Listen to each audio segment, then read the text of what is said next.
Cereal. Clear pupils were revealed between the twitching eyes. I smiled as my eyes cleared after blinking a few times. Hello, fog. Huh. A white hand came up and gently touched my forehead. I'm glad your face wasn't hurt. You took the sticky stuff off, right? Yeah. If I had let go sooner, your hand wouldn't have hurt. I'm sorry. Why are you saying that? Thank you for saving me. There was no answer to my question. Han Haram touched my forehead for a while and then whispered softly, "Are you still not thinking of returning the black stone?" I answered, staring at his face with a look of earnestness. Huh. Ass. I chuckled at the gloomy voice. Some people might find my choices frustrating, but whatever. I'm glad to know. It's sad that the image has gone to hell, but do I have to be careful with the black stone? If it's an item that already has an owner, you shouldn't let it be transferred to someone else.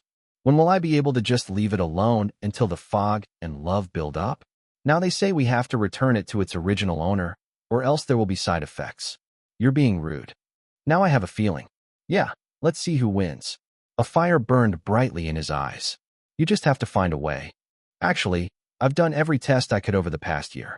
I even tried to recreate the first time I encountered fog in my past life. So that says it all. Even though I didn't get any results, strangely enough, I didn't feel anything special. Surely there is no way. If that doesn't work, I'll have to say on the live broadcast that I'm looking for someone who knows about monsters and black stones. Isn't there at least one person who has had a similar experience to me? I know you'll call me crazy, but does that matter? Well, since I've already been branded as a person who brings misfortune, what's the big deal? Looking at the way it's turning, it seems like the black stone won't be able to be removed right away. I nodded after thinking about it carefully. Yes, just accept it. If this is fate as you say, then it is fate. If it's fate that an actor brings misfortune, then all you have to do is give him something. What's so difficult about that? Since it's come to this, I might as well take a picture of something deep. This time, I'm making a movie that's overflowing with a feeling of misfortune. Anyway, an image that was so deeply imprinted was not something that could be covered up with bright movies and healing entertainment shows. It looks simple like this. There is no need to try so hard to restore your image. I felt secretly relieved when the situation became clear. Now there is only one problem left. He stroked Han Haram's head with his good hand and turned his casted hand around to look at him. There are no filming schedules right now, so let's say we can hold out for a month. What about the scar? Should I get regenerative treatment? Even if it disappears completely, it will take more than half a year to treat it. Postpone filming until then? Yeah, absolutely not. Or should I change the character into one with a scar on his hand? Oh my, the fleeting thought seemed plausible. I found myself humming, thinking that it sounded pretty good. Meanwhile, at the time when Li Yunjae was doing Li Yunjae, what should I do? I absolutely cannot just leave it alone. In the living room, a plot was being discussed, and Jinbei nodded with a serious face at No Bai Hyok's resolute words. Yes, I agree. Me too. I think so too. Li Zhonghyun, on Jinbei, No Bai Hyok, Li Un-taek, and Song I-jun. The 5 people gathered in the living room had the same position. How about tying Yanji to the bed, so she can't get up at all? Un-taek Li clicked his tongue at the words that Song I-jun carefully brought out. Then I'll act like that. Or I'll organize what I want to say to Bayan. She's much more of a monopoly than I thought. Yes, that's right. The current mock issue was, how can we make Li Yunjae rest? After hours of serious discussion, they were able to come to a pretty good conclusion. So the next morning, the police just released an official statement. The woman didn't rush in first, but tried to commit suicide in front of Li Yunjae. Oh, really? Then Li Yunjae got hurt trying to stop it? Wow, that dog is crazy, he's really crazy. It was around this time that the internet was once again abuzz as more details about the Choi Dae-ri case became known. Jinbei calmly called out to Yanji Lee, who was practicing acting in her room. Actor, would you like to come out to the living room for a moment? I'm practicing why. I paid for the fish documentary. The first day of the full-scale Emperor Li Yunjae's imprisonment has begun. Chapter 428. Has it been about a week since the Agent Choi incident? Something feels strange. Suddenly, I felt a sense of discomfort. I looked around with my eyes narrowed slightly. Why do I feel so uneasy? What the heck? I feel like I missed something. What could it be?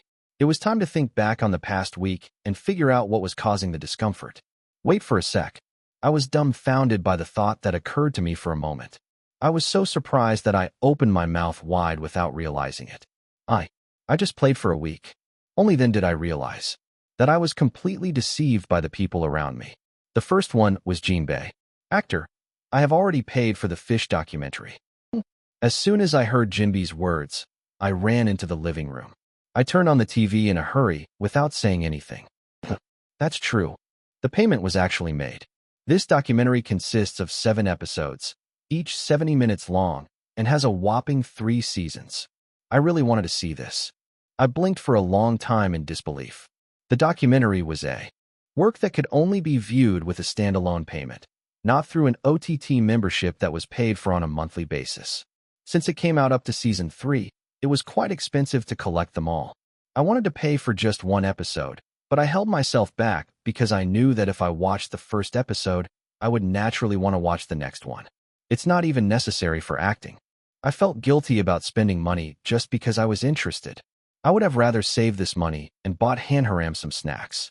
It's a bit awkward to write to me, isn't it? I definitely thought so. When on earth did you pay for this? I was dumbfounded. I stared blankly at the screen that said, "The entire collection has been completed." Did you pay for this with your own money? Just watch it. I'll put on episode 1. No, I'll sleep. Jinbei Hyung didn't even listen to me and immediately turned on episode 1. There was one thing I wanted to ask, but all my questions disappeared as I saw the fish filling the screen from the beginning. And they say it was filmed with one of the most advanced cameras in the world. The explanation was so vivid that it was instantly understandable. It feels like it's really in front of my eyes. I watched the documentary one after another without realizing it, completely absorbed in it. I was so immersed that I didn't even realize how much time had passed. Actor, say ah. Yes, that's right. I think Jinbei Hyung puts something like a rice ball in my mouth every now and then, but honestly, I don't remember very well. I didn't take my eyes off the screen, even while chewing something in my mouth. It's so much fun. Even though I watched the documentary all day, there were still a lot of episodes left. The next day, I rushed out to the living room, having just finished the essential acting exercises to shake off the misfortune factor. So for 3 days I did nothing but watch documentaries. It was really a hit. It was a moment when I was lost in thought after watching all the way to the last episode. Ding dong. Song I-jun came with the doorbell ringing. It's Yeonji. Hello. What's up? You seem more excited than usual. When I asked in curiosity, Song I-jun smiled and took out something. Yeah, I have something to ask you. Do you know this book? I opened my eyes wide. What he was holding in his hand was an encyclopedia of fish. Of course. I know. I have this in my room too. I got it as a gift. It was also a book I received as a gift last year from my fish-loving mate, Kong Jul-woo. Song I-jun smiled shyly at my words. Wow, really? What a coincidence. I also received a gift from an acquaintance a while ago. At that moment, a strange feeling passed through me. Could such a coincidence even happen? I asked, bewildered. Acquaintance? Who? Is this someone I know? Huh? Oh, that. The teacher who taught me boxing gave it to me. That's strange. You can only get this used these days. I guess you really like fish, teacher. Ugh. Song I-jun mumbled something strange and then changed the subject. Anyway, I received the book as a gift and I'm reading it. But there are parts one don't understand, so I came here to see if you might know. What is it? Song I-jun asked a question as if he had been waiting for it. The words that came out like a flurry of words, as if he had memorized the script, were a little strange. He's not the type of kid who talks a lot. Was Song I-jun also interested in fish? I had a moment of doubt, but I answered the question first. It's probably the smell that comes from the condensation of piperidine and acetaldehyde. Aha, I see. Yeah. I also heard that freshwater fish have a unique smell. What makes them different from other fish is It was quite enjoyable to speak out the information I had stored in my head. As we talked, I felt myself getting more and more excited. It's fun. I never thought I'd be talking about this with Song I-jun. I was just excitedly talking about how there is an adipose fin between the dorsal and caudal fins. At some point, I noticed Song I-jun's expression turning pale. Oh, I'm sorry. Huh? Did I talk too much? I'm so sorry. Now that I think about it, Winter told me not to tell other people things like this. I got so immersed without even realizing it. I apologized belatedly because I felt like I made a mistake while I was excited. Then Song Ai-jun was startled and shouted, "No, I had so much fun listening to you. I'm so happy right now. Tell me more." It was twice as loud as Song Ai-jun's usual voice. I was taken aback by the unexpected appearance, but I also felt secretly happy. "Child, you like fish. If it's like this, you should have told me about it a long time ago." I continued talking, swallowing a happy smile. "Actor, you should eat dinner." "Oh yes. Time has passed so quickly." Before I knew it, the outside of the window had become pitch black.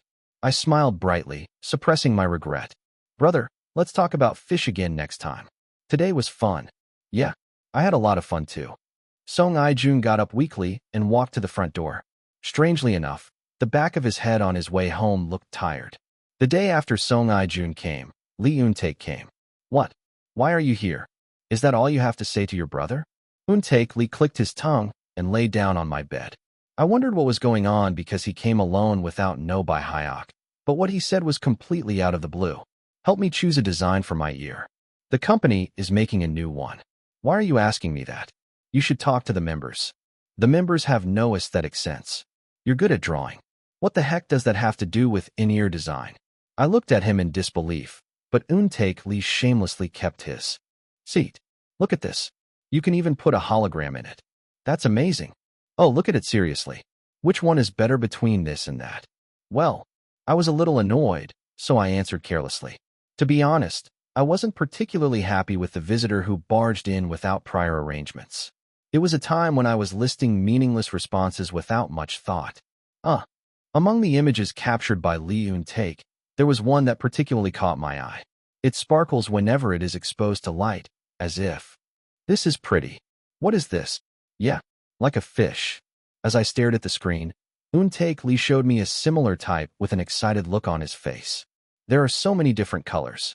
I also thought it looked like fish scales. Thinking about it that way, I became interested and seriously chose a design that would suit Eun-taek Lee.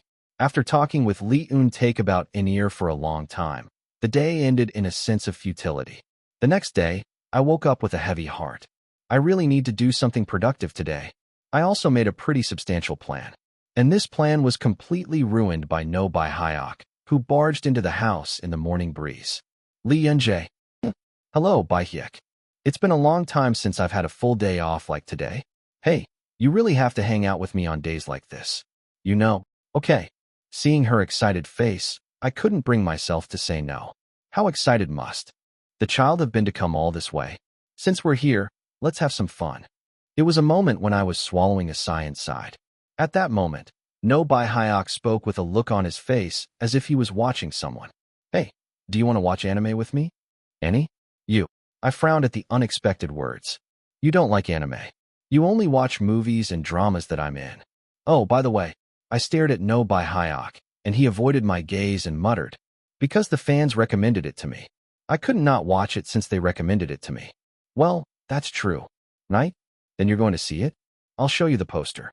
The guy shoved his phone at me with a relieved look on his face. I stared silently at the poster on my phone screen. The poster featured a cute fish character. "Bai Hyeka. Okay, be honest with me." "Huh? What? Did you plan it with your hyungs?" No by Hyok's face, which had been smiling brightly, hardened. I glared at the guy who was rolling his eyes here and there as if he had hit the nail on the head. These people for real. Like an idiot, I only realized it then. That even if I was scammed hard. How on earth can you do that? I called the people over and said something. Brother Jinbei, Song Ai-jun, Lee Eun-taek, No Bai Hyek, and even Jong Hyun. 5 of them knelt before me without saying a word. "You should have just told me to rest." How can you fool someone so shamelessly? If the actor had spoken out loud, he wouldn't have had to rest. "Be quiet." Jinbei immediately shut his mouth. This guy really has no tact. I tried to aim at everyone equally, but it ended up going towards Song Ai-jun. "I thought you really liked fish." "Hey, Yanji." Song Ai-jun fidgeted at my voice, which was filled with a sense of betrayal. When I saw him hastily making excuses, saying that he had not intended to deceive me, my anger melted away. I'm not even mad because of that face. Well, actually, if you think about it, it wasn't really something to be upset about. It's not like anything big will happen if you play around for a week. It's embarrassing that I was the only one who didn't know. It was a time when my face was frozen in embarrassment that did not go away even with the passage of time. Hyung Jong-hyun, who had been quiet the whole time, raised his hand. Yeonji, but I haven't done anything yet. So why am I getting scolded? Because I was planning to cheat. It would have been today or tomorrow. Hey, that's harsh. What do you think I am? Hyung Jong-hyun made a gloomy face. I was planning to do it in 3 days. This guy is real. As my face turned red and blue, Jong-hyun smiled belatedly and waved his hand. I was joking. I really wanted to see something together. What is it? A movie with fish in it? The other person laughed lightly at my tongue-clicking response. No. Really. There's a movie I made last year. It's coming out in 3 days. I thought it would be nice to watch it together. Oh. In that moment, memories from last year quickly flashed through my mind. That movie. What was it? Is that the movie where you smoked? Is there no other way to express it? The other person smiled awkwardly. Chapter 429. 3 days after that, we all gathered together in the living room. It was to see Hyung Jong's new movie, but the process wasn't so smooth. Oh, I think I can press this. Okay. First, let's sign up for a membership. Oh my, why are there so many memberships? Hyung Jong-hyun took a deep breath. I've been fighting with the TV for the past 30 minutes, so I was pretty annoyed. I looked tired before I even watched the movie. That's right. Hyung Jong's new film was set to become the flagship work of a new OTT platform created by a major domestic corporation. However, perhaps because it was a new OTT platform, paying for membership wasn't easy. I frowned as I looked at the screen with its many buttons placed in a haphazard manner. Are you kidding? How can a large corporation operate like this? If this continues, the inflow will naturally drop. Even though it's a new OTT and the number of viewers isn't guaranteed, how can you say that? Are you brainless? Anyway, I don't like it. I was dissatisfied that I couldn't properly present the movie I made with such valuable people. If it was going to be like this, then you shouldn't have made it so difficult.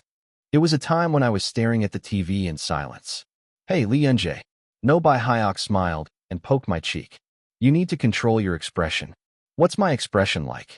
You look like you're going to hit someone. You're so sullen. What's not to like? I didn't say anything. Because I couldn't bring myself to say out loud. I feel complicated when I think about seeing Hyung Jong smoking. After filming ended, Jung Hyun tried very hard not to smoke again. From my perspective, having directly witnessed the scene, I was naturally dissatisfied. But that doesn't mean I can't see it. That was the most frustrating point. That I have no choice. I had to see this movie just because Hyung Jung acted in it. As expected, the person you like loses. At the time when I was thinking that way. Okay, wow, finally. The brothers cheered in front of the TV and immediately pressed the play button. Then he ran to the sofa. I thought as I looked at my brother Jong-hyun, who had taken a seat next to me. Just try to be mediocre. If that doesn't work out, I'll put on a mask and go find the director. I have to grab him by the collar. I made up my mind and watched the movie. 2 hours passed like that. Yeonji, how was the movie? After the ending credits rolled, Hyung Jung asked a question. And I, he answered with a sigh that felt like the ground was going to collapse. Ha ha ha. Hyung Jong-hyun burst into hearty laughter as if he had expected it. How is it? Isn't the directing amazing? Yes. I admitted with a complicated face. The movie was breathtakingly beautiful. The director is famous for a reason. The film was a typical revenge story about a man who lost everything and got his money back one by one. Compared to the relatively ordinary story, the directing was very unique. There are countless scenes in the play where the main character smokes, and the director utilized this cigarette smoke to 200%. The directing that went back and forth between the protagonist's fairy tale-like imagination and the cruel reality through cigarette smoke was fantastic. Thanks to this, the boundary between dreams and reality became blurred, and the overall mysterious and secretive atmosphere became much more vivid. There was a reason why Hyung Jong-hyun chose it. It was a perfect 2 hours. I was excited to see such a beautiful piece of art after such a long time, but I didn't want to show it, so I quickly controlled my expression. But Hyung Jong-hyun was busy laughing at my sullen expression. Oh, my baby. You like it so much. You're smiling so brightly. I'm not laughing. Lie back at what you're going to lie to. I can see you're feeling better. It was worth the effort. Hyung Jong-hyun smiled proudly as he said that. I hate you. There was a time when I wanted to say something in rebuttal, but I was at a loss for words. Brother, how did you manage your abs? No Bai Hyok suddenly intervened. Haha, is that your first question after watching the movie? I thought I was going to die because I was curious. Did you exercise separately? Jong-hyun nodded with a smile. Yeah, I thought I was going to die because of that scene. That's right. Wow, that was really solid. It was a work of art. The scene where the two people are talking was a scene that appeared in the latter half of the movie. When the strong wind prevents him from lighting his cigarette, the protagonist reaches into his clothes and lights a lighter. In the process, the clothes are lifted up and abs are subtly revealed, and honestly, anyone can see that it was a scene that was intentional. The main character is in a very dire situation. Hyung Jong added his explanation with a smile. The overall look should be tired, but if the abs are too tight, it can feel uncomfortable. But it's not good if it looks too unattractive, right? Right. I struggled with the director for a long time because we couldn't agree on this part. I think we filmed this scene for a week. Hyung Jong-hyun shook his head. Oh my, just thinking about it makes me tired. But it turned out well, so it's a jackpot. Even the smoking scene was really, wow. It was cool. No Bai Hyok raised his thumb. I was moved by those words and interrupted. What's cool about smoking? They say everything is cool. I'd rather act like I'm killing someone, really. It's not cool at all, so don't even think about smoking it later. Who said that? They just complimented me and said I was cool. No Bai Hyok grumbled. But my nagging didn't stop. It's cool because it's a movie. It's not cool at all in real life. You know singers aren't allowed to smoke, right? You really shouldn't smoke. Oh, I told you not to smoke. No Bai Hyok was disgusted. Even after hearing that, I still felt uneasy and even made a promise with my fingers. The guy grumbled that his words were too hard to believe, but he still crossed his little fingers. Haha, Yanji is right. Young Hyun, who was watching us too with a smile, said. In the movies, it only shows the cool side, but in real life, I have a lot of phlegm stuck in my throat. At first, the smell was uncomfortable, but as time went on, I didn't even realize that I smelled. Well, I guess that's what it would be like if you smoked that much. Don't you smoke now? How can I smoke it? This guy is here. Hyung Jong-hyun pointed at me with his eyes. No Bai Hyok nodded and said, aha. Oh my. What makes you understand it so naturally? Just as he was about to laugh in vain, No Bai Hyok tilted his head. But isn't smoking not that bad? Bai Hyeka. Oh, I'm not saying I'm going to smoke it. I'm just curious. The guy who noticed my expression added urgently. It seems like our country is the only country that treats cigarettes as something bad. But we're incredibly lenient when it comes to alcohol. I don't like either of them. Just don't do either of them. Is that as easy as it sounds? If you say you can't drink, people will laugh at you and ask if you're a man. No Bai Hyok frowned at his words. Some crazy people say that. A lot of guys from all over the country. No Bai Hyok chuckled. Hey, we're minors now, so we should just stay still during company dinners. It won't be a mess once we become adults, right? Look at Eun Taek Hyung. Why Eun Taek Hyung? What happened? Huh? Didn't you hear from Hyung? I got a lot of celebratory drinks when I turned 20. They were given to me by the PDs, so how could I not drink them? When Hyung drank for the first time, he got really drunk and passed out. It was the first time I heard this news. As my impression became increasingly grim, No Bai Hyok belatedly changed his words. Oh, of course it was just once. I think manager Hyung would have stopped me after that. No Bai Hyok rolled his eyes when he saw my expression. Then he sighed and said, Don't tell Eun Taek that I told you. Huh. I can do that much. He nodded and gritted his teeth. Lee Eun Taek, you always talk about useless stuff, but never say anything important? I'll have to give him a proper scolding. I should tell him to come home as soon as his schedule is over. While I was catching my breath, I heard Jong-hyun's soft voice. Bai Hyek is right. Our country is too lenient on alcohol. Alcohol and cigarettes are the same. If you do it in moderation, it's not a problem. The problem is that the standard for moderate is ambiguous. If I had drunk as much alcohol as the cigarette god I just saw, I would have become an alcoholic. After receiving another promise from No Bai Hyok to be careful, I looked back at Hyung Jong-hyun.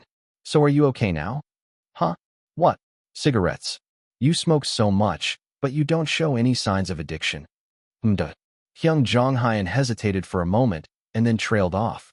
To be honest, I think about it sometimes, especially when I see other people smoking. Don't worry. I haven't smoked a single cigarette since filming ended. Does that cigarette matter? Seeing my son is more important. Hyung Jong-hyun gently stroked my head. I knew there was no lie in those touches, but I still felt a pang in my heart. Isn't that too irresponsible? I felt resentful of the director. If you were a former smoker, you wouldn't know. Who will take responsibility for my brother's life, which he will have to endure for the rest of his life? The movie was really good, but I still hate the director. Oh, that's right. Am I serious? As I glanced over, a smile appeared in the brown eyes I met. Haha, I know. Thanks for hating on my behalf. Don't you hate me, Hyung? You don't have to kill someone to act like a murderer. I was dumbfounded. At first, too. I thought, why is he smoking at this age, even though he didn't learn how to do it even in the military? But I understand the mentality. Hyung Jong-hyun shrugged his shoulders. Each film director has a different style, but it is said that among them, there is one director who particularly emphasizes realism. In order to capture a scene where the character is surprised, they sometimes drop something without telling the actor in advance. It's honestly unfair to see you packaging it as professionalism. Our job is to act. Then you should just let us act. Why are you really surprising us? That's what I'm saying. But what can I do? This is the kind of place this industry is.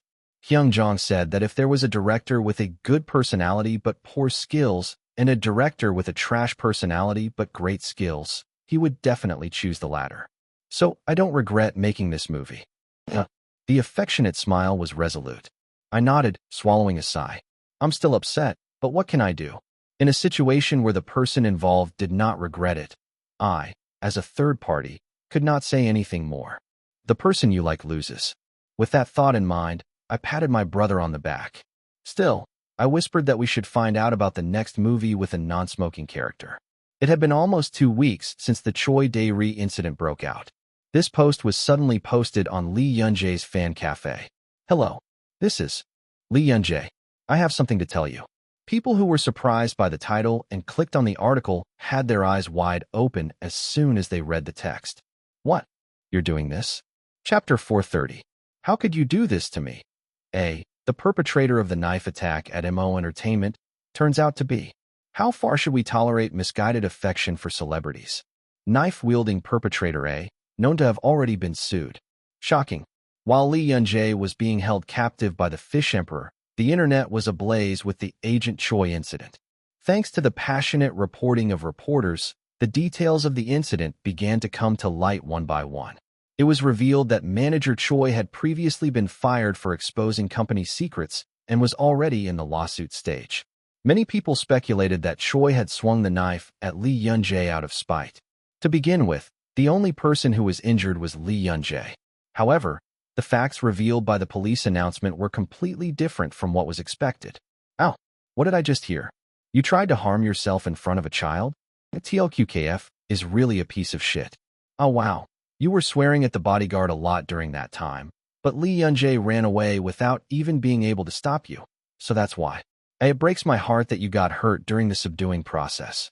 It was revealed that manager Choi had actually intended to commit suicide, and that Lee Yun-jae was injured in the process of subduing him. After it was revealed that Agent Choi was the person who exposed the video of Lee Yun-jae being kidnapped, the intention behind the crime became clear. Stalker crime. Manager Choi could be categorized as an extreme fan, also known as a sayseeing. A criminal who tries to cover up his misguided affection by using the word fan. How is nothing different from 10 years ago? Seriously, it's the same as when you jumped in front of a car to get attention from a celebrity in the past. It's a good thing Lee Yun-jae stopped him. He really stabbed himself. The people there were traumatized as a group. The crime of private life has been around for a long time. Korea tends to dismiss their crimes as simply reckless acts simply because the word fan is associated with them. This is because most of the perpetrators are minors, and the agencies tend to be reluctant to sue due to their image. But this incident was different. Wheaton Entertainment is an entertainment company known for taking immediate legal action when defamation of its artists crosses the line. Lee Yun-jae was this signboard actress of such places, and above all, the perpetrator was an adult, not a minor. The agency immediately announced its official position on the day the incident broke out. There will be no settlement or leniency. But the public reaction was lukewarm. And I don't know if I can say this, but it doesn't seem like the punishment will be too severe. I'm thinking the same thing. At best, I'll just get scolded and fly away. And this is your first offense? Then you will avoid a 100% prison sentence. It's like X. Oh no, but he's not just an ordinary person. He's someone I've worked with for years. He even released a video. You're just letting this slide? Now, if I was an employee, I would know where Lee Yunjae lives and all that information. I'm so anxious I'm going crazy. The fear was that something similar would happen again. As people began to feel anxious, another incident occurred. Lee Yunjae's knife-wielding rampage. Mr. A's personal information revealed, plus hidden secret. YouTubers who reveal the personal information of criminals have started uploading videos about Agent Choi one after another. Their video didn't just deal with simple personal information disclosure. It contains all of Agent Choi's other crimes that the police have not yet announced. When she was working at Wayan Entertainment, there was a group chat room where people secretly took pictures of Lee Yunjae and shared them. The existence of Saesiangs similar to Agent Choi was revealed when a person who entered the group chat room for the purpose of infiltration gathered evidence and exposed it. People who shared Lee Yunjae's cell phone number and private schedules with each other were summoned to the police one after another. Things have gotten too big. At this point, it has reached a level that even the police cannot just ignore. If it had been an incident that only received attention in Korea to begin with, then that would have been understandable. But it was an incident that was also being reported in real time by major foreign media outlets. What the police could not ignore more than anything was the army of lawyers attached to Lee Yunjae. This group, comprised of lawyers from the country's top law firms, was no ordinary monopoly. These were not people who would be satisfied with simply being banned from the area. Shit. The police, who knew this all too well, could not conclude the investigation any more roughly. Eventually, the case was passed on to the prosecution, which took the unusual step of detaining the perpetrators in a detention center, judging that there was a risk of flight. Of course, I could get out if I paid the bail. TSK, that's pointless. But those who know Lee Yunjae's team of lawyers said it would be impossible. If it were those people, they would make up all sorts of excuses and put the other person back in every time they applied for bail. In other words, the perpetrators are unable to leave the detention center until the trial begins, when they may be caught at any time. With breaking news pouring in like this every single day, what was Bayan doing? And I think it's important to look back on yourself at times like this. Let's be careful not to be consumed by affection. Fan activity should always stop at a certain point in life, and should not become more than that. This incident is nothing more than a crime of delusional disorder. If you sympathize with the perpetrator, you are not a criminal. The existence of Saesiangs is, of course, detrimental to the fandom. The incident created an atmosphere of internal discipline. This kind of control of the fandom naturally overwhelmed the Saesiangs who were hiding or who showed signs of being hidden. In a situation where it is realistically difficult to control individual fans by law, the unity of these real fans was the greatest weapon. Bayan knew well that respecting the person you cherish and love is the basis of fandom. Now let's just worry about Bambi. Since the action and punishment against the perpetrator had already been passed on to the police and prosecutors, nothing would be solved by the fandom pouring out slander against the perpetrator. Rather, the fan cafe management, who judged that it could have the opposite effect, started posting messages asking people to refrain from mentioning the incident. It was the attitude of a true fan, something you wouldn't find in Saesiangs or stalkers. Suddenly, news came to those fans. Hello, this is Lee Yunjae. I have something to tell you. About 2 weeks after the incident broke out, a post was uploaded to the fan cafe. People who were surprised by the serious title and clicked on the article jumped even higher when they saw the main text. What? What are you doing? What they saw was the sentence, I plan to work as a streamer during my break. Bayan's reaction was like this. What the hell is this? It was a natural reaction. Streamer? Are you talking about BJ? So you're going to do internet broadcasting? I've been standing there blankly for an hour because I can't figure out what's going on. I were the words rest period and plan to be active compatible from the beginning? No. Am I the only one who doesn't understand? What is he saying now? To summarize what Lee Yunjae posted, it was something like this. I will be taking a break for the next 2 weeks, and during that time, I will be doing personal broadcasts through the platform. Lee Yun-jae is a celebrity who frequently broadcasts live through her company account. The reason he broadcasts on the platform, which is optimized for streaming, is because the broadcast time is long. The broadcast times provided were as follows. The broadcast will air from 11 a.m. to 8 p.m. every day. Starting today. See you later. And so, the accumulated anger exploded. Is this guy crazy? Bambi, are you really crazy, or are you in your right mind? Come to your senses, please. You say you're taking a break, but who's broadcasting during a break? What are you talking about? -9 hours of broadcast time? Are you a working person? At this point, the broadcast was just being used. Various reactions poured in real time. The news, which came out of the blue, spread like wildfire through various communities. One person even posted, "Manager on, what are you doing right now?" The content was urging them to quickly catch Lee Yun-jae and imprison the emperor. But Bayan will never know. I wonder what kind of mindset the people around him, including on Jin Bei, had in allowing this. I need to rest for 2 more weeks. The rest period that doctors recommend to never overdo it is 1 month. I managed to fill 2 weeks with the Fish and Lee Young-hyun movie, but the remaining 2 weeks were the problem. However, Lee Yun-jae was muttering something that didn't even sound like words, such as, "I need to meet director Yoon and revise the script a bit." People around him finally realized, in order to further confine Lee Yun-jae, something more effective than a fish is needed. That was the fate. This is the best. The emperor's confinement continued. However, the opponent was Lee Yun-jae. As soon as 11 a.m. arrived, a link was posted on the fan cafe. Bayan went in through the link as if she had been waiting. After the commercial ended, the screen was filled with the relaxed face of Lee Yun-jae.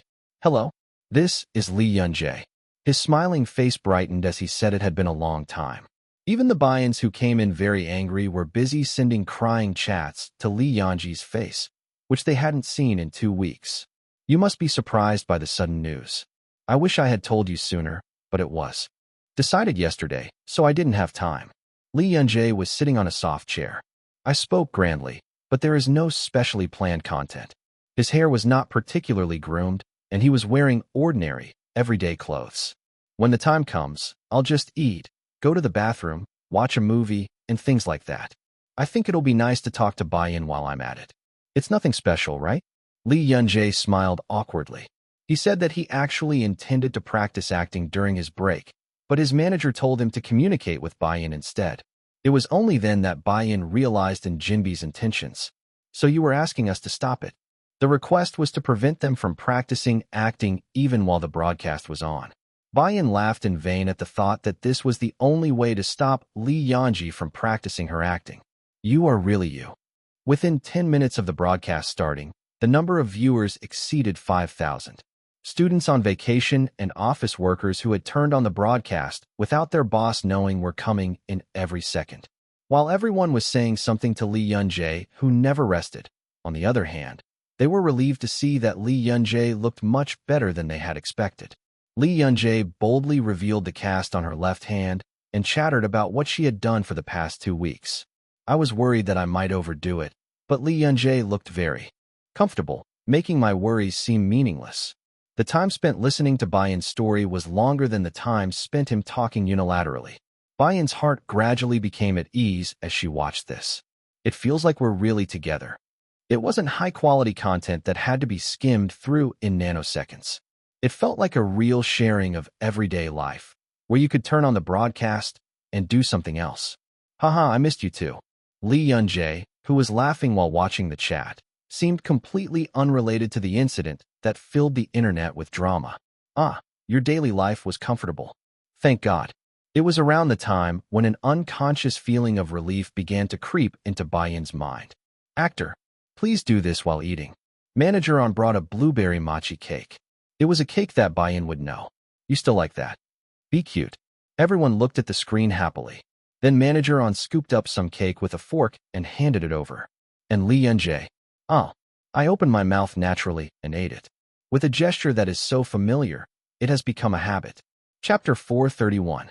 The moment when Lee Yun-jae opened her mouth and ate the cake without hesitation. All the stories were intuitive. That you must not make any comment about the scene you just saw. I have to pretend I didn't see it. Lee Yun-jae was already quick-witted. He was the kind of guy who would immediately realize what he had done if he made even the slightest fuss. Don't pretend you don't know anyone. There was a desperate telepathy exchange. Calm down. Don't get excited. Don't show it. Pretend you didn't see it. Don't even breathe. The blanket looks so soft, lol. That's really good. Bambi, what fruit do you like the best? Very good. I look like an anteater. I have that light too, but it's so bright one. Everyone began to change the topic with one mind and one purpose. As the chats written in ignorance quickly piled up, Lee Yun-jae tilted her head for a moment. He stared at the screen, his eyes wide. Please move on. Please, please. Bayan bit her lip tightly and trembled. Lee Yun-jae swallowed her food slowly, then slowly opened her mouth. I am. It was a hesitant tone of speech, as if he was hesitating. We all held our breath. Did you get caught? Just before Bayan's heart was about to fall, a calm voice continued. Well, I don't think I have a particular favorite fruit. I just eat them all. I got eaten. I think lemon is the best. I'll think about it some more and get back to you. Fortunately, he was eager to answer the questions that suddenly came pouring in. While Lee Yun-jae was reading the chat diligently, when the manager brought the fork to her mouth, she just opened her mouth and received it like a baby bird. Whenever I paused for a moment to think about answering a question, my protruding cheek also stopped. Crazy. Bayan, who was watching the broadcast, had to keep her mouth shut. X is cute. This is what happiness is. I had this overwhelming feeling that I could ascend like this. Bambi is acting like a child. Finally. Oh my goodness. People who aren't Bayan would think, is this something that needs to be done this far? But if it was Bayan, it was a moment that could only be touching. What kind of image has Lee Yun-jae had so far? What are you asking, Bambi? That's fucking stupid. Yeah, really. Sometimes he's like my boss. He was a typical old fart, as acknowledged by his fans. It felt like he was strict, to the point of valuing manners. Before he got a real taste for live broadcasting, he couldn't even dream of eating. This is because there was a time when he brought it up once in the beginning and was sharply rejected, saying, "It seems rude to eat alone in front of fans." When was your first mukbang? Was it the 7th time you turned on the broadcast? It was the first time he came carrying a bowl of neatly cut fruit. Then what do? After hesitating for a while, he ended up eating outside the camera. Looking at that history, the comfortable eating show we see now is a huge change. Oh my, look at the manager's expression. Honey is dripping from my eyes, dripping. It was the gaze of a person worthy of the nickname Large Smoke. Since the person who fed it had such a happy expression on his face, even the malicious commenters wouldn't be able to add anything. Happy. Some of the viewers were moved by the memories of Lee Yun-jae when she first debuted. It was vivid to see his expression, which had been calm even in front of numerous reporters, crumble in front of just one fan. I also felt very awkward when I heard the word fan, and sometimes I made a guilty face. Lee Yun-jae, who was more mature than adults, was receiving snacks from someone like a child. It was crazy good to be able to show that appearance to the fans comfortably. My baby eats well, eats a lot. Why does it look so good when you eat so well? Manager on, everything is good, but the table is going to explode. Now if you eat half of that tonight, your weight will double. LOL. Lee Yun-jae raised the blood pressure of fans with her 9-hour broadcast. But fortunately, the broadcast went smoothly without any problems. He ate a hearty meal from lunch to snacks, and didn't hesitate to take medicine in front of the camera. Oh, what I just took was antibiotics. He answered the question about what medicine it was, then slightly shook his cast-wrapped left hand. It's almost healed now. The stitches have been removed, and it will be okay to get wet soon, so don't worry. A white bandage was glimpsed inside the cast. You have to see what's really good to know. TCH. How can I trust you when you always say you're okay? Lee Yun-jae smiled brightly, not even realizing that Bayan was clicking her tongue. A cast? Oh, I don't have to wear this, but I keep wearing it because of Jinbei Hyung. He kept making a fuss, just in case. Actor. Brother, I'm talking to Bayan. Don't interrupt me. Here is some food. The manager didn't respond, and just handed me a small piece of candy. Lee Yun-jae grumbled as she eagerly accepted the candy and ate it, asking why she kept interrupting. But the way he kept grabbing the end of the manager's clothes made him look like an elementary school student who was not good at talking. He's grown up, but he's still a kid. Lee Yunjae was now a sophomore in high school. There was no awkwardness whatsoever when I saw him attending the awards ceremony, dressed neatly in a suit. Height and build that rivals that of an adult, neat posture, and a straight smile. Looking at that sight, there was also Bayan who suddenly thought, am I treating Bambi too harshly? No matter how much my favorite boy looked like a son, I always wondered if I was treating a grown man like a child. But after watching the broadcast today, I realized that my worries were for nothing. Bambi is a kid. It was a broadcast that confirmed that thought. One broadcast won't cover up all the ups and downs in the past 2 weeks. But at least at this moment, Bayan and Lee Yunjae were happy. Yes? What are you sorry about? Lee Yunjae read the chat and smiled brightly, and sometimes frowned. Now was exactly the time. And I couldn't celebrate your birthday because I was busy on a business trip overseas. I wanted to tell you at the fan meeting, sorry. Lee Yunjae looked at a chat and made a grim face. Where did you hear that? Don't apologize for something like that. In response to the words that she hoped he wouldn't be upset over something like that, Bayan responded by asking how his birthday could be something like that. Lee Yunjae snickered as she watched her opponent not giving up until the end. Okay, then let's say today is my birthday. Okay, you can just say happy birthday now. There was a faint smile in the small addition. He laughed for a long time while looking at the chat filled with congratulatory messages, then slowly opened his mouth. Actually, I have something to confess. Lee Yunjae whispered softly like a child telling a secret. Every day feels like my birthday when I talk to Bayan like this. The black eyes sparkled like beads. The eyes looking at the other person across the screen were filled with shining emotions. Thank you for the congratulations. Really, it was the look in the eyes of someone in love. Title: If Lee Yunjae isn't going to be an actress, be a streamer. They did a broadcast once and immediately hit the top rankings. What the heck are the views? My favorite streamer also secretly went to see Lee Yunjae's room in the middle of a broadcast. She was cute. Huh, you see? No, I burst out laughing when I saw the banner hanging on the platform. Even I would spread rumors in the neighborhood. It turned off for a while because it couldn't handle the traffic. That should say it all. Platform seems to want to give money to Lee Yunjae. Title: But Lee Yunjae seems better than I thought. Wasn't the entertainment news a mess for 2 weeks? He said he probably won't return to the entertainment industry or something like that. The real fuss is that there is no country that can beat Korea. I was surprised as soon as I entered the broadcast. Lee Yunjae was smiling calmly, covered with a blanket. No, your expression is so calm that I thought I did something wrong. He had a thin cast on his hand, but it wasn't noticeable. He didn't look like he was injured. The blanket is covering the big X or Gaekjan, so there's no way the cast can be seen. It's so special that you're covered with a blanket the size of your body. Everything is special. Hey, put your guard down.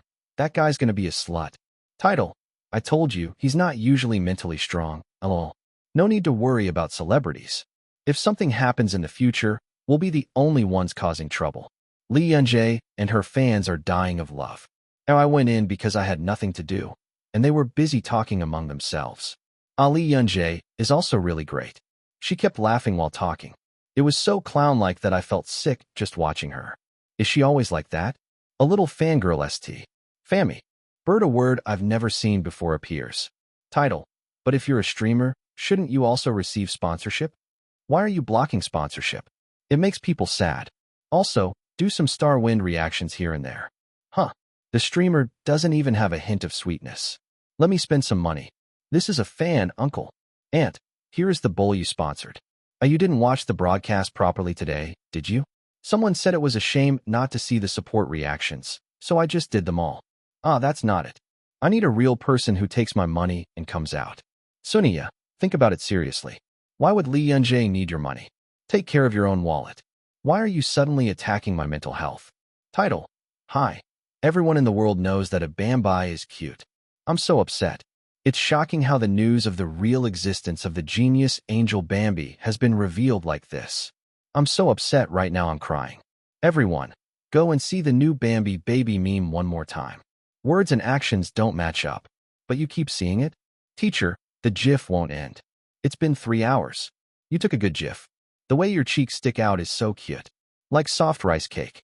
Title: Am I the only one who doesn't like the manager? Shouldn't people have a conscience? I think it's absurd to satisfy selfish desires while receiving a salary. Yes, I want to be a road manager. What do you all think? I don't think.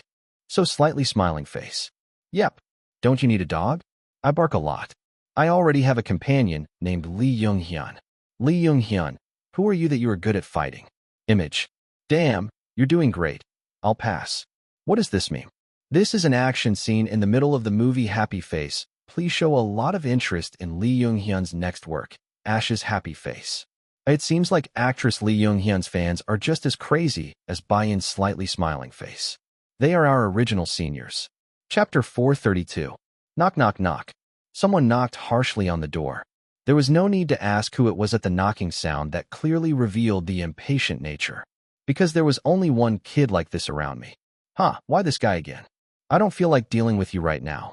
I desperately wanted to pretend it didn't exist, but unfortunately, I wasn't alone. Oh. What? Who are you? I tried to control my facial expression as I looked at the chat window filled with question marks.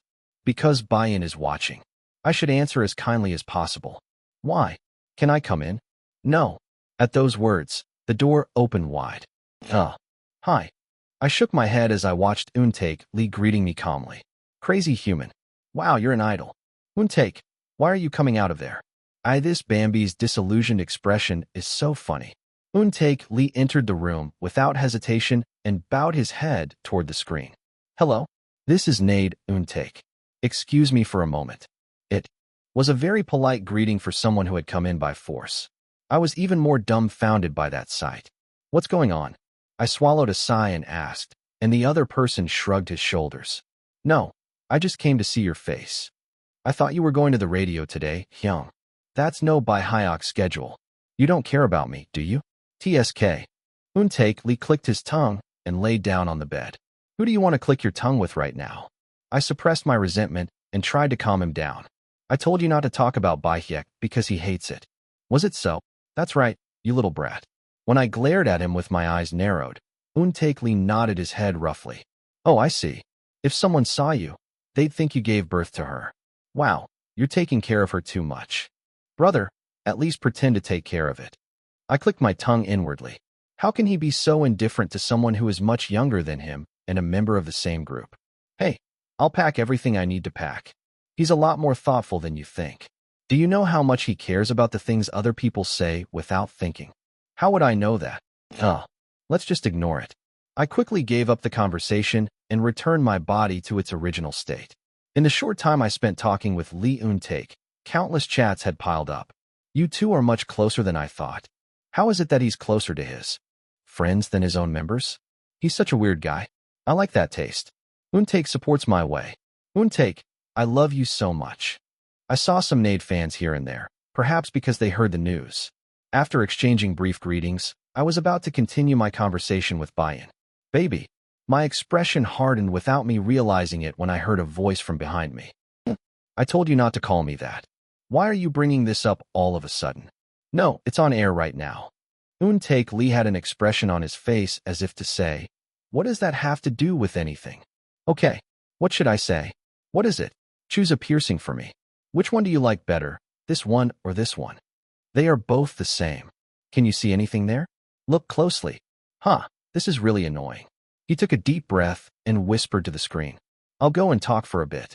When that guy does something like that, he gets upset if you don't respond. I can hear everything.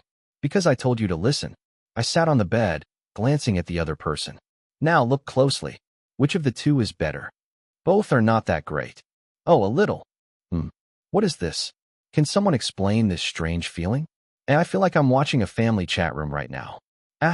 Who's in the family chat room? LOL. It exploded without any resistance. LOL.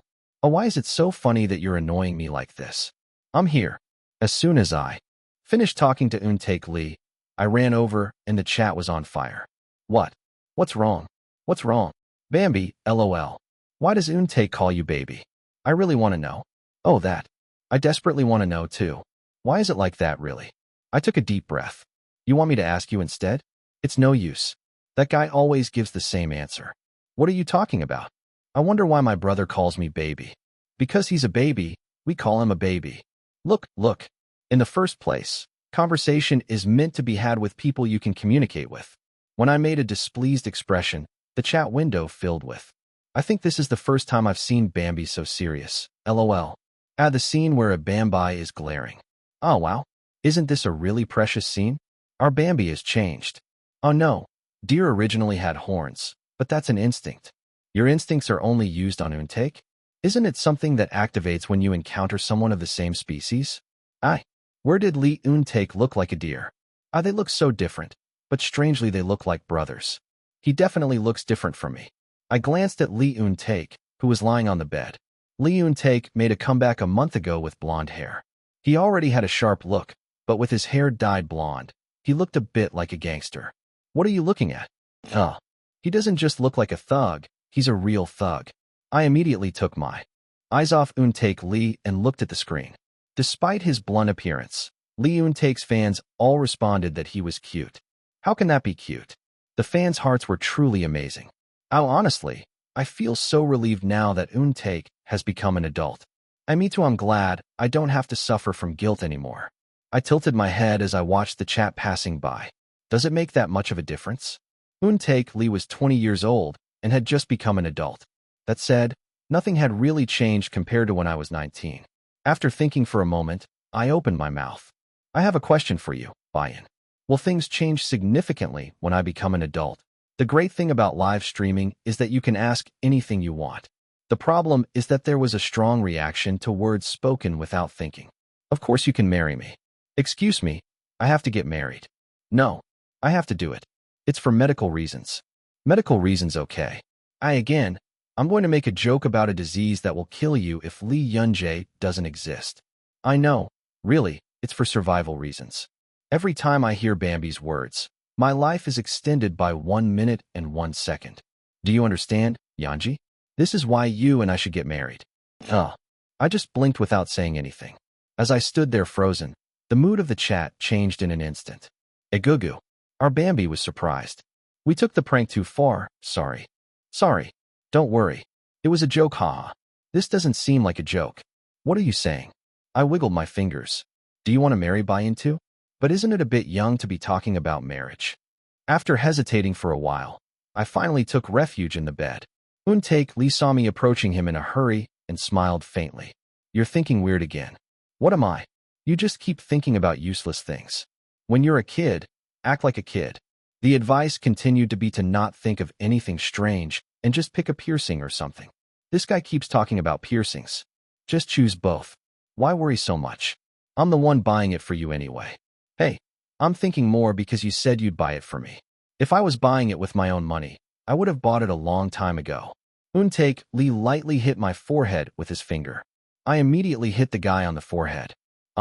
Why are you hitting me so hard? You hit me first. I hit him lightly. Whatever it was, you hit first. Oh, that's enough. Lee Untake calmed down faster than usual, perhaps considering that he was on air. Then he answered in a slightly louder voice towards the screen. He said he was going to give me a present to celebrate me becoming an adult. That's what I'm talking about. I was talking about something out of the blue, and there was a chat on the guy's phone. How long have you been watching me? He's an idol after all. But he still thinks about broadcasting. It was around the time when I was smiling proudly. The gift you chose yesterday was given to you by Song. It's nice to see you taking care of our Bambi Hyung's hee. Untake Lee frowned after seeing the chat. Did you choose the gift for Song Jun yesterday? What? You told me to choose for myself. That's because you have a clear taste. Even if I choose, if I don't like it, it's over. Song Jun's tastes were more moderate compared to Lee Untake's. Since she was the type of person who would like anything I gave her, I thought about it for a long time before I finally brought it up to Bayan. Where is that? Untake Lee continued to mumble for a long time despite my explanation. I finally gave up on the complaints that never ended no matter how long I waited. Okay, I'll choose the gift for you too. Okay then. Okay. Untake Lee nodded his head as if he had been waiting for this. I clicked my tongue inwardly. This kid is really weird too. Title: When on Earth is this not funny? GIF: Lee Yunjae hitting Lee Untake's forehead. D-Day, it's still funny no matter how many times I watch it. This will probably be funny, even if you look at it 20 years from now, lol. Lee Yun-jae. This moment is the point of this evil sentence. It's so funny that you just threw it away. I watched the broadcast, and they seemed really close. It was like they were filming a sitcom. Lee Yun-tae, who calls you a baby but actually acts like one. Chugami. Title. Isn't Lee Yun-jae's gift-picking too comparative? Photo 1, Photo 2. On the left is Song Ai-jun choosing a gift. On the right is Lee Yun-tae choosing a gift. Sorry, Bambi. We can't shield you from this either. It's like that throughout the video, so I have nothing to say about it being a malicious capture. Isn't that too much discrimination? LOL. Song Ai-jun and Lee Yun-tae are from the same elementary school, right? I heard that the two were close before their debut, but he treats his younger sibling differently. But even though Lee Yun-jae only talks like that, in reality, Lee Yun-tae takes care of everything. Yesterday, Yun-tae talked for a really long time about rap. That's right. Yun-tae talked for 10 minutes. Then Bai-hyuk talked for an hour. Perfect introduction, development, turn, and conclusion. Title. Is Lee Yun-jae a fish or a nade? For 3 days, he only talked about fish. Now we're only talking about nade. No. Today you talked about fish again. Professor Lee Yun-jae is really awesome. Please someone stop me. I wish you would stop talking about fish, slightly smiling face. Lee Yun-jae's obsession with fandom that makes you sick of the drama. But 3 hours for a fish documentary? The talking was a bit much. At that time, Seongjin Song, who was next to me, had bloodshot eyes. He was almost dying. I heard that story once before. No. Wonder. I just looked it up after seeing the comments, and it's true. It's just Dondi's eyes, right? There is no need to go to the Lee Yun-jae aquarium. You can just look at Song Ai-jun's eyes, so why go somewhere far away? But this was pretty fun, but it's too bad it's ending sunked. What I'm saying is tomorrow is already the last episode. Time flies so fast. Chapter 433. Title. Lee Yun-jae's funny points. Yesterday, while watching the cross-edited video of Nade, we talked for a long time. GIF. As soon as Bai-hyuk winks, I close my eyes. Why is it so funny when you can't control your facial expressions for a moment? I fully understand my friend's business. It's hard to handle. Weren't you a fan of Lee Yun-jae's Nade? Because fandom is fandom and a friend's cuteness is a friend's cuteness. Let's handle it, Bambi. Endure it, Yeonji. The weight of the crown is heavy. But it's gotten a lot better than before when Nade first debuted. It was hard to even watch the stage videos.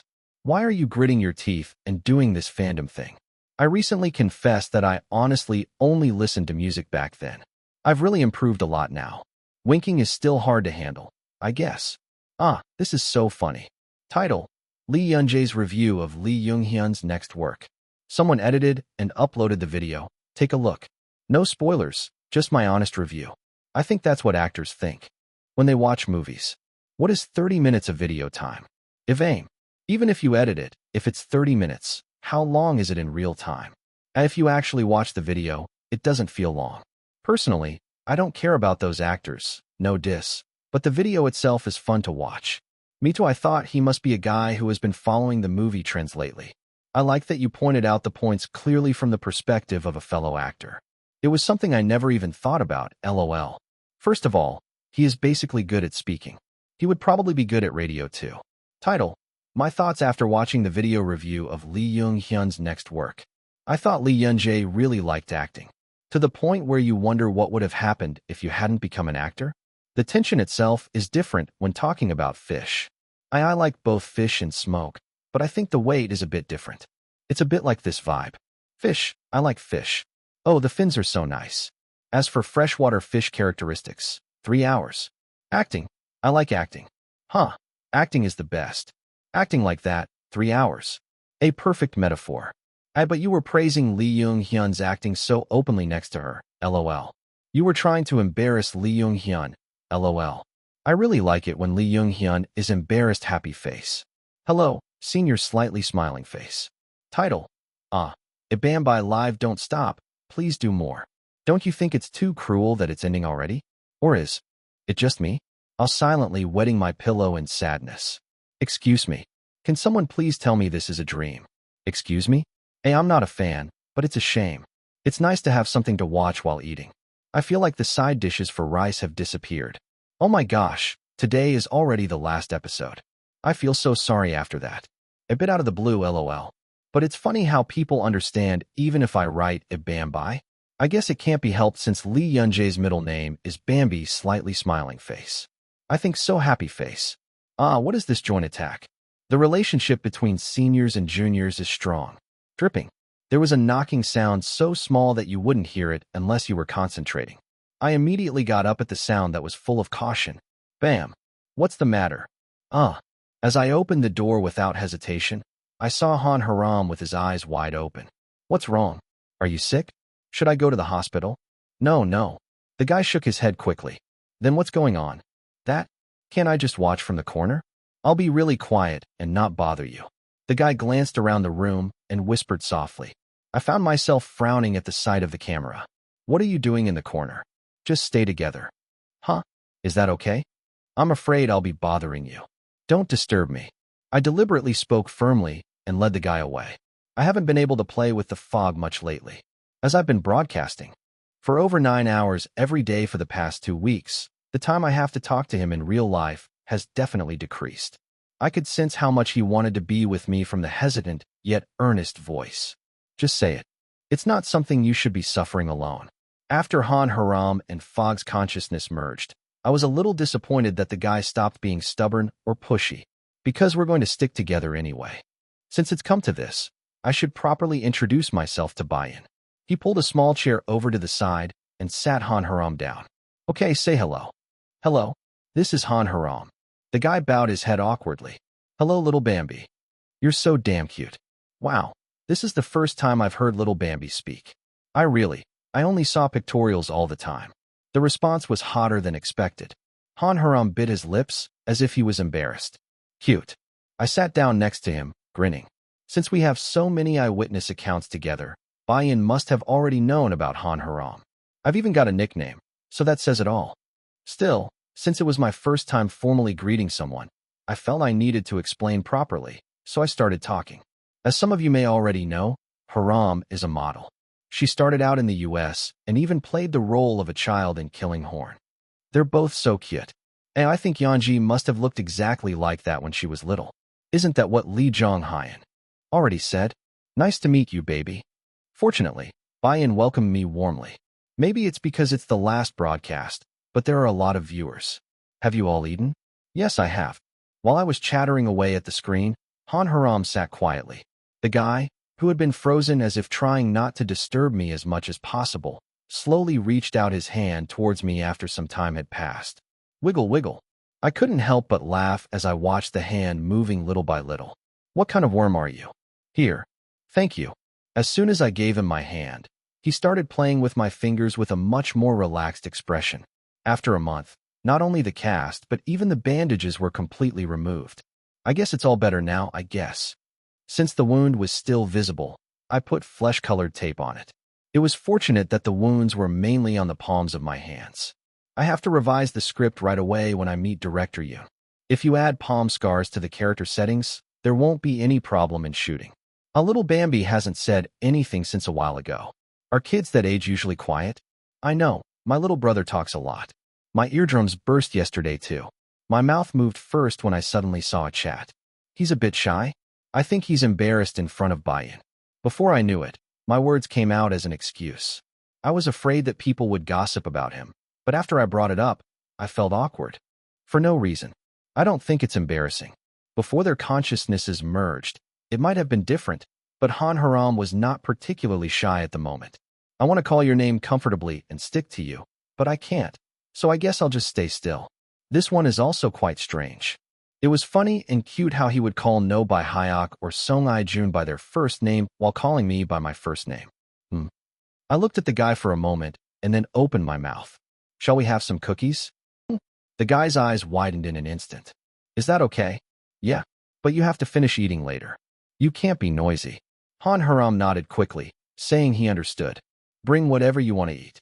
Huh, I'm laughing now. The guy ran out of the room, smiling brightly. It's crazy. My forehead was hit hard, and it sank. The soul is temporarily absent. Isn't it too cute for a human? Isn't he cute? He must have liked sweets so much when he was little.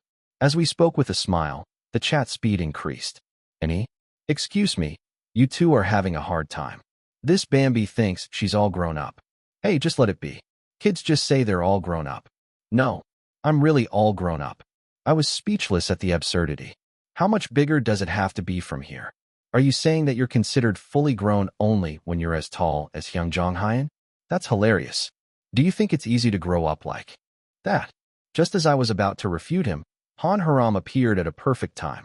Can I eat this? What he brought with a very excited look on his face were potato chips.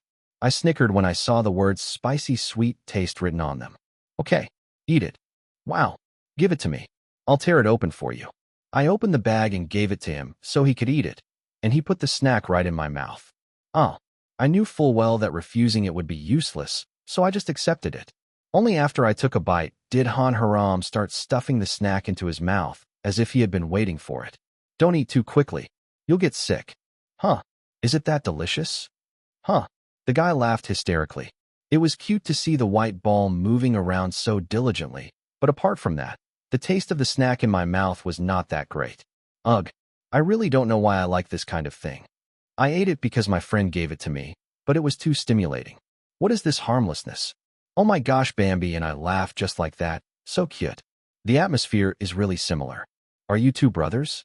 I please take one more picture, this time with the two of us together. Little Bambi, don't you want to act? Auntie, I'm desperate. Haram, he asks if you have any plans to act. Huh. Han Haram, whose tension had risen significantly after eating the snack, immediately shook his head. No, I'll be Yeonji's, Hyung's manager. There you go. Again. It's true. If you keep doing that, Jinbae Hyung will cry. Stop joking around. No kidding. Jinbae Hyung, you do it first, and I can do it second. Just eat some cookies. I fed him candy until one of his cheeks became swollen. Only then did it become quiet. Ugh. It's time to end today's broadcast. I think it's time to say hello now. Flowed like rain in the chat window. I didn't know 2 weeks would pass so quickly. Time really flies. Thank you so much for everything. As it was the last broadcast, he spoke in a somewhat serious voice. It was a very enlightening 2 weeks in many ways. The biggest realization was that not all content needs to be informative. Although we have been communicating steadily through various methods such as letters, live broadcasts, etc., I have always felt burdened that it has to be meaningful.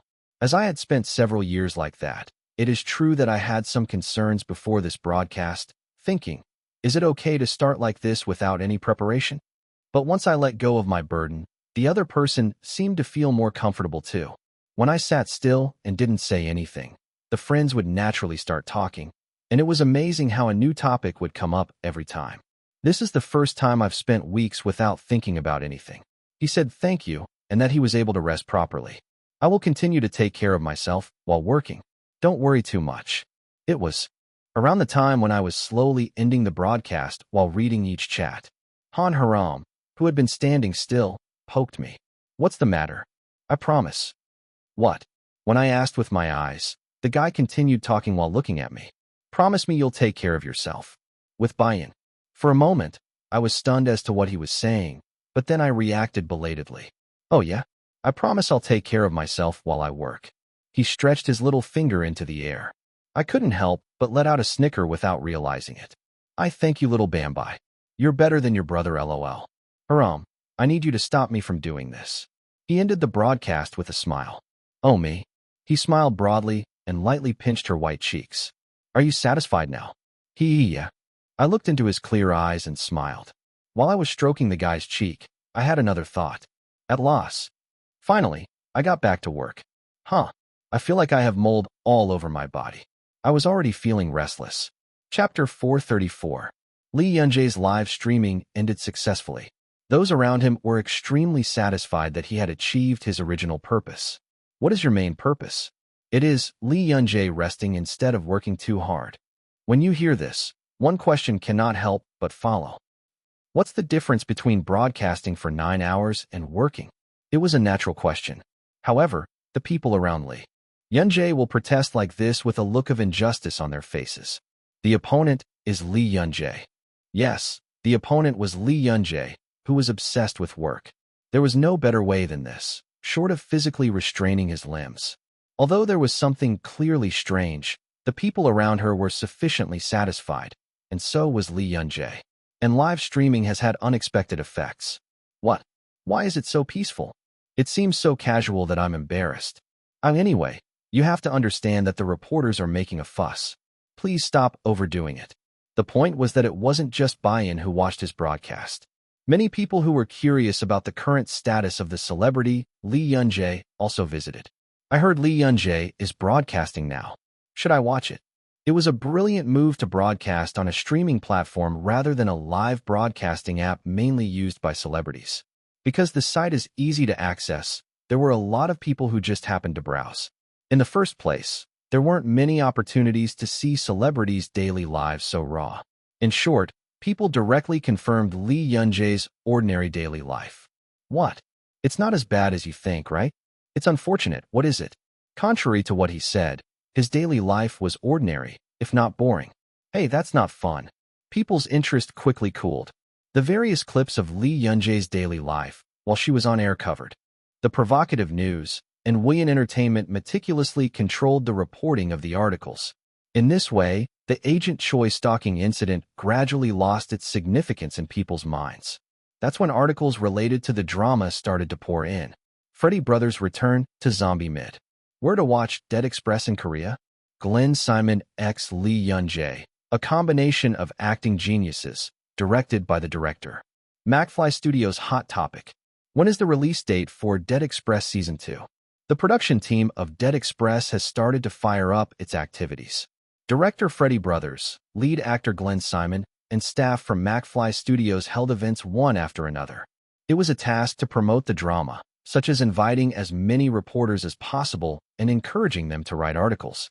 Naturally, Lee Yun-jae did not attend any of these events. Even though his health has improved, it hasn't even been a month since his death threats first set the internet ablaze. In particular, the most problematic issue overseas these days is the act of throwing objects on stage.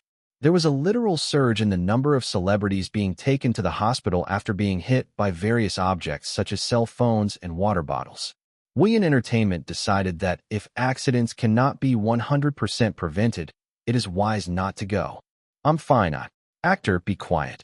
On Jinbei shut Lee Yun-jae's mouth, and the opinion was unanimously accepted, and thus Lee Yun-jae's activities in the United States were temporarily suspended. All events and interviews went on as normal, except for one supporting actor missing. Well, I don't know if I can call this normal. Is actress Lee Yun-jae planning to appear in Season 2 as well? How much importance will actress Lee Yun-jae have in this season? Is there an episode that happened while acting with actress Lee Yun-jae? Please calm down for a moment. The actors and production crew were at a loss. There was no choice since all the questions were focused on people who were not present at the interview. To put it simply, it was just an interview with Lee Yun-jae without Lee Yun-jae. Actor, are you really okay? I'm completely fine. If you feel even the slightest pain in your hand, you must tell me immediately. All right. I can't believe you, so promise me. How many promises do you have to make? I'm going to get a cramp in my little finger. He grumbled to himself, but immediately stuck out his little finger. Only after making the 6th-time finger promise since morning was I finally able to get out of the car. The model has arrived. Hello? This is Lee Yun-jae. What was decided as my official comeback activity was a photo shoot. The reason was that since we were filming inside a studio, we could control the number of people filming and unexpected situations to a certain extent. From my perspective, I wanted to get straight into acting, so it was a bit disappointing, but I couldn't ignore the worried faces of my co-workers. Since it has come to this, I have to go and take some nice pictorial photos today. Yeonji, are you okay? I'm fine. Please take good care of the filming today. Oh, I should ask for more. Let me introduce you to our general manager first. Oh yes. Not only the on-site staff including photographers, videographers, stylists, makeup artists, and lighting technicians, but also the brand marketing team, and even the headquarters director were present. Why are there so many people? I was a bit skeptical for a moment, but then I was convinced when I heard that the photo I took today would be used as the main cover of a magazine. As I told you in my email before, today's concept is an actor who debuted as a streamer. The magazine will be published next week, so the filming is a bit tight. Please take care of me today. Yes. We filmed the test cut yesterday. Here is the reference, so please check it. I will change into the costume right away. The photo shoot was just as busy as expected. It was a job that involved a lot of people moving around, and the hectic nature of the rapidly moving camera shutters was a bonus. Yes, that's good. Should I slightly turn my eyes to the left?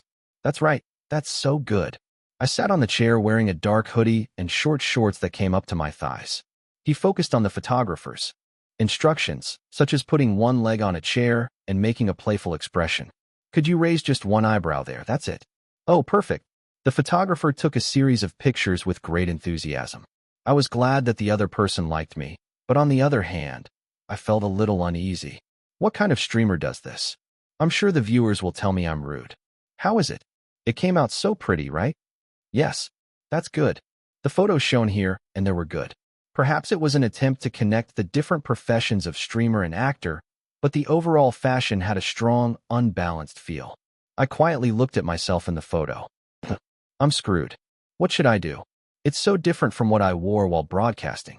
I started to feel miserable as I remembered wearing mostly simple t-shirts for 2 weeks straight. I wonder how much Bayan will tease me if she sees this. Ugh, should I get hit on the back by Hyung Jong one more time and then turn on the broadcast? This time, I asked my stylist to make sure I got the right clothes for me. If you're going to do it, you should do it before the magazine is published. I don't know if I'll have time. It was a time when I was quickly organizing my schedule in my head. It's Yanji. I quickly turned my back to a familiar voice, but one that shouldn't be heard here. What the heck? It's true. Lee Junai Hyung, what are you doing here? I was doing a photo shoot in the building next to mine. It's break time now, but I heard you were filming, so I came to check it out. Song I-jun approached me with a gentle smile. What he was wearing was a traditional suit with a classic fit. From the watch to the shoes, the attire seemed so formal that I took a step back without realizing it. Yanji, I'm sorry, but could you please not come any closer? Isn't it too different from how I look now? Even though she was already wearing casual clothes, she looked even more childish when Song I-jun came next to her. I would rather not know if it were someone else. I didn't like the fact that the person being compared was Song I-jun. How much difference does it make if there is an age gap between us? At best, there's a 2-year age difference. Of course, he's an adult now, but no. If you look at it that way, I don't have much time left. I made a pouty expression without realizing it, but then quickly changed my expression thinking that it would make me look more like a child. You look so cute today. Your clothes really suit you. Song I-jun was busy laughing brightly without knowing my speed. I answered with an embarrassed face. Thank you. It suits you too. You look great. I swallowed down my words that I wanted to wear those clothes too. I was going to contact you anyway. Do you have time tomorrow? Tomorrow? What? That's the day your drama is released. I even downloaded Mac plus OTT to watch it in my home theater room. I nodded without thinking when he said that I could watch it with him if I didn't have anyone to promise to watch it with. I'm grateful. Oh, but can Jinbei and Jonghyun come with me too? Of course. I'll cook dinner for you too. Is there anything you want to eat? How about eating popcorn while watching a drama? Should I make you something like grilled squid with butter? The rapid-fire words went in one ear and out the other. At that point, wouldn't it be a good idea to open a movie theater? But it was wrong to pour cold water on someone who was so excited. As I just nodded quietly, Song I-jun stomped his feet. What should I do? I'm so excited. I'll buy a bunch of snacks for Haram to eat. I can't see him because of his age. Oh right, it was a zombie drama. What should I do? Haram must be upset. Don't worry. I'll see him anyway when it's foggy. It was at that time that I was swallowing the words I couldn't say. Yanji, can we start filming again? Oh yes. I turned around hurriedly at the staff's words. Brother, let's contact each other later. Yeah. If it's okay, can I go and look around? We still have some time left. Do whatever you want. I'm sorry I can't see you off. Song I-jun jumped up and down, asking what on earth he was talking about. When I saw that sight, a snicker escaped my lips. Yeah, that's right. Even if he wears a suit, Song I-jun is still Song I-jun. The strange feeling that suddenly came to me at the sight of his adult-like appearance quickly disappeared. Yanji, cheer up. I waved at the gentle voice that was so familiar to me. 2 days after that, we all went to Song I-jun's house together. Hyung Jong-hyun, Hyung Jinbei, and Sergio, who happened to have a free schedule. Wow, It really does look like a movie theater. Zhang Haiyan looked around Song Ijun's viewing room with sparkling eyes. Jinbei, should we do this at our house too? Okay, I'll pay for it. What are you talking about? I'll probably use it the most anyway, so I'll just do it. I swallowed a laugh as I listened to the conversation between the two. I guess young Zhang Haiyan really thinks this is his home. It was funny to hear the obvious, but I didn't really want to fix it, so I didn't say anything. So, I put on the first episode of Dead Express with the popcorn and various snacks that Song Ijun had prepared in advance next to me. What's going on? Loading. I think there are too many users connected. Since it was an exclusive work of McFly Studio, it was a work that was only released on McFly OTT. Of the 6 episodes in Season 1, only 3 episodes are available for viewing today. After confirming that episodes 4 through 6 would be released in a week, we watched the drama from episodes 1 through 3 without stopping. So where does episode 3 end? I'm out of bullets. Hey, should we just run away? No, we can't disperse. At night, a horde of zombies has overrun the research lab where the main characters and their crew are gathered. The main character, Jake, and the supporting male character took care of all the zombies over the course of several hours. Thank you for your hard work. It was like hell. The doctor sighed. Jake, who was breathing heavily, grabbed his side and froze for a moment. The doctor tilted his head at the noticeable movement. Jake, why is your expression? The doctor's gaze turned to where Jake was looking. The doctor's expression hardened quickly, and Jake waited a few seconds before he smirked. Under Jake's side had a piece of flesh hanging on the verge of falling off. Anyone who looked at it could tell that it had been bitten by a zombie, with clear teeth marks. Jake's laughing voice flowed out from everyone's silence. That's it. That's how episode 3 ended. The moment the screen turned black, I felt hot, almost burning gazes from all directions. What? Why is everyone doing this? Chapter 435. 10 minutes before the release of Dead Express. People started looking at their watches and laptops with anxious faces. Time just doesn't pass. The Mac Plus OTT main screen was displayed on the laptop. As of now, it is the only platform on which Dead Express can be viewed. Hey, but do I really have to watch this drama to this extent? A man poured out his complaints. Just wait and see at night. What are you doing? You're being ridiculous. You're the one making the most of the fuss. When did I make a fuss? I just talked a few times. Oh, both of you shut up. Another man cleared the air of the commotion. I was already annoyed by the slow pace of time, but my friend's chatter made me even more nervous. Just try to be boring. I agreed with my friend who said that it was too much of a fuss since it was just a drama at best. But there was no other way. Honestly, isn't that the only way? This drama was the subject of much talk from the production stage, as it featured the collaboration between the Freddy brothers and Glenn Simon. Fans of the show have been eagerly awaiting the release date, unable to contain their excitement at the news. Then Lee Yun-jae was kidnapped. It wasn't usually an issue for actors to be kidnapped during filming. Since the big issue broke out, the interest in the drama showed no signs of abating. After the trailer was released, the drama became a hot topic in many ways, including death threats. As news about the drama was being reported in all kinds of media, it became impossible to pay attention even if I wanted to. At this point, I started to feel a little awkward. Let's see how well it's made. Just try to be boring. Very boring. I'll write all kinds of malicious comments saying that an empty cart makes the most noise. The man stared at the ticking timer. 5 seconds, 4 seconds, 3 seconds. Now, he kept hitting the refresh button. Hit the button. My friends also hurriedly approached the laptop at the sound of the poisonous mouse. I'm going to the bathroom quickly. Please hold on for a moment. Can you at least pretend to hear me? The man ignored his friend's words and pressed the play button for episode 1. The friend who was about to go to the bathroom muttered, "Hey, see," and sat down next to the man. Jake, why is your expression?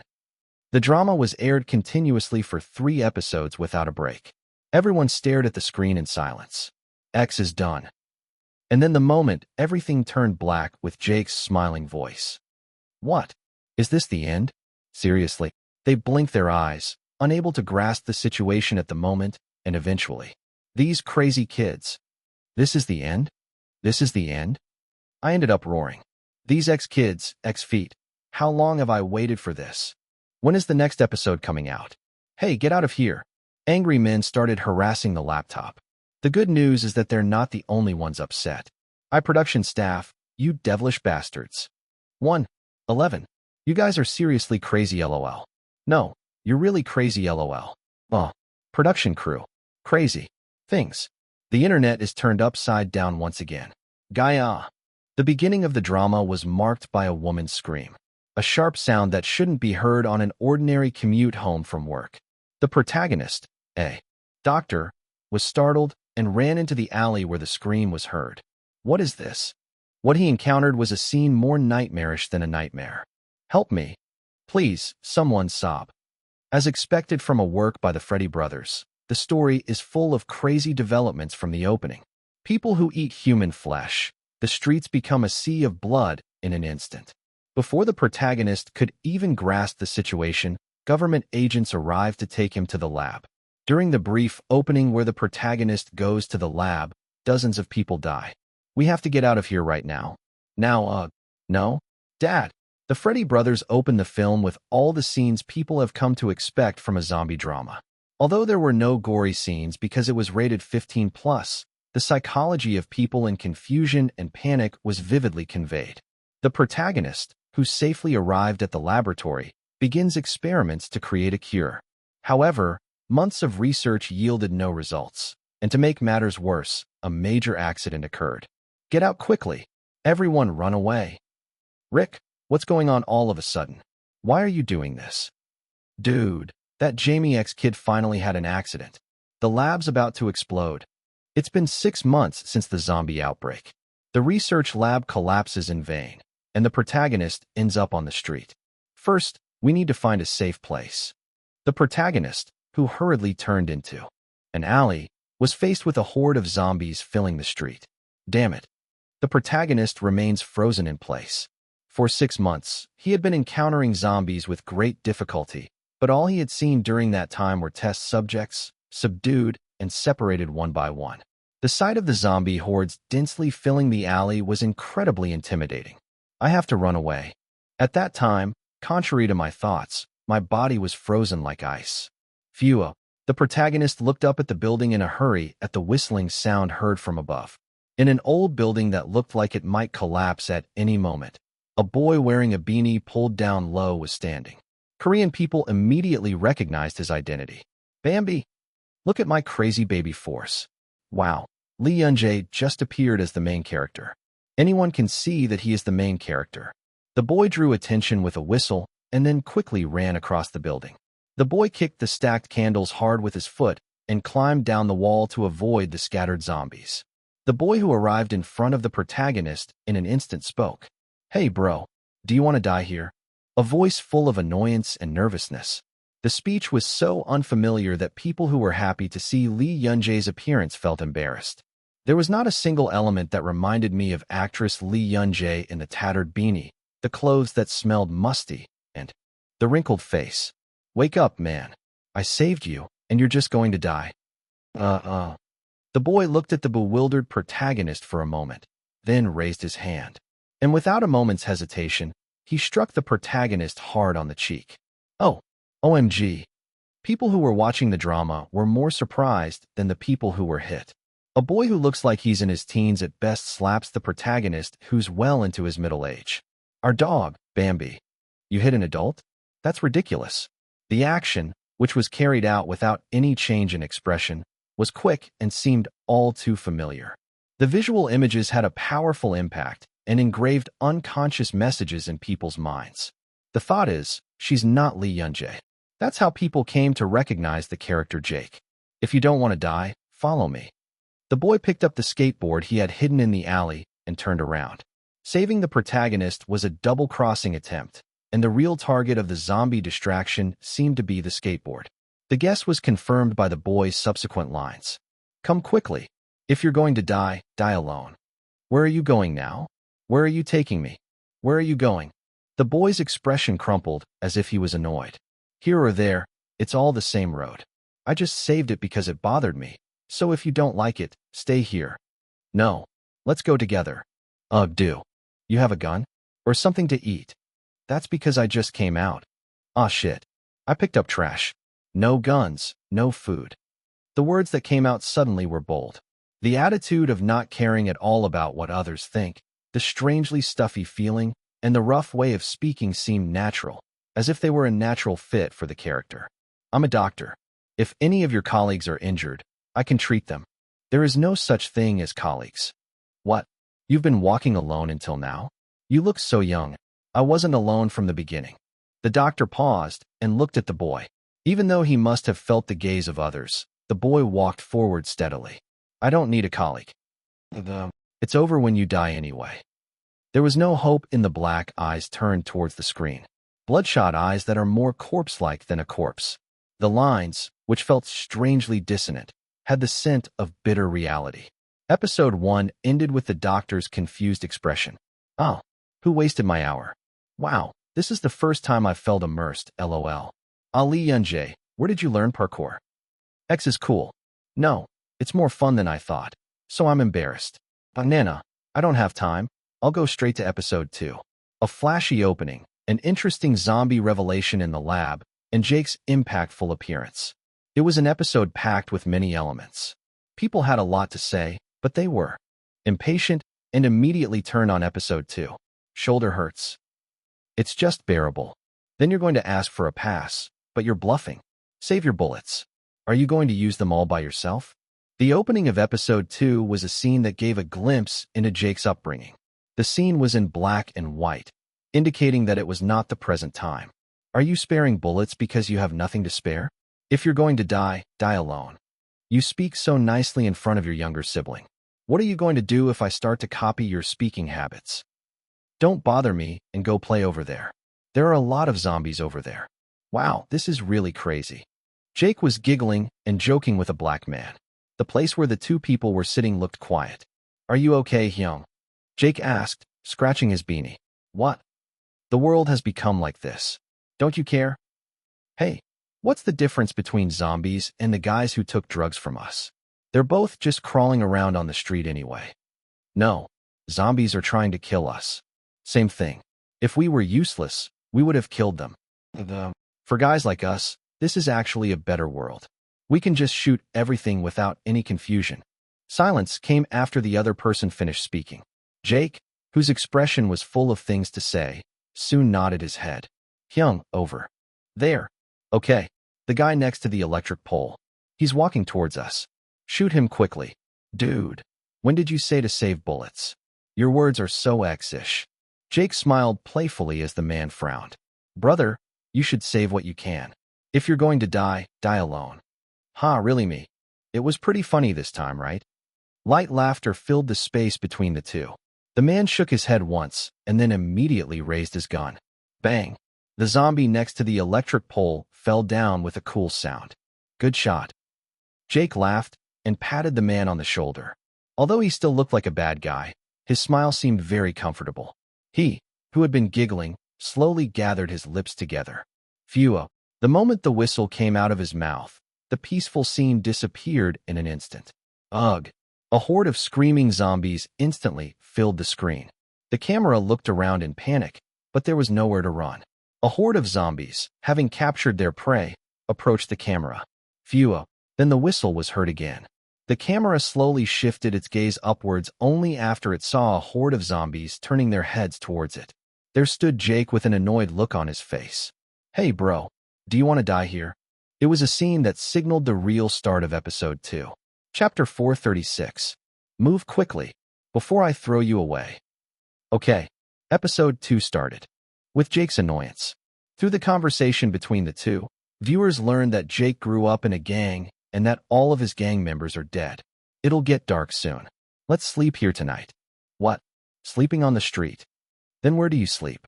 Do you have a separate luxury mansion or something? That's not what I meant. No, I misspoke. Jake glanced at the doctor with pity.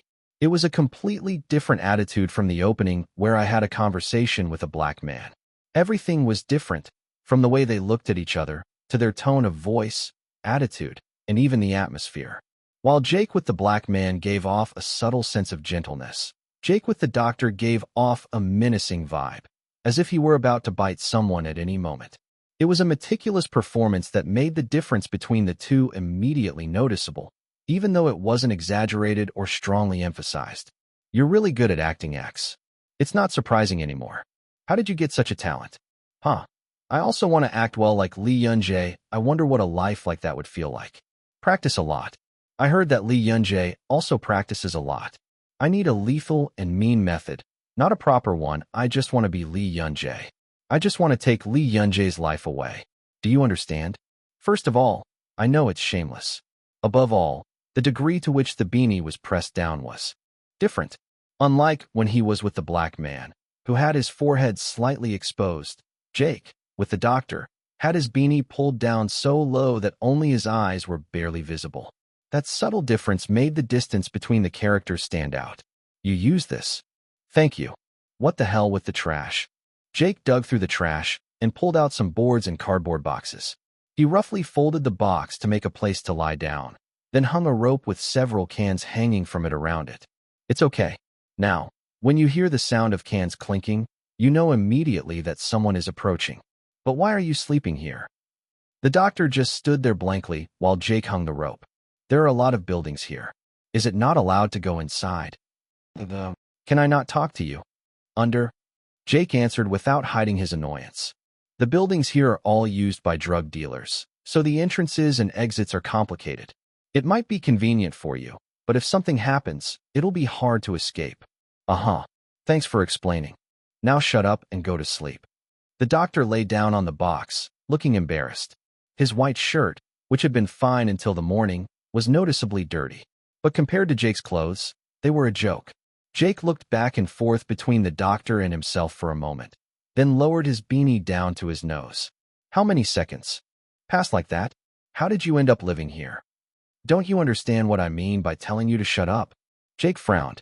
As if it wasn't a lie that he was a gang member, the atmosphere suddenly became tense as soon as he got his weight on. But the doctor calmly looked up at the sky and continued talking. We can just talk. You're the first person I met after leaving the lab. I couldn't speak properly earlier, but thank you for saving me. When did you learn to climb walls? You were really fast. The doctor continued speaking with an expression that showed no sign of being discouraged. Since ancient times, society has been structured in such a way that shameless people win.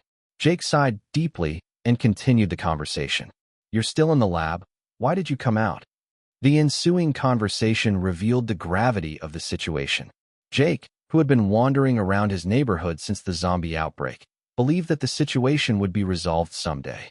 Although nothing really changed for 6 months, I wasn't too worried. They just brushed it off by saying, "We're always put on the back burner by those bastards of Government X." I vaguely thought that if I started saving people one by one, starting from people living near big cities, my turn would come someday. This is a virus. It's a virus that can definitely be transmitted if bitten or bitten by a zombie. I know that too. Is it possible to get it without being bitten or torn? What the hell are you talking about? Only after hearing the doctor's words did Jake realize that he had been dreaming. You can turn into a zombie even if you don't get bitten. In the beginning, most infections occurred while you were sleeping. The doctor calmly told Jake the truth. Humanity has been completely defeated by the virus. People also know that the military, police, and government have long since collapsed. You said it before. Zombies are fucking food. Anyway, they're easy. But that's limited to this area. The virus moves based on the physical strength of the human before they turn into a zombie. Stamina? Yeah, I'm saying that a drug addict turning into a zombie is different from a physically fit adult male turning into a zombie. The doctor beat around the bush, saying that if we left this neighborhood, where most of the drug addicts lived, it would be difficult to deal with even one zombie. That is to say, the further you go into a big city, the more difficult zombies you will encounter. Then why don't I just not go to the big city? But the doctor, Jake, and the people watching the drama all knew. You'll eventually have to go to a big city to get resources like food and weapons. Don't take it too lightly. Not all the zombies die at once. Talking about it just makes me feel worse. I'm really going to sleep now. Jake turned around, frowning.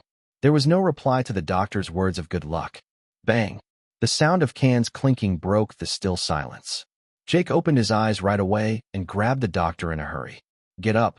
What a... Shut up and get up quickly. The sky was pitch black, as if it wasn't even dawn yet. While the doctor was struggling to come to his senses, one of the zombies fell over, unable to cross the rope. Tang! Land! The line shook violently, and the noise from the can grew louder. The zombies, making groaning sounds, looked at the two people. Jake made eye contact with the zombie and shouted out a curse.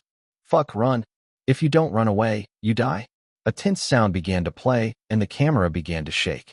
It was at that time that the doctor who was following Jake absent-mindedly fell down. Foot.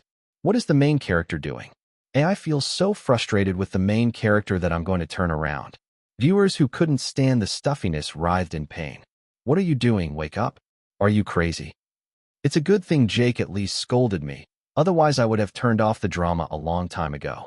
But the moment the doctor fell again, I couldn't stand the anger. What is he doing now? Just die, you idiot. The doctor was still lying on the floor with a face that seemed not to have come to his senses. The zombies rushed at him with a creepy sound, and the doctor got under the truck with a desperate look on his face. Jake looked at the sight for a moment. Jake! I turned my back without hesitation. I'm tired of frying so quickly, lol. Good judgment of the situation. Even I would have thrown it away, lol. Despite the doctor's desperate cries, Jake disappeared completely. Ugh. Zombies crawled under the truck one after another. The doctor gave up on calling Jake and started to crawl in the opposite direction.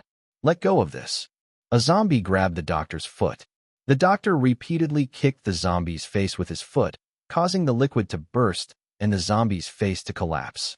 I managed to subdue one, but there were at least 5 zombies following him. The doctor, who had barely managed to get out of the truck, was about to get up and run. This really doesn't help. Jake. Jake was standing on the truck, looking down at the man, with an expression on his face like he didn't know why he was there. I believed you. Mom. When I grow up, I want to be Jake. Mom. When I grow up, I want to be Jake. Let's just change the main character to Jake right now. It's not too late. Get out of the way. At Jake's nod, the doctor quickly cleared his position. Ugh. Just then, a zombie poked its head out from under the truck, and Jake lifted the skateboard he was holding without hesitation. Puck. Every time he struck the board, there was a popping sound and corpses piled up one by one. Jake blasted more than 5 zombie faces with his skateboard. Ugh. Dirty. Jake turned his board, covered in blood and flesh, into the air and looked back at the blank-faced doctor. This is the last one. This is the last time I'll save you. After telling her that if she did something like that again, he'd just throw her away, Jake made his move. The doctor stared blankly at his back and then quickly ran away. What do you mean you know how to be the main character? LOL. Is the writer a fan of Lee Yun-jae? The main character seems to have changed? I'm not joking. Can't you really change the main character? It's not because I'm Korean. It's because I'm so frustrated that I can't watch it. Episode 2 was a highlight for Jake. As the director and writer had expected, Jake quickly gained a lot of attention. A character you can't help but love. The so-called tsundere, who grumbles but takes care of everything, was the typical type of beloved character. Unlike the doctor who is only kind but also stuffy, Jake's proactive and unstoppable actions captivated people. Around the time when opinions were growing stronger that it would be better if Jake were the main character. Feet, you bastards hiding over there, come out now? Who are you?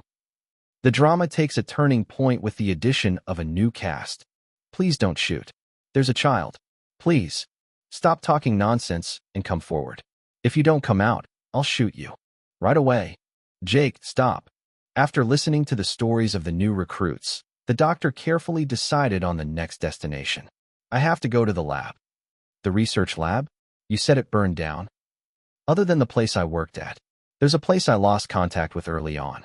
There might be a lot of food and stuff left there. With that said, the doctor suggests Jake take them to the lab. Why Mio? The lab has a cache of guns used by security guards. If you bring us here, we'll give you half of the remaining guns. The doctor watched closely as Jake took all the bullets from the new people he saw. Jake, who had been glaring at the doctor, took the lead after a while, saying he understood. What is that kid doing? Acting like he's so great. Among the new recruits, there were some who were jealous of Jake. Jake ignored this as if it was nothing, and the conflict grew. Then, eventually, a fight breaks out. Hey kid, Listen to this. That guy ignores people. He's always acting all alone. And what are you doing? Then what do you do? The person who picked on Jake was a large black man. What? That smart doctor treated your son's leg, and I killed about a dozen zombies with this last night. What were you doing then? You're talking a lot, you little punk who was hiding in the corner all by yourself. XX. The man's expression turned red and blue, but Jake paid no attention to the man. The doctor quickly intervened as Jake loaded his revolver. Malik, stop it. That's right. Honey, leave the baby alone. Stop it. Do you know how much I've put up with this? It's so annoying that you keep pretending to be black when you're not. He paused, his hands stiffening. You keep pretending to be black even though you're not. Jake quickly raised his revolver as he interpreted the words. Crunch. What? What did you just say? The tip of the revolver touched the opponent's forehead. The hand holding the gun began to tremble. Jake, put the gun down. Despite the doctor's words, Jake continued to stare at the other person. He had an intense expression on his face that I had never seen before. Everyone looked at him with bated breath. Jake. It was at that moment that Jake's finger on the trigger twitched. The screen turned black. What are you going to do if you end episode 2 here? Chapter 437. Episode 3 started with Jake gritting his teeth and glaring at the other person. You keep pretending to be black when you're not? Are you kidding me? To Jake, those words were taboo. When did I ever pretend to be black? Did I put something on my skin? Does this look like black skin to you? No, your tone. My speech was F***king. How was it? Jake's scream echoed loudly. He shouted, so excited that the veins on the back of his neck stood out. If you say that one more time, I'll put a bullet in your eye. The only people who could laugh at Jake's words were his brothers. And Jake's brothers are all dead. The other person, who was unaware of this, just froze and blinked. Jake.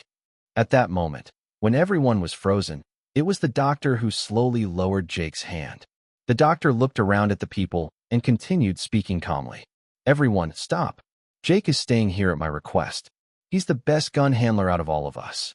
He's the one who saved John from being bitten by a zombie last night. I know you're all sensitive because you've been starving for so long. Don't lose your strength anymore. We'll be arriving at the lab in 2 days. As the doctor nodded, the black man hesitated and apologized to Jake. I'm sorry. But Jake turned around without listening any further. Jake, where are you going? Do I need your permission to even drain the water? Jake answered the doctor nervously and entered the forest without thinking. Fuck. Jake muttered a curse and took something out of his pocket. The camera was deliberately positioned far away so that it was difficult to see what it was. Jake, who had been fiddling with the object for a while, put it back in his pocket with a deep sigh. And then, as Jake was about to turn back, something caught his eye. Phew. Jake's whistle continued. The group, including the doctor, hurried into the forest. Jake, what's going on? I found a good place to stay today. Jake's finger pointed to a place. There was a pretty sturdy-looking barn there. Oh my. Are you saying this so openly? The character settings are deeper than I thought. There's a lot to think about. There is a lot of chaos overseas right now. Jake's character setting of pretending to be black has been a hotly debated issue since the trailer was released. The reaction was so heated that it led to death threats against the actor. It's amazing that such a serious issue is dealt with as a storyline in a play. Even the specific gravity is high. People who thought this setting was simply for aggro were turned upside down. But the shock they would receive was still greater. I think I'll live. I thought I was going to die of hunger. Now if I just drink water, I'll be fine. The barn Jake discovered was the perfect place to spend the night. Above all, there was a can of food lying around that looked like it had been left out for months, and the group filled their bellies for the first time in a long time. I saw earlier that there seems to be a well nearby. Let's go and get some water tomorrow. Jake devoured the can, ignoring the chatter of the crowd. He lay down with his beanie pulled down to the tip of his nose. Someone came up next to him, and Jake immediately opened his mouth. What the hell is wrong with you? What? Why are you bothering me so much? There was no need to lift the beanie, because there's only one person who would treat Jake like this. It's lonely to eat alone. You can just eat with those people. But those people ate it all. Why on earth are you walking around with your eyes open? Can't you see that I've eaten and am lying down? The doctor smiled kindly as Jake roughly lifted Vinny up. The doctor shamelessly took Jake's place and handed him his share of the can. Would you like some of this? You need to eat more because you're growing. Growing up is a piece of crap. Jake quickly snatched the can away, grumbling in response. The doctor waited until Jake had quickly finished emptying the can before asking, "What's that ring? What kind of ring is it?" "Oh, that's too bad. You ate all the food and pretended not to know." Jake's expression rotted at the doctor's laughter. F***CK, this is what he gave me. Jake answered with an annoyed face, unable to spit out the food he had already put in his mouth. "I'm curious about something." "I was curious because you never let go of my hand when you sleep." "What does it mean?" As the doctor looked into Jake's pocket, Jake hesitated and took out a round object from inside his pocket. It was also something he had been fiddling with for a while just before discovering the barn. "That's right. It's just a ring given to gang members." Jake fiddled with the dull design of the ring with an embarrassed face. "Why aren't you wearing it?" "I didn't really wear it." "Why?" "Just. Really just. Then there are fake ones too." As Jake frowned, the doctor raised both hands as if to say that he would stop there. Jake's face crumpled even more at her ridiculous reaction. It seemed unpleasant to anyone who saw it as behavior that made him seem like he was being treated like a child. But for a moment, a look of relief crossed Jake's face, as if to say, "Thank goodness I didn't ask any more questions." The camera didn't miss that expression, and the viewers were able to see into his psychology that even Jake didn't realize. There must be something going on. It wasn't difficult to guess what the inside story was. He was outraged by a black man telling him to stop pretending to be black, and he couldn't properly wear the ring given to gang members, etc. Through several clues, we could sense that Jake was feeling alienated and lonely about not being black. The story, delivered through delicate facial expressions, melted people's hearts. Oh, that's right. Even if you wear the same ring, it doesn't mean that you're the same race. I understand his feelings. Guys, I think Jake is a boy who wants to belong. I'm starting to hate myself for getting mad at him in the past. That's right. Don't just say things like that. But when I see you taking care of your friends, I think you're a kind-hearted person. That's why I feel even worse. And I think I know why Jake doesn't take his beanie off. Maybe it's because most black people have curly hair?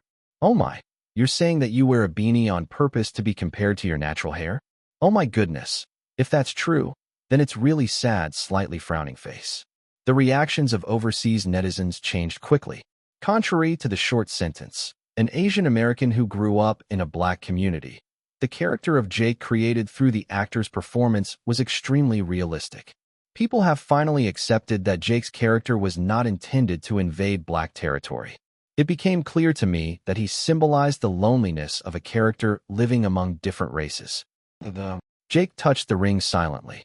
In that familiar touch, I could see the affection he felt for his brothers. The doctors and their team arrived at the lab midway through episode 3. As the doctor said, the first lab to lose contact was filled with mountains of food. The group easily dispatched a few zombies and then ate food in a hurry. Finally, those who had satisfied their hunger chatted happily around the campfire. Someone approached Jake, who was quietly watching them. "Kid, eat this." It was the black man who had been picking on Jake. "Okay, you skinny guy is a picky eater? Eat quickly when you're given food." Jake reluctantly accepted the canned food after repeated urging from the black man. The black man hesitated as if he had more to say, and Jake eventually spoke first. "I want to say something. Hey, thank you for saving my son. If it weren't for you, those bastards would have bitten me long ago. Thank you so much." Jake looked at the other person for a moment, then turned his head away. "I know, that's enough." "Oh, really? You little brat. People will hate you if you act like that. Do you know that?" "It doesn't matter. I just hate it more." The man's wife was the one who stopped the two people from raising their voices again. "I told you to say thank you. So why are you picking a fight again? Can't you even apologize properly?" "No, he keeps doing that. This guy is really. Stop it and take care of John." As the woman hit the man hard on the back, the man grumbled and disappeared. Jake looked uncomfortable as the woman sat down next to him. He may have a bit of a weird personality, but he's not a bad person. If he's hurt, forgive him. Thank you for coming all the way here with me. You don't need to thank me since I didn't come because of you. Haha, still, thank you. The woman looked at Jake with warm eyes. There's nothing I can do for you. But should I at least wash that beanie you're wearing now? I'm going to do the laundry right now. No need. It's because it's like a treasured beanie. It doesn't necessarily have to be clean, but it has to last a long time. Jake thought about that for a while, then took off his beanie. You must not break it. Okay, I'll bring it to you right away. The woman smiled and headed toward the river with the rest of the group. It was when Jake was awkwardly touching his hair, feeling dizzy.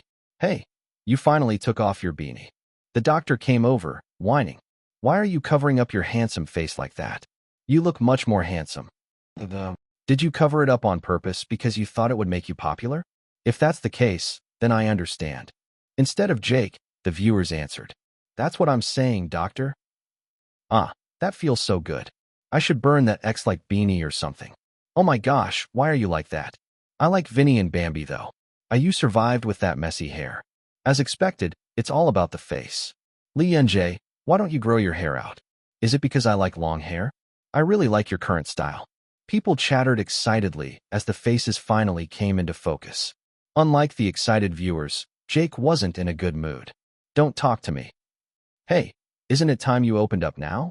I thought we were getting closer. The doctor's playful words nudged Jake. Jake's expression twisted for a moment. What do you know? What? Whatever you think. What does it have to do with me? Jake, wait, don't pay attention to me, please. Keep your fucking mouth shut. Stop showing off to your patients. Okay. The boy's expression showed confusion as he got angry. I was okay with my situation of not being able to fit in with the friendly atmosphere. I was used to it. But she felt uncomfortable and angry at the adults who kept approaching her. Jake raised his hand to cover his face, then frowned when he realized he didn't have a beanie. F***CK, nothing works. The atmosphere became tense in an instant. As the viewers watched, the doctor sighed deeply. I guess I made the wrong choice this time. You know what? Talking to you feels like playing a simulation game. You know, the game where you raise your affection level while talking. I failed X. I'm totally in the red right now. Oh right. Why? Shouldn't it be better like this? Jake's anger subsided surprisingly quickly at the doctor's witty remark. Have you ever played a game like that? The important thing is that it's a secret. You're just pulling X right now. No. I pushed you away today. I deliberately didn't talk to you for 3 hours today. Shit. Jake clicked his tongue with a pitiful face. The doctor cried and said that it really didn't work. Jake chuckled at the look of genuine regret. As a gasp escaped Jake's lips, the doctor laughed along. Are you feeling a little better? Her affectionate eyes landed on Jake. Chapter 438. The doctor smiled and told a story about his time working in the ward. The story goes that there was a kid who was exactly Jake's age, and he thought of himself as just as pathetic as Jake. He was joking around like this when he was going into surgery. But was he really angry? He told me not to make fun of people. He told me I'm easy. This is the first time I understand the position of someone I don't know. Haha, you want to beat me too? I heard he really wants to beat me. The doctor smiled as if he was used to it. I told him to get angry while lying there. It's not scary at all. If you want to get really angry at me, finish all the treatment first. He was so angry. He was screaming like he was possessed by an evil spirit. I thought he was sick. He said that he wanted to come out properly once he was discharged from the hospital. A faint smile suddenly appeared on Jake's face. He asked in an expectant voice, so who won? The doctor answered refreshingly. He died. During surgery. The odds of success were so low. If I had come to the hospital on time, it might have been different, but I was so scared of money that I came too late. The doctor's tone was still gentle. He acted as if nothing had happened, as if he was bringing up something from his past life. You don't care? Of course not. I still think of you. I think of you more these days because of you. The doctor smiled faintly. But what can I do? The living must live. Jake paused at those words. You? The doctor's eyes turned to Jake. What do you want to do? The doctor's question was ambiguous. I wonder if he still wants to fight the doctor, or if not, what he wants to ask. Jake hesitated for a long time. I am. The words flowed slowly from his mouth. It had been a long time, but the doctor waited without blinking an eye. At that sight, Jake opened his mouth again. I live, zombies. Everyone run away. A sudden scream rang out. A horde of zombies, numbering in the dozens, invaded the laboratory. People were holding wet clothes in their hands, perhaps because they had encountered a horde of zombies while doing laundry. Among them was Jake's beanie, but Jake didn't care and just shot the gun. Bang! Bang! F***CK. I didn't think the zombies would decrease. Jake used up every last bullet and threw his revolver at the zombie's head. I'm out of bullets. Hey, should we just run away? No, we can't disperse at night. The skateboard was being used by a black man, so the doctor threw Jake a piece he could grab. What is this? Jake stared at the rope the doctor had given him in bewilderment, then pushed away the zombie running towards him with his body. After luring one into a corner, I tied a rope around the zombie's neck. Ugh, F***K. Something flowed out between the ropes with an eerie sound. Soon enough, their heads fell to the floor, and Jake calmly dispatched them one by one. I killed zombies so hard, and I killed them again. After the last zombie fell, people let out heavy breaths. I've done all of this. Jake bent down, gasping for breath. I wanted to admire it, but I felt so out of breath that I couldn't even do that. Jake, holding his side, froze at the strange sensation. Thank you for your hard work. It was like hell. Jake, why is your expression? After that, the problematic scene continued. So episode 3 ended with Jake getting bitten by a zombie. It was around that time that the people's extreme anger continued. Title, Are You Crazy? Did the production crew lose? How can you give me such a grand narrative and then think of killing me? No matter how much I think about it, I can't understand it. Why are you killing someone who is more like the main character than the main character? And if you're going to solve it, solve all 6 episodes. Why are you only solving 3 episodes? I'm so angry that I'm going to go find the production company. Is the production company in the US? Okay, I should send an email. Hey, I can't live my daily life right now because I keep thinking about Jake. My heart feels like it's going to break. My heart is torn apart now. Title, Is it true that as soon as you say you want to live, you get bitten? I think it's too harsh. I know it's a zombie drama special, but isn't it too much for her? It's a real glitch to have a heart-to-heart conversation and then be attacked by zombies. But this time I really didn't expect it.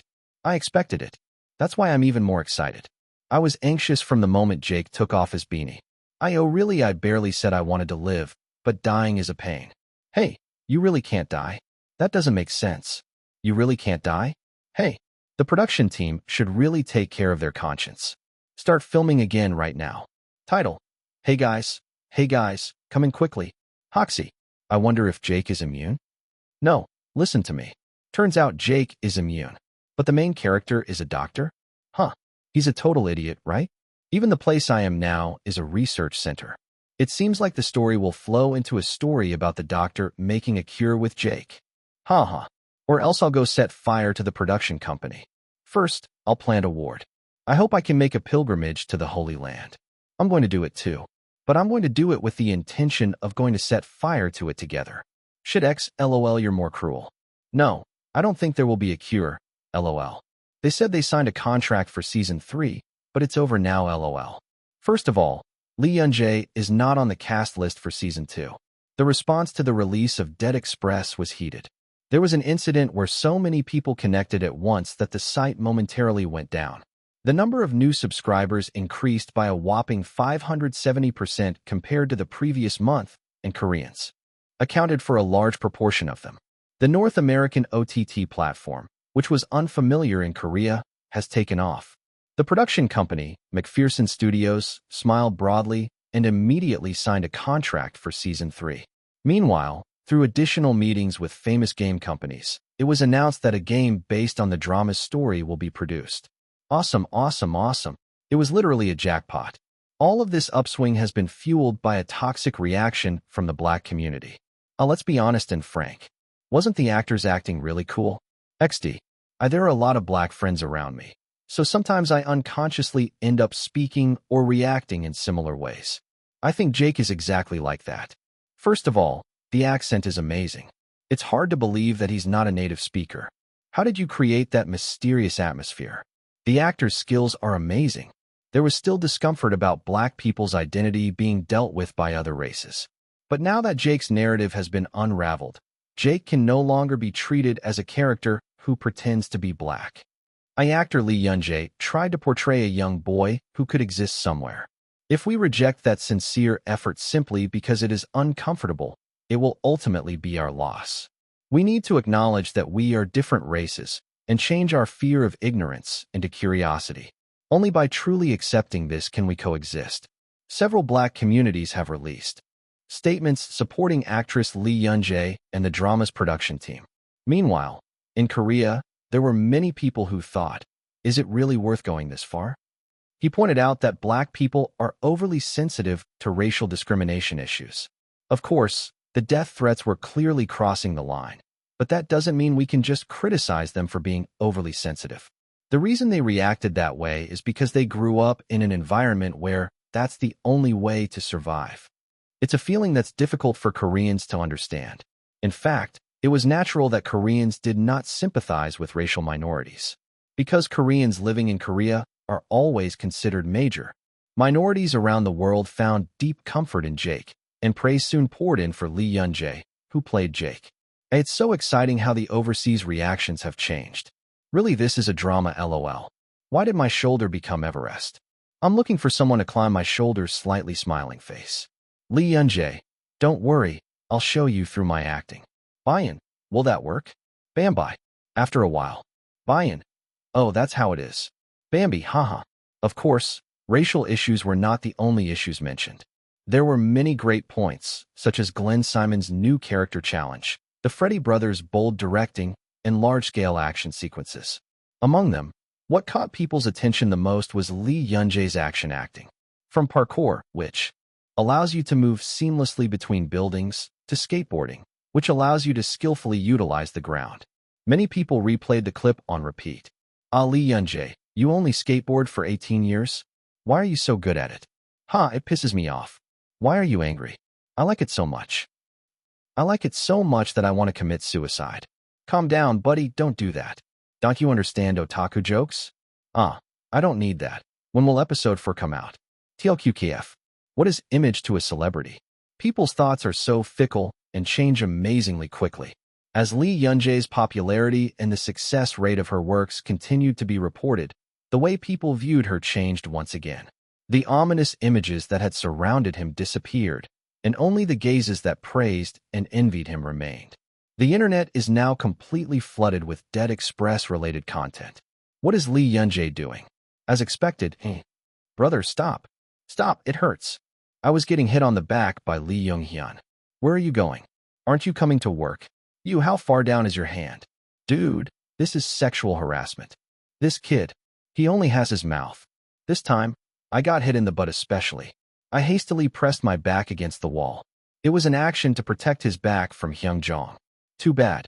To be honest, I wasn't sick, but I was very sad. When did you hug me because I'm cute? Why do you only yell at me now? Are you all grown up? Brother, if you're going to get angry, tell me why and then get angry. As I pouted my lips, Jong Hyun let out a deep breath as if he found it ridiculous. Why? Why? Not knowing that makes me the angrier. Do you know how I feel? I don't know. I feel bad because you seem angry. I like you, Hyung. Hey, I told you not to act cute.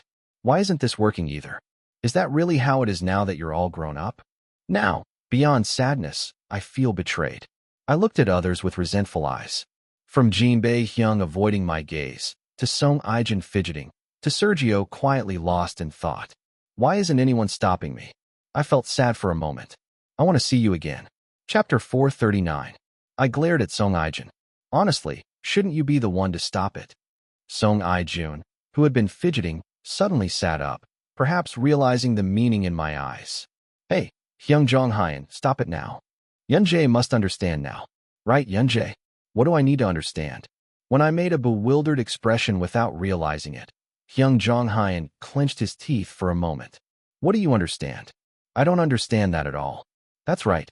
Song Junai, whose voice trailed off, sat down while observing the situation. Hey, why are you sitting down again? Get up. Lee Yunjae. Don't look at Lee Junai, look at me. You really don't know why I'm mad. I quietly recalled memories of the past few hours. I came to Sungjun's house to play with Jinbae Hyung, Younghyun Hyung, and Sergio, and watched episodes 1 to 3 of Dead Express. Since most people don't talk while watching videos, we just watched the drama in silence for 3 hours. What did I do wrong in this situation? Are you upset because you ate too much popcorn? I don't think so. I confessed obediently to the question that I couldn't come up with no matter how much I thought about it. Yes, I really don't know.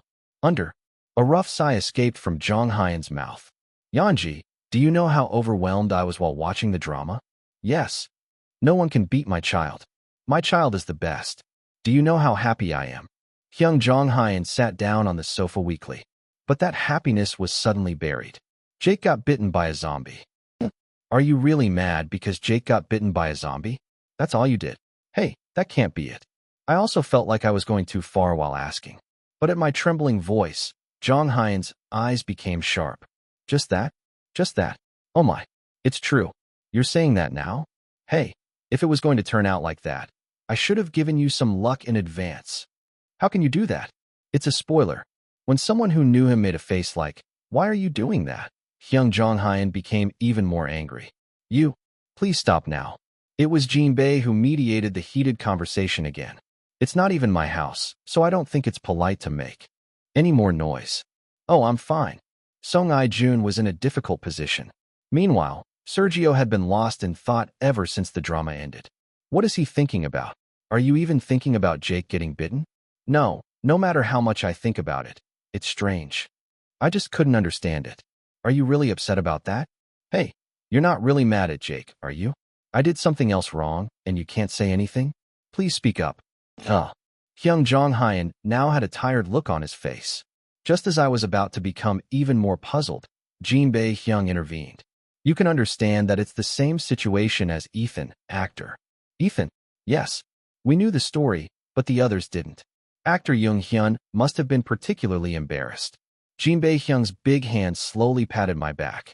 You've talked about Jake a lot, but you've never said anything about him being in that situation.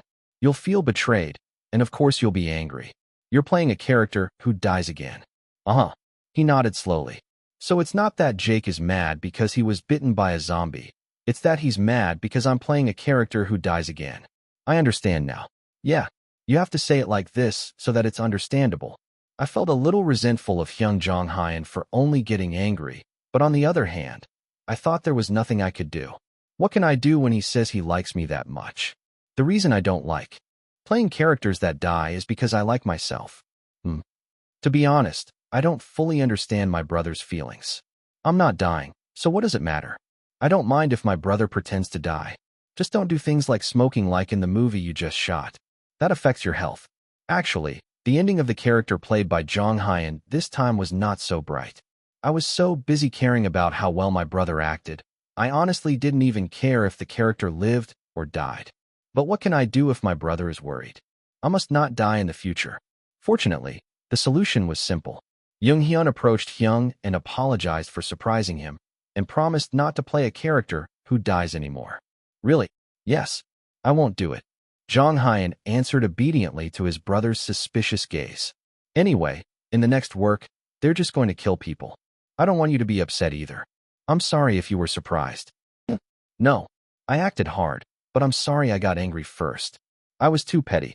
Hyung Jong Hyan moved his body slowly and hugged me. As if they had been waiting for each other, they hugged each other and applause erupted from the side. Great. Thank goodness.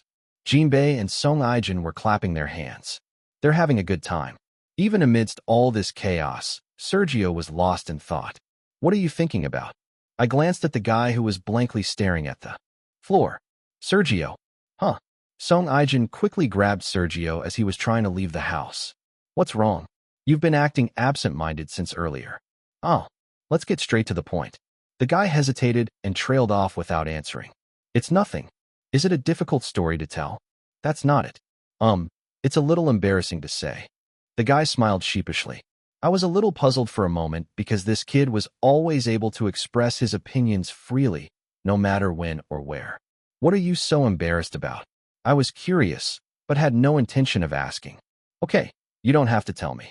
I was just asking because I was worried that I might have done something wrong to you. Sergio thought for a moment, then sighed briefly. You didn't do anything wrong, Yanji. I was just jealous. And I was also compared to others. Comparable.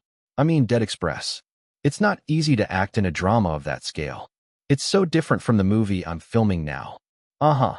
When I made a face that said I understood, the guy looked away as if he was embarrassed. Of course I know you're a great actor. Your performance was perfect. You're so cool. I imagine myself standing in your shoes. I see. Don't get me wrong. I don't mean to take your spot. I just wanted to make a big production soon. Yeah, don't misunderstand. What he's shooting now is an independent film, so it's not going to be an easy filming environment in terms of budget, schedule, and other factors. That alone would be difficult to film. That guy said that when I went to the Busan Film Festival last year. I heard that among the actors I'm filming with this time, there's someone who's causing trouble. To paraphrase Sergio, working with underdeveloped idiots was a real pain in the ass. In the meantime, it is natural to feel jealous of an actor of the same age who is filming a foreign drama on a much larger scale. It's just strange that the opponent is me. It's not all that fun to be the object of someone's jealousy. I want to solve Sergio's feelings right now, but I feel frustrated because there is nothing I can do. But that doesn't mean I can put him in my next project. What should I do? While I was lost in thought, Sergio regained his composure and smiled loosely. I'm sorry for talking nonsense, Yanji. Are you upset? No, not at all. Well, that's good. Since I already brought it up, it would be funny to ask you to pretend not to hear me. I'll do my best to make it so you don't notice. The guy smiled faintly. I quietly looked at the other person's smiling face as if nothing had happened. See you next time, Yanji. Sergio. Huh. I'll tell Lee Junhyun. Let's meet up then too. The guy tilted his head. He continued speaking calmly in response to the question, what are you talking about? If you were to appear in a drama like Dead Express. I'm not going to leave. Someday. Since you took care of me this time, I'll take care of you next time. It was the only promise I could make now. Sergio stared at me intently, then slowly raised the corners of his mouth. Okay, I'll look forward to it. Less than a day after Dead Express was released, I got a call from the production company. The other person gave a formal greeting asking how things were going, and then brought up the main topic in a quiet voice. Hi, Mr. Yanji. How about filming one more piece from Jake's perspective? Yes. As a spin-off. The response this time is so good. An excited voice came over the phone, saying that approval had already been received. It's a spin-off. A spin-off is a work that is separate from an existing work. The same characters appear in the same worldview, but the main characters are different and the time period is different. In other words, since we can't change the ending where Jake dies, we're going to create another work with Jake as the main character. I guess you had some fun this time. Well, from the production company's standpoint, it was understandable that they were greedy for money. But that's up to the production company. No, I don't want to. I gave a clear rejection rather than an ambiguous answer. The other person seemed taken aback by the stronger response than expected and beat around the bush before hanging up. 3 days passed like that. 3 days. You're calling again. I looked at my ringing phone with a tired face. Aren't you tired? For the past 3 days, the production team has been trying tirelessly to convince me. When I told him to just tell me how much he wanted, he said, I'm not interested in money, but he didn't seem to believe me. It's time you understood. I told you honestly, so why don't you trust what people say?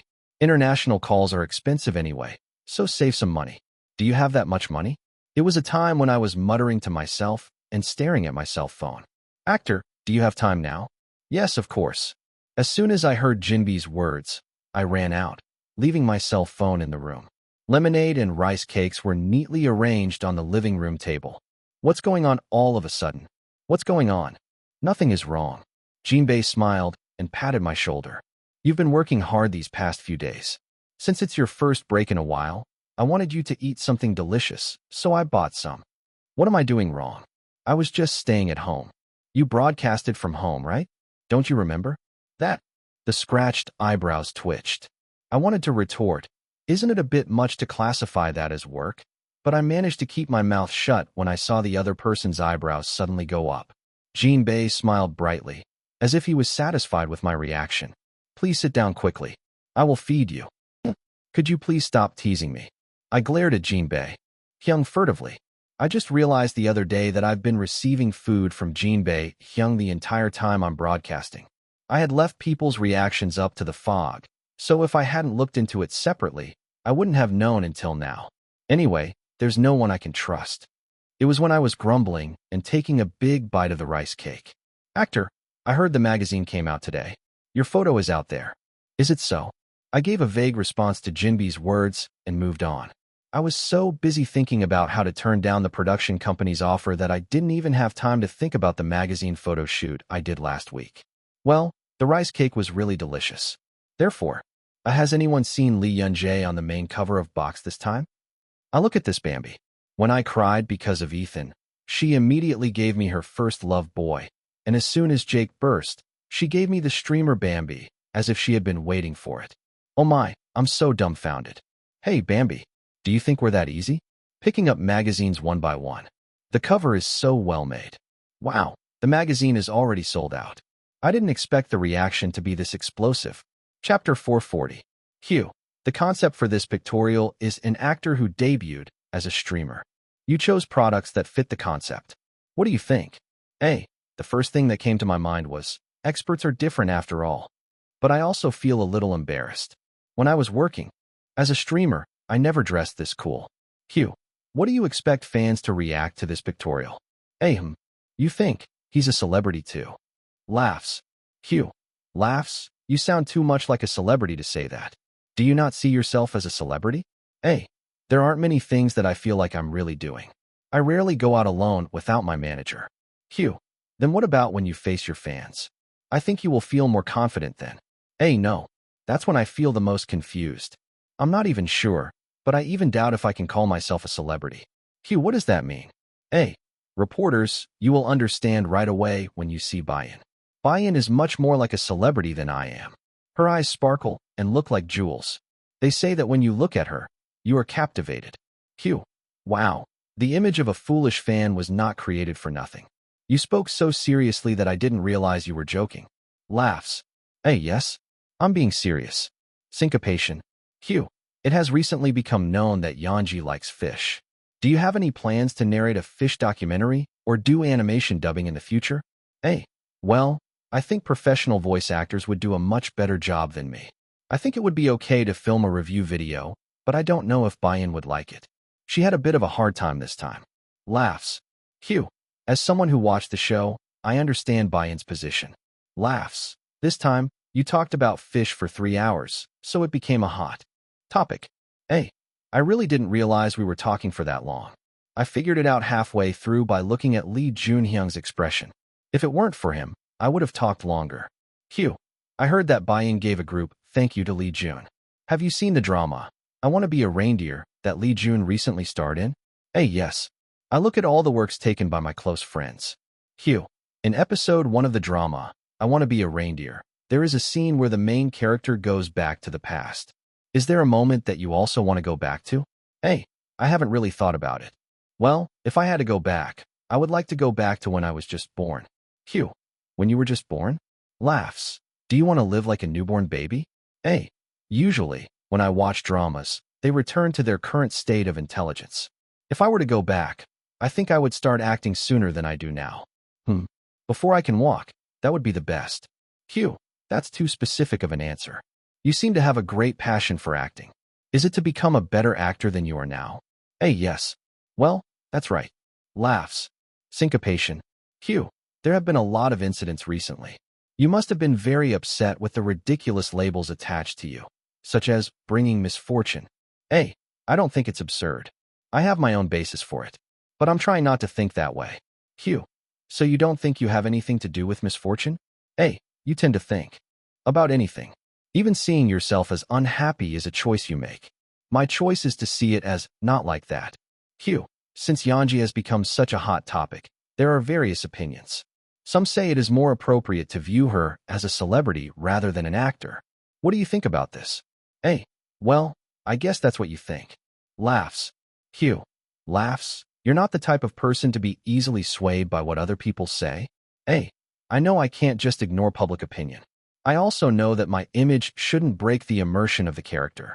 There are so many people around me who help me do that. I just have to do my job well, so that their efforts won't be in vain. Hugh, what should Yanji do? Laughs. Acting. I just need to be good at acting. Title. Lee Yun-jae, the stylist, must be having fun working. Picture. No matter what you wear, You look good. I already said everything when I filmed with the Emperor concept last time. I was able to pull it off, so how can I not pull off the streamer concept? It looks so fluffy I want to stuff a hoodie. I understand why it's doing well. It feels unique. His career is also unique. Title: Lee Yunjae, please read this interview. Yeah? Please. Everyone, please click on the link and read carefully. Please look at this man who is beautiful inside and out. Your opinion is really clear. I understand what it means to be mature. I think it's cheating for me to be handsome, but also good at talking. That's what I'm saying. I'm not even going to marry you. Let's just own it together, LOL. Title: Wow. The books Lee Yunjae recommended this time are sold out. The publishers must have been terribly embarrassed. It wasn't advertised separately, but it's suddenly sold out, LOL. Publisher what? But thank you? Author what? Thank you X. I bought it too, LOL. I almost bought it like I was possessed, LOL. I could have been a salesman. This interview was really informative. He seems healthier than I thought. Should I say he has a good mind? I bought it after seeing what he said. Is there a link to where it is sold? You can't find it online right now. Go to your local bookstore. Title: Celebrities I respect, even though they are much younger than me. I truly respect Lee Yunjae, who gets up every time like that despite going through so much. I hope you're happy all your life, Bambi. I wish you wouldn't be sick, because I don't mind being sick. Now, I'm not really a fan either, but I was moved after reading the interview. I hope all the people who write malicious comments and create rumors are punished. Lee Yunjae is the same age as me, but she's really amazing. If it were me, I don't think I could have endured it. Even so, I'll make more money than you, right? Don't suck the dick of celebrities. It's meaningless. Just worry about college. Here he comes again. You worry about my college more than my mom. I think I need to change my repertoire. It's a bit cliche. Let's develop, my friend. Next time, try something else. Title: A friend who wrote that I should be worrying about college instead of worrying about Lee Yunjae. Ha. I've personally extracted some excerpts from the interview for you. Q. Do you have any advice for your peers? A. Everyone is fighting hard in their own battlefield. Everyone has their own difficult circumstances and is holding on hard. I don't think I can give advice to those friends. They are all in different situations. If I could say one thing, I would say that they are all great. If what you say is true, even Lee Yunjae, who is much better than us, respects us, so I don't know why you are ignoring us. Haha. I hope you keep your mouth shut and live from now on. Please. Oh, this is my first time seeing this part. I thank you, my friend, for worrying about me. Thanks to you, I can watch the interview again. Thanks to my friend, I got to watch Bambi for the second time. It was good, haha. Oh wow, what you're talking about is development. Don't you have any Bambi stocks? They're really rising right now. Believers are always welcome, slightly smiling face. Nice to meet you, slightly smiling face. The magazine containing Lee Yunjae's interview sold like hotcakes. He was sitting on a chair with his hair disheveled, and there was no part of his face or his movements that was not filled with playfulness. The outfit consists of a dark-colored hoodie, short shorts, long socks, and sneakers. Bayan realized the moment she saw the pictorial. I have to have that. Why are they all sold out? TLQKF. Is there anyone who can transfer it, please? You have to have that. No. Why don't you put up a note asking for a preemptive offer and try selling it? Please. People's lives are at stake. The Clever Magazine Company made Lee Yunjae's pictorial into a poster and sold it together. The fandom went into chaos over this huge news. Must have. It was no longer a matter of choice. It was a matter of survival. If you don't get that magazine, that poster, you will live as half a soul from now on. Please let the transfer article be posted too. Next to the anxious otaku was a puzzled, ordinary person. Hey, why are you doing that? The photos are already uploaded, so why don't you just download them? Let's stop talking. Otaku didn't even try to make the general public understand. There was no choice. The races themselves were different. How do you compare the actual poster with the internet image? There was no need for digital pixels made up of zeros and ones. What he needed was a physical poster. A real poster that you can see for yourself, without any electronic filters, only through your own optic nerves. Huh. A sigh of relief and happiness escaped Bayan's mouth. What if you take good pictures, Bambi? Aside from the fandom, the pictorial itself was very well chosen. Lee Yunjae, dressed like a prankster, was a rare sight. It reminds me of the sneaker commercial I did when I first debuted. X is cute. The few who succeeded in purchasing looked at the poster with excited faces. Hanging this precious poster on the wall required some prior preparation. Let's see. First, carefully attach the masking tape to the back of the poster and the wall. Masking tape that can be directly attached to paper without causing damage when removed was a must-have. Then, just stick double-sided tape between the poster with the masking tape and the wallpaper and you're done. It's perfect. Bayan, who succeeded in even sticking the poster on the wall, was finally able to enjoy a full life. Of course, the pictorial wasn't the only topic of conversation among Bayan. What? You speak better than I thought. The general public was impressed by his solid attitude, cool answers, and straightforward appearance during his interviews. It was at that time that a major update took place in people's minds. Lee Yun-jae, a hot topic icon, a talented actor, a celebrity with many incidents. Nevertheless, Lee Yun-jae always returns. Can it happen again next time? I wonder if he'll get hurt again and how he'll react then. People watched his steps with excited faces. Half of the people said they respected him, and half of the people said they were jealous. There was even a mass production of jokes saying, "Are you basing your concept on getting hurt while doing it?" In a word, Korea was crazy about Lee Yun-jae. Of course, this wasn't a story that only applied to Koreans. Interest in Jake and Lee Yun-jae, who played him, also poured in from overseas. Because it was announced that interviews related to Dead Express could only be conducted after the release of Episode 6, reporters were left in agony without being able to ask questions. And so, the day has come for Dead Express Episodes 4 to 6 to be released. The ending of Season 1 has finally been revealed. Koreans as well as foreigners gathered together and turned on Episode 4. And we all cursed together. Ah shicks, it shouldn't have been like this from the beginning. Oh please. What should I do? I'm already crying. For reference, the opening of Episode 4 started like this. Hey, who left a kid here? A scene of a newborn baby abandoned on the ground in the cold winter. Chapter 441. Hey, who left a kid here? At those words, the men rushed out. Crazy, really? What kind of ex-kid is that? Huh, let's bring him inside first. No, there might be a bomb or something hidden inside. Just leave it. Ex-shina, watch less dramas. What's with the bomb? The men spoke in a rough tone and then patted the newborn baby. The baby did not cry even when he was roughly touched without any consideration. What? It looks like he's already dead. I'll clean it up myself. Leave it alone. I feel a little uneasy. Let's just take her in. A man held a newborn baby in his arms. As I entered the building and warmed up a bit, a small creature began to struggle. You. It was then that a loud cry erupted. That little thing has a really loud voice. I want to live on a map. Hey, youngest. Come here. You have a little brother. Really? Inside the building, in addition to the adult men, there were also boys with childish looks on their faces. Although they were not related by blood, they were boys who were clearly members of the gang and were under their protection. Wow, this is the first time I've seen a newborn baby like this. But why is his skin like this? Isn't there something wrong? You idiots. That's because you're not black. Don't you have any common sense? You're acting like you're so cool because you go to school alone. You're so cool, kid. While the boys were bickering, the baby's cries continued endlessly. It was a desperate scream, asking for help. Fortunately, the men did not ignore this, and the baby survived. Hey, go deliver this. The child started running errands for the gang from the time he could control his body. He followed his older brothers, who were 5 or 6 years older than him, and helped supply drugs or prepare food for the gang members. Sometimes, I had to run away desperately through alleys to avoid police cars. Gasp, huh? As the child gasped for breath with a pale face, his older brothers were busy, giggling. Wow, I really thought I was going to get caught. That's because you fell over in the middle.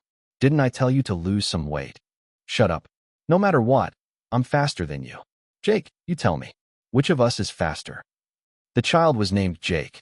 Jake, whose face had turned pale just a moment ago, slowly raised the corners of his mouth after hearing his brother's words. I don't know. What's certain is that I'm faster. Much faster than my brothers. F***CK, this insolent brat. Is this how you repay the favor of raising me? Huh. Bright laughter filled the alley. Even though it wasn't a situation that was particularly funny, I strangely found myself laughing when I was with my brothers. Good night. Jake was quite satisfied with this situation. Even though I was hiding in an alley to avoid the police, it was nice to know that everyone here was in the same situation. I thought that alone would make me keep laughing. It was definitely like that until he got a little older. Jake, come out to the living room. Jake, can't you hear me? X-Foot, are you looking in the mirror again? Jake stared blankly at himself in the mirror. Before we knew it, he had grown into a familiar figure to viewers. That is, Lee Yun-jae was on the screen. Like X. Resentment slowly began to creep into the eyes that were staring at him. At first I didn't think much of it. I thought, what's the big deal when the only difference is skin color? My brothers told me not to make a fuss over something so trivial. But, X-Feet, what can I do about something so different? Contrary to what my brothers said, my skin color was X or something. As the baby became a boy, and the boy became a boy, the difference became more evident. Every time I delivered drugs to a customer, I would get hit for no reason by a yellow monkey asking why he was walking around here, and the stares I received as I walked down the street also became more and more noticeable. The only difference is the skin color. The influence of that difference was growing in size every day. The camera then cuts to Jake quietly watching his brothers talking, then to him secretly imitating their gestures in front of a mirror, then to him sighing and turning away. As time passed, the day arrived for Jake to receive the ring. Jake, take it. It's yours. Jake stared silently at the plain, dull ring. Finally, he was recognized as a member of the gang. The opening of episode 4 ended with Jake's strange gaze filling the screen. Oh my, the emotional line is much deeper than I thought. The sense of immersion is really amazing. As expected, the Freddy brothers mess is not going anywhere, lol. But why is Jake a supporting actor? No matter how you look at it, he's a leading actor. Shut up and let's watch a drama. Hey kid. Immediately after the title sequence ended, the doctor's playful gaze appeared. The liveliness contrasted with Jake's sunken gaze was noticeable. How are you feeling today? Hey, I told you not to call me a brat. You call a brat a brat. What do you call him? The doctor wearing a pure white gown chuckled. The person he was talking to was a boy who looked to be around Jake's age. How many times do I have to tell you not to look down on people, seriously? Just wait and see after I get discharged. Let's have a real go of it. Okay, so finish the treatment first. I told you, it's not scary at all if you get angry while lying down, right?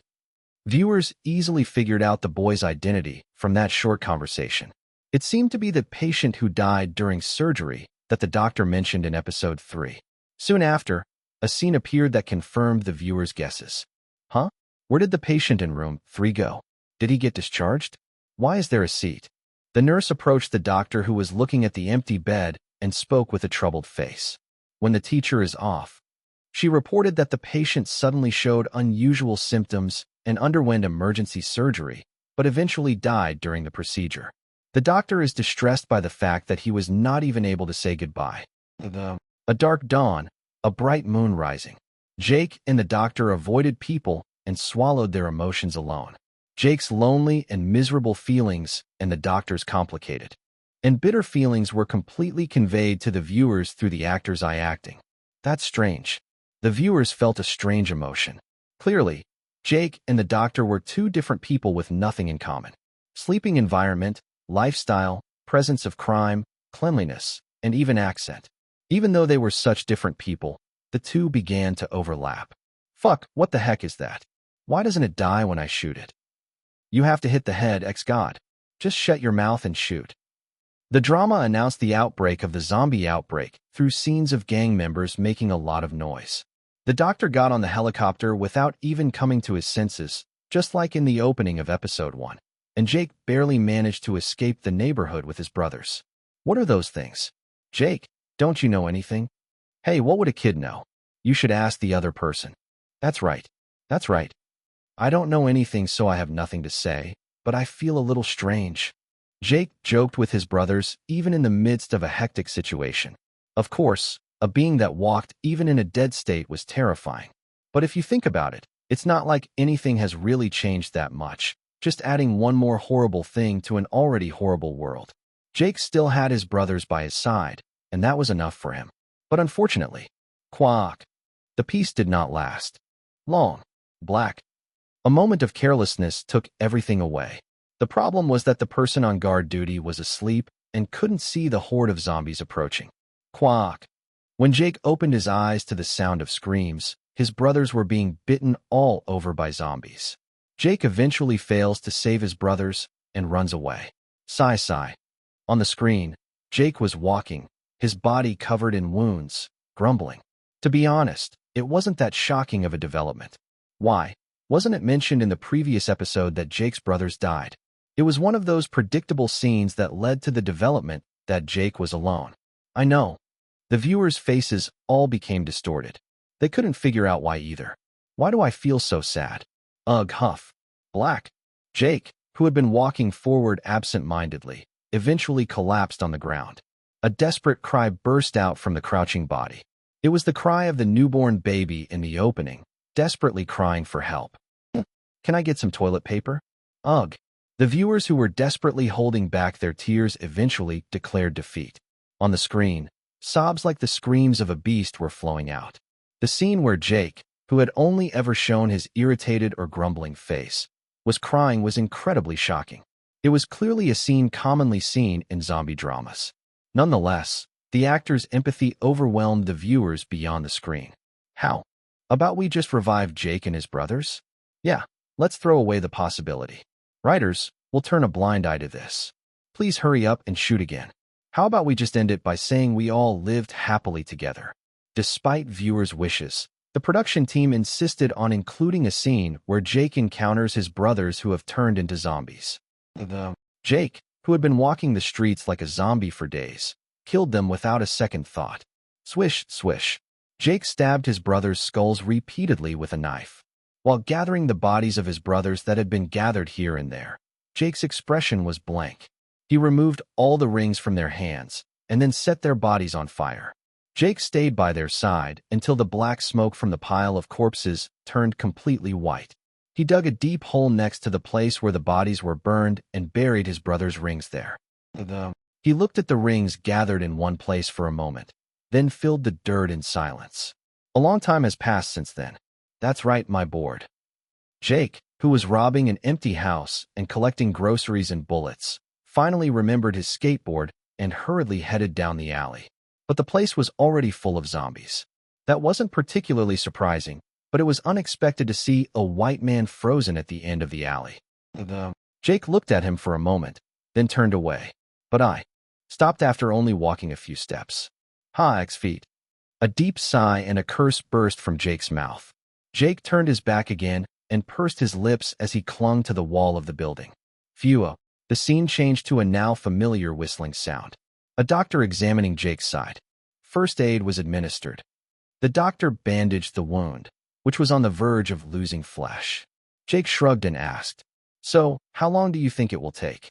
The doctor answered with a miserable face. "Even if you hold out for a long time, it'll only last a day." With those words, the screen turned black. ITLQKF, you bastards are doing this again. How did the plum blossoms end like this? What did we do so wrong? The production team was devilish until the very end. Chapter 442. The night the zombie horde invaded passed, and the sun rose. So, how long do you think it will take? Episode 5 began with the group panicking at the news that Jake had been bitten, the doctor with a complicated expression, and Jake's indifferent expression. Even if you hold out for a long time, it'll only last a day. The doctor tried his best to keep his emotions at bay. There is something I learned through repeating numerous experiments in the laboratory.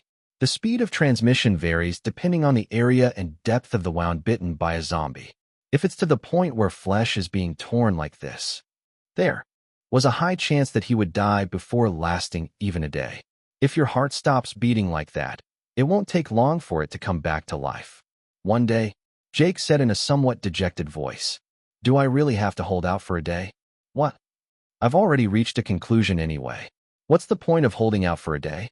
There's nothing special to do. The point was that if you're going to die one way or another, wouldn't it be better to just die now? You." The doctor opened his mouth with a tearful face, but could not continue speaking. Because I knew full well that the person who was having the hardest time right now was Jake, the person involved. When the doctor shut his mouth, Jake rolled his eyes awkwardly. Why is it like that? Even if he had a limited time to live, It was impossible for him to get used to the sympathetic gaze overnight. Jake's expression became even more delicate as several of the group burst into tears. Why are you nitpicking so much? Oh, my head hurts. Jake was about to open his mouth to say, can't they all just back off? Excuse me. Last night, the woman who took Jake's beanie and offered to wash it came over. I washed it as cleanly as I could. I'm sorry for giving it to you late. The hand that handed me the beanie was shaking. Jake took the much cleaner beanie and looked at it quietly. And then, he hurled it at a boy younger than him. You take it. Huh? Yes. The boy's eyes widened as he received the beanie without realizing it. It's old, but it'll still be usable. It's going to get colder from now on. Jake joked that it would still be more useful to use a human rather than a corpse. It was a joke I threw out with some ambition, but no one laughed. Thanks. The boy's father, a black man with a history of major fights with Jake, answered in a low voice. When the boy who received the beanie also replied that he was grateful, Jake looked embarrassed. Oh my star, if someone saw me, they'd think I gave them gold. His small, grumbling face looked unusually young. The human body is truly amazing. As the day wore on, I felt strangely hungry. Jake looked at his growling stomach. Don't you have any clue? No. Isn't it supposed to be a little more noble before you die? Shouldn't I be like that? Not even hungry and not going to the bathroom? Jake laughed at his body, which was too peaceful. But in fact, in some ways, it was natural. Because I spent hours last night killing zombies and wasted all my energy without any sleep. Okay, take it. The doctor handed Jake a can of food. I don't eat. Take it quickly. My arm hurts. Oh, I really don't eat it. I'd rather give it to him. Jake's finger pointed to the boy wearing a beanie. But the doctor's persistence was stronger than Jake's. Really? Jake was unable to overcome the stubborn doctor and ended up getting canned food. The food was so rotten that they grumbled about giving it to the dead, but there was no answer. You've been ignoring what people say since a while ago. Jake opened the can with a disgruntled look on his face. Normally, I would have swallowed them hastily, but I chewed them thoroughly, thinking that this could be my last meal. After the meal, people were busy cleaning up zombie corpses and looking around. The doctor told Jake to sit down and rest, but Jake simply ignored him and moved his body. Oh my, why is it so hot? As the sun was setting, Jake suddenly realized that he was feeling hot. He nervously wiped the cold sweat from his forehead. I'm really dying. Jake still couldn't believe that he was going to die soon. All of my brothers died on the spot without being able to fight back because they were bitten on the back of their necks. Jake, who had been lost in thought for a moment, looked to the side. Which of the two do you think is better? What? The doctor was sitting next to Jake again today. Which would you rather have? Dying without even knowing you're dying or dying slowly? I always thought that when I died, I would get shot by a customer, but I didn't know that I would receive such a kind warning. So when asked what would be better, the doctor frowned. How could you ask such a question? Both of you are beggars. The doctor had even thrown away the faint smile he always had on his face. Complexity, bitterness, helplessness. Complex emotions swirled across his face. Viewers who were watching the drama felt a sense of discomfort. What the heck? That expression looks so familiar. Where have I seen it before? The viewers who had been tilting their heads soon realized the true nature of the discomfort. Oh, same. It was the same. The expression on his face when he heard the news of the patient's death in episode 4 and the expression on his face now. Everything was similar. The character's posture, the direction of the chin, the angle of the camera. It was a part where the director's intentional directing was included. Unlike the viewers, Jake was speechless at the doctor's expression on his face when he first saw him. As night fell, Jake's face became noticeably pale. Because of the fever, he entered a dazed state where he didn't know what he was saying. The end has finally come. The doctor stayed by Jake's side all night to make sure he got through it properly. As he had expected, Jake should have died before dawn. But Jake held on for another day and a half. What a great kid. As the morning sun rose, the doctor lifted Jake into his arms. The group followed the doctor into the forest. This would be nice. The doctor found the softest grass he could find and laid Jake down on it. Careful. Malik, hold my leg. I tried to lay him down as carefully as possible, but it wasn't easy. Because of Jake's height. As the group rushed towards them, the noise grew louder and Jake slowly opened his eyes. The camera captured the scene from Jake's perspective. Unusually bright sunlight, blue sky, lush forest, and warm eyes directed at you. What is this? Where is this? Hyung. Jake muttered with a dazed look on his face. The doctor didn't miss a moment to speak to him as he finally came to his senses. Jake, thank you so much. I couldn't have made it without you. Once in an alley full of zombies, and again when I barely escaped from under a truck. The doctor recalled how Jake had saved him so many times. Thanks for saving me, Jake. That's how we said our final goodbyes. With words I couldn't bring myself to tell her. Nice to meet you. The doctor smiled faintly. The corners of his mouth went up, but his eyes were filled with sadness. Jake, who was looking at him like that, opened his mouth with difficulty. You now. X is staring. Even in the midst of all this, the expression of disgust was clear. The doctor chuckled lightly at Jake's reaction. Huh. Jake followed the doctor, chuckling and slowly looking around. The boy who pulled his beanie down low, the black man who fought him, the woman he saved, etc. He looked at each of the group, then turned his gaze back to the doctor. Please take something out of my pocket. The doctor quickly took a plain ring out of Jake's pocket. Jake looked at the ring in the doctor's hand. At that time in the barn, I asked what this ring was. The tired laughter continued. That's me. I think I know why I couldn't wear it all this time. It was because I couldn't accept myself. Expressing themselves. It was one of the things Jake had never been able to do. It was only when he was about to die that he came to accept and acknowledge himself. I have to say, living as Jake was quite lonely. When I took the rings out of my brother's hands and buried them, I looked at the rings gathered in one place and felt sad that I was not included among them. I can't be with you until I die. Maybe that's why he sought out a doctor. Because after he died, he needed someone to ask that his ring be buried where his brother's rings were buried. But Jake, who had accepted himself completely, could instinctively know that the ring had a better option than being buried in the ground.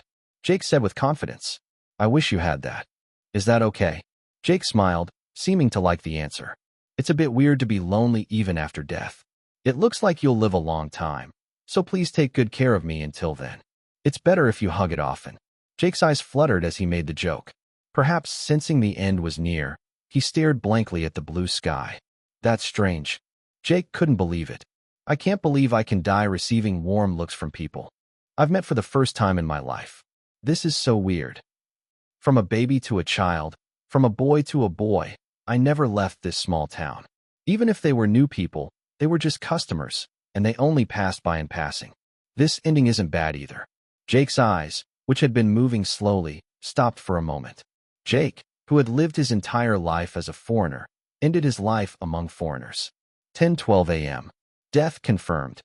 The doctor checked his wristwatch and silently pronounced him dead. Some of the group burst into tears that they had been holding back. The doctor covered Jake's eyelids and took a small knife out of his pocket. Soon a stabbing sound was heard, and the group's cries grew louder. The doctor looked at the body in silence, then put a ring on his ring finger. It was the moment when the ring, which had been wandering, finally settled down. The warm sunlight illuminates the ring, and episode 5 of Dead Express ends. Guys, I feel so bad. Jake's first and last were both on the street. But in the end it was full of people's slightly smiling face. No, I'm going to cry again, please. So Jake won't appear from episode 6 onwards? Evand. It's true. Let's just bring Jake back to life. Let's just pretend he passed out. You even confirmed it by killing him.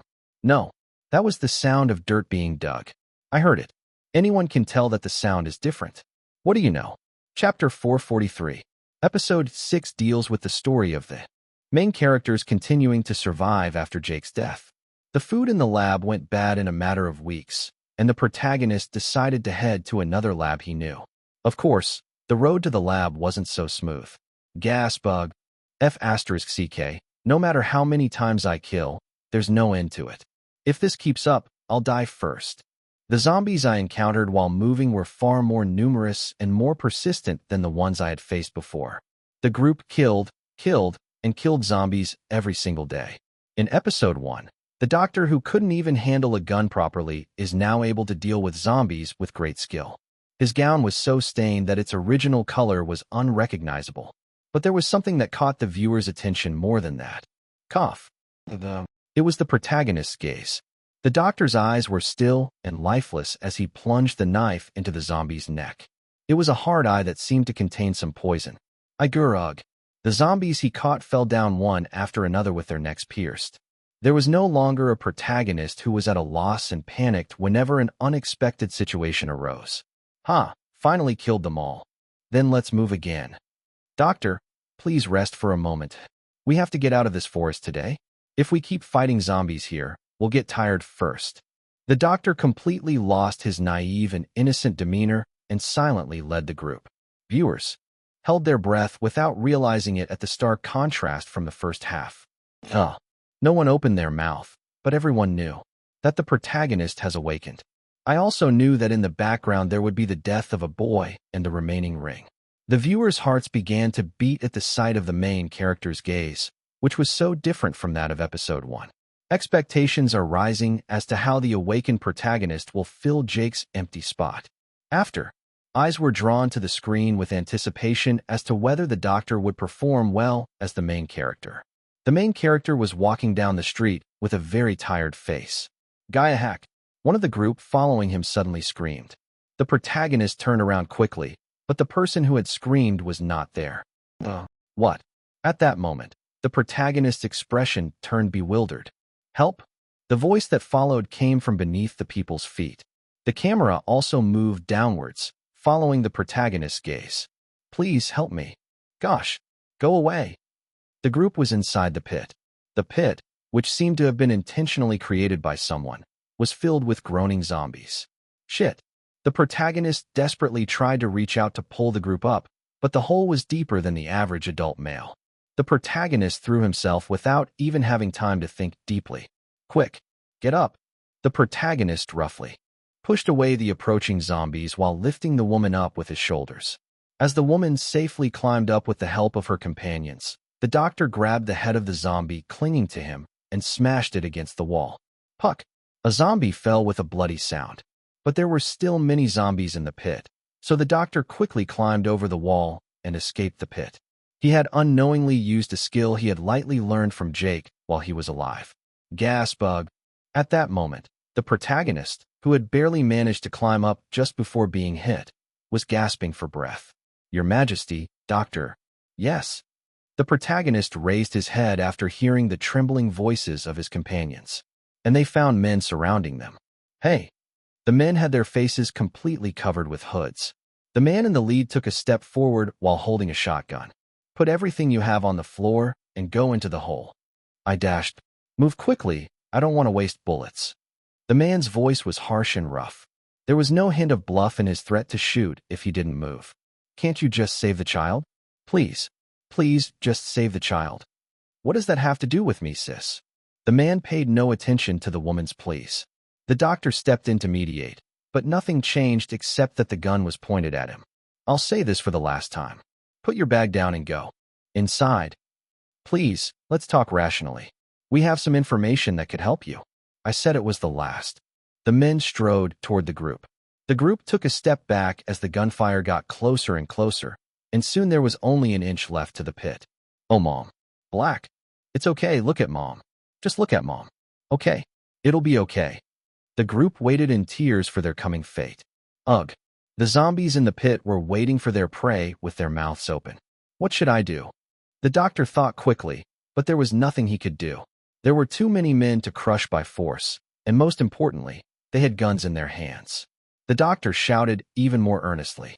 I know where the supplies are piled up like a mountain. Please calm down. Shut up. The man in the lead pushed the doctor hard with a shotgun. The moment the doctor fell backwards helplessly. Stop! A man in the crowd shouted loudly. The man who had been screaming ran over and roughly pulled the doctor's hand up. Where did you get this? The man pointed to the doctor's hand, or more precisely, the ring on his finger, and shouted, Where did you get this? Tell me quickly. He was so excited that he looked like he was going to cut off the doctor's finger at any moment.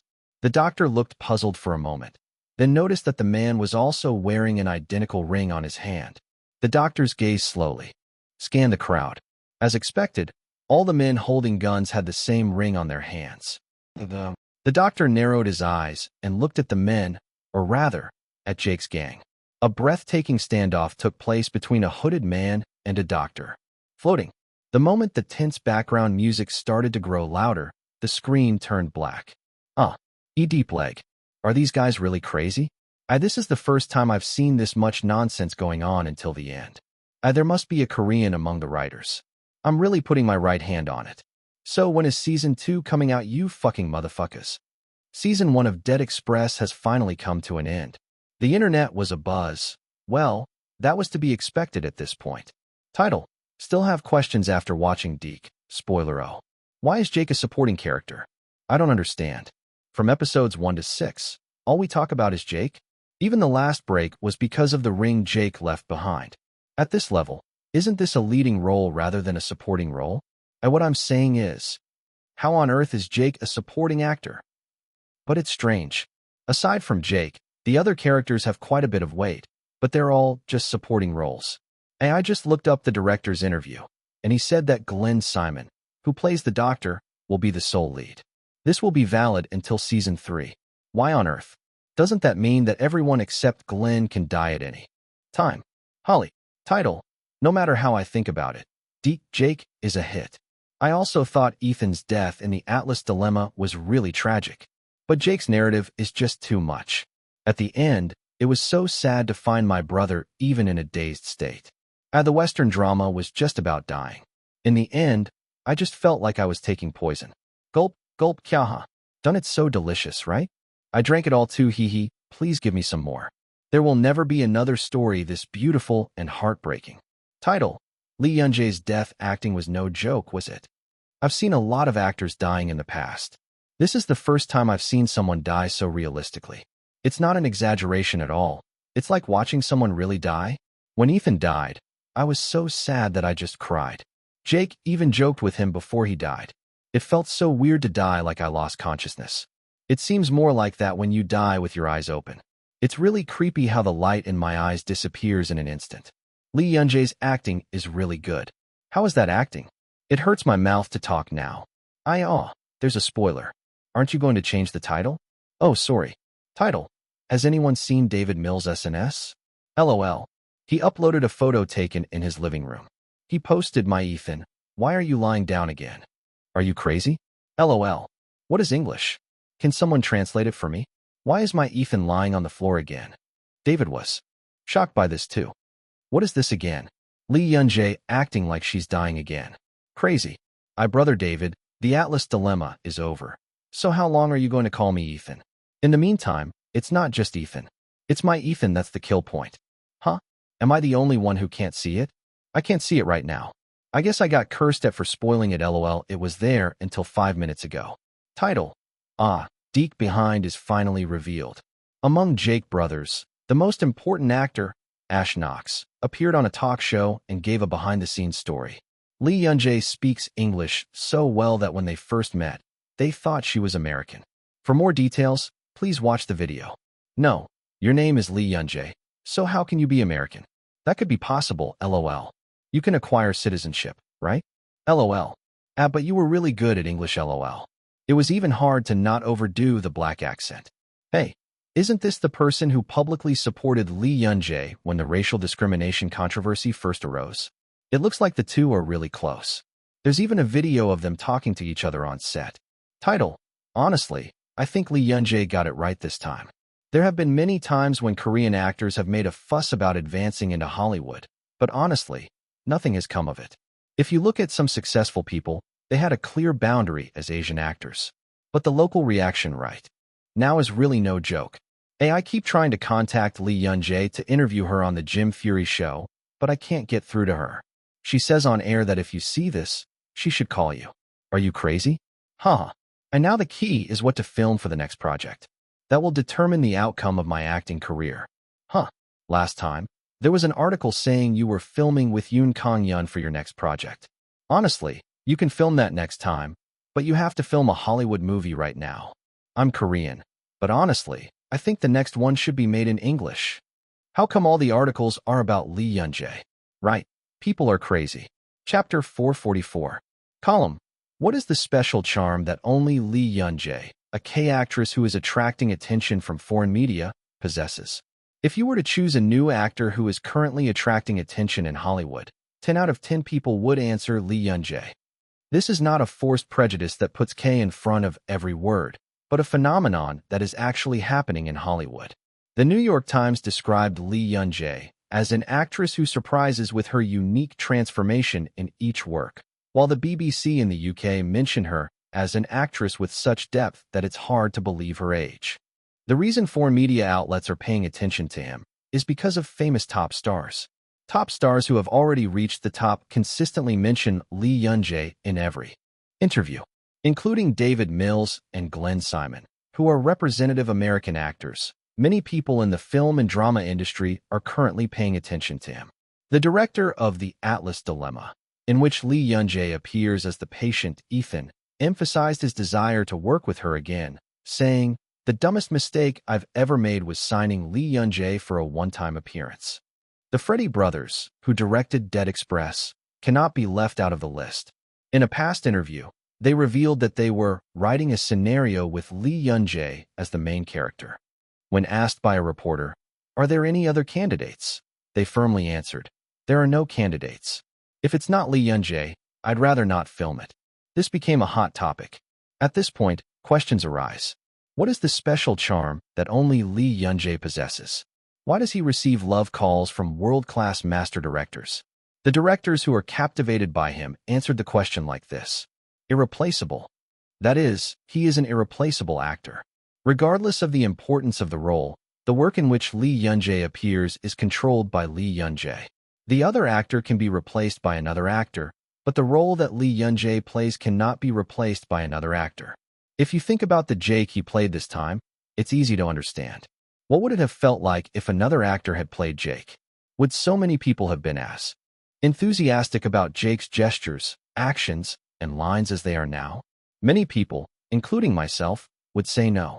It is a huge deal that one actor can determine the mood of a piece. This is why we cannot help but focus on the next steps of an actor with this kind of power. The number of people curious about his next work is increasing day by day. Another thing to note here is that most of the characters he played met tragic endings.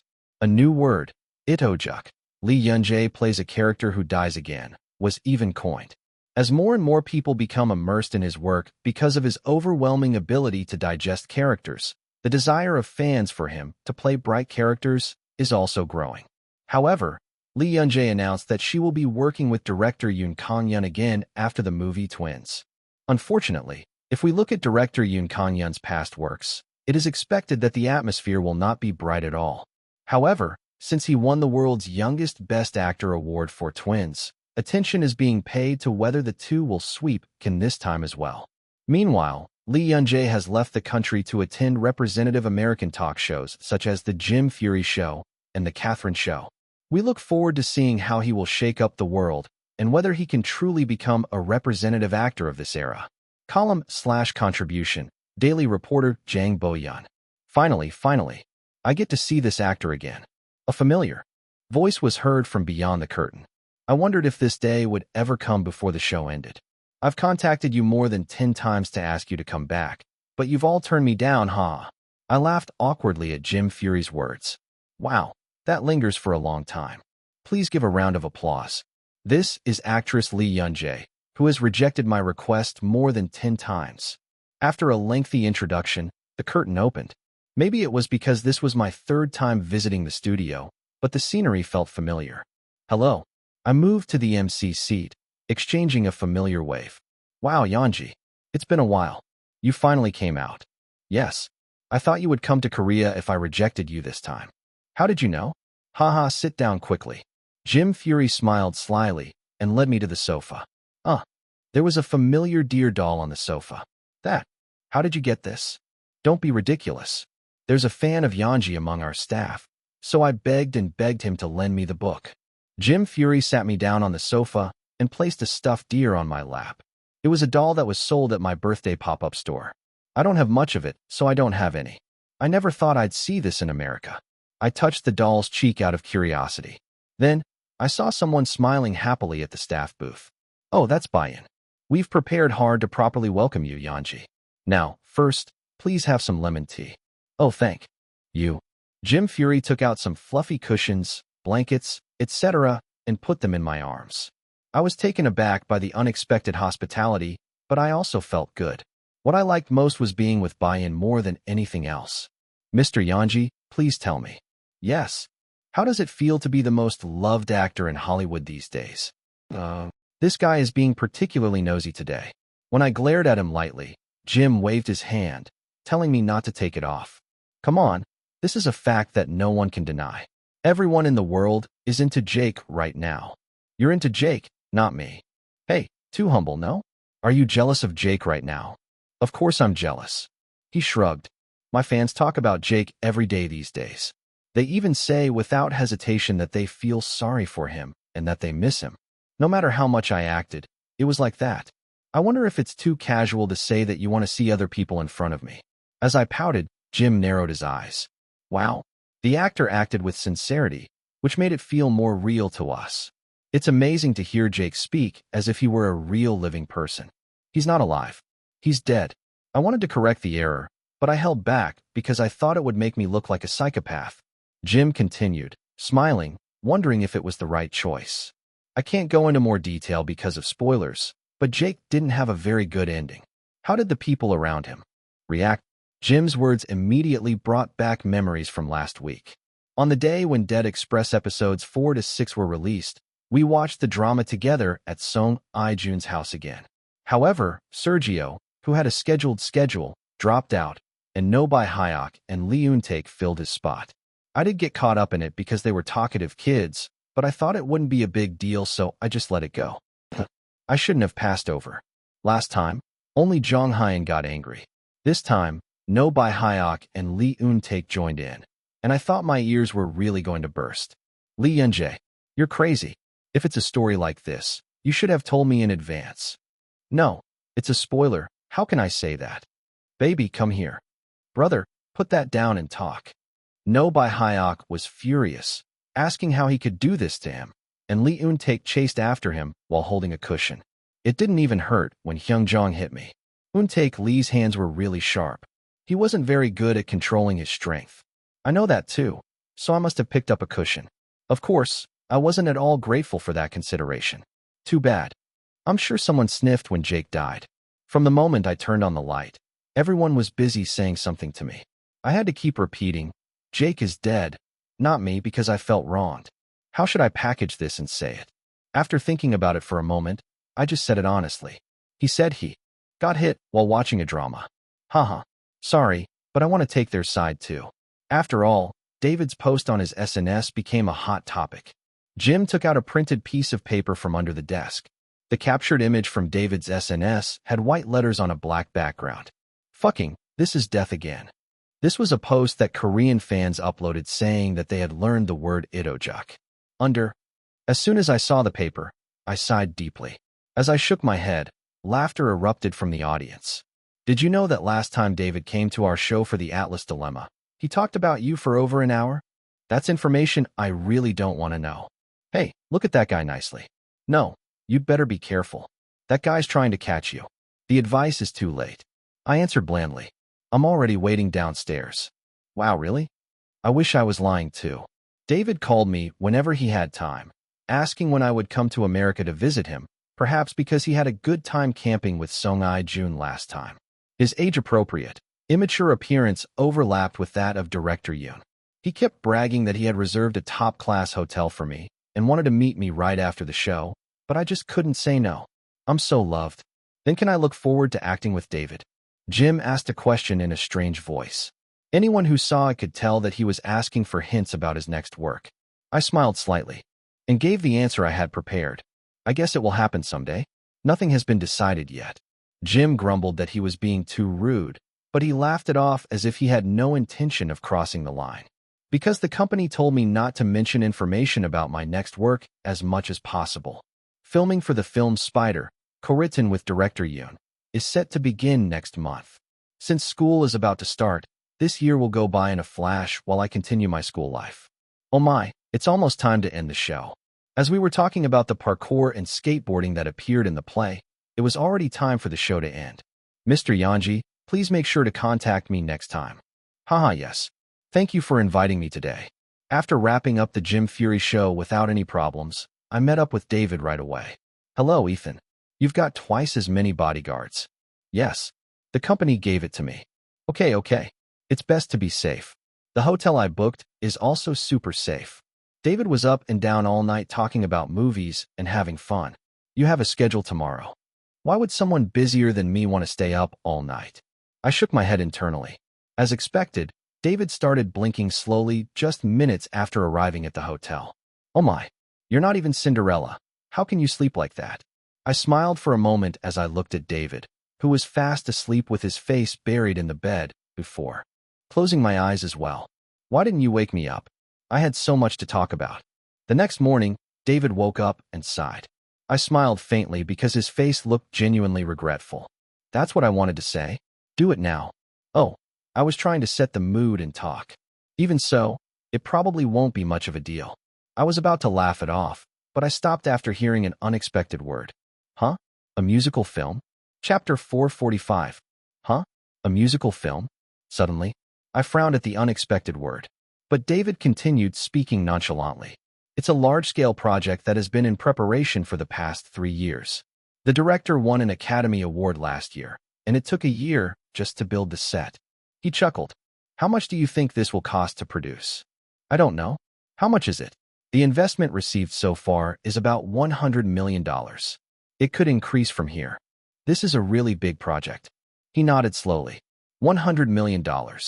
In Korean currency, it's 120 billion won. Even considering how large the Hollywood film industry itself is, it was clearly an unusual number. There's no comparison with our movie. The estimated production cost of the film Spider, which was co-written with director Yoon and will begin filming next month, is approximately 12 billion won. It may not seem like a lot of money by commercial film standards, but considering that it was set in a high school, it was a pretty lavish production budget. It was only a few days ago that I was excitedly adding new characters to director Yoon's portfolio with a higher-than-expected investment. I feel a little. No, let's not compare. I opened my mouth to cut off the feeling of being awkward for no reason. So you want me to be part of that big project? What kind of role is it? An extra? Ethan, I have pride. If you were just going to offer me an extra role, I wouldn't have even brought it up. Then what is it? I tried to urge him to speak quickly, but I got tired of it and stopped. David slowly opened his mouth as if he was handing candy to a good child. It's the main character's seat. Yes.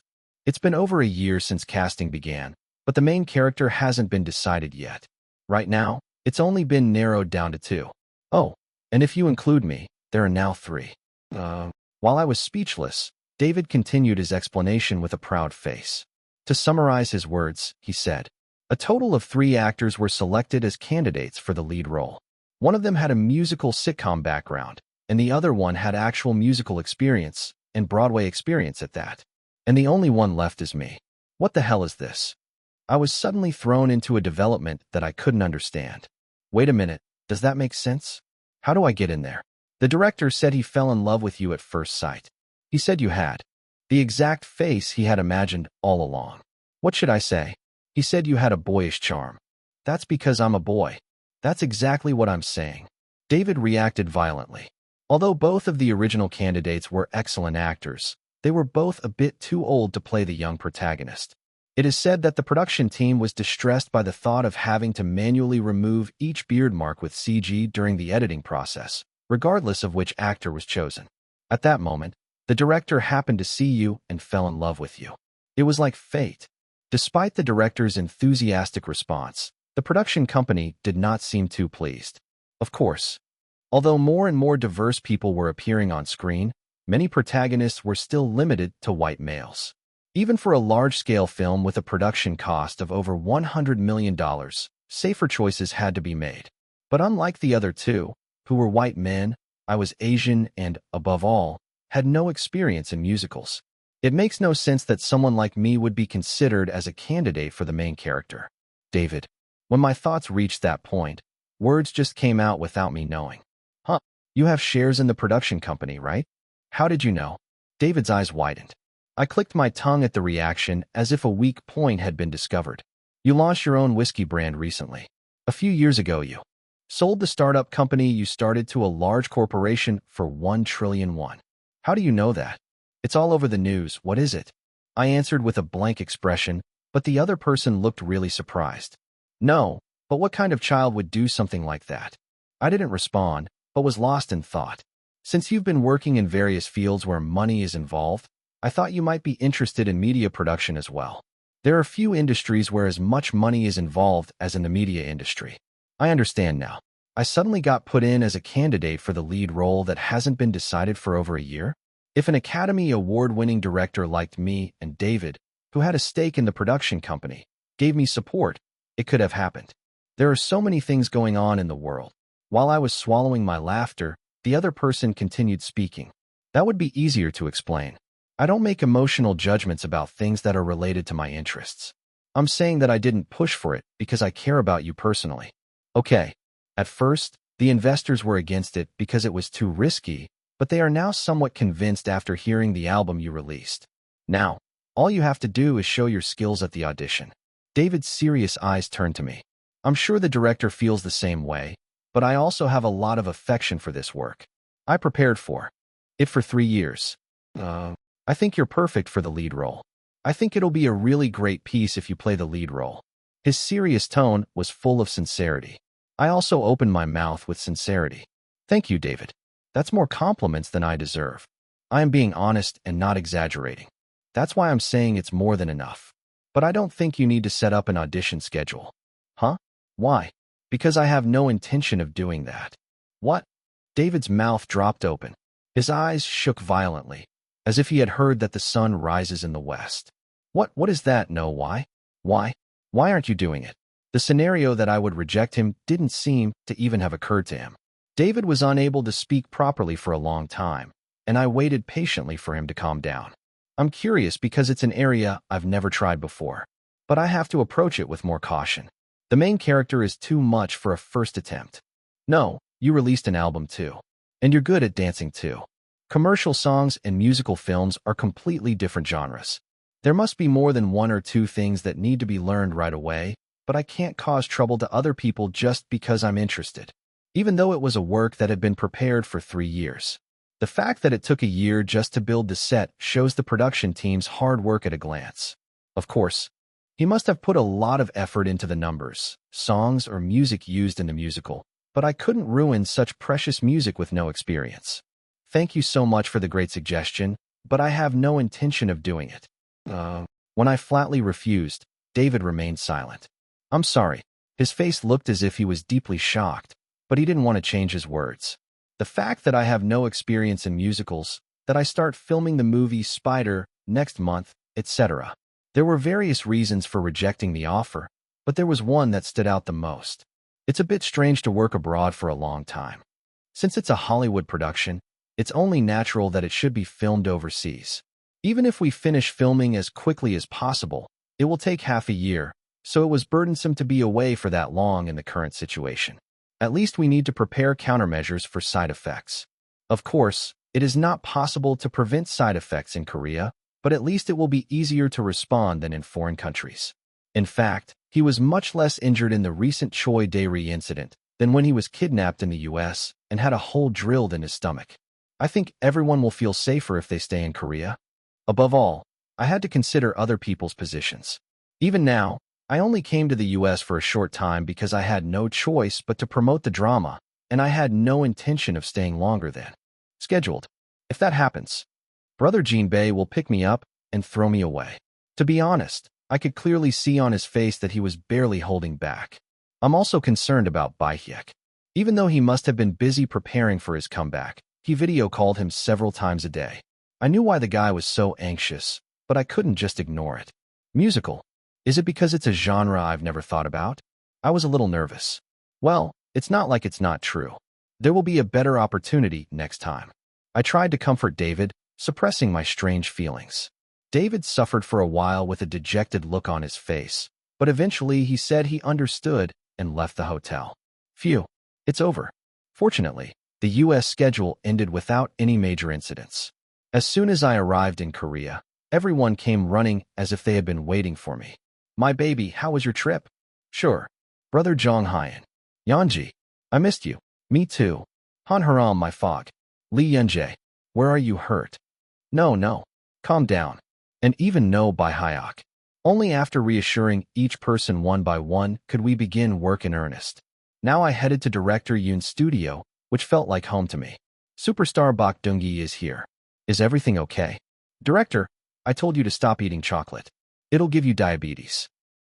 How can you nag me as soon as you see my face?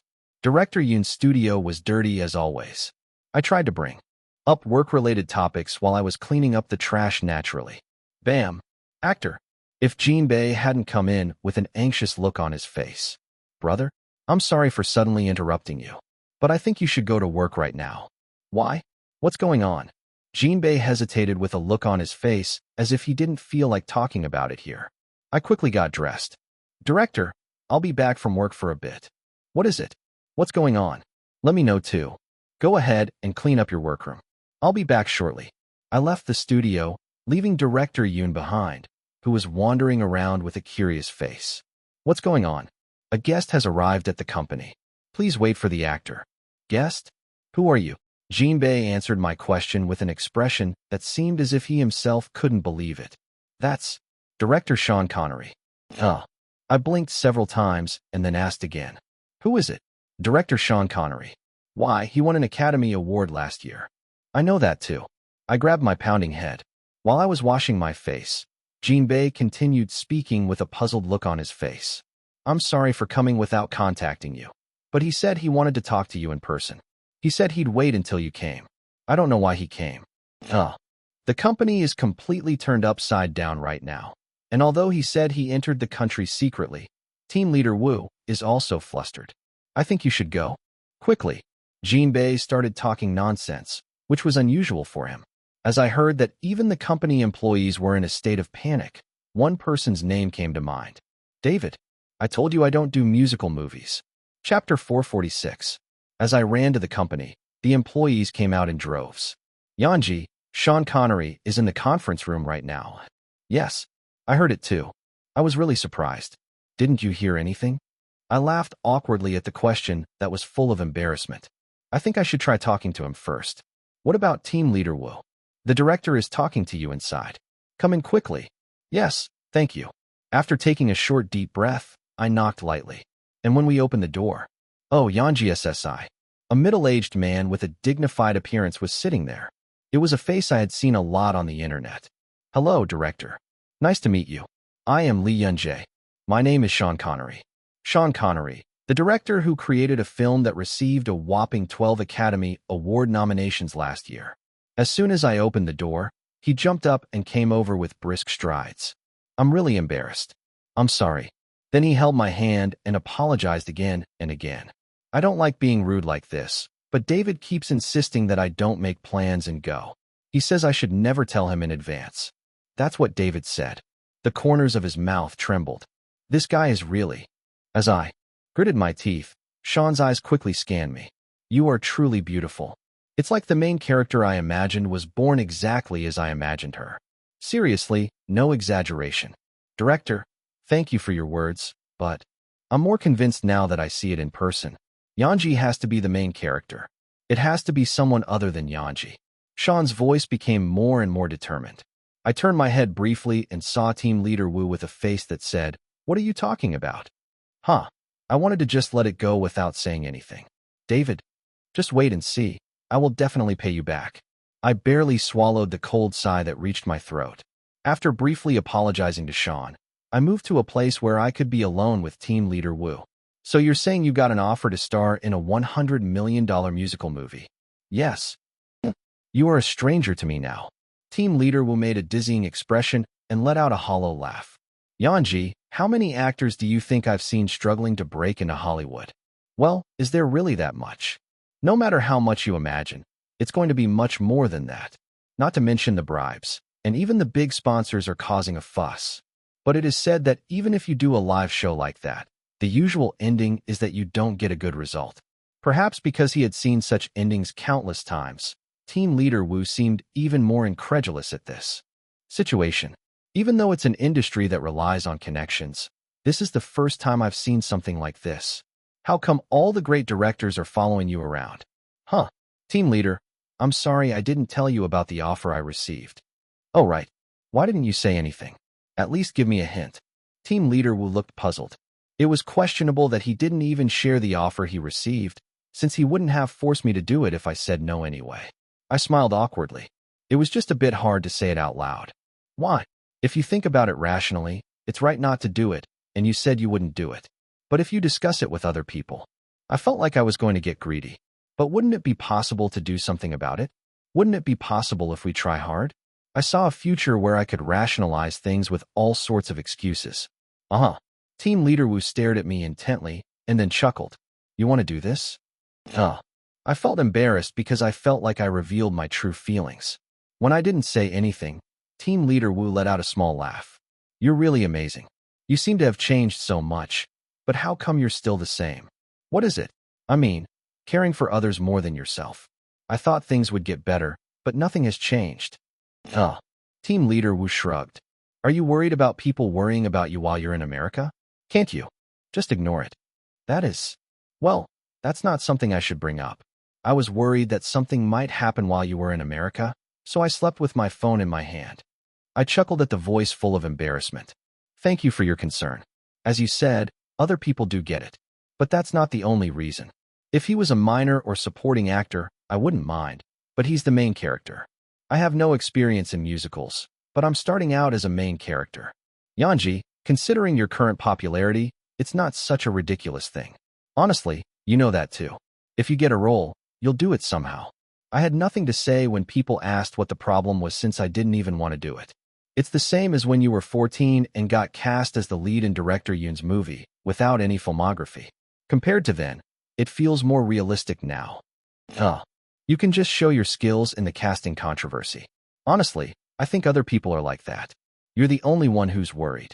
Every time Team Leader Wu spoke, I had nothing to say in rebuttal. I was afraid this might happen, so I decided not to talk to this person. He wasn't someone who just took my side, so I could trust the conclusion of the conversation even more. I swallowed a sigh and washed my face dry. I'm screwed. Oh no, I really want to do a musical movie.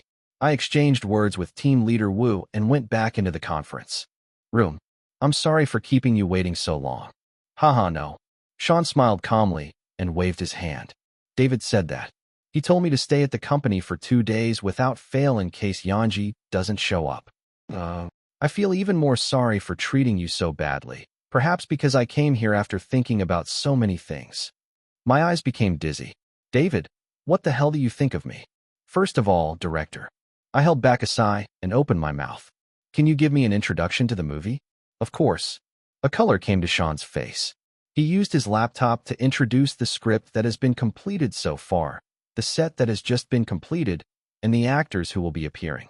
Since it is a fantasy setting, 90% of the filming will take place on set. We will assign a special security team to prevent any unpleasant incidents like last time. There's quite a bit of wire photography involved. After all, the main character is a fairy. She has to fly in the sky. When asked if he was uncomfortable with the wire filming, he shook his head. I learned parkour and skateboarding, but now I'm used to wires.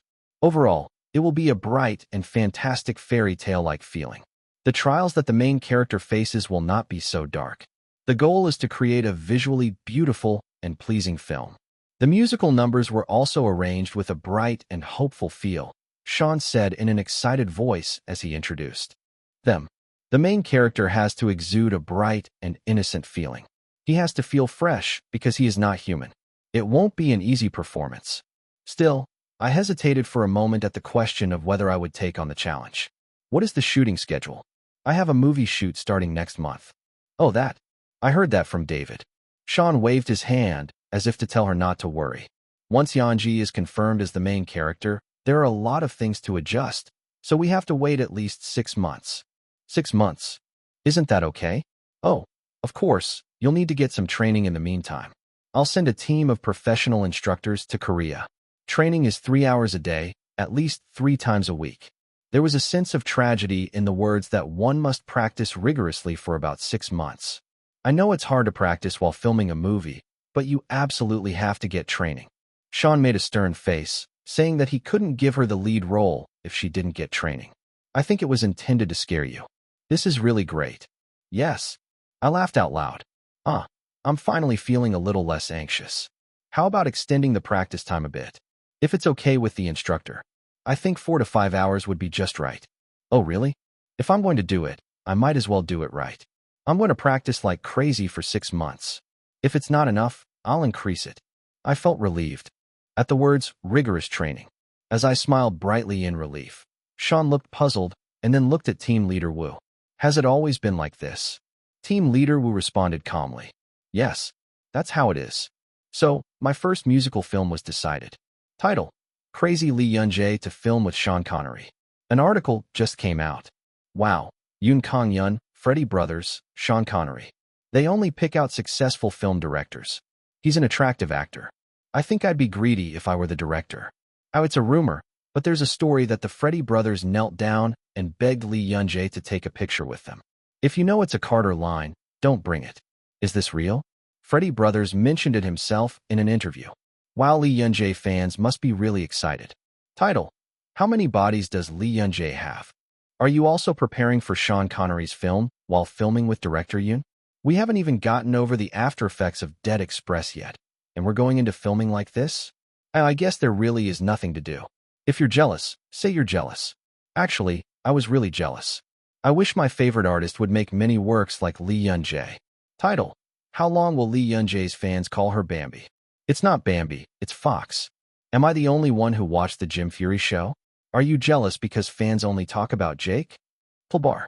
I'm really upset because it doesn't seem like a concept. I really told you not to like fans that much. It annoys me. I can see you all smiling. Title: Wow. Lee Yun-jae's crazy haircut. Crazy? This is just a picture I uploaded. Picture? What? Are you crazy? What the? Why did you suddenly cut it off? I heard that he's going to film a movie with director Yoon starting today, but it seems like he got cut because of his role. I was a bit surprised because it suits me better than I thought. It's the first time I've seen hair that's short since Get Errata debuted. Wow, your face is more visible now that your hair is short. Clonot does suddenly, I feel like this Bambi is a man. Is that so? I think I've become even more boyish. Ali Yun-jae Appa, please marry me. Are you really my brother? Shut up. Chapter 447. I think this is the first time I've seen the actor with such short hair. This is my first time seeing it too. You look really good together. Really. I felt awkward at Jinbi's words for no reason, so I touched the back of my head. Normally, it would have been a place where I could feel my hair, but there was nothing to touch. I can't really adapt. I stared quietly at my reflection in the mirror. He cut his hair short before starting filming for the movie Spider. The side of his forehead cut so low that it was clearly visible was unfamiliar. It's cool. Maybe because the back of my head and the sides of my hair were cut short. The wind blew all the way to my scalp. Brother Jinbei has been enjoying this kind of coolness all along. I'm jealous. Actor, take a look here. Stop taking pictures, bro. Without even knowing what I was thinking, Jinbi Hyung chattered with an excited face. I was a little worried because the actor's facial features are so soft, but I was surprised that it suited him better than I thought. Really? I feel a little sorry. I looked in the mirror and frowned.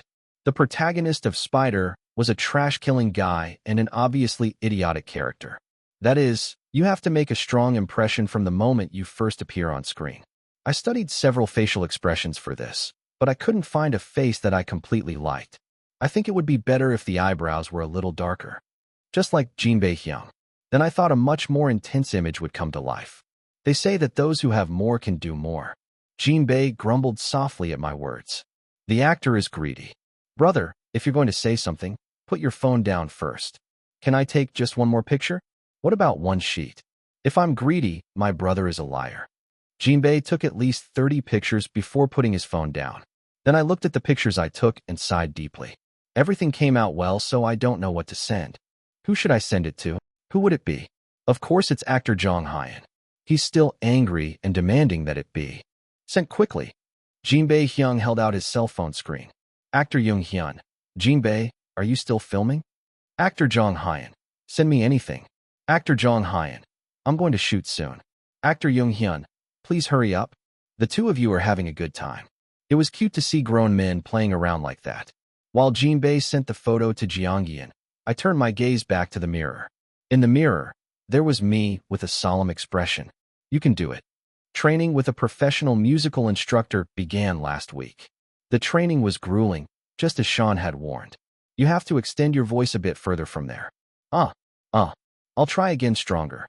With more force. There was a distinct difference between just singing a song and singing a musical song. Since the main character is a fairy, a clear tone of voice had to be emphasized, but taking care of pronunciation was no easy task. It's not even Korean. Basically, English and Korean have different sound directions. To speak naturally, you need to lower your tone rather than simply roll your pronunciation. It wasn't easy to keep up with musical vocalization while taking all those factors into consideration. But the good news is that, Yeonji, you have really good stamina. Aren't you tired? Yes, it's okay. Wow, this is really amazing. Normally, I'd pass out from exhaustion after doing this much. It's hard, but it doesn't feel that overwhelming. You could have been a little harder. There wasn't much difference compared to what I usually practiced. To be honest, I felt hurt because I felt like the instructor was looking down on me. Is it because of my age? Because of this, there was a small incident on the first day of training.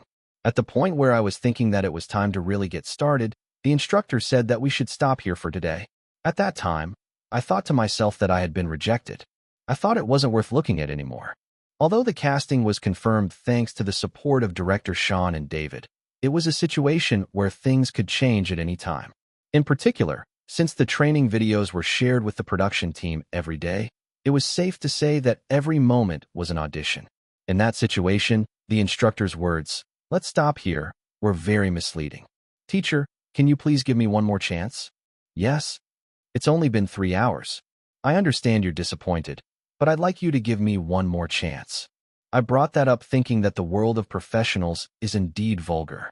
The instructor responded bewilderedly, asking what I was talking about, but then became shocked after hearing everything I had to say. "What are you talking about? It's weirder to do it for 3 hours straight on the first day, Yeonji. I'm sorry, I think I pushed myself too hard just now." "Then doesn't that mean I'm eliminated?" "Huh. No. Huh. This is driving me crazy." Fortunately, the instructor's strong reaction revealed that it was a misunderstanding. A week has passed since then, but there has been no news yet that casting has been canceled. I guess I just have to work harder.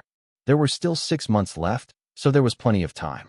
Before going to the US, I had to prepare countermeasures for side effects and finish filming the movie. Jinbei seemed worried that I was pushing myself too hard, but that was because he was treating me like a child. I finally feel like I'm working.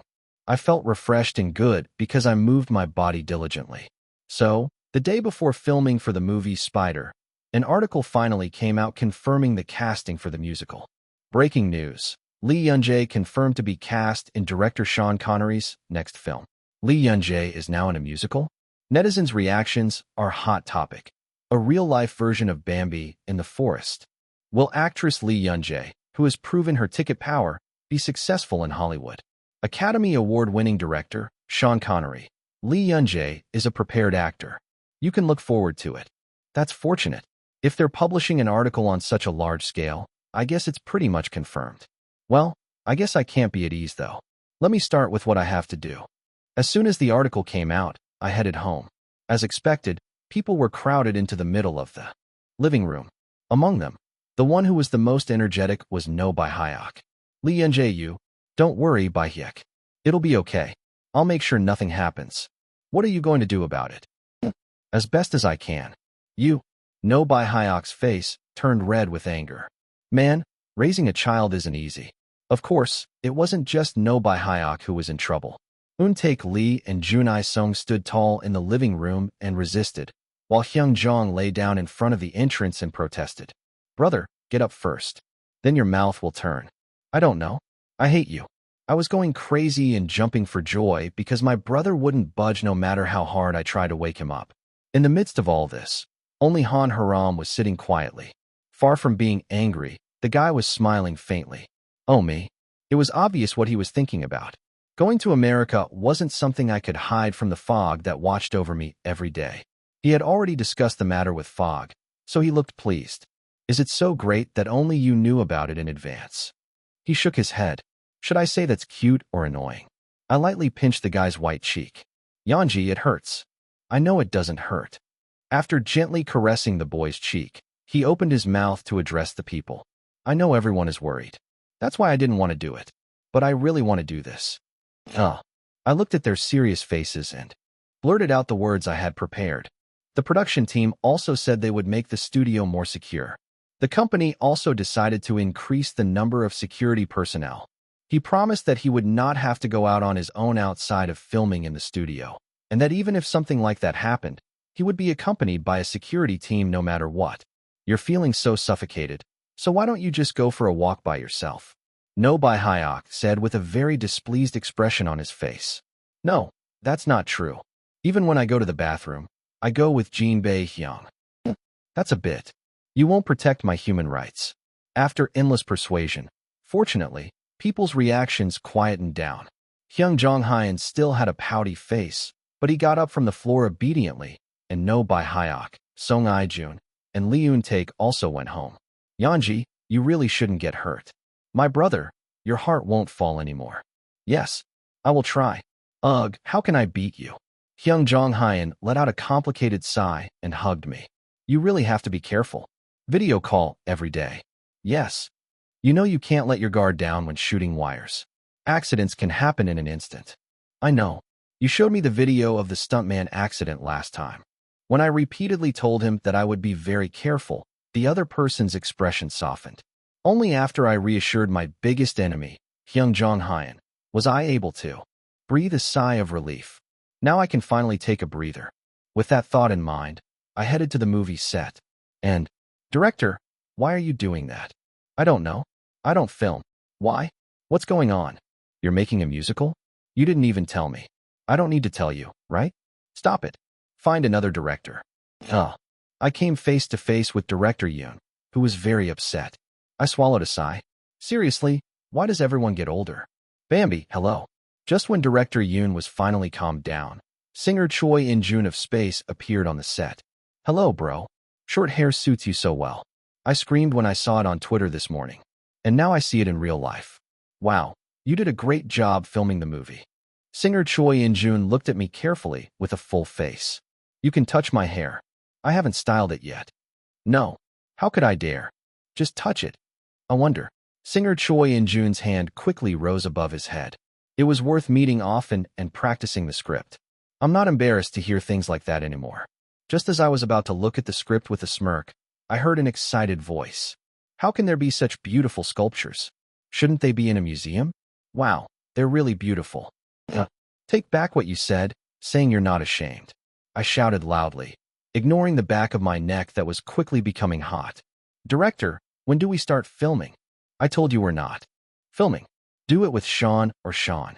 Director Yoon shouted. Wasn't that the real thing earlier? I closed my eyes tightly at the absurd nonsense.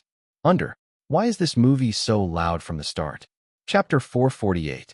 Bok Dunggi, are you ready to shoot? Sure. Fortunately, Director Yoon was a professional.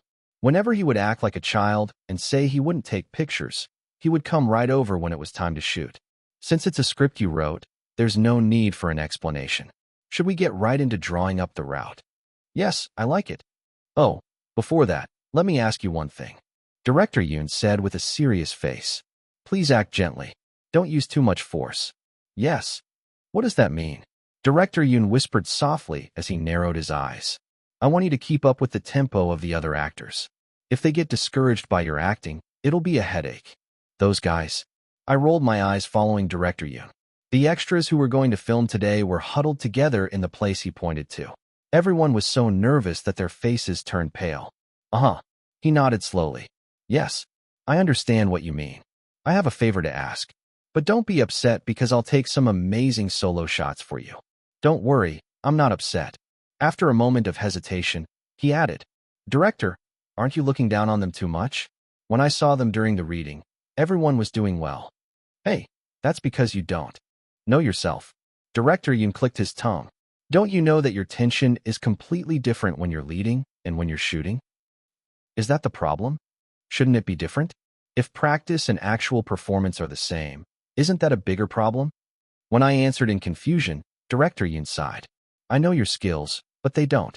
You must have practiced while thinking about your leading, But when they see you're acting after the camera turns on, they'll lose their mentality right away.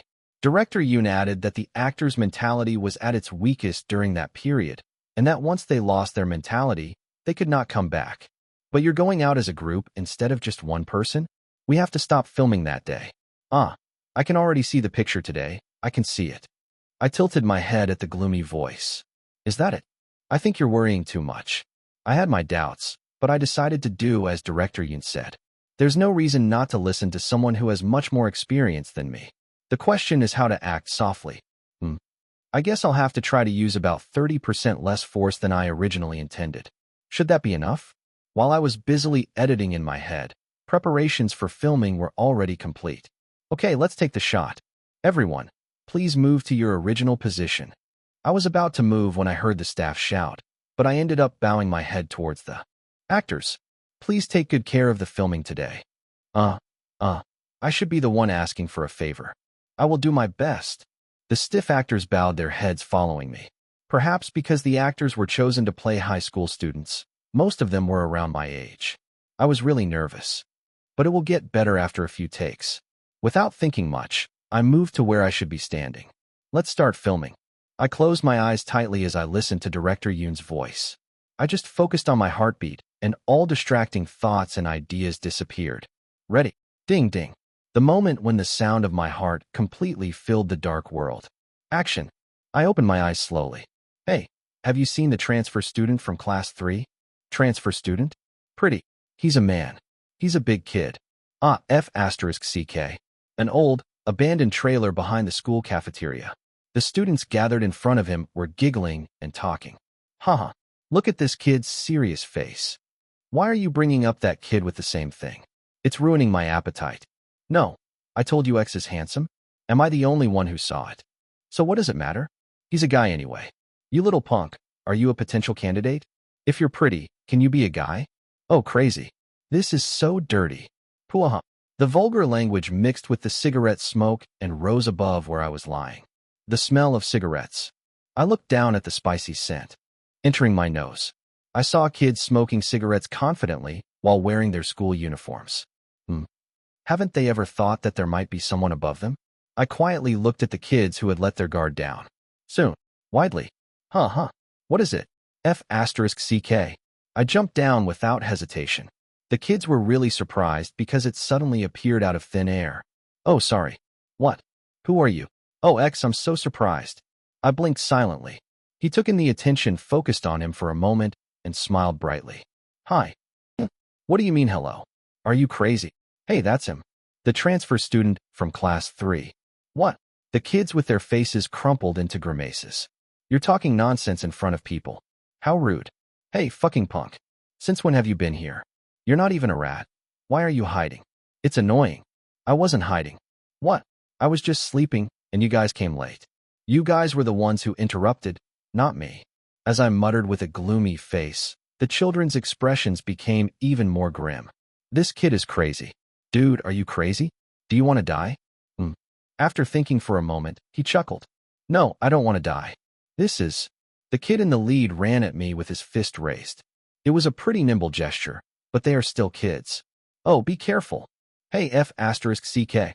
As I twisted my body here and there to dodge, the guy's snorting grew louder, as if he was on drugs. Is he the only one who uses his fists? I glanced at the guys standing there blankly. Friendship is so shallow, huh? My friend is struggling alone, but everyone else is just watching. This little rat keeps on coming. Do you really want to die? I told you I don't want to die. How many times do I have to say the same thing? I slowly avoided his presence, and when sweat began to form on his forehead, I started to cry. I'm so confused. Why are you so angry? What? I came down to say hello because you guys brought up my story. So why are you angry? He returned the words he said with a look of bewilderment because he truly did not understand them. This is really crazy. Hey, Hyung-wook. Let's just go. Let go of me. I'm going to kill that bastard. The kids who were standing there blankly caught the guy who was throwing punches. Stop it. Let's go. You crazy bastard. Let go. It didn't seem like he was held that tightly, but Hyung-wook was dragged away carelessly while being held by his friends. I smiled brightly as I watched the kids moving further and further away. Bye? See you next time. He returned with a mixture of harsh insults and a firm wave of his hand. I stopped my hand only after the children were completely out of sight. By the time he put his hand down, his expression had returned to a blank expression. Only the pupils rolled around. I stared blankly at the cigarette, but on the floor and sighed. Deeply. I put my hand to my ear with a gloomy face. Spider, report the results. Headquarters, I'm listening. Kim Hyung-wook, found unsuitable. Isn't it too early to judge? No. No matter how you look at it, he's just a common thug. Even when I listened to it, there was a hint of regret in his voice. He muttered with the corners of his lips furrowed. All we did was gather together in a group and smoke cigarettes. Since when has society become so healthy? There aren't enough people to kill. I told you not to mix in any nonsense when reporting. The report was just finished, and now I'm whining to my partner. He pouts and stomps on the cigarette, but can't you kill someone by smoking? If you think about it, isn't smoking also a social evil? What do you think? Can't you kill someone by smoking? When you're done reporting, come back. Communication is over. Too bad. The frustration grew even more because of the sharp partner. I climbed back onto the trailer with a sad face. After lying down in the same position as before, I muttered weakly, "Where are you? Trash, where are you? Come quickly and play with me. I hope this time we get some real trash." I looked up at the sky for a moment and closed my eyes. The endless waiting was always dull and boring. But, well, is this a pretty cozy trash can? A snicker escaped my lips. So come here quickly.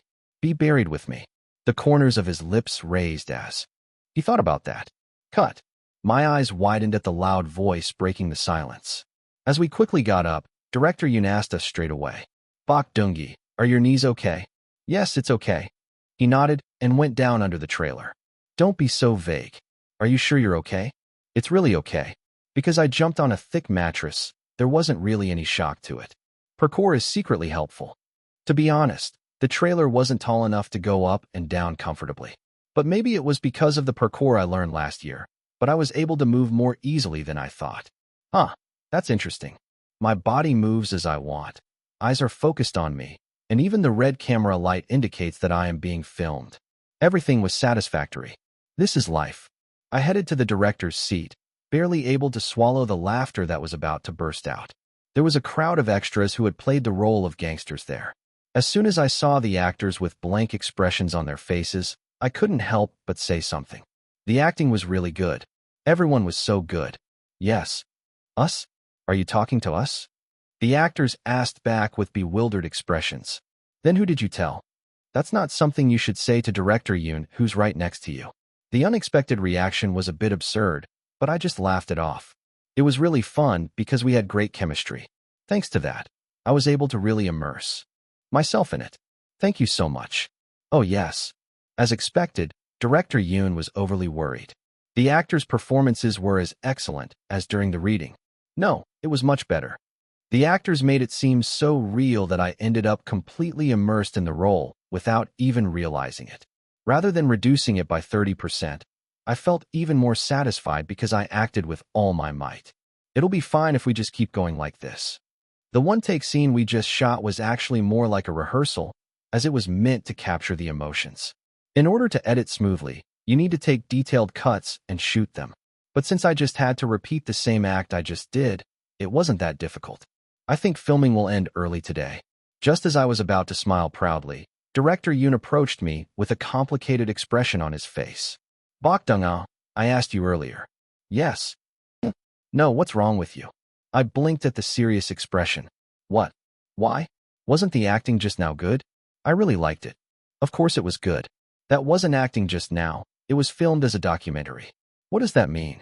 Unfortunately, it didn't take long to understand Director Yoon's gibberish. Ing, ing, ing. From the second take onwards, everything went awry. The actors started forgetting their lines entirely or saying them robotically.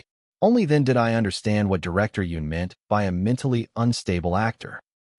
As expected, experience cannot be ignored.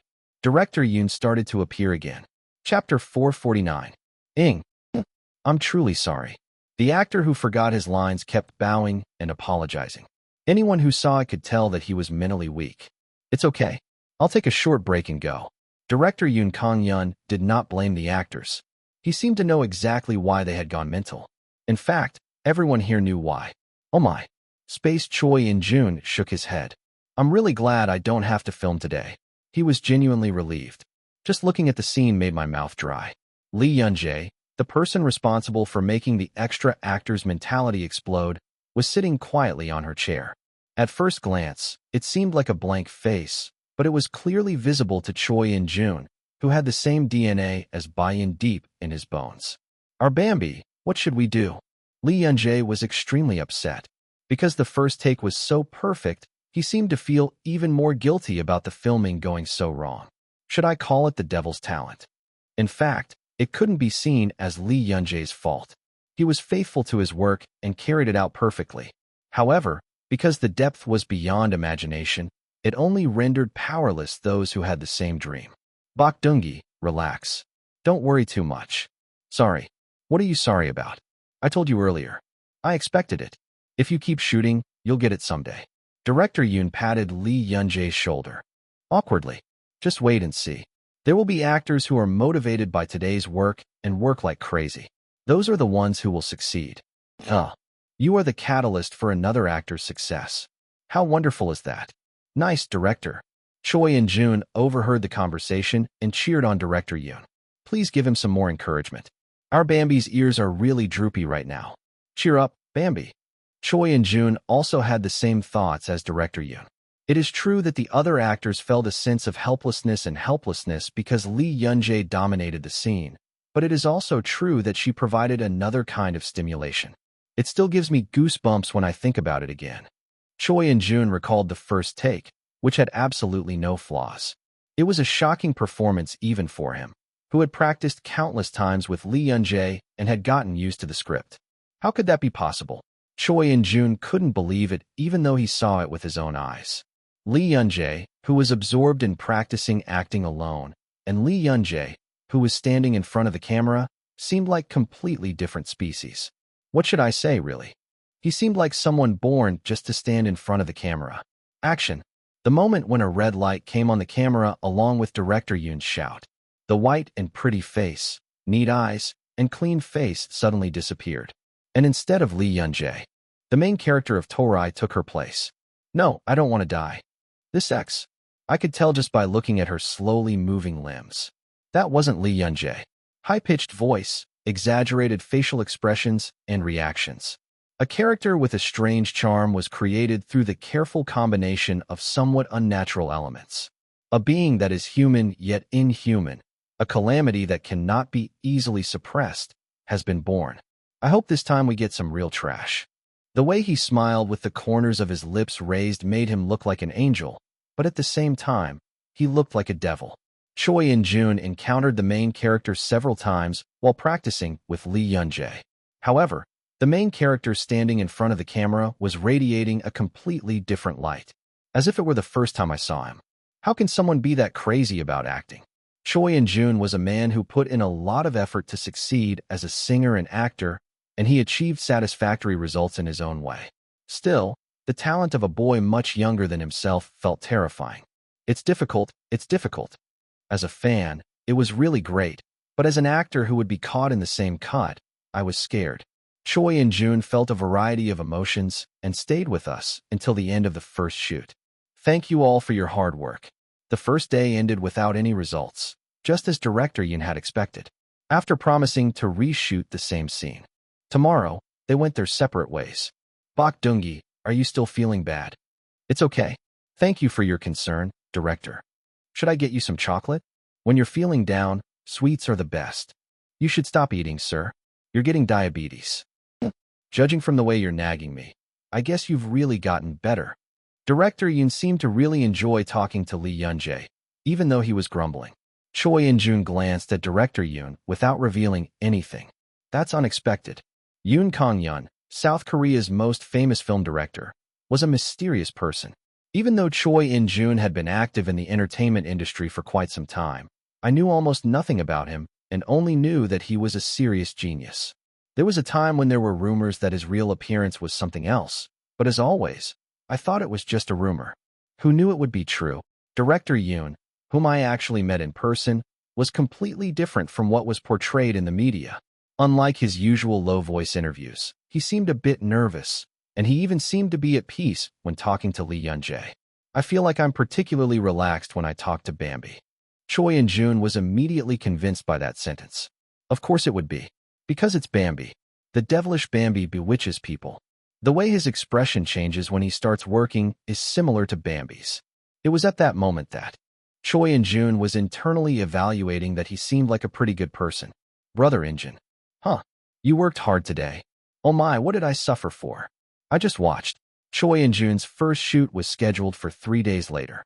The purpose of his coming to the filming set today was to practice his character and watch Bambi. Both objectives were successful. It was a pretty happy evening. Choi In-jun smiled brightly. You've worked hard, Bambi. Go inside and rest. Oh, if it's okay with you, Hyung, I was thinking about having dinner with you. If it's not convenient for you, let's go right now. In this way, Choi In-jun's evening became even happier. How was your first shoot today? Was it hard? It was fun. But, yes, it was very difficult. Lee Yun-jae smiled awkwardly. Choi In-jun smiled softly at her appearance, which showed that she was quite honest with herself. X is so cute, huh? How can you be so cute? Honestly, Bambi, you're so cute. Although he looked fine on the outside, Choi In-jun was already out of his mind. I never thought I'd become this close with Bambi. No matter how much I thought about it, I couldn't believe it. We eat dinner together, and we even act together 3 days later. You don't know what real life is. Choi In-jun wanted to dance the dance of joy right away, but he kept a calm smile on his face. Originally, highly developed otakus were incomparable to ordinary people. After 3 days, although I was daunted by the thought of having to stand on camera with him, I was also excited to see the dazzling protagonist I had seen today again. After all the meals were over and dessert was coming out, Choi In-jun asked cautiously, Bambi, can I ask you something? What is it? Why is the movie titled Spider? Lee Yun-jae answered the question full of hesitation without hesitation. Because the protagonist's nickname within the organization is Spider, a nickname given to him, meaning that like a spider, he never lets go of a target once he catches it. Is that all? Because it's just the main character's nickname. Should there be another meaning? No, that's not it. When you first said the title of the movie, your expression was something was off. It could be a mistake, but I felt like there was something else going on. So I tried to analyze the script diligently, but I couldn't understand it at all. Lee Yun-jae's gaze turned to the floor at Choi In-jun's awkward smile. Choi In-jun took advantage of this moment to watch Lee Yun-jae's thick eyelashes flutter. Lee Yun-jae spoke nonsense in an unusual manner. Well, it's not really anything special. Even if you knew, it wouldn't mean much to you. You might be disappointed. Yeah. I didn't even tell Director Yoon. It was just something I thought of on my own. It's not even an official setting. You can just listen and forget about it. Huh? Choi In-jun's bright eyes reached Lee Yun-jae. Lee Yun-jae answered, avoiding eye contact as if her gaze was burdensome. It's from the red spider lily. Red spider lily? What is that? As soon as a question mark appeared in Choi In-jun's head, Lee Yun-jae added an explanation. It's the name of a flower. In Japan, it's called Pianhua, Beyond Guaf. And in Korea, it's called Siksan, Hisan. I see. I feel like I've heard that somewhere. While Choi In-jun pretended not to know, Lee Yun-jae's indifferent voice continued. It's not a flower that you can grow at home like other flowers. It's poisonous. If you eat it by mistake, you could die. Oh, really? Yes. So the flower language of the periwinkle is death. In fact, it is said that many people have died after eating it. His white fingers tapped the table hesitantly. Choi In-jun waited for the next words without rushing. Lee Yun-jae continued speaking after a long time. As you know, the main character is not a righteous hero who takes out trash. He's just another piece of trash that takes care of trash. Yes, it wasn't originally set up like this, but I changed it. The subject of vigilantes is very tricky, and if you portray the main character as a hero, it could cause ripples in society. As a screenwriter, I made a safe choice. The black eyes shook, but the more the script was completed, the more guilty I felt.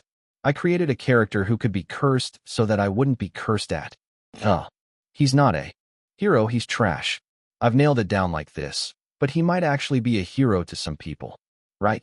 That could be possible. But then suddenly this thought occurred to me. Lee Yunjae blinked her eyes slowly. Even if he was someone's hero, it wouldn't make any difference to his ending. The original role of a hero is to save someone, not to be saved by someone.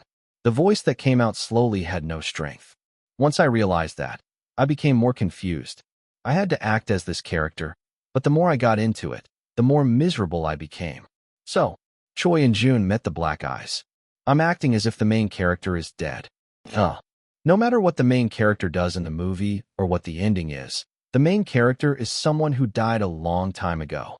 A contradictory character who cannot feel any emotions because he is already dead and cannot feel sadness or sorrow from the gaze and judgment of outsiders. Like the periwinkle, a flower that is called dead even though it is alive. Choi and Jun looked at the other person with a blank expression. The question I had about Lee Yunjae all day, how can she act like that, was finally answered. I see. To you, it's not a character.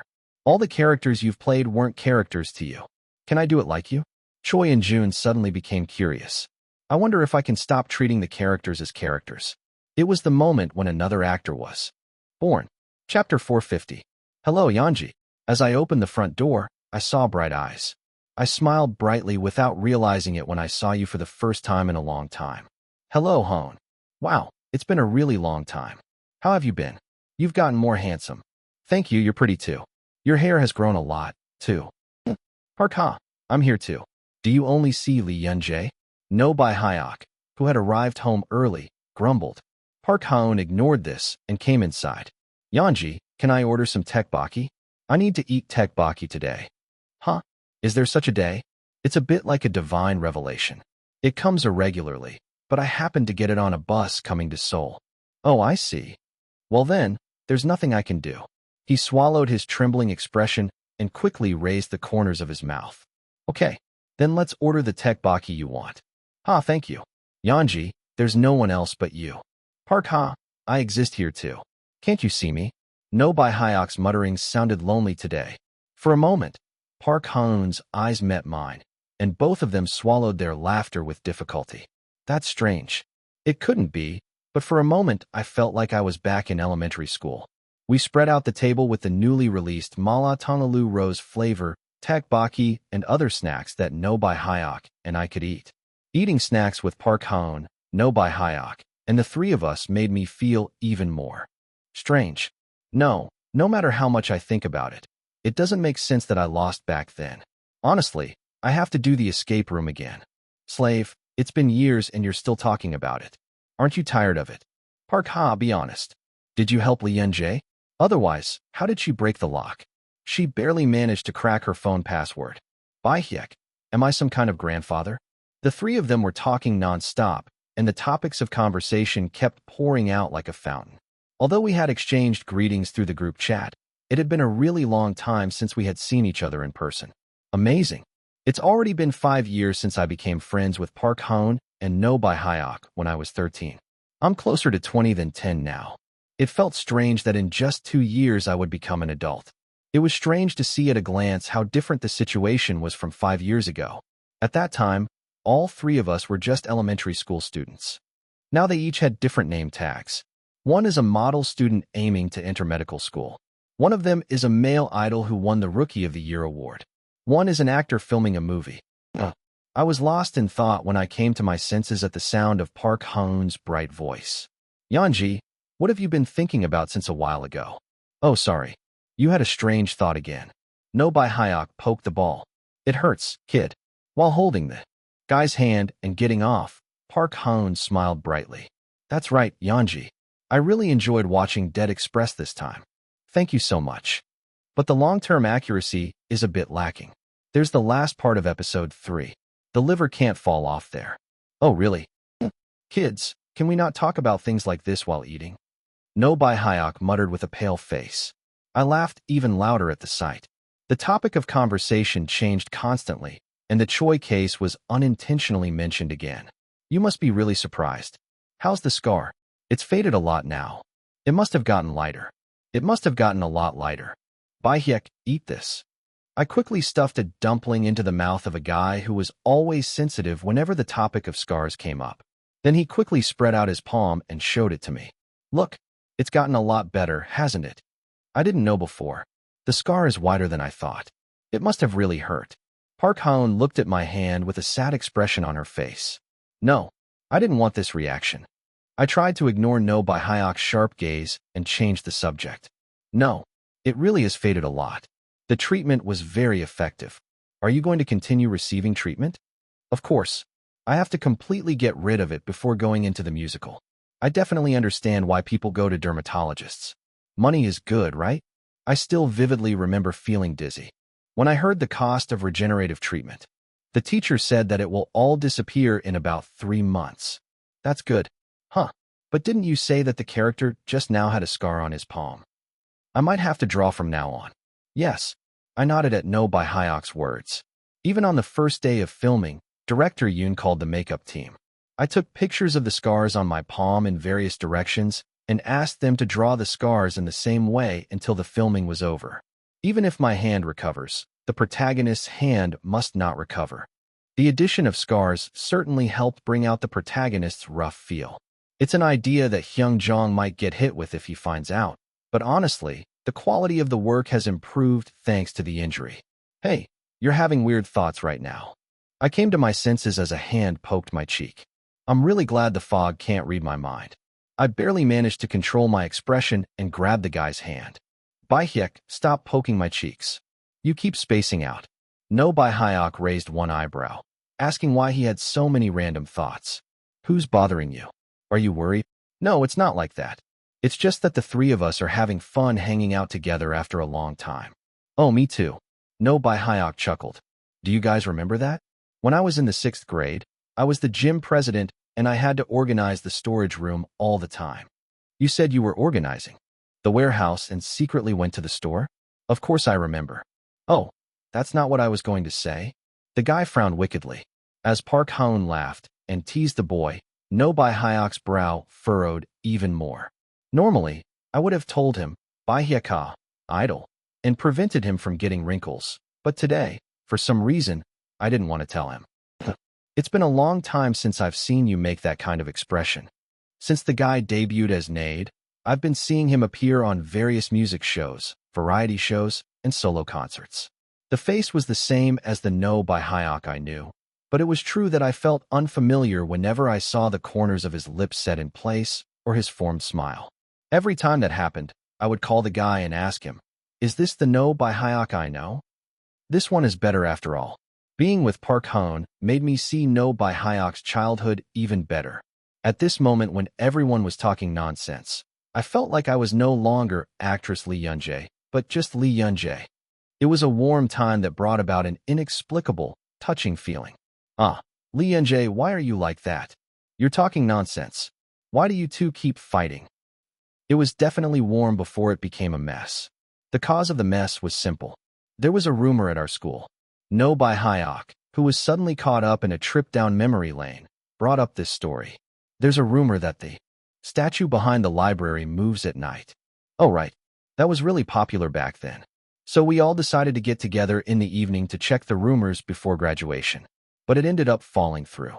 No Bae-hyuk made a regretful expression and asked, the library is gone now, so even if you wanted to, you couldn't. But if you were to go back in time, what would you do? It was the most useless and meaningless question I've ever heard. So I answered like this. You can't go back to the past. No, if you go back, what will you do? Well, maybe. Oh, answer a little more seriously. Is this a question worth taking seriously? I looked at him for a moment and then asked cautiously. Is this for content? What are you talking about? I thought we needed something worth talking about on air. I brought it up because I was worried, but No Bae-hyuk got irritated and asked why I brought it up out of the blue. Okay. I was moved by the response of, what can I talk about with you? But I held back considering the difference in our mental ages. But didn't that guy keep poking me after that? So that's what the boss said before he died. Doesn't that really make you cry? It's so hard to keep thinking about this story. Bae-hyuk, that story itself doesn't make sense. Everyone involved died at the same time. Who told you this story? Lee Yoon-jae. Please. That's because the story is so unreliable. You don't need to bother. With that kind of story, anyone can see that it's a made-up story, But if you keep thinking about it and it makes you feel bad, it's your loss. I said it out of consideration for the guy, but No Bai Hyok just kept getting angrier. Lee Yunjae, why are you like that? You're talking nonsense. As I was doing that, I started to cry and our voices started to raise. Why do you two keep fighting? Park Hoon tried to mediate by asking why they were fighting over something like this, but their voices had already become louder. Don't look at me anymore. I gave it my all because I cared about it, and then I just kept asking for it. How long do I have to listen to this nonsense? When I explained the situation in a cheerful tone, No Bai Hyok felt wronged. Absurd? Absurd? Hey, if you insist on it like that, do you think I have nothing to say? What were you holding back? Every time I told you my worries, you would always bring up the damn reality, and I would get upset too. I didn't say anything because I didn't want to fight with you. He laughed loudly, causing the blood to boil on his neck. Huh? You just now. What? Why are you two fighting? Actor, what's going on? If my brothers hadn't come at that moment, it would have escalated into a bigger fight. To be honest, when my brothers separated me, I was so annoyed that my scalp started to itch, but after about 5 minutes, it quickly died down. Come to think of it, it wasn't something to be so angry about. Even though I felt like I went back to my childhood, I didn't really get any younger. So why did that happen? Even when I was little, I never fought this childishly. I went out to the living room feeling a little embarrassed, and a few minutes later, No Bai Hyok also quietly came out to the living room. They sat next to each other without saying a word. I scratched the back of my neck and apologized for getting too excited earlier. No, I'm sorry too. No Bai Hyok answered, cowering as if he had never lost his temper before. After a brief silence, No Bai Hyok muttered that he wanted to eat military dumplings. If you want to eat, then eat. Let's go to your favorite place and get some to go. Oh, great. Let's go now. Park Ha, do you want to go with me? The trip down memory lane ended with Park Hoon looking at us with contempt. Chapter 451. As soon as I got out of the car, singer Choi In-jun caught my eye. He was already dressed and seriously reading the script. You came really early. Today is the 3rd day of shooting Spider, and it was also the day of singer Choi In-jun's first filming. There are still 3 hours left before filming begins. Why did you come so early? You're already busy, TSK. He clicked his tongue and walked briskly towards me. Have you eaten? The moment I was about to check if he had eaten, the message I had received the day before flashed through my mind. Senior Choi In-jun of Space. Bambi, when we film tomorrow, can you please try not to talk to me as much as possible? Senior Choi In-jun of Space. I'm sorry I'm immature, because I'm afraid it might disturb your immersion. He immediately turned his head away from singer Choi In-jun. I almost fell over because I turned too sharply, but Jinbei caught me in a hurry. Actor, be careful. Oh yes. You have to be careful. You promised me you wouldn't get hurt, and now you're doing this. I was wrong. I swallowed a sigh, ignoring Jinbei Hyung's nagging. And I almost got into trouble. It was the first time that person asked me to do something. I almost completely failed at my first request. Phew. Hello, director. I swallowed dry saliva and approached Director Yoon. Is our lucky cat here? How's her condition? Great. As I sat down next to Director Yoon, he made a puzzled expression. Why are you sitting here? Aren't you going to say hello to Injin? Maybe it was because he knew that I greeted everyone on site individually, but he seemed to not understand why he was sticking so close to me. What? You two were fighting. We didn't fight. Then, when I explained that it was a request from singer Choi In-jun, one of Director Yoon's eyebrows went up. I like it. The more I look at it, the better it looks. Thank God. To be honest, at first I was a bit hesitant because they said I was an idol. So what? If you act well, it's a jackpot. I know, but there are so many precedents. Well, that's true. I had nothing to say in rebuttal, so I chose to remain silent. I'm glad you like it. Since I personally recommended him for the role, I felt relieved that the director was satisfied. Injin Hyung, you're good at acting, right? Well, it's okay. It's good that you don't mix in personal conversations to focus like that. You're just trying to find a way. That's right. But my brother was a little worried. Huh? What? I'm afraid the director won't like it. I think someone said something when we were filming a drama before. Real actors don't do that. Aunt. Director Yoon frowned. You met a kid with an artistic disease? That's just the way they talk. Real acting is, that's bullshit. Director. Oh, sorry. When I glared at him, Director Yoon pretended to wipe his mouth with both hands. It was an action that meant that I would use nice words in the future. I kept telling him to speak more nicely, but he started acting like that, and I couldn't believe it. What's the point of acting cute? Nothing has changed. He continued, clicking his tongue inwardly. I was surprised to hear that too. I guess he scolded me a lot because acting is like turning on a switch. If you're so good, why don't you act yourself? Why are you directing? You fucking idiot. Director. Yeah. Director Yoon pretended to wipe his mouth again. If you're going to abuse it like that, don't do it, director. No. This time it's real. I don't believe it. I really said I won't do it. I promise. Okay. Director Yoon laughed playfully. Oh me. Although his show-off behavior was annoying, I knew he was a good person. The more I see him, the more I think he's a good person. There was nothing to complain about, except that he was rude on our first meeting. I never treated the production staff rudely or picked on the actors. I wish he would just cut down on chocolate. What if I keep doing this and get diabetes? You have to be healthy to continue working with me. Director, how about you stop eating sweets? Okay, let's try to match the route. Director Yoon pretended not to hear and quickly got up. Ugh, I can't live like this. The scene to be filmed today was the scene where Spider returns to headquarters and talks to his partner. Just go straight from here to there. Cut when Spider slumps down on the desk. Understood. Yes. After consulting with Director Yoon and adjusting the route, I stood in the designated spot. Singer Choi In-jun, who plays Spider's partner, Pyeon, had a bleak face that suited the role. You must be really nervous. The sight of his body slightly shaking was unusual. Why are you like that when you've practiced so much that you're sick of it? Is it because it's the first take? What should I do? I don't think I can go in like that. Will I lose my immersion if I talk? To him. After hesitating for a moment, he tapped Singer Choi In-jun on the shoulder. Hey, don't be nervous. It doesn't suit you. Huh. Singer Choi In-jun answered in a bewildered manner. I pursed my lips, clenching my jaw, regardless. You look so nervous. I think you're about to throw up. Ugh.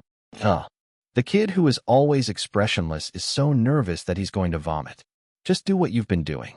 It was a dull voice, as if his mouth was full of saliva. A strange pronunciation that is obviously not normal, as if trapped in a world of its own. It was the voice of the main character I created, Spider.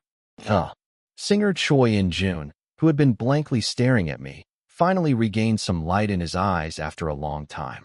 Then, as if he had noticed my intentions, he quickly responded coldly. Stop talking nonsense. It's distracting. Yes. Now you're being my partner. When I giggled, the other person turned his head as if he wasn't interested. The indifferent face was much more relaxed than before. Director Yoon, who had been quietly watching us talk, glanced at me. I nodded to indicate that I was ready, and Director Yoon smiled. Let's go. Ready. Singer Choi In-jun took a short breath. I slowly closed my eyes as I looked at that sight. Action. Spider, your pranks were too much today. As soon as I entered the headquarters, Pyeon approached me. If I had been even a little bit later, I would have been caught. Do you understand? Stop nagging. I received a warning from my superiors. Do you know what will happen if you don't protect me? What? I held my breath with my eyes wide open. Then he immediately started shouting loudly. Oh my, I'm in trouble. Without a headquarters, I'm just a murderer. Spider. Thanks to the headquarters, I am a hero who protects justice, but what should I do? Oh no, my life is over. Spider, stop. I held my stomach and laughed at the firm voice. Haha, I get it. I get what you mean. Now reflect. When I raised both my hands high, Pyeon shook his head with a look of disgust on his face. I feel better now. I smiled faintly at the other person's expression, which had become much more toxic than before. But wasn't the guy you killed today a joke? He wasn't some ordinary piece of trash. What are you talking about? He's the guy who went to the victim's funeral and took hidden camera photos. Even by headquarters regulations, he's appropriate trash. So what do I have to say about him just messing around a little before taking revenge? Our goal is not revenge. It is justice. What is the realization of justice? He pouted his lips, mocking Pyeon's words. The Spider House I belong to is an organization that punishes underage trash. Under the iron rule that minors should handle minors' business, All agents who deal with trash are minors. The action agent transfers to the school where the trash is walking around and collects data through several days of surveillance and tracking.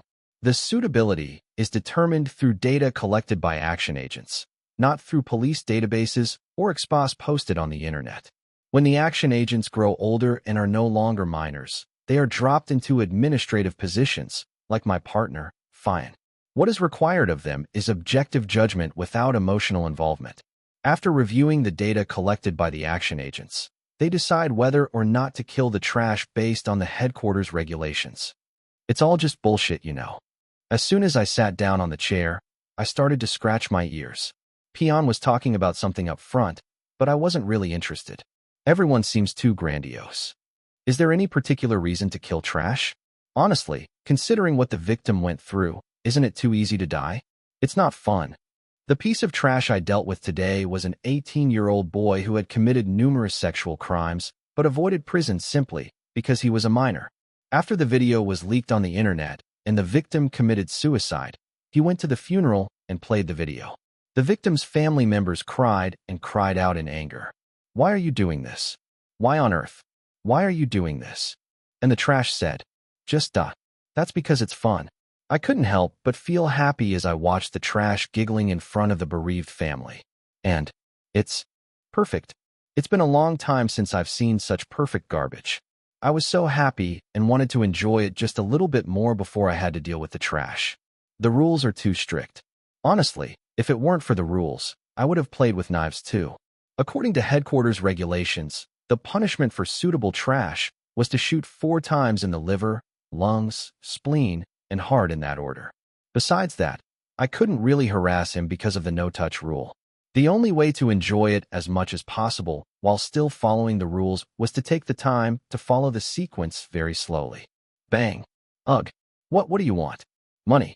The trash that had been hit by the liver was crawling on the ground, panting. As I was looking at that sight and giggling, the trash started to cry. You have to say why you're doing this. X-foot, why? Why? And I answered, I looked at the guy who was dazed for a moment and shot him in the lungs. The trash couldn't speak anymore and was busy muttering. I shot 2 shots in quick succession, looking into the terrified eyes. It's still a shame to think about it again. I should have killed him more slowly. It was a shame that I shot the last 2 shots quickly because Peon kept saying things like that. Peon continued to nag, not knowing whether he knew my feelings or not. Our work is finally being reported. The government can't hide it any longer. Is it a big deal that the article came out? He's already famous among the kids. There's this crazy guy who only picks on bullies and kills them. That's not enough. The whole nation needs to know. Peon said solemnly. I guess he really thinks he's doing a great job. I'm not a soldier or anything. The voice that was really strained was funny. It will be officially announced by tomorrow that the perpetrator shot the victim 4 times. They said they will send out a notice to all schools nationwide. Official document? What official document? To search my belongings because there might be someone with a gun? It seems like they still haven't figured out that the perpetrator is a minor. They just figured out that the crime was committed against a minor. You need to speak properly, Peon. It's not just minors that are being targeted, it's also minor trash. And the culprit is also a juvenile piece of trash. To the words spoken with a grin, Peon did not respond and just threw the documents away. Check. Next target. I stopped scribbling with my ballpoint pen and picked up the document. The transfer is next week. Be careful. Even if you're deemed suitable, it'll take at least 2 weeks before it's processed. What? So I can't kill anyone for a month? I'm bored. It's not my fault. I was upset by the indifferent tone of voice. I slammed my head down on the desk as a sign of defiance, but there was no response. Too bad. I felt the cold temperature of stainless steel on one side of my cheek. He slowly reached out to the documents. What do you think? Are you trash or not? He tapped the ID photo with his finger and smiled brightly. Hello, trash candidate. Welcome to the spider's web. Chapter 452. Cut. I blinked at the familiar voice. It won't take long now. With just a few blinks, I could immediately realize that I was filming. Even when I was taking pictures of twins, it seemed like it took a few seconds. Even when acting as an emotional god, there were many times when it was difficult to break away even after a few minutes. Practice is the best after all. I felt good about the changes I could feel for myself. Yeah, what's wrong with that? The one who endures till the end wins. I have to practice as soon as I get home. I looked down at the documents, swallowing my pride. The face in the ID photo was familiar. The actor who plays the main villain of this movie, Nam In-ho. It's really amazing. Until just now, it was a face I clearly didn't recognize. The feeling of awkwardness I get every time I immerse myself in a character and then get out of it is always strange. How can it be more fun the more you do it? This isn't easy, you know. Will there ever come a day when I get tired of acting? He sat up with a snicker. Brother Injun, are you okay? Your acting was good. Why are you nervous? You knew you'd do well. Singer Choi In-jun smiled shyly at my words. No, it's all thanks to you. I just followed you. If a person is too humble, it's useless. Really, I think you're amazing. How can your personality change so quickly after a shot? An elegant deer saying something like that. Hyung, you have to keep immersed, so should we refrain from talking? Oh yeah. Fortunately, the other person nodded. While singer Choi In-jun looked the other way, he quickly fanned himself with his hand. How can you say something like that in front of someone? My ears were hot. That guy is really great too. I think it's time to get used to it now. Strangely, no matter how many times I heard that kind of talk, I couldn't get used to it. Oh, it's hot. I was about to flap my clothes because I felt a heat rising on the back of my neck for no reason. Spider. I opened my mouth reflexively at the dry voice. Why? What? What? When I looked at singer Choi In-jun with a puzzled look, the other person chuckled. I love it when you talk to me informally. Brother, you said you were immersed. Since we're at this point, why don't we just speak informally? I like it so much. No, immersion, Okay, just do it. Knock it off. Where's the person who asked me not to talk to him yesterday? While I was sighing, singer Choi In-jun grabbed me earnestly. Oh, Bambi. Please. It's not Bambi. It's Spider, you idiot. He didn't respond and just touched his forehead. It certainly seems like the tension has eased. There was no sign of tension on his face as he begged her to speak informally to him from now on. Rather, it was filled with excitement, anticipation, and thrill. It was a completely understandable reaction. I guess I have that kind of face too. You can feel it even without director Yoon saying anything. That the scene we just shot was perfect. Okay. It was so good. Director Yoon's subsequent words turned expectations into certainty. His voice was also filled with excitement. It's fun. Acting with singer Choi In-jun, who was acting in front of the camera for the first time, was more stable than expected. The dry atmosphere that came out unconsciously, as if they had practiced a lot, matched well with Pioneer. I'm glad I contacted this person. It was at that time that I was smiling happily. Director Yoon, when editing this part, how are you going to do the transition, the effect used when moving to another scene? Where? I heard a conversation between Director Yoon and the camera director. I pricked up my ears and controlled my facial expression. Oh, why did you try to do a dissolve there, an editing technique that overlaps two scenes? I think it might be a little obvious. How about pulling the camera back and overlapping the two people on the same screen? Then the scene will be boring. Rather than that, I quietly watched the two people discussing earnestly. Should I intervene or not? After hesitating for a moment, I approached Director Yoon. Hey, what if I do it with my wife, an editing technique where the second scene pushes out the first scene? I think it would be better if the conversation felt like a mutual exchange. The two people's expressions brightened at the carefully spoken words. Oh, are you okay? Good. If I go with my wife, I'll have to tighten it up a bit more when I take the close-up. Let's take several shots just in case. It might change when we edit. Yes, but I think my wife would be the best match. Right? As expected from our lucky charm. Director Yoon raised his finger and said, That's pretty good. Now you really look like a director. Hee. Are you teasing me or complimenting me? Both. Hey, but if you really do it with your wife, it'll give off a comic book feel better. Yes, that's what I said. Comic book feel. This was the part one paid the most attention to while writing the script with Director Yoon. Since this is something that actually happens in real life, if we're not careful, the audience could easily become overly immersed. The boundary between film and reality must be clear. To do that, the parts that required the most effort were directing and editing. In order to present realistic material in an unrealistic way, We chose a comic book feel. The names of the agents, such as Spider and Peon, were designed to give off an artificial feeling, and the lines were also arranged in a way that gave off a ping-pong feel. Then I guess I should speed up my speech a bit. Make it a bit more sticky. I think it should be about 1.2 times faster than what I just did. Of course you can. And maybe engine 2?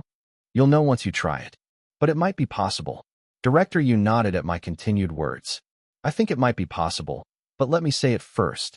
Director Yoon walked briskly towards singer Choi In-joon. It was obvious that he really liked singer Choi In-joon's acting. He wasn't originally that kind of person. I don't know why I'm so happy. I was looking at his back, swallowing a laugh inside. Director Yoon turned around and came towards me. And then, Bok Dong-gi, but to me you are still the best. After whispering softly in my ear, he turned away again. Oh me. Praise yourself as if you were your own person. He chuckled. The filming of Spider went smoothly. It was so smooth that I had this thought. If filming is this fun, how much more fun will the finished product be? Director Yoon's detailed instructions were good, the chemistry with singer Choi In-joon was good, and the presence of the extra actors was also good. I thought about it all day long while taking pictures of various gods. What if spiders actually existed in reality? Will there be more people supporting him or more people criticizing him? Will more people be confused because of this? Will more people be saved? The answer may never be known. Because it's a movie. It was both a weakness and an advantage of the movie. That someone's wish, someone's fear, can become reality for 2 hours. That's what I'm doing. The corners of the mouth naturally went up. A feeling of pride overflowed from the tips of my toes.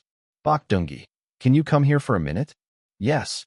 As we ran to Director Yoon, the production team started talking as if they had been waiting for us. Mr. Yeonji, I think it would be better for us to go down here. What do you think? Director Yoon, what is your position? The director keeps telling me to pull it up. Then I have to redo the lighting arrangement. He continued speaking seriously while listening to the production team's words. Of course, I had a little doubt inside. Why am I here? From some point on, it became natural for me to participate in directing meetings. Although Director Yoon gives the overall direction, there are many meetings and discussions during the process. At first, I was a little embarrassed to be invited to such an important meeting, but fortunately, the production team welcomed me warmly. My worries about what would happen if someone who didn't know anything interfered and made things unpleasant were for naught. I'm glad everyone is kind. Director Yoon was clearly a director with natural genius, but he was also very stubborn. He was the type of person who had to see something through once he got into it, and because of that, he often had minor friction with the production team.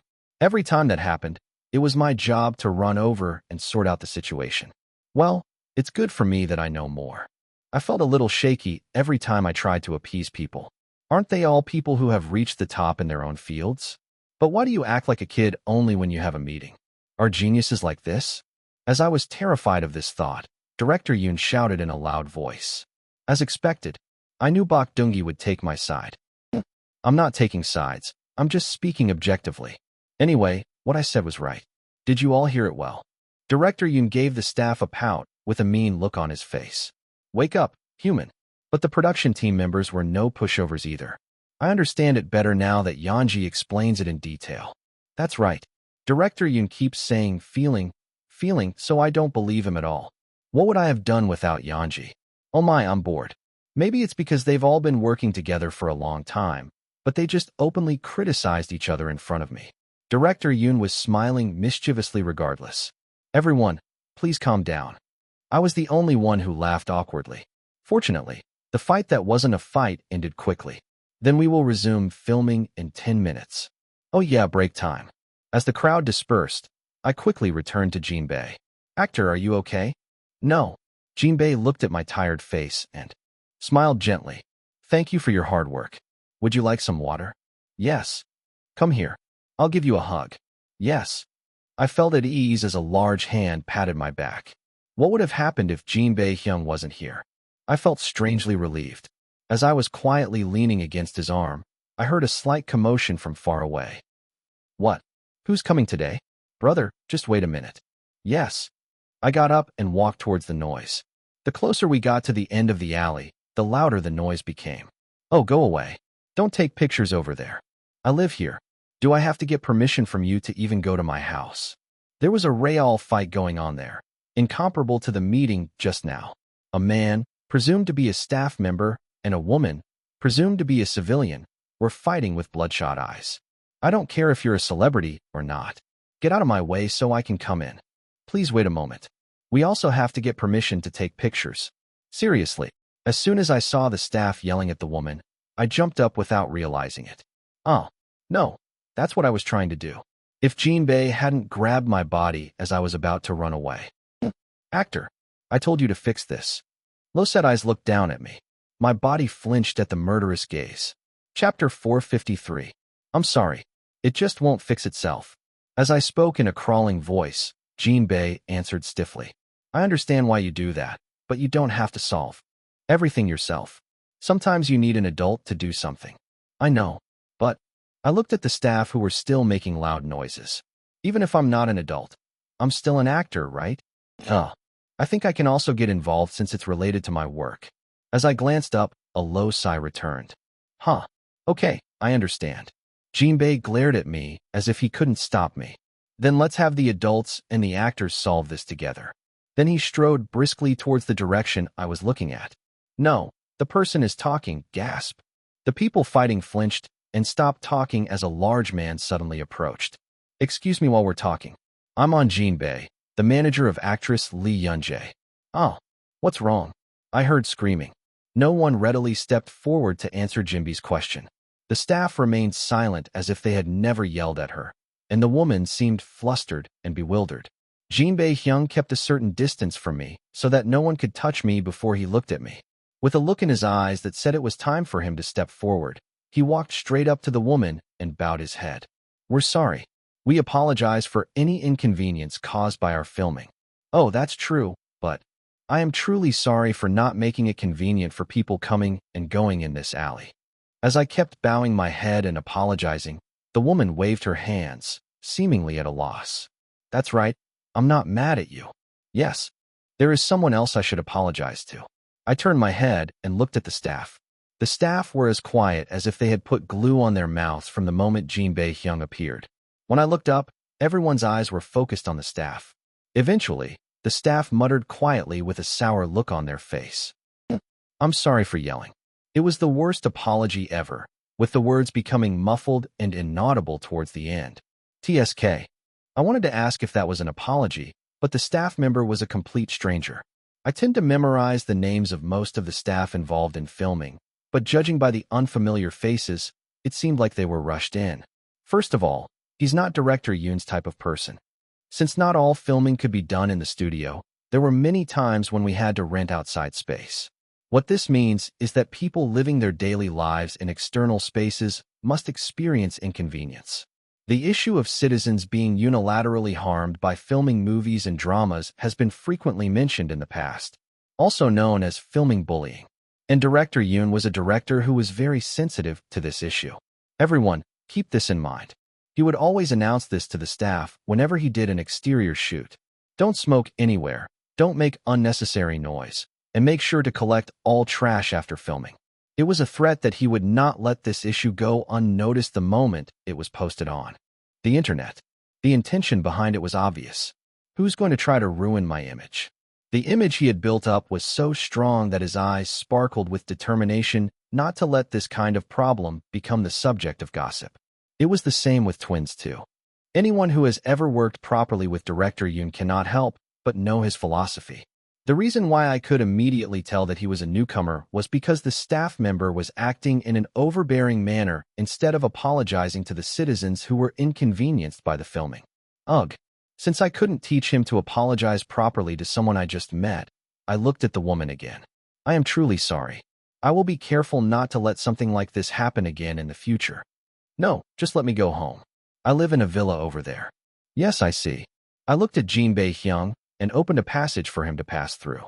I stayed next to her to make sure she could pass safely. You can go this way. Thank you. The woman glanced at me with a puzzled face and asked cautiously, how long will the filming last? I was told that I would be there by 9 p.m. tonight. They said they would place someone at the end of the alley to guide me. He looked at the girl and smiled awkwardly. I guess it didn't work. I'm really sorry if you felt uncomfortable. No, I just got emotional for a moment. You can stop apologizing. I'll organize the ending time and schedule and make a temporary notice. I'll put it up at the end of the alley. The woman trailed off, saying she was grateful. Oh my God, I guess you're still very angry. My mouth went dry at the sight of him not making proper eye contact with me. After a moment's hesitation, he added, Hey, I won't make any NGs. Yes. If I do well today, I can finish early. I'll try my best to finish as quickly as possible. I clenched my fists for fear that my strong will would not be conveyed in words. The woman looked at me and my fist alternately with a blank expression, then burst into a small laugh. Haha. Yes. Thank you. I'll be cheering you on. Thank you. I will work harder. He bowed his head and told me to go in carefully. The woman quietly went in the direction of the villa, then suddenly came out again. I'm really sorry. Yes. If you don't mind, could you please sign it? He smiled brightly at the words the woman said with an embarrassed face. Thank God. I guess you're feeling better. Of course it's okay. Do you need a photo? Oh, I like it. But I'm afraid I'll be in the way. It's okay since it's break time anyway. Just wait a minute, Hyung. Jinbei Hyung approached me quickly as if he had been waiting for me. I handed my cell phone to Jinbei and explained it naturally. My manager is really good at taking pictures. Yes. It's not that I'm bad at taking selfies. It's that my Hyung is so good at taking them. It would be better if Jinbei Hyung took them. After all, it's important that the pictures come out well, right? Right. Yes. So, please take a picture. I was embarrassed, so my speech became longer than necessary. He cleared his throat slightly and quickly finished taking pictures and signing autographs. The woman thanked him several times and then went into the villa. I should practice photography more regularly. Thanks to Baihyek's lecture, I've gotten better at taking pictures alone, but I still have trouble adjusting the angle when taking pictures with other people. Let's reflect. When I get home, I also need to practice taking photos. Actor. At that moment, Jinbei grabbed my shoulder with a serious expression. Oh, that's right. I'm really sorry, bro. As soon as I saw my brother's face, I quickly apologized. I told you to trust me a little more. It's not because I don't trust you, Hyung. I can't live without you. You really need to fix that habit of running away when something happens. It's a real promise. Yes, promise. I returned to the filming set only after exchanging finger promises with Jinbei Hyung 3 times. There must have been a lot of talk among the staff, as the person in charge of the scene came over right away. Thank you, Yanji. I should have taken care of it. No. That person earlier. He's the one who came in as a substitute today. He's been causing trouble since a while ago, so I told him to just guide him, but he went over there and started yelling. The manager's face became grim. Just because I'm wearing an armband, I'm getting ripped off by coaching right now. I'll be out crying in 5 minutes. I nodded at the words that I would send it back as soon as I got out. I'm glad you took care of it. Films are great works of art that can have a great impact on society. It is also true that my pride grows day by day at the fact that I can belong to such a work. But that's that. This is it. No matter how great a work of art a movie is, the inconveniences that citizens have to endure during the filming process are entirely the fault of the production team. The local economy is boosted by the movie's promotion, but that's a problem for later anyway. It's a public place anyway. No matter how powerful a person may be, he or she cannot temporarily occupy or control public places. Filming is not illegal, but the citizens' understanding must be sought first during the process. If it was causing enough discomfort that both parties couldn't get along, it would have been common sense to build a studio and film there. Why not? There's only one reason. Money. If we're going to film outside to save money, shouldn't we be the first to ask for permission? What's so great about it that you can even shout about it? I really don't understand. There are so many different kinds of people in the world. After a while, the man came out with moist eyes, just as the site manager had said. Just by looking at his gloomy expression, you could tell how much he was scolded by Director Yoon. When he came to me and apologized, I told him it was okay. You should at least apologize properly to that woman earlier. After swallowing the grumbling I wanted to say, I asked the person in charge, what if he posts something on the internet? If he posts something sarcastic about Director Yoon? Oh, don't worry about that. This place is so small that if you do something like that, you'll never be able to work again. Judging from your career, you've got some experience. In particular, It was said that he knew very well that if he got caught in Director Yoon's eyes, he would have to leave the game. I sometimes wondered why someone with experience would do that, but then I also thought that it must be because he has experience. It's really difficult. I swallowed a sigh. 2 days later, an article appeared on the internet. As the person in charge said, it wasn't a post by a man. The person who posted the text was none other than the woman who had received the autograph. Title: Lee Yunjae's personality revealed. This is a post that was posted on earlier, but I copied it right away. Picture: he stopped the bullying staff and even apologized. They even said they brought him home safely. There is also a certification shot at the end of the article, revealing God Yeonji's true nature. Is it a rag? The title is so aggro. The title is so clickbait lol. He came in surprised and left slightly smiling face. I expected it lol. No matter how much you criticize this guy, nothing but good stories come out. The staff also gave me a lot of compliments. I heard they gave me nutritional supplements last time too. Lee Yunjae is in the nutritional supplement business. She carries nutritional supplements around with her all the time. Title: This Bambi really needs to go to jail. As he grows up, he becomes more and more guilty. Do you have a conscience? Are you going to take responsibility for us? Why do you keep increasing the number of believers? Stop now and be satisfied with us. It's getting worse and worse. Shouldn't we lock this guy up somewhere? Oh, that's what I'm saying. I'm even angrier because the haircut suits you well. What? Where did everyone's slightly smiling face go? Are you really angry? Oh, I'm really angry and really jealous. I can't even do the concept now. Hey. Song Ijun came up to Inexta. Song Ijun sent a coffee truck to the filming set. Bambi said that if you were going to post something, you should write that you miss Bayan. Xbar I lost. I love you, Bambi Yeonji's slightly smiling face. What is this night's serialization? You can't leave out your middle name slightly smiling face. It's still crazy whether you put on an emoticon or not. Chapter 454. It's Yeonji. Song Ijun smiled brightly and waved his hand. Behind it stood a large trailer. I muttered with a blank face. Brother, you said you'd send me a coffee truck. Huh? Yeah, I did. Why is that? Song Ijun made a bewildered expression. I swallowed what I was going to say at that sight.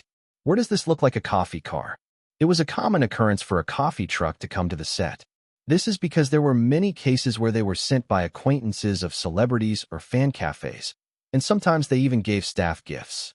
So, when Song Ijun said he would send me a coffee truck, I said okay without thinking much about it. But this is not it, you punk. At this point, it's like they just tore down the entire cafe. Looking inside the trailer, at first glance, there were only 4 baristas. What do you do with him? What are you going to do when you grow up? You have no sense of finance. Who spends this much money on their acquaintances? If this keeps up and someone asks for a guarantee, won't you really give it to them? I swallowed the sigh that was coming and grabbed Song Ijun. Thank you so much, bro. But, since you've already taken care of it, it might just end well. No matter how clueless I was, I felt embarrassed to reprimand him in this situation. But this is too much, Inma. I barely managed to bring it up with a sense of responsibility, thinking that if I let it go like this, I don't know how things will turn out later. I feel bad because I think my brother spent too much money. No, I didn't use it much. I have a rough estimate too. He said that he sent a coffee truck to the Nade music room last time. I was surprised at how much it cost to send something that looked like it had something at first glance. Of course I sent the best to Baihyek. But I have something to say about that too. Baihyek is a rookie. It's much better than saving a few pennies and letting your child suffer. But I wasn't a newbie, and I wasn't a good-looking person. In other words, Song Ijun was saying that there was no need to hold such a grand event. Yeonji, I don't spend money recklessly. But despite what I said, Song Jun-sung frowned as if he felt wronged. You're saying that you won't use it carelessly after calling me that. That's because I'm sending it to you. You sent me a coffee truck last time too. How do you compare that to what I sent? The difference is several times. That's. Song Ijun's eyebrows twitched, and after a while, a small cry like a sparrow chirping came back.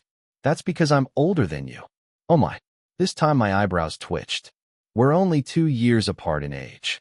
When I retorted that I would soon be an adult, Song Ijun answered cautiously. But even after 2 years, I'm still older than you. This guy is trying to beat people with just his age. There was a time when I frowned because I didn't like something but had nothing to say in return. Brotherly. June. A man came running, laughing brightly. It was Nam In-hoo who started participating in the spider filming a few days ago. Throat. Brother, it's been a really long time. Is this the first time we've seen each other since last year? Yeah. I'm sorry. I should have contacted you. What are you sorry about? I didn't contact you either. I'll drink the coffee well. Hyung. Nam In-hoo complained that it took him a long time to choose because there were so many items on the menu. At those words, Song Jun-sung's face brightened even more. Then he glanced at me with a watchful expression. Look, it's a series, everyone likes it. Isn't it worth the money? I'm grateful. I was just worried about you, Hyung. I really don't spend money recklessly. It's been a long time since I spent anything like this. So why are you spending your precious money on me, you punk? Ugh. When I have time, I should buy her some clothes and give them to her. At the moment when I was organizing my schedule in my head, Director Yoon also joined the conversation. Oh my, Lee Jun. It's been a while. It's been a while, Director. When we gather like this, it reminds me of the old days. Wow, it's already been a few years since then. After hearing Director Yoon's words, I suddenly looked around. That's right. Director Yoon, me, Nam In-hoo, and Song I-jun. The week we filmed Twins, all the supporting actors gathered together. Although Nam In-hoo did not appear on screen, he received a lot of attention for his role in a film recommended by Director Yoon, and recently even won an award. It's changed a lot since then. At that time, Director Yoon hadn't even called me Bok-dong, and I hadn't become this close with Song I-jun. It seems like only yesterday that I was flustered when Nam In-hoo and Song I-jun said they wanted to sleep over at my house. Time really flies. I drank my lemon tea in silence, feeling strangely refreshed. Director Yoon, please come here for a moment. Oh, I see. Lee Jun, you're not going right away, are you? Yes. I don't have any plans today, so if it's okay with you, can I come watch the filming today? Why are you asking something so obvious? If you leave right away, Bok-dong will be upset and cry. What? His expression crumpled in bewilderment. Why am I crying? Don't go and just rest until the time comes. If Bok-dong cries, it'll be a headache. No, I'm not crying. Let's talk later. I'll go. Thanks for the coffee. Director Yoon ran over in a hurry. What is this? It was a time when I was looking at that back view in disbelief. Before I could even make an excuse, Nam In-hoo changed the subject. Yeonji, I'm reunited. Reunion? With who? Who are you? You're dating your girlfriend again. Did Nam In-hoo have a girlfriend? After being momentarily confused, I belatedly recalled a conversation we had in the past. Ah, yes, that's right. I'm worried because I'm feeling bored these days. I can't talk to my girlfriend, and dating isn't fun. Brother In-hoo, I don't know if what I'm saying will help. Huh, I don't think we need to be too hung up on the feeling of excitement. Emotions are inherently wasteful. I vaguely remembered something I had heard at a previous Christmas party. I think he was curious back then and asked if my brother had a girlfriend. After the counseling session with Kwon Tae-ji, I belatedly remembered that Nam In-hoo had said that he had ended up breaking up with his girlfriend. It's been completely erased from my memory. Feeling embarrassed, I hastily controlled my facial expression. I think I heard it too roughly because I was watching Han Haram eat snacks at that time. I'm sorry, but I couldn't help it. The white ball moves too hard. What should I do? Congratulations on your reunion, bro. I sincerely congratulated you with regret and embarrassment. In-hooya, congratulations. Song Jun-I followed suit and clapped quietly next to him, who was clapping brightly. How long have you been seeing your girlfriend? She's the one you've been seeing since Twins, right? Yeah. We started dating before we started filming Twins. We started dating when I was in middle school, so about 4 years. Wow, it's really been a long time. I guess it's fate. Nam In-hoo waved his hand with a flushed face. Hey, what is fate? He said it was nothing special, but just by looking at his smiling face, I could tell that he thought it was nothing special. You seem like a different person. On the one hand, I was curious and stared at her smiling face. Is that what happens when people fall in love? I wonder if I'll have that kind of face when I see Bayan. Nam In-hoo, who was going on and on about his girlfriend without being asked, looked completely excited. After listening to it with a round of applause, it is said that they both reunited at dawn with tears streaming down their faces. This is an emotional line that could really come out of a movie. Amazing. There are actually people who share those kinds of feelings. Whatever it was, Namin-who looked happier than when he brought up his worries about boredom. Okay then. He nodded slightly. Namin-who's bright smile was completely different from the trashy smile he had given to the main character during filming last week. Oh, so you decided to start dating again 2 days ago? Yeah. I called you this morning too. I see. I wonder if it will interfere with filming. I was a little worried because the scene we were filming today was one where Trash gets into a rough argument with the main character. Of course, I thought he would do well on his own, but there was a time when something similar had an impact on filming during Twins. It's human nature to not always go as planned, but I couldn't put a finger on that bright smiling face, so I swallowed it. Well, we'll find out once we start. Filming in earnest. Isn't there anyone you want to date? It might have been better to just hit the trigger. Even after thinking about it later, Namin-who couldn't stop his eyes from sparkling. Why, you're 18 now. Only 8. Oh, I see. I'm only 17. Anyway, is anyone else here? Why? Who are you going to introduce me to?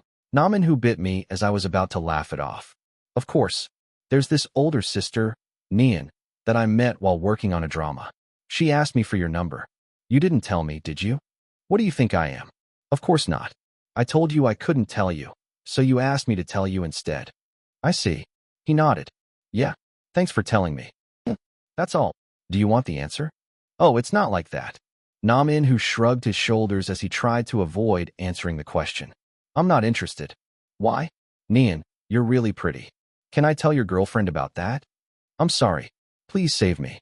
I snickered at the sight of her immediately putting her hands together. You'll be in a difficult position, Hyun. If something like this happens in the future, just cut him off and say you're not interested in his relationship. Okay, got it.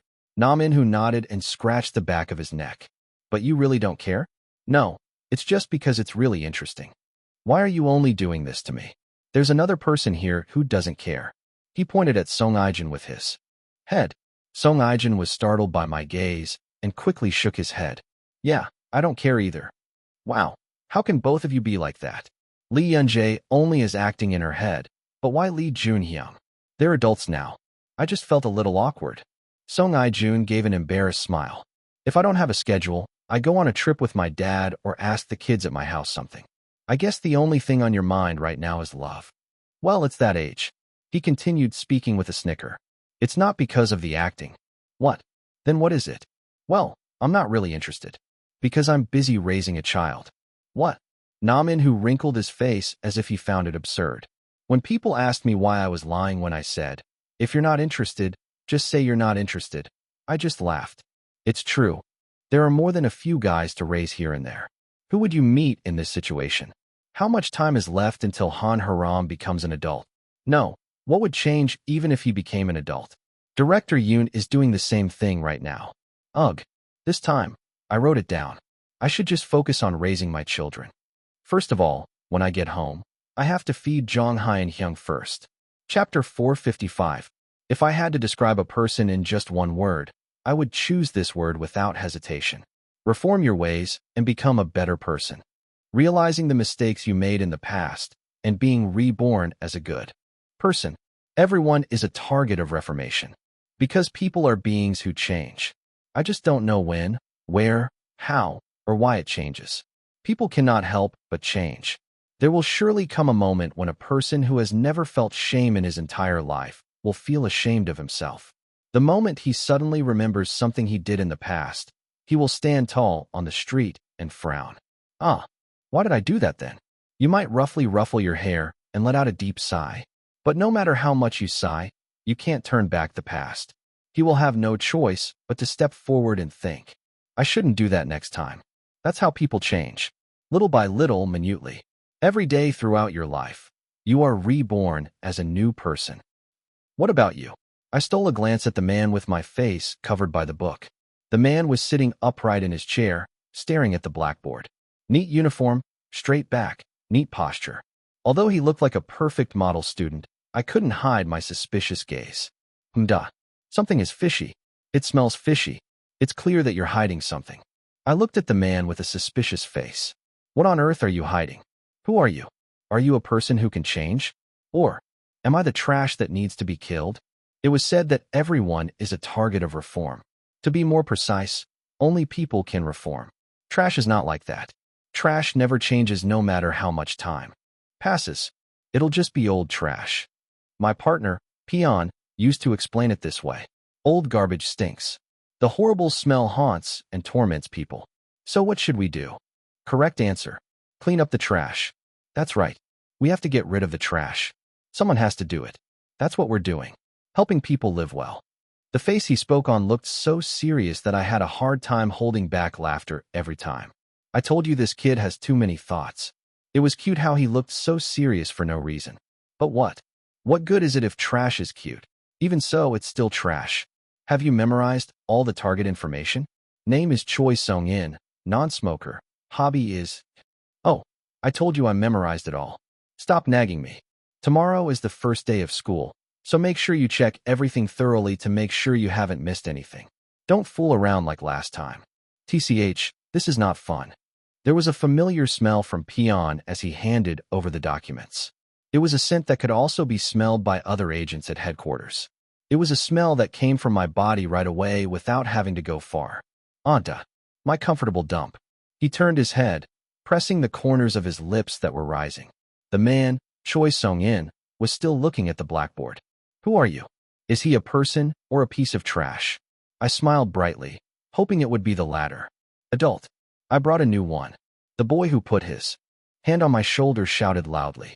The voice was so loud that the eyes of the children lying on the floor quickly turned to me. New? What new? It's the kid who transferred to Sung-in's class yesterday. Face X or something, huh, dude? From now on, I'll let that kid pick up girls. Do you only think about women in your head? Yeah, you're going to pretend you don't know, right? Among the noisy kids, only the trash candidate, Choi Sung-in, was quiet. He looked me up and down leisurely, then opened his mouth softly. Why did you bring me here? Huh? It wasn't meant for me. The boy who had his arm around me looked embarrassed and mumbled his words. Oh, sorry, adult. I knew you'd like it. I thought we'd fit together well, so I did it. Really? In what way? Choi Sung-in's smile was gentle. The pressure felt in that subtle smile was considerable. I thought to myself, this kid is pretty good. No, I found out that this kid caused an accident at school. I see. But, it's a bit awkward to bring you here so suddenly. Choi Sung-in smiled softly. Despite the gentle smile, the boy seemed at a loss and apologized. Sorry, Sung-in-ya. I just had a few words with this kid, and he seems like he's not your average guy. Hey, you talk. The boy hit me hard on the shoulder. The arm that was on my shoulder was also secretly removed. I was sure of it because I saw that he was paying close attention to Sung-in Choi's expression. There is something. The place my buddy took me to was an office dell that was famous for being expensive. In the room full of used goods, all the famous bullies in the area gathered. In the middle of it all, Choi Sung-in stood proudly. It's weird that we play separately in the first place. There was something odd about a kid who acted like a model student at school playing with bullies after school. Even if you hang out with bullies secretly, isn't the most you can do like smoking a cigarette in an alley? It doesn't feel like I live here. According to the information provided by the spiderweb, this was an office dell registered under Choi Sung-in's name. You even rent a room to avoid other people's gaze? It didn't make sense. Seeing the kids paying attention to every word Sung-in Choi said gave me a strong sense of confidence. The trash has finally arrived. I smiled brightly with a happy heart. Hello? I transferred here after an accident. Nice to meet you. What happened? I just hit him a few times, but he started calling me bullying and all that crap. He scratched the back of his neck with his face wrinkled. Honestly, I feel wronged by X. Is it my fault that that kid is weak? Isn't it a given that a man can fight a little as he grows up? X-foot, I didn't know you'd get hit so hard. I copied the speech of the bullies I had encountered countless times so far. As he continued to talk, the kids who were lying down started to snicker. Here comes another one, you little shit. Adult, what should we do? It looks like that kid is on our side. I told you. I brought you here because you seem like a crazy person. I thought you'd like adults. The kids secretly lightened the mood by watching Choi Sung-in's expression. I followed the kids and laughed along with them, thinking, there's nothing more to see. Sung-in Choi. I got the feeling when I saw it in person. This kid is trash. Since last year, There have been a series of sexual crimes and suicides in this area. When we investigated the spider web, we found that all the incidents were related to people around Choi Sung-in. But Choi Sung-in was always left out of the incident. How did you do it? There was not even a trace of minor mention by the police or school, suggesting that it was covered up with the help of a wealthy family. This is the first time I've seen such a dense little thing. Oh, this kid is trash. I can tell just by looking at it. Huh, how should I explain this? Unfortunately, the spider's web wanted evidence, not feelings. I need to please her first. If you keep imitating bullies to some extent, you'll get caught someday. Just as I was thinking about it, Choi Sung-in glanced at my hand. What is that wound on your palm? Oh, this. At Choi Sung-in's words, he immediately raised his left hand. My dad made it for me. Isn't it pretty? Dad? Did your father hit you? Yeah. When I was little, I got caught stealing candy from a stationery store. He continued, speaking with a bright smile. As soon as my dad brought me home, he started beating me. He hit me so hard that the stick broke, and I had to immediately get a new one. Click, click, click. Oh my, this is so bad. Have you ever been hit so many times that your hand is torn? But my dad just didn't seem to want to stop. So I begged. He said this while raising his hand with blood flowing out of it. Dad, I'm sorry. Please stop now. I was wrong. All the kids looked at me in silence, as if they were completely focused on what I was saying. Choi Sung-in was at the center of that gaze. I was really wronged. I thought I had paid my dues. But do you know what my father said? What did you say? I told you not to misunderstand. I looked at Choi Sung-in and chuckled. I'm not hitting you because you did something wrong. I'm just hitting you because I want to. They say that if you just hit them, they'll feel wronged. It's better to hit them when you have an excuse. They say it makes them look a little better or something. He chuckled at the frowning bullies. You guys try that too. What? When you beat kids, don't just beat them up. Give them some kind of profound reason. That's what I did at school. He grinned with his tongue sticking out. I became like this because I was abused by my father when I was young. Hey, what do you think? Don't you think? I look pretty good. As I giggled, the room, which had been quiet for a moment, was instantly filled with laughter. You little shit. This kid is a genius. His early education was exceptional. Adult, isn't this kind of fun? That thing is hitting the nail on the head. Everyone was busy laughing. Choi Sung-in also nodded with a smiling face. Yeah, that's fun. As soon as Sung-in Choi gave permission, the kids came running to me. Hey, from now on, adults will have to have fun, you punk. You go buy me some alcohol. I left some down here. Choi Sung-in took his eyes off me and lay down on the sofa. I smiled even brighter at the sight of the noble beast's movements. Did you hear what you just said, Choi Sung-in? I'm talking to you. Even if I kill you, it won't be because I want to kill you. I'm killing you because you're trash. Do you understand? Someone did. Hate the sin, but not the sinner. But what if we do not hate sin? I didn't really care who Choi Sung-in killed, raped, or made to commit suicide. Whatever he did, his sins were in vain. So what can I do? If you don't hate the sin, you should at least hate the person.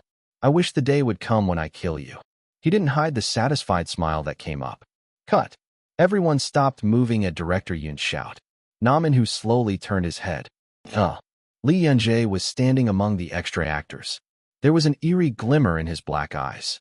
Chapter 456. Isn't he really crazy? Namin, who shook his head with a tired expression. How do you act like that? When I thought about Lee Yun-jae's acting that I had just seen, I got goosebumps all over my body. It was only to this extent because he was a man of few roles, but the circumstances for supporting actors were completely different. The set was filled with silence.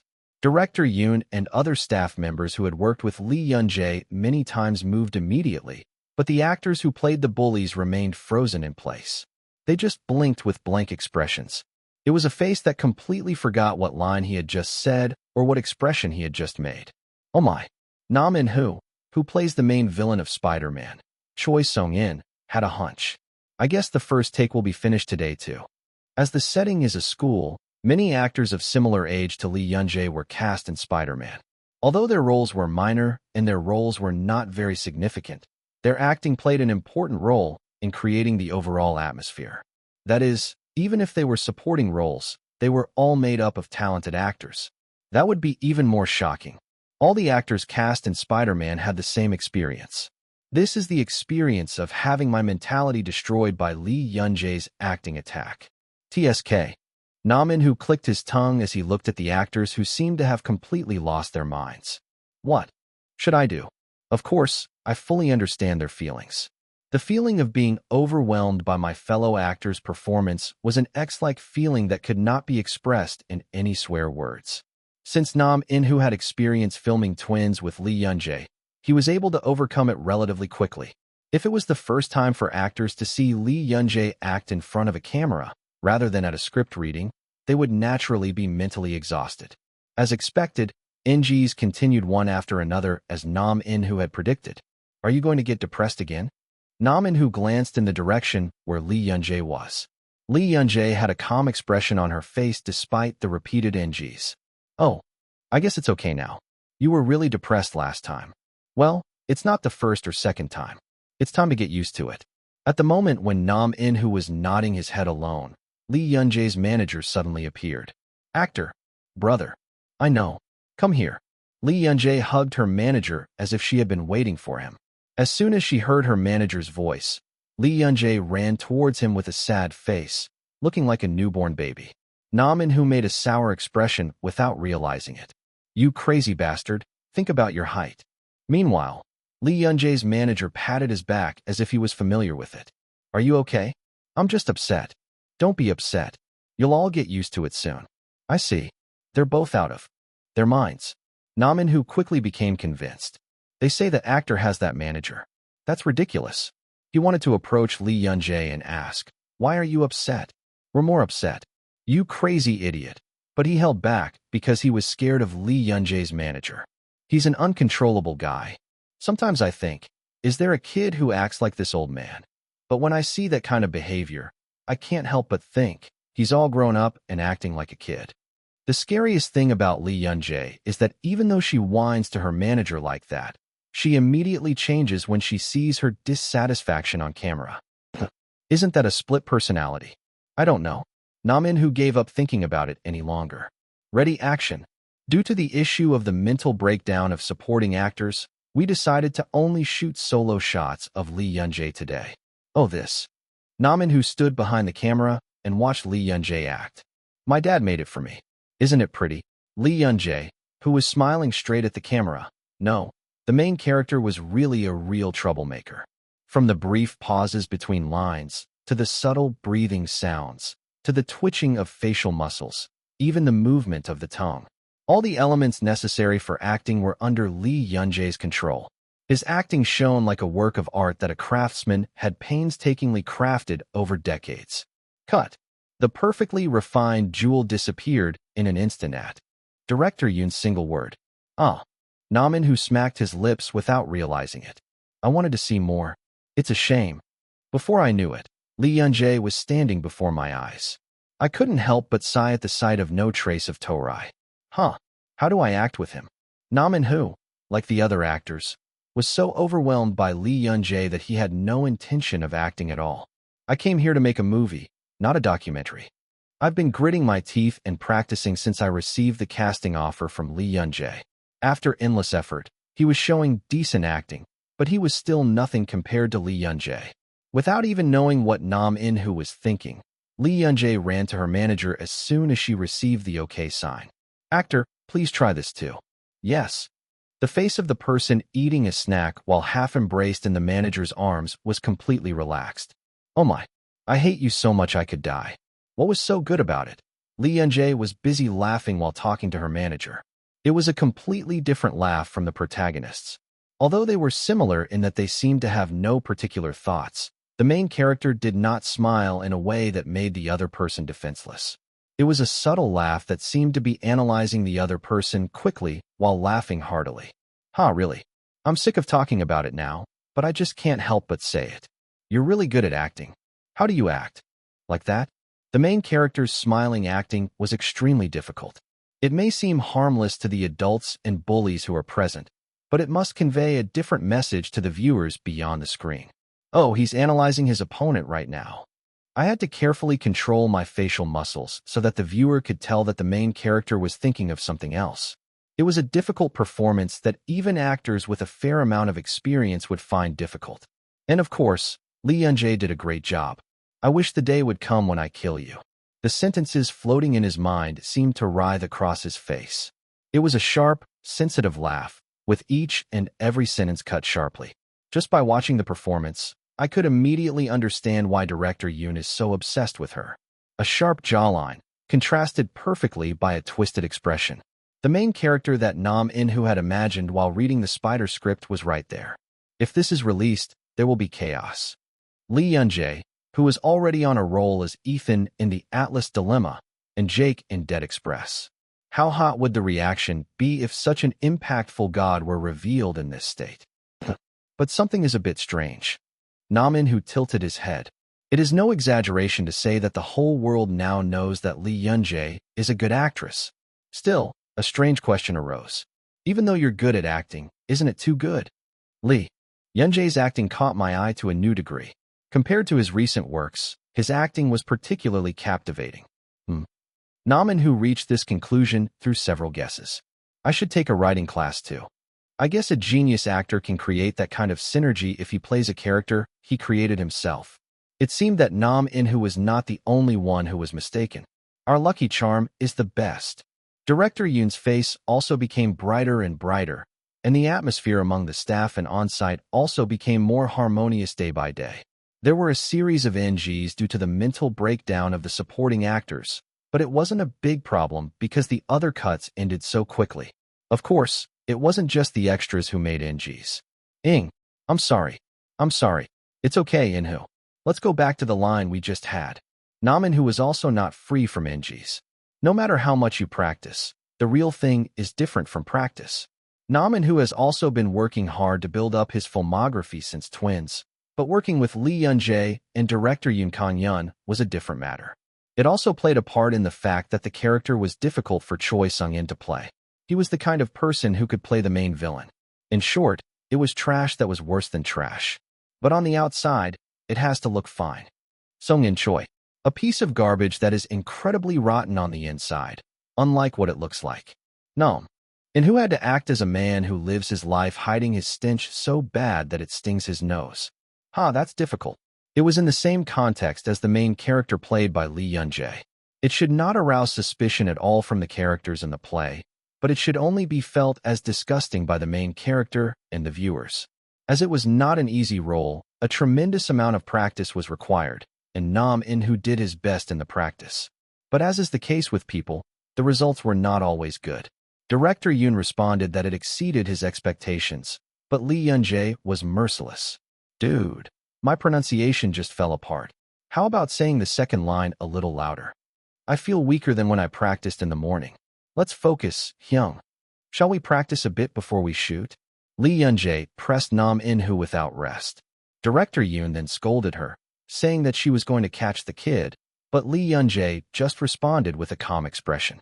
What if I let someone who can do better rot? If they can't do it, I won't say anything. It's because they can do it. Those words incited Nam In-hoo. Recently, I reunited with my girlfriend, and the feeling of being soft and bubbly affected my acting. Whenever that happened, Lee Yun-jae would notice it amazingly and say bitter things. The day after I lost to Lee Yun-jae, I was so hurt that I went to his house and did some special training. Hey, you what are? You. It was also a day that brought great shock to Nam In-hoo. This is because Lee Yun-jae analyzed and understood Choi Sung-in in more detail than Nam In-hoo. It would have been better if Lee Yun-jae had played the dual role of Choi Sung-in. Nam In-hoo quickly came back to his senses as he recalled the days of Twins. Crazy? Absolutely not. This time, I couldn't be satisfied with just being Lee Yun-jae's stand-in. From that day on, Nam In-hoo fully participated in filming after asking his girlfriend for understanding. It may have helped, but Lee Yun-jae's nagging has decreased a lot recently. But that wasn't enough. I have to do better. Nam In-hoo's eyes burned. I can do it. It was a moment when an endless longing and boiling desire for acting were combined to create a better actor. Hello, Injun. Hello, In-hoo. Nam In-hoo and Choi In-jun have become close friends while filming Spider recently. Basically, both of them were people who were attached to the set 24 hours a day, whether or not they had their own filming. They had no choice but to become close, and thanks to Choi In-jun, Nam In-who recently found out something. As soon as, Hyung In-jun, what do you think when you see Lee Yanji? Huh? Choi In-jun answered with an expression that said, why are you asking such an obvious question? Our Bambi is the best. She's beautiful. Other than that, as a fellow actor. Oh, our series is cool? Elegant. Huh. There are only crazy people around Lee Yun-jae. Chapter 457. What have you two been doing since a while ago? In a corner of the filming set, singers Nam In-woo and Choi In-jun were seen talking. I've often seen them talking, but it was the first time I'd seen them talk for so long. Is there anything fun going on?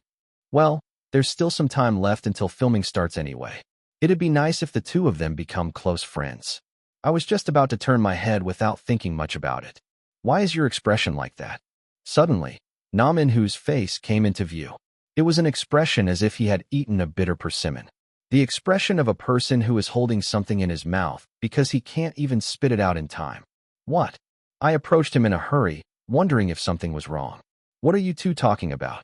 As he quickly stepped between the two, Nam In-woo turned his head with a bright face like someone who had found a savior. But that was only for a moment. As soon as he saw my face, his sour expression returned. What is it? What's going on? Nam In-woo stared at me for a moment and then said something strange. It seems like there are only crazy people around you. I was about to ask what he meant when I noticed singer Choi In-jun's puffy cheeks. I could roughly guess what kind of conversation was going on. That guy said those things again. Singer Choi In-jun sat shyly, like a teddy bear that would scream, I love you, if you pressed its stomach. Of course, the words that would come out of my mouth would not be I love you, but our Bambi. That's what singer Choi In-jun is like. It wasn't particularly surprising. But if you're not used to this kind of sight, you might find it disconcerting. I immediately understood what Nam In-woo was thinking and what answer he was hoping to get when he spoke like that. But to take sides. Anyway, this person was Bayan. I was a person who couldn't live without love. I got the answer. As soon as he finished organizing his thoughts, he spoke with a calm face. Then are you crazy too, Hyung?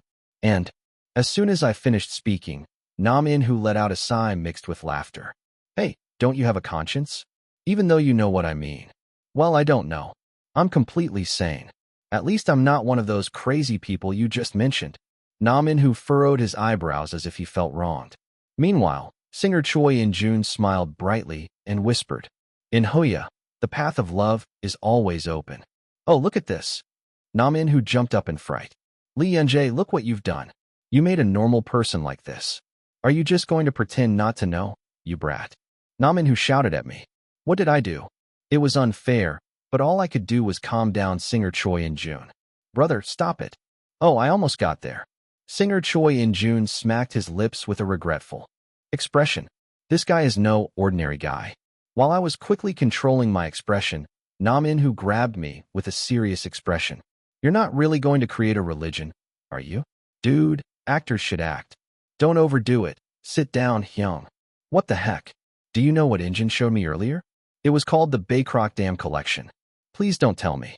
I managed to calm Nam In-woo down and make him sit back down. But since he kept complaining, I wondered what was so unfair about it. You're crazy too, aren't you? The crazy person is not me. It's just acting. It was a well-known fact that Nam In-woo was crazy about acting these days. His acting was deepening day by day, to the point that director Yoon described him as a fish in water. The special training is paying off. In fact, I didn't enjoy giving advice on other people's acting. If that was good, I wouldn't have refused when team leader Woo asked me to give acting lessons to the actors under his agency.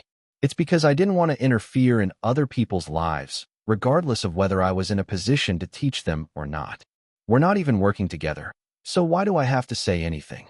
Given that premise, it was reasonable to intervene in Nam In-woo's acting. The better he acts, the higher the overall quality of the movie becomes. But to be honest, I wasn't involved for that reason alone. Because he is someone who can do it well. That was all. It's obvious that he'll do better if I just stimulate him a little. What should I do? Of course, he was older than me and had strong pride, so I hesitated before speaking. I interfered knowing that I would be cursed at for being unlucky. The harvest is better than I expected. Nam In-woo's pride was momentarily hurt by the criticism of his acting, but he gritted his teeth and went back to practicing as if he would not make the same mistake again. Those eyes were nice. Eyes running wildly. These days, Nam In-hoo's NGs are decreasing as he practices more and more. The character he created, Song-in Choi, was also filled out without any gaps. It's fun to act together. While smiling inwardly with satisfaction, Nam In-hoo muttered, I really don't understand even though I know. Why does everyone treat you like a baby? Why do you act like you'll fly away when the wind blows? What kind of protective gear are you? In Hoya, the original cultural assets should be preserved. Brother, stop. Stop it. Singer Choi In-jun quickly covered his mouth. Nam In-hoo shook his head with a tired expression. That's strange. I just find you annoying. Why are you annoying? You're doing too well, you punk. It's strange how I only feel annoyed and not jealous. I'm confessing this now, but I was super jealous of you when I was filming Twins. Yeah, I know. But right now, I'm really not feeling it. I'm just being stimulated. That's fortunate. You were really good at acting. Back then, right? I thought. Oh, that kind of person is called a genius. But now what should I say? Should I say that you're on a different level? You're giving me too much space. He smiled awkwardly and said thank you. Nam In-hoo narrowed his eyes as he noticed that I was trying to pass over him. I'm being serious. Even if you become a director later, you have to act as well. Do you understand? Don't leave me. Throw away what? And what is the director talking about? Pretend not to know. No matter how much Director Yoon cares for you. Is he the kind of person who would compromise his own work? He keeps calling you for meetings because you're so capable. I had nothing to say in rebuttal, so I just laughed. I knew what Nam In-hoo was trying to say. Recently, there has been an increase in the number of staff members jokingly calling me assistant director on set. Director Yoon's acting was as good as any actor's, but of course, he couldn't act as delicately as a real actor. There were bound to be limits to the actor's acting guidance, and that's when he called me. As this kind of thing happened repeatedly, I naturally ended up taking on the role of directing the actor's acting. As expected, it's our Bambi. Singer Choi In-jun was proud during this time. Nam In-hoo and I desperately pretended not to hear the muttering. Bambi, Bambi. Yes. They don't even call it a spider anymore. When I answered with a look of resignation, Singer Choi In-jun's eyes lit up. You haven't gotten your hair styled yet? Can I touch it up before the shoot? Okay then. Thanks. Singer Choi In-jun suddenly hung on my head. Nam In-hoo looked back and forth between me and Singer Choi In-jun as if he was looking at something strange. I spoke with my eyes. Just adapt quickly. Nam In-hoo, who read my gaze, nodded bitterly. Oh right. I heard you're also practicing for a musical. It must be tough just filming the movie. Do you have any time to rest? Do you get some sleep? Don't worry. Get enough sleep. These days, sleeping with Han Haram in my arms is one of my pleasures. I fell asleep without realizing it as I stroked her soft cheek. After falling asleep like that, I could immediately encounter fog in the black space. When I smiled with satisfaction, Nam In-hoo sighed in relief. Yes, the main character needs to take care of his condition. No matter how busy he is, he must get enough sleep. I told you not to worry. If you don't sleep, Jin Bae-hyung will tear up the script and sleep with it. Actually, I tore it twice. I thought it was a joke at first. After seeing how it was really torn apart, I obediently followed Jin Bae-hyung's words. Nam In-hoo, who burst out laughing at my words, laughed for a long time before calming down. Oh, that's funny. As expected. But you're really amazing. Do you have naturally strong stamina? How do you move like that every day and not get any body aches? I just do. You know. Hey, if it was something that could be done just like that, why would I ask? Everyone else just doesn't ask. They're probably curious like me, right? I see. I just laughed and passed over Nam In-hoo's words. It wasn't long before I discovered that what he said was actually true. Title: Lee Yoon-jae has no blank period. I guess you really divide your time. I'm worried that I'm trying too hard. Our Bambi is smart, so he'll do well. I'm happy because it's the first time I've had this much bait while fangirling over an actor. I'm happy too, but I wish I could take care of my health. I thank you for doing a live broadcast despite being busy. You must be tired. I'm crying so hard. I was really sad that I couldn't do a long live broadcast because of practice. Title: Stop liking Ibambi's acting. Ibambi, how do you do that? Inso Namju SD. No, it's not Inso, it's the other side. It's a bit of a smokescreen material. Are you crazy? Our Ibambi, Please take care of your health. Don't get hurt. Don't get sick. Just breathe. Ibambai, how do you do that? TT. Title. Who the hell is the aggro in the live broadcast yesterday? The guy who keeps chatting with us asking if we don't care about what the fans are worried about, and if we really like it, come out. Aren't you tired? You kept on yapping for over an hour, so Bambi finally had to hold back and respond. It really pissed me off. Bambi, don't misunderstand. He's not. Buy-in. There is no such thing as a non-recurring 100% aggro. But Bambi handled it so well that I didn't really care. Seems like you handled it well. Don't get excited and answer calmly. Change the mood right away. Good. Am I the only one who finds it funny that you keep saying everything you want to say and then add, and I really like you? LOL. Really the original one. He was originally like that. If you watch the interview video from when he first debuted, he even got past the rude questions. I love you, Lee Yunjae. Please follow the middle name, slightly smiling face. Hi, I love you. This night, serialized. Title. The reason why Lee Yunjae can be trusted even if she works like an ox. He always gives the answer. Whenever I worry, the results prove it every time. As this kept happening, I thought, oh, it's raining tonight, so I'm sure he'll take care of his health. Let's be honest. It's because you have a manager. I got caught. If he wasn't here, I would have brought this night a long time ago. I'm sure Manager On would make me fall asleep even if he had to knock me out, slightly smiling face. He's so crazy about acting. He'll probably make a bigger fuss about not being able to act for long if he doesn't take care of his health. Listening to people around me, it seems like you exercise really hard. Title. But how many bodies does Lee Yunjae have? You film movies, practice for your next project, film live performances, draw, and even exercise in between, learning clone art as a hobby. It's really great. It's rare to see someone like this, who confirms through live broadcasts that he's taking care of his health while his fans are worried. But it's too short, sob Bambi. Please give me more videos. I'm hungry.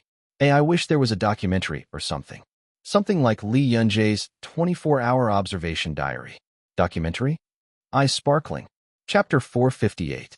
On the day I visited the company as usual, team leader Wu said right away, Yanji, should we just film a documentary? Yes. Let's just take one light shot. Just one, not two. What do you think? What is that? The thought stopped at a sudden word. What documentary? Well, that aside, what's so light about just one thing? This guy talks about making a documentary as if he's pressing a button on a vending machine. While I was dumbfounded, team leader Wu continued speaking calmly. I got a good offer this time. I was thinking about going ahead with it if you don't mind. Where did you get the offer? I got a call from a PD from the terrestrial broadcasting station's cultural department. The documentary's subject is actress Lee Yunjae.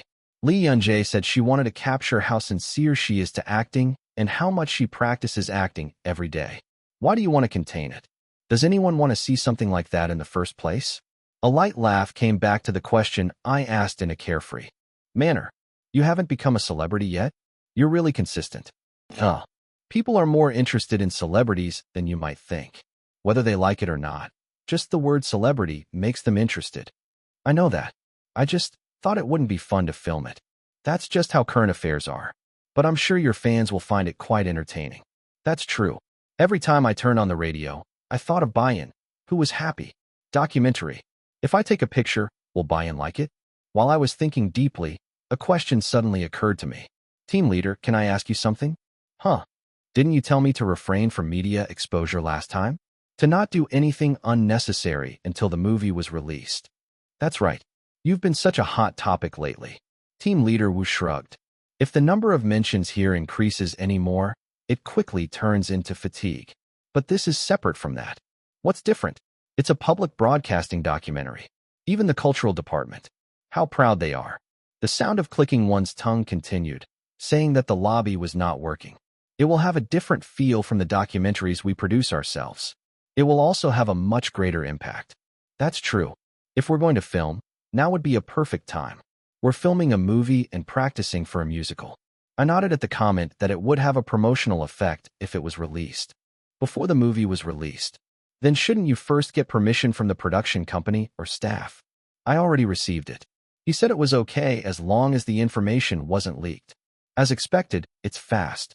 While I was inwardly amazed, team leader Wu spoke without beating around the bush. Yanji, I want you to film this. Even if you feel pressured, I have nothing to say. Sorry. No, it's okay. Rather than gently coaxing and taunting her like in the early days, it was much easier to say it out loud like this. I will. Documentary. Team leader Wu's expression brightened significantly at my words. Okay. Thank you. Don't worry about the content. I'll write it in the contract so that we can't cover anything like your injuries, kidnapping, or accidents. I'll only cover acting-related stuff. Yes, thank you. The PD is someone I know. If you feel uncomfortable while filming, please let me know. Oh, are you someone I knew? Team leader Wu answered with an unimpressed face. He is my successor in the military. Uh-huh. They say that society is based on blood ties, school ties, and regional ties. But at this point, shouldn't military ties be included as well? But if you are my successor, I can trust you. As soon as I finished speaking, a sharp voice came back. No. How can I trust that guy from the broadcasting station? Anyway, he's a very consistent person.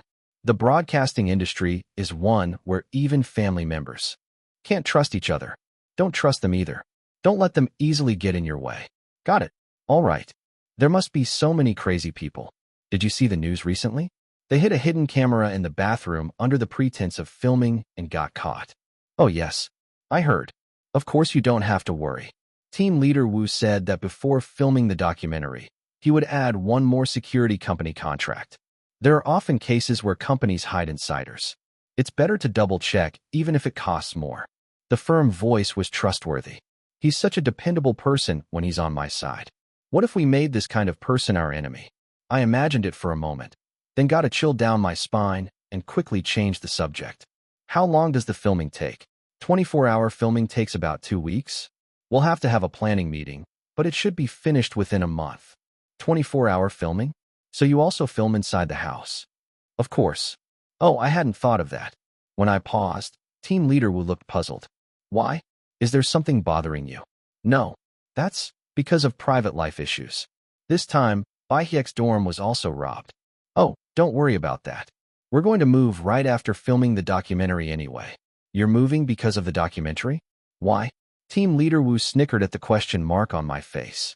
I was originally planning to move to a much bigger place than now. A wide space.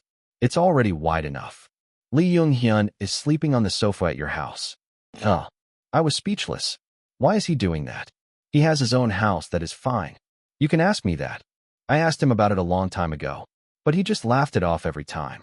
He's also really weird. The muttering voice was full of a look of utter incomprehension. I couldn't agree or refute it, so I just laughed awkwardly. Anyway, since it's come to this, I'll send you to a house with a spacious guest room.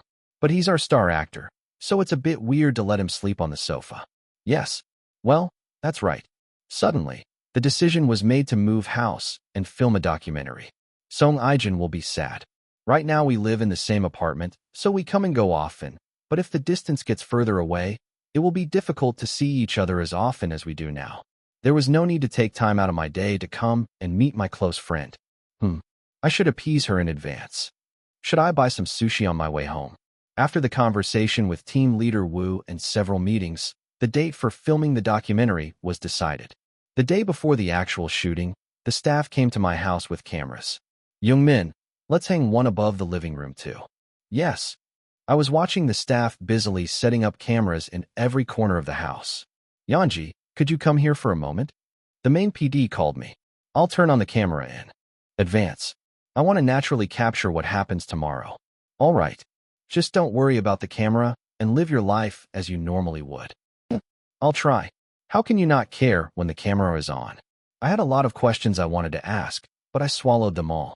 Don't be too nervous. It'll only bother you in the beginning, but you'll get more comfortable as you go. The PD added with a smile.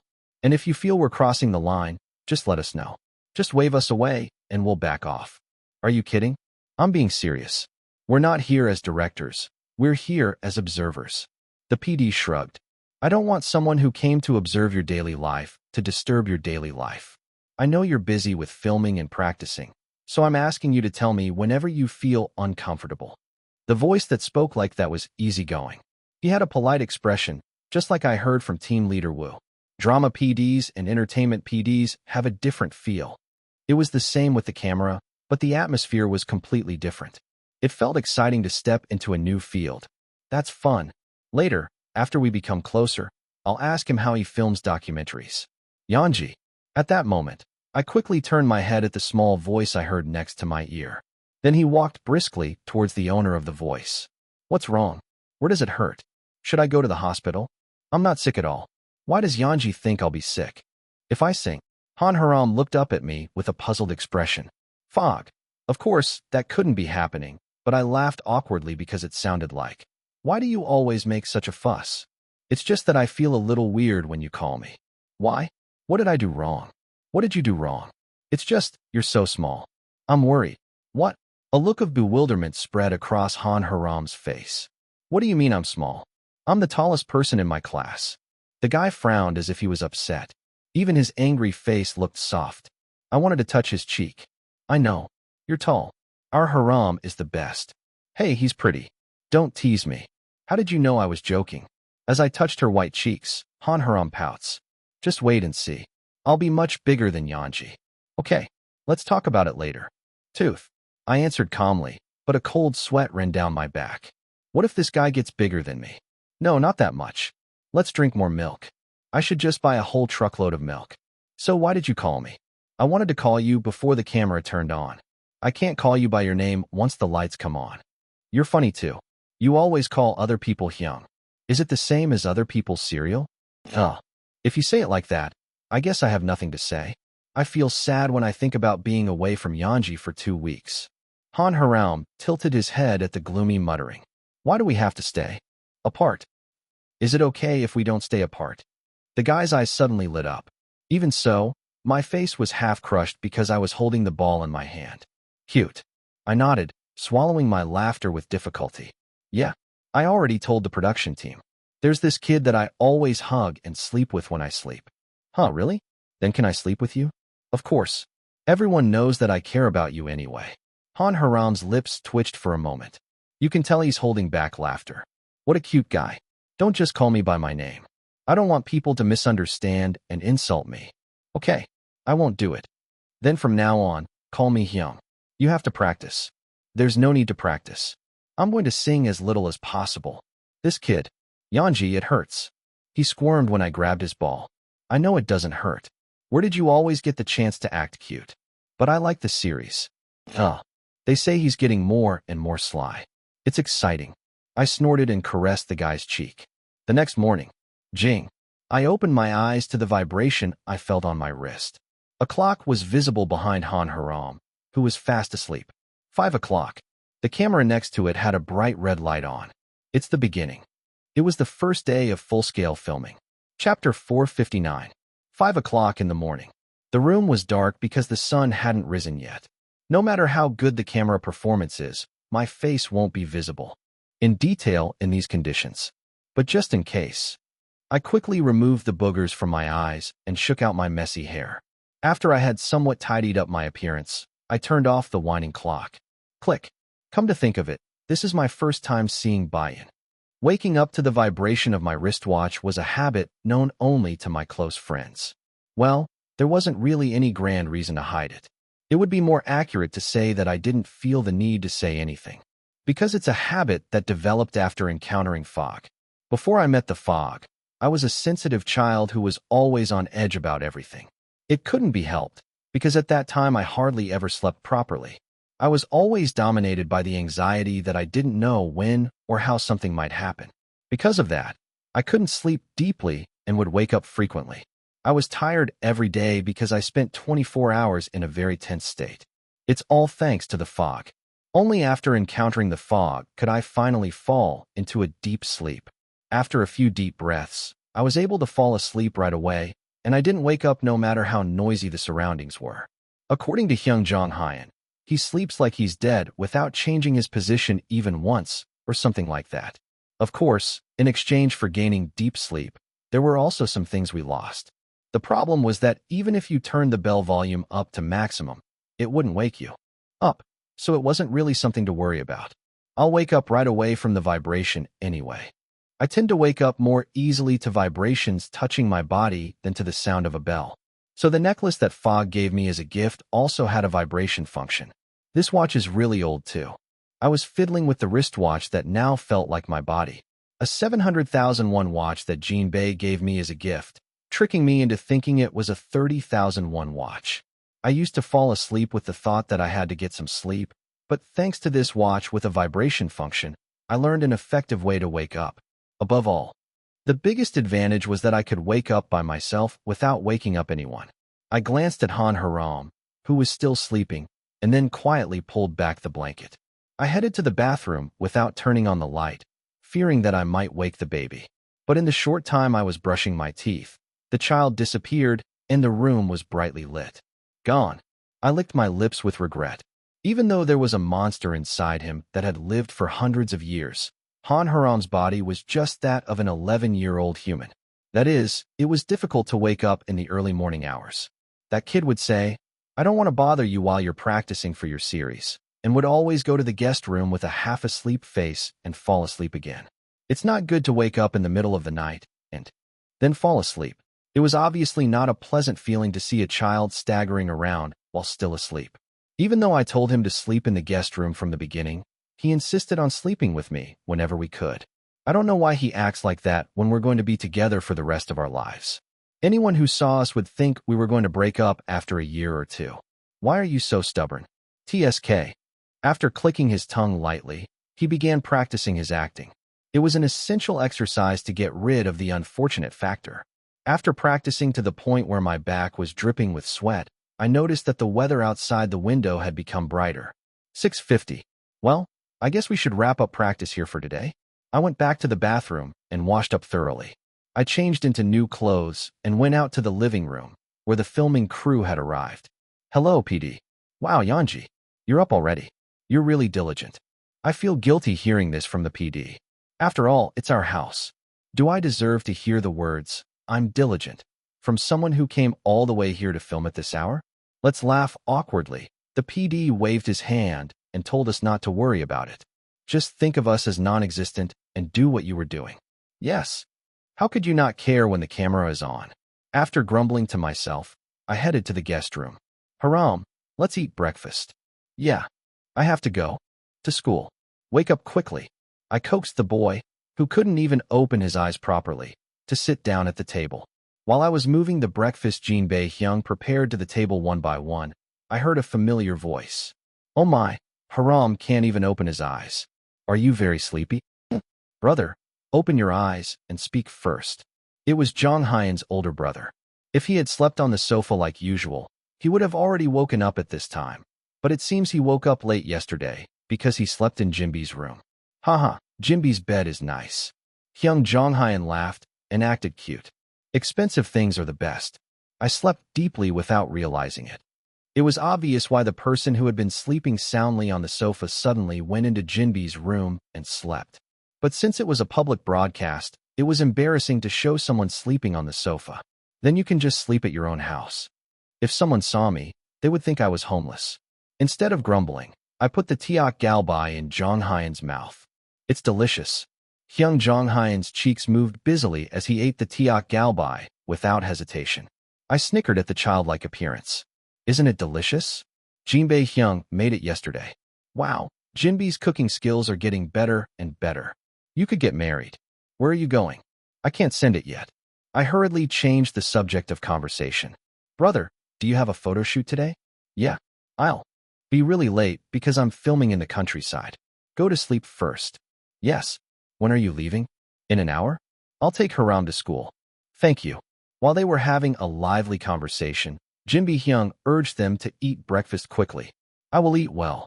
So I had breakfast together with Jinbei Hyung, Jiangyan Hyung, and Han Haram. I picked up the spoon, trying my best to act calm, but honestly, it was very uncomfortable. I think I'm going to die. It wasn't the camera that bothered me. I was concerned about the people holding it. Can't we just eat it together? They probably didn't get to eat anyway. It felt really awkward to have people who had been running since dawn stand by and pretend not to notice them while eating. Actor, you should eat quickly. Oh yes. Although I was eating just a little slower than usual, Jinbei looked straight at me. Then he whispered softly in my ear. The staff said they'd eat their own lunchboxes. They can only eat after the actors finish their meal. So they have to eat quickly, right? Yes. I feel like this person is getting more and more perceptive. Still, thanks to Jin Bae-hyung's words, I was able to eat much more comfortably. While Jong Hyun was washing the dishes, I helped Haram get to school. Did you pack your gym clothes? How about jumping rope? I put them both in the bag. Well done. Since most of Han Haram's clothes and belongings were at our house, it wasn't particularly inconvenient. They are people who are not worthy of being called parents.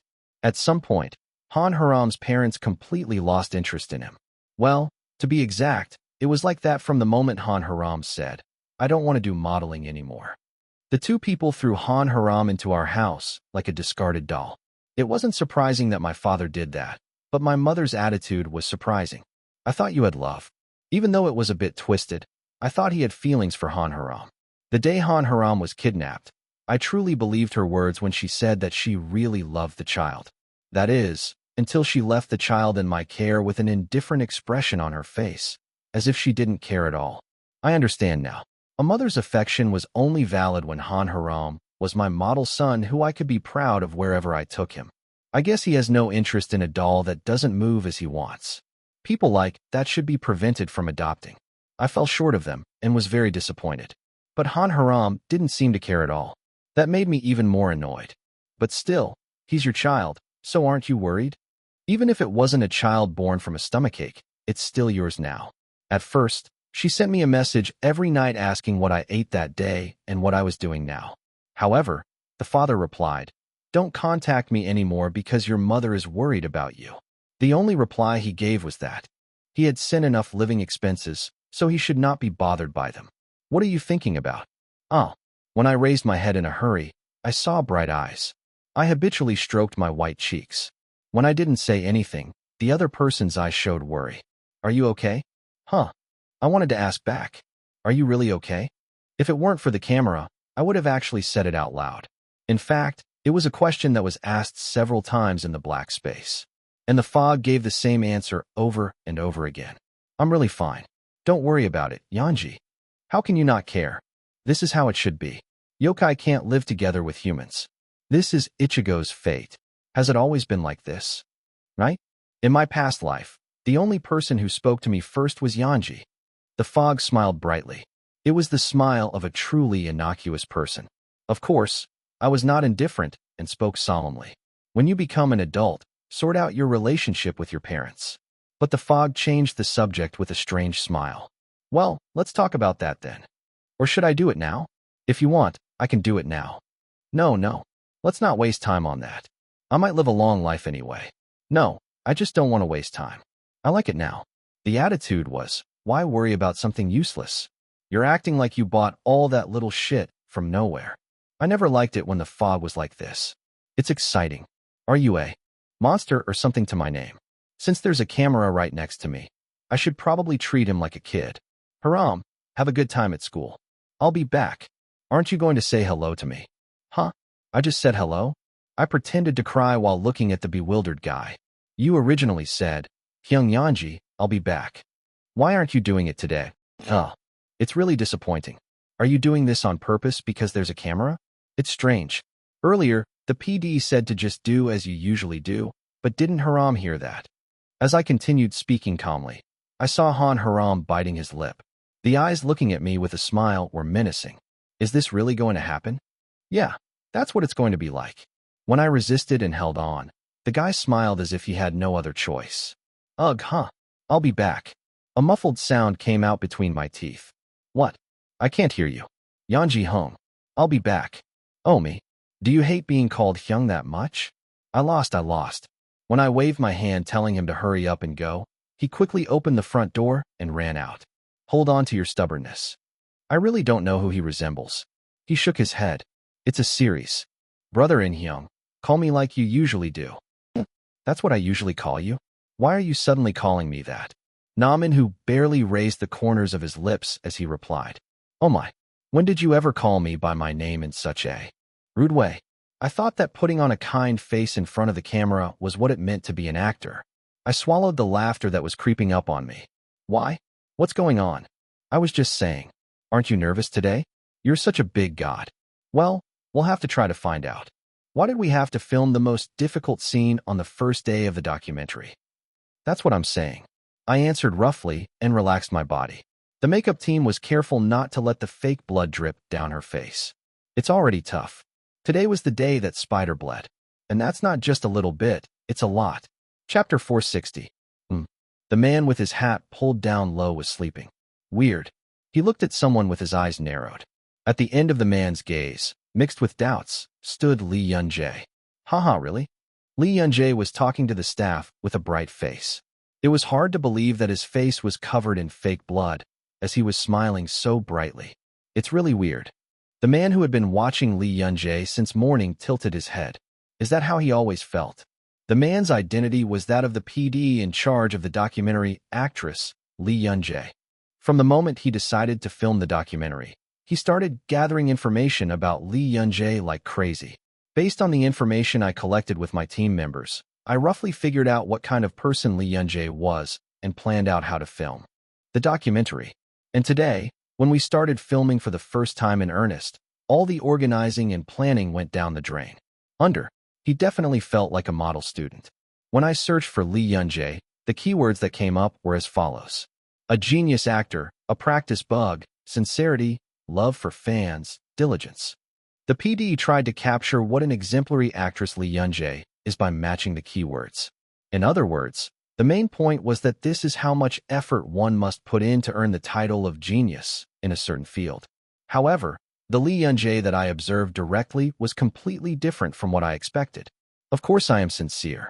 Li Yunjae lived a much more sincere day than the production team had expected. He woke up at 5 in the morning and practiced for nearly 2 hours, and even after breakfast, he continued practicing the whole time. I clearly heard that filming started at 3 p.m., but Li Yunjae arrived at the set before 1 p.m. While changing into the prepared clothes and getting makeup done, Li Yunjae chatted amicably with the staff. Because I arrived so early, I had ample time to get in sync with my co-star. This appearance was exactly what the PD had expected. What was different from his expectations was the final. It's strangely soft. There is something that is felt consistently in people. It is often expressed simply as atmosphere, but there is an energy that cannot be expressed with such words. And the ending that the PD had expected for Li Yunjae was obsession. Of course, I knew very well that he was affectionate and kind to the people around him and his fans. Numerous eyewitness accounts and video footage sufficiently support this. But even so, his determination was strict and surrounded by anxiety and nervousness. At least that's what the story was made of from the information the team members gathered. This kind of data analysis has never been wrong before, so the PD was confident that Li Yunjae would give off a relatively bleak and dry feeling. However, the Li Yunjae I actually encountered was completely different. For now, there is a sense of stability. Comfort and coziness were well established among exemplary living habits. Perhaps because of this base, despite the tight schedule of practice and filming from dawn to afternoon, I felt strangely leisurely. I have more time to rest than I thought. Contrary to expectations that she would practice like crazy without resting, Li Yunjae rested much more often and to a greater extent. Of course, it wasn't a voluntary break. Actor, if you don't rest now, I'll tear up the script. I put it down. I put it down. I put it down right away. Yes, you did well. Stop tearing up the script. I'm scared to death. Even though it was a forced break due to the intervention of her manager, Li Yunjae obediently put down her script every time. It didn't seem like he particularly disliked it. Instead, the grumbling face was filled with a smile. Okay. Only then did the PD realize the cause of the strange feeling he was feeling. That's it. That was it. He's so, smile often. No, of course it's good to laugh. But aren't you smiling too often? I've seen celebrities laugh so many times that I'm sick of it. No matter how handsome Li Yunjae is, there is absolutely no reason for the PD to feel something new. However, the reason why the PD felt a different emotion is because his laughter was so harmless. A smile so comfortable that it's hard to believe that this is someone about to embark on a tight shoot. It was the same even then. Please take care of me today. The way he smiled at his co-star with his blood-covered face was very kind. The PD was shocked by the sight that did not seem obsessive at all, but on the other hand, he thought it was a good thing. It is better to be human than exemplary. As the word "godsang" became a trend, the lives of modern people became more tiring. I didn't want to show Lee Yun-jae's perfect appearance to people who were already tired. This is because I didn't want viewers to feel guilty when they compare their lives to those of celebrities. Taking that into account, what I discovered today was definitely on the positive side. No matter what, it's still like that. The PD tilted his head. Isn't that guy smiling so harmlessly? A kid who smiles like that is playing a murderer? I couldn't even imagine it. I heard that the scene we're filming today is quite intense, so I had a strange feeling of worry. Oh my, who should I worry about? He's an actor who's won so many awards, so I'm sure he'll do well. Even though I was thinking that way, my eyes kept going to the smiling face. Can he laugh like that and then act like this? Information about the film's plot was confidential, so only a portion was shared with the documentary production team. The PD looked down at the memo he had received earlier once again. Iljan 5 catches sight of Spider's suspicious circumstances. While on his way to report this to Sung-in Choi, he is captured by Spider. A fierce fight breaks out between Spider and the 5 gangsters. Iljan 5 takes out a knife from his bosom and stabs Spider. I couldn't imagine that a boy with such a bright smile would act like this. At that time, the PD's worries grew even more and more, even though he knew it was a needless worry. I'm going to shoot. Everyone stand by. The noise quickly died down at director Yoon Kang-yeon's shout. Lee Yun-jae, standing in front of her co-star, closed her eyes tightly. Ready up. The PD stared at Lee Yun-jae, who had her eyes closed, through the camera lens. And that was the moment when director Yoon shouted out the action in a loud voice. PD's pupils dilated significantly. It was the eyes of a person who had seen an unbelievable sight. Stop joking. You little X. You're that kid, right? You're the kid who goes around killing people. The boy who was engaging in a rough fight with Spider was closest to the adult. Choi Sung-in was not the type of person to trust anyone or entrust anything to anyone. But if he had to, he would choose this boy. Someone that close was suspicious of Spider.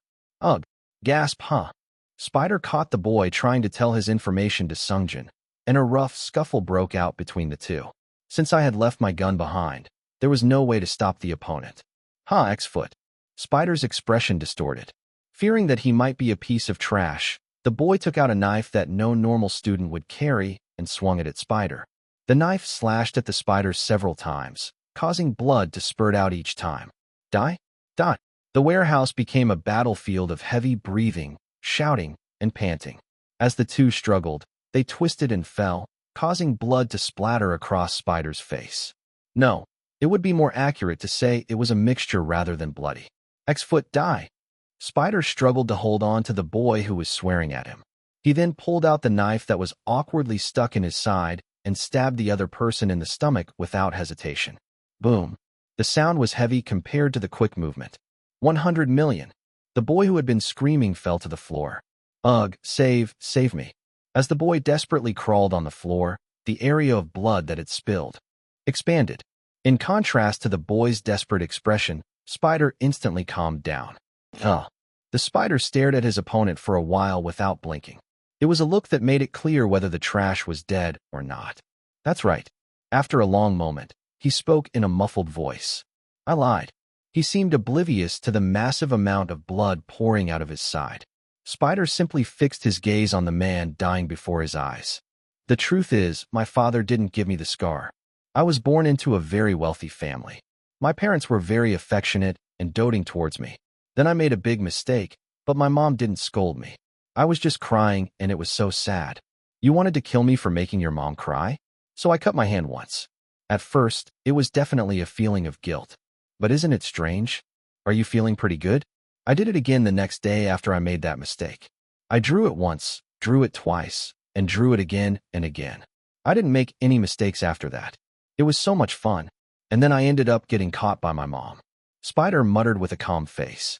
That day, Mom cried all the tears she would ever shed in her life. When I saw that, I felt really sorry. So this time I thought it was really the last time. But the human heart is really like that. Since I think it's the last one, there's something regrettable, right?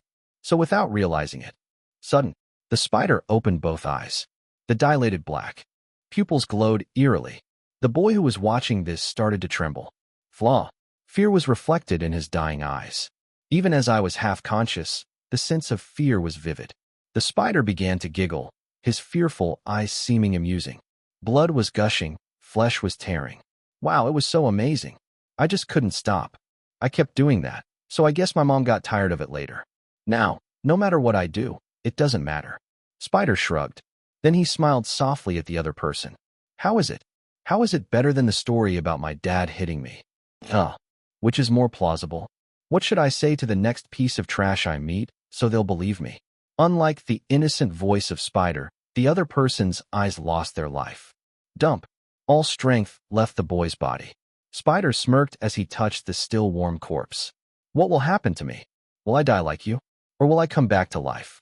The smiling face covered in blood was eerie. What do you think? Which one sounds more plausible? I asked again and again, but there was no answer from the person who was already dead. I'll answer and go. He sighed as if it wasn't fun and lay down on the floor. Then he touched the blood that was flowing from his side and soon started to smear it all over his face. Ouch!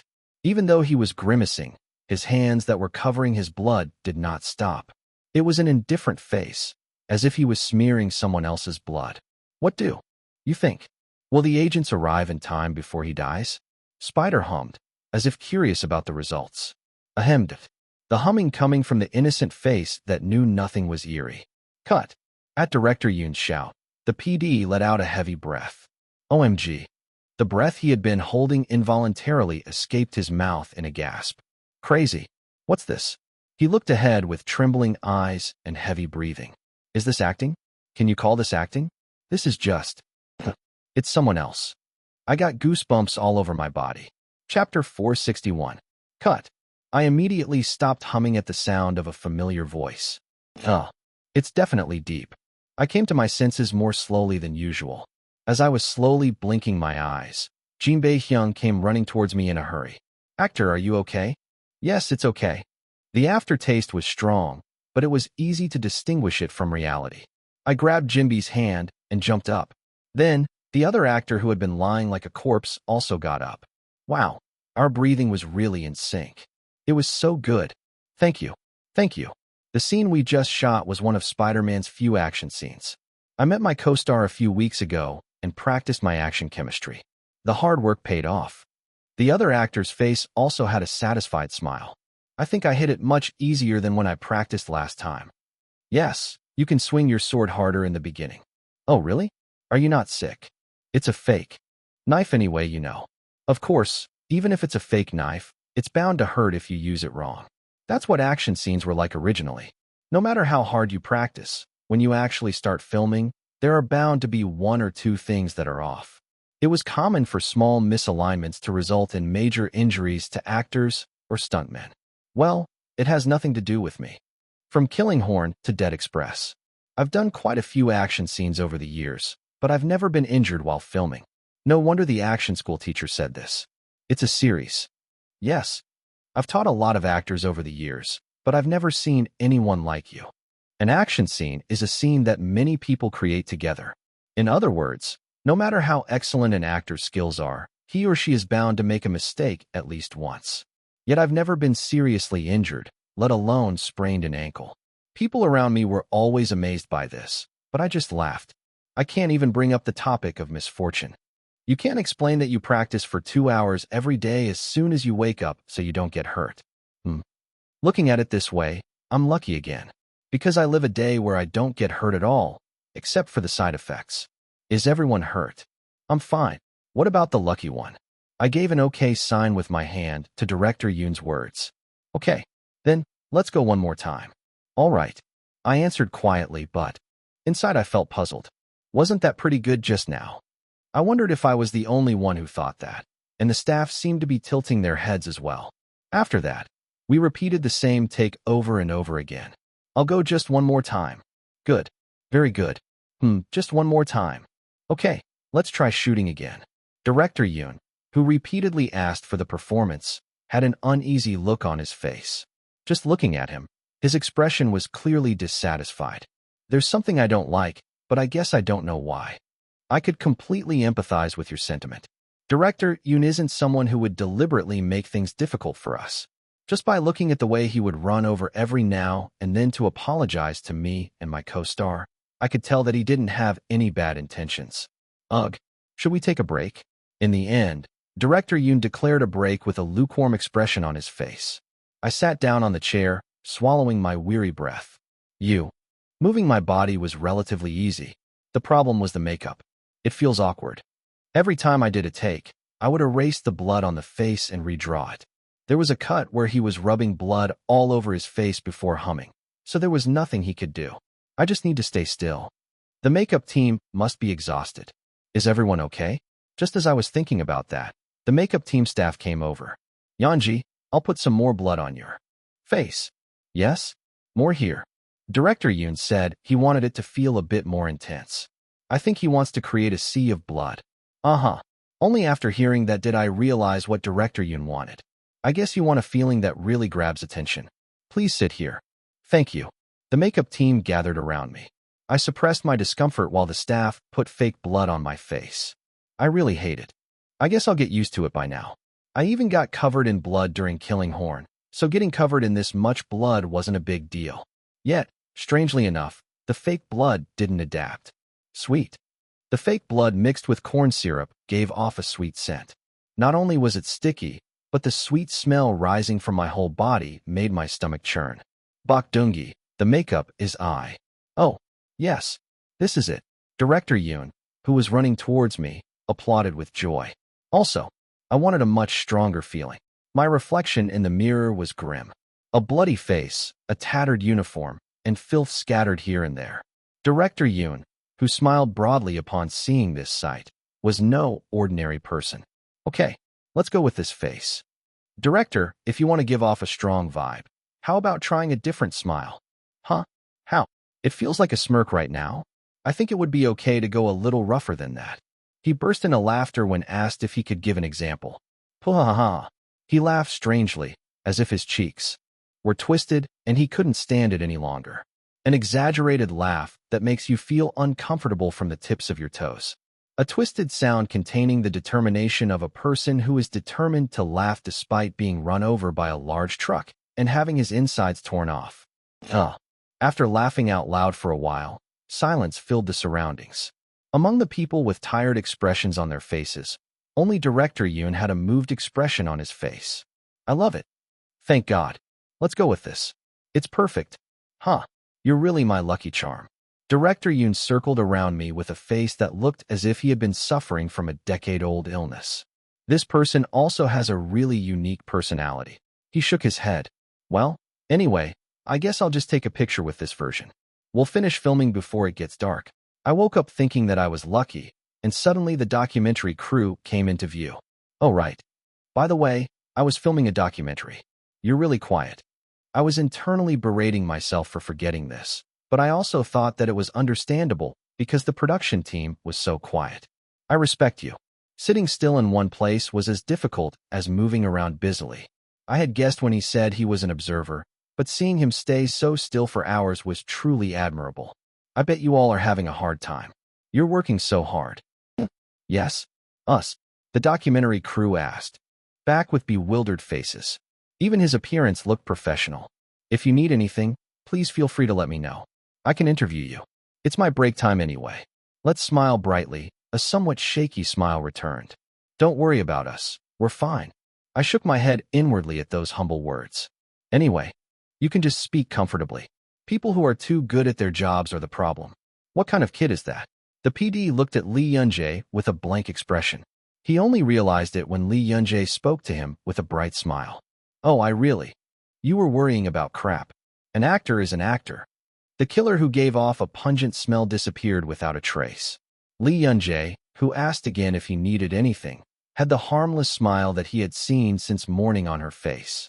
Your acting immersion is truly amazing. On the way back home after all the filming was over, the PD asked cautiously. It looks like this role isn't easy either. Is there a reason why you always take on strong characters? Well, it just happened that way, haha. The bashful smile on his face was completely different from the smile I saw when filming. The PD asked, trying hard to ignore the creepy feeling. You're not going to die this time, are you? Are you really going to die this time? No, I won't die. Lee Yun-jae quickly shook her head. Please don't say that at home. Whenever Young-hyun hears that word, he gets into a commotion. What word, Itajuk. Yes. Even though he doesn't look like it, he's incredibly weak-willed. I see. He was having a hard time, even though he wasn't really dying. He must have been upset when he saw the fake blood on him earlier. It was just a joke. Li Yunjie sighed as if she couldn't stop herself. In that appearance, the tired atmosphere of parents raising a child and the atmosphere of a reckless child were felt at the same time. I see. Only then was the PD able to come to a conclusion. Don't try to understand. I just came to observe.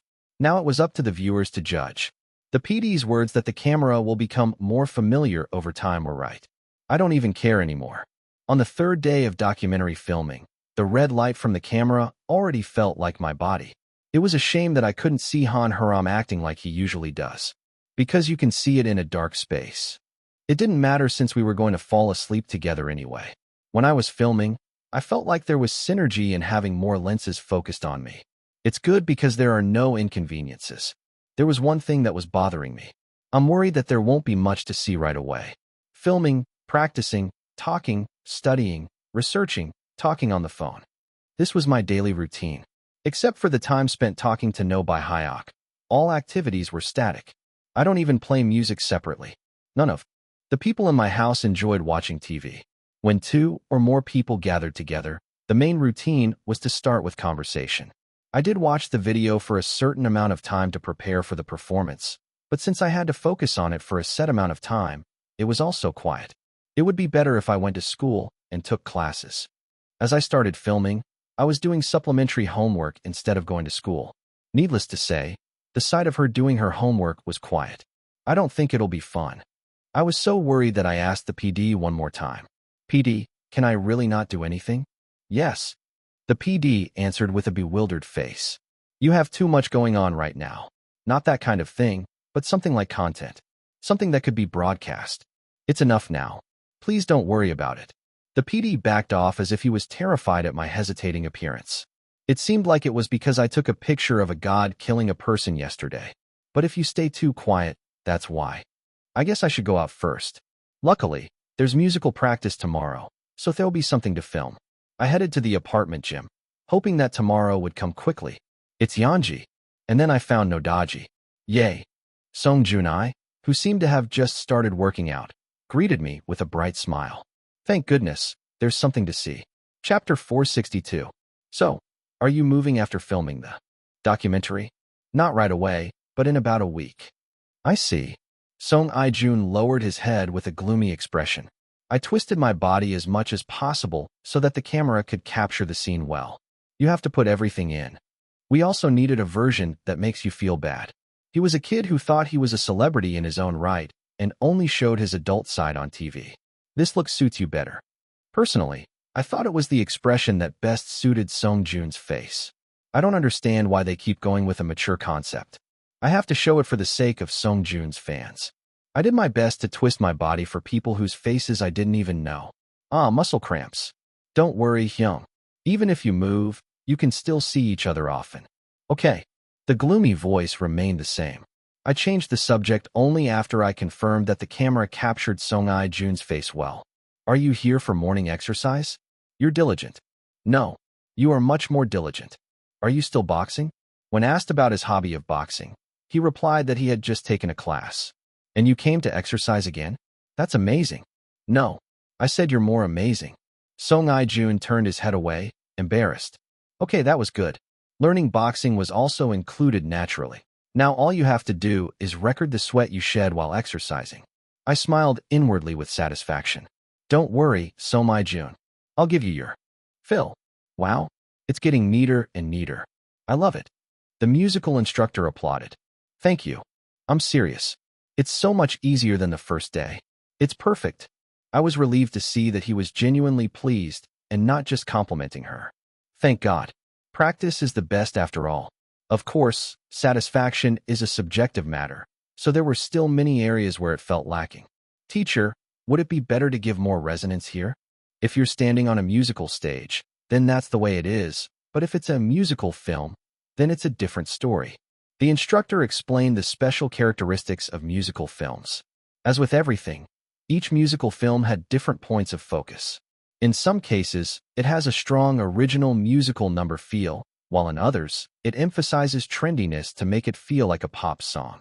The number we're practicing now falls into the latter category. If we emphasize resonance in a song like this, it might feel too exaggerated. Oh yes, I understand what you mean. Okay, let's take a short break and then do it. The instructor patted my shoulder and said I was doing well enough.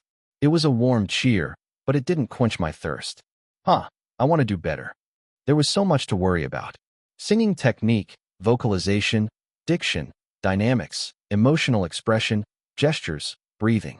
It was a task to reassemble all these elements to fit the mood of the film. Difficult. I wiped the sweat away as calmly as possible. Well, but you already knew it was going to be difficult, right? Let's practice more instead of whining. Okay. The conclusion was refreshing. I'm glad I'm in good physical shape.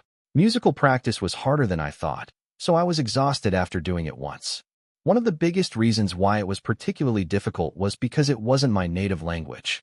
Korean and English, musicals and musical films, ambassadors and numbers, areas that have clear differences, yet strangely overlap. I had to stand in the middle and carefully control everything. It's really difficult. It has to give a refreshing yet elegant feeling. That's why there's a word called talent. No matter how hard you try, it's hard to beat natural talent. The instructor shrugged. But you know that if you say that, Yanji, it's a lie, right? She's talented and works hard. She's like a hidden gem, and she's worth teaching. Thank you. I have no idea how director Sean finds these gems. I smiled lightly at the pleasant compliment. Strictly speaking, it wasn't Sean Connery who found it, it was David. It's exciting. Thinking about David made me cry again. Even after I decided to make a musical film, I still didn't hear from David. I blocked him because he kept contacting me so persistently, but it seems he sent a separate message to Team Leader Wu. Yanji read this. It's from David. When Team Leader Wu showed me a long, detailed message, I smiled without even looking at it. Team Leader, I'm rewriting my English again since I started practicing for the musical. Oh, really? I guess that's why it's a bit difficult to read. English is enough for practice. Korean is also good. Just say you don't want to read it. When I immediately told him that I didn't want to read it, Team Leader Wu shook his head. The words, for now, I'll just say something vague like you're busy, fell on deaf ears. Whatever David thinks, I'm glad to hear it. After a while, I forgot about it, but Team Leader Wu called me again. This time the message he showed wasn't in English. I am so sorry I can't live. Oh my God, what did I do wrong? I miss him. I wonder how he is doing. God, I pray that my earnest wish will reach him. Please convey it.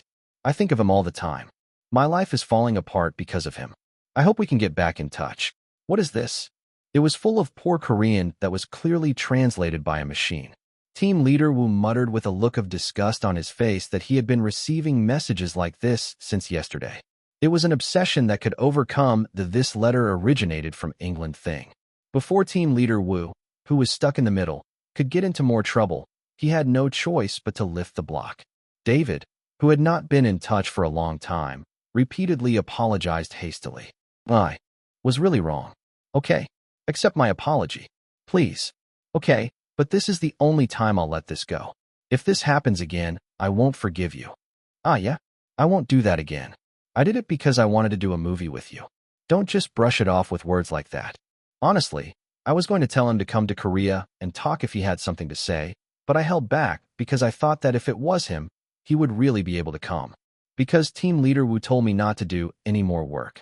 More than anything, I was the one who got annoyed when David came to Korea. There's already so much to do, there's no reason to run into a walking issue generator. I thought about it for nothing.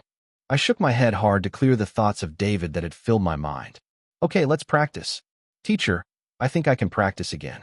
I've rested enough. I'm not there yet. I tried hard to ignore the instructor's muttering with a tired look on his face. It's not a lecture I can take every day, so every minute and every second was precious. After filling up the 4-hour practice time like that, the practice finally ended. Thank you for your hard work. See you next week, teacher. Yes. Don't contact me until next week. I'm not joking. The instructor left the practice room with a face as pale as kimchi. Then, Jinbei Hyung came right away. Actor, here's some water. Thank you. After sipping water from a water bottle without stopping, the camera suddenly caught my eye. I forgot again. Huh. I was filming a documentary. If you get too immersed, this is another problem. I completely immersed myself in the rehearsal, forgetting that it was my first musical rehearsal for the documentary. Well, it's no different from filming a movie. When I hesitated for a moment, the PD spoke quietly. You sing really well. Oh, thank you. He smiled awkwardly. The compliment felt awkward, and more than anything, it seemed obvious that I had forgotten about the production team. I need to wash up first. As I was carefully packing my bags, the PD spoke to me again. Do you usually practice this long? Oh yeah, just do this much. I chewed my lips tightly. Why is someone who never asks questions suddenly doing this? Despite my evasive attitude, the PD did not give in and continued the conversation. I already feel sad that I won't be able to send you the full version of the practice song because of spoilers. The song is really good. Isn't the song good? I was surprised when I heard it too. All of the songs included in Sean Connery's musical films were original compositions written for the films. That is, this song is being released to the world for the first time through this movie. So we have to do better. Even with the same song, there are times when a certain person sings it much better than others. The moment when you feel like the song has met its owner. I'm practicing for that moment. I can do it. And it will be done. It was filled with a heavy heart and pounding excitement. I hope many people like it. I started talking without realizing it, smiling bashfully. The PD answered after a long time. I would be truly happy if I lived with Yanji. Yes. What does that mean? What kind of nonsense are you saying? Before I could properly respond to the out-of-context remark, Jinbei Hyung responded naturally. That's the case a lot. Really? I'm jealous. Thank you. Jinbei Hyung laughed quietly. Why are you so happy, Hyung? It was ridiculous. Just as I was laughing to myself, the PD asked if I was going home now. No. I have to wash up and meet Injun. Mr. Choi and June? What? I have a shoot tomorrow. I want to meet you in advance and get some chemistry. Are you saying we're practicing again? The PD became annoyed and immediately spoke to Jinbei. In a voice full of sorrow. You must have had a hard time. Thank you for your understanding. No, what have you two been doing since a while ago? Bambi. Hello, bro. I met singer Choi in June at the WB Entertainment Building practice room. There was no need to go all the way to an external agency to practice, but it was good to come here when I could. I need to finish practice quickly and meet Baehyek, because it was the building where Nade's practice room was located. I took out my script, thinking of the guy who was practicing in the same building. First of all, let's start with the scene we're filming tomorrow. It was a moment when I was quickly turning the pages. As soon as we met, singer Choi in June, who had been stuck on my head, asked me slyly, Bambi, but why did you suddenly start filming a documentary? Oh, I thought Bayan would like it. That's all. Then should there be something else? Chapter 463. Did I just say something weird? Singer Choi in June had a strange expression on his face, to the point where I suddenly had that thought. Is it so strange to say that we're filming a documentary because we think Bayan will like it? I actually thought I would like it more if it was singer Choi in June. I was about to say something out of curiosity. You know, singer Choi in June, who had been staring blankly at me, opened his mouth first. I like Bambi. I like Bambi more than you think. Why is this person like this again? Although I laughed out loud at the unexpected display of affection, I found myself relaxing at the familiar sight. Yes, I know. As I responded with a light smile, the follow-up remarks quickly followed. But these days, there's someone I like as much as Bambi. Huh? Who are you? Lee Yunjae. Yes. Did I hear wrong? For a moment, he made a dumbfounded expression. On the other hand, singer Choi in June continued speaking calmly. I'm the type of person who gets bored quickly with whatever I like. In fact, rather than saying I really like something, they like me liking something. It's the same reason I liked Bambi. I liked the actor in the drama, and I liked myself for liking that actor. It was also fun to talk to people who had the same passion. Sean Hyung said that. He said he's seen you get into things a lot, but he's never seen you last this long. Oh yes, I heard that too. Yeah, even if you want to like it more, after a year or so, your heart isn't the same as before. So, he chuckled, saying that liking Bambi up until now is a historic event in his fan life. I didn't laugh. What are you trying to say? Are you saying that you don't like me anymore? Is it time for your heart to grow cold? In an instant, my heart sank and my chest began to pound. The image of the word which had been gathered in a hazy shape, scattering one by one, naturally came to mind. No, it won't work. I barely managed to resist the urge to bite my lip. Singer Choi In-jun said nonchalantly, whether he knew my heart or not. Why? You said that before when you released the song Bambi. I thought that if they knew you weren't Bambi, they wouldn't like you. At that time, I thought, why is he worrying about such useless things? But I realized something while acting with you these days.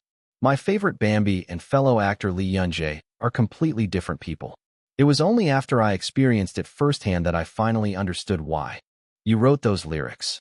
Of course I still like Bambi. I like myself for liking Bambi.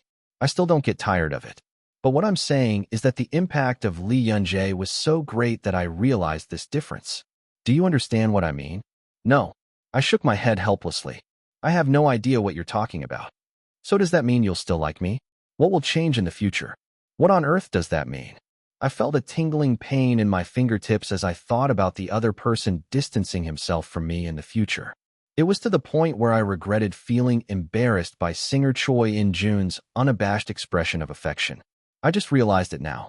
To me, Choi In-jun was not a senior who debuted in the entertainment industry first or a group member like Se-hyun, but a secret. It's not Bayan, it's Choi In-jun. That person was so strange to me. As if he had read my mind. Singer Choi In-jun came in at a good time. Bambi, I love Bambi, and I always will. But as much as I like Bambi, I also like my fellow actress Lee Yoon-jae. Do you understand? A little bit. As I nodded slowly, singer Choi In-jun smiled and said, "How nice." It was a more mature laughter than I thought. What I want to say is this. To me, not only Bambi, but also Yeonji is precious. Whether you are on the monitor or next to me as a colleague, I will continue to like you. Bambi and Lee Yoon-jae are both you anyway. I like you no matter what you are. So, the message came back to me that I shouldn't just think about Bayan. I asked back what that meant. I like opening a pop-up store and filming a documentary because I think of Bayan. But I hope you don't think too much about Bayan and Bambi. Don't just take care of Bambi. Take care of Lee Yoon-jae too. Don't overdo it. Okay. It was a difficult statement to understand exactly. I nodded slowly with a blank expression. Singer Choi In-jun asked with a smile. How about you? Yes. Which one do you like more? Although there was no noun, I could understand his meaning at once. Choi In-jun of space, Choi In-jun of non-lover. The question is whether you like both. Both of them are the same person, but they were different people with different meanings to me.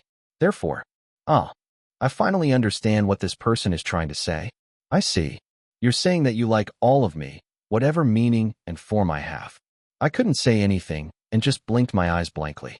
This is foul play. It came at such an unexpected time that I forgot to even manage my facial expressions. The other person looked at me and laughed.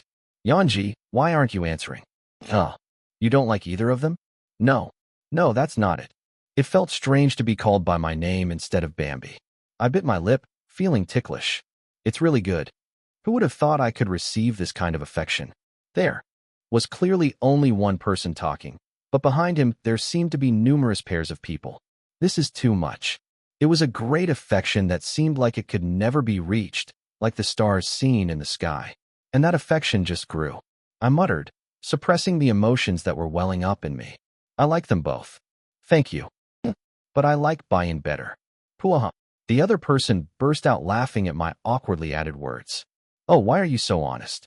I expected it, but it's still so funny. That doesn't mean I don't like the other brother. I like them both. I know. But you like Bayan Choi In-jun the best, right? I get it. Does Bayan Choi In-jun seem like something to you? The other person narrowed their eyes. Since it's come to this, should I just say hello? Bayan, this is Choi In-jun every time I greet someone from now on. Please don't do that. Why? You have a middle name too. This Bambi cereal. If you keep doing that, I'll call you Choi Space In-jun Hyung too. After the laughter died down, I felt a lot more at ease. Then shall we start practicing the script? Yes. Oh, my cheeks hurt from laughing so much. Where should I start? I stared blankly at the other person who was flipping through the script. And I glanced at the camera lens pointed this way. Oh, Yeonji SSI. As I turned my back so that my expression would not be captured on camera, the PD called out urgently.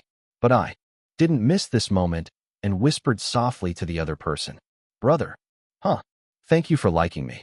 Huh. The other person's expression became blank for a moment, but then quickly changed into a bright smile. I was the same when I faced him in front of him. Spider filming will be over soon. Yes, that's right. It's a shame. I enjoyed acting with you. Injun muttered with a gloomy face. I responded calmly. You can just film the next project, right? Really? Yes. As long as you're okay with it. What if it's okay? I'm so happy I could cry. Should I show you right now? Calm down. Anyway, this guy has no brakes. I held back the urge to click my tongue and patted his back. Aren't you nervous? Yeah. I practiced a lot yesterday. Thank God.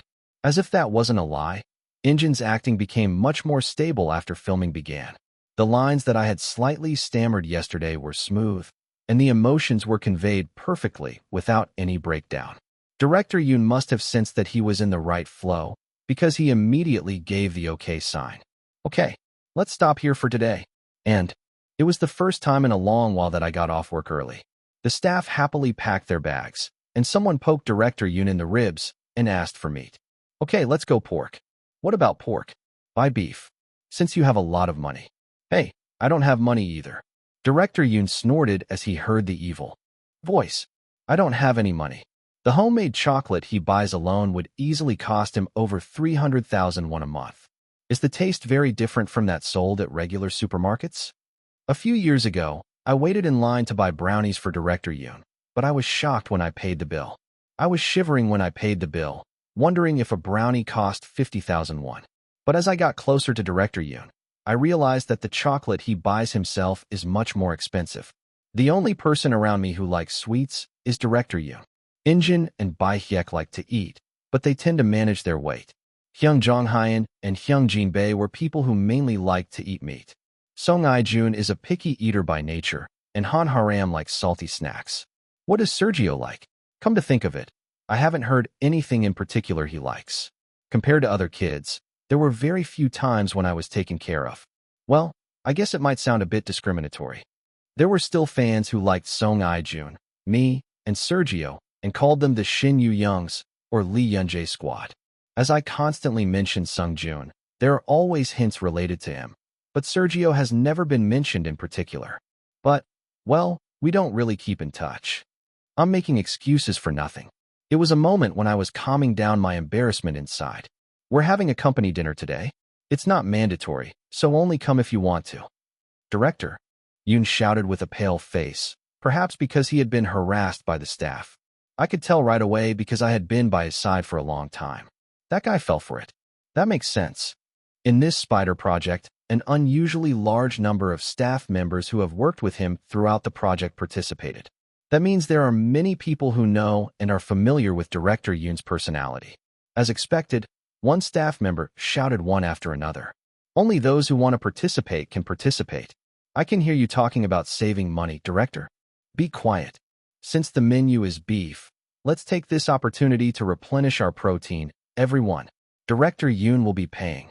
Oh, I told you I don't have money. I laughed as I watched the people chattering away. Bambi, are you going to the company dinner too? Yes. What about you, brother? You are going, so I am going too. Injun naturally followed my lead. The scale of the unexpected dinner was larger than expected.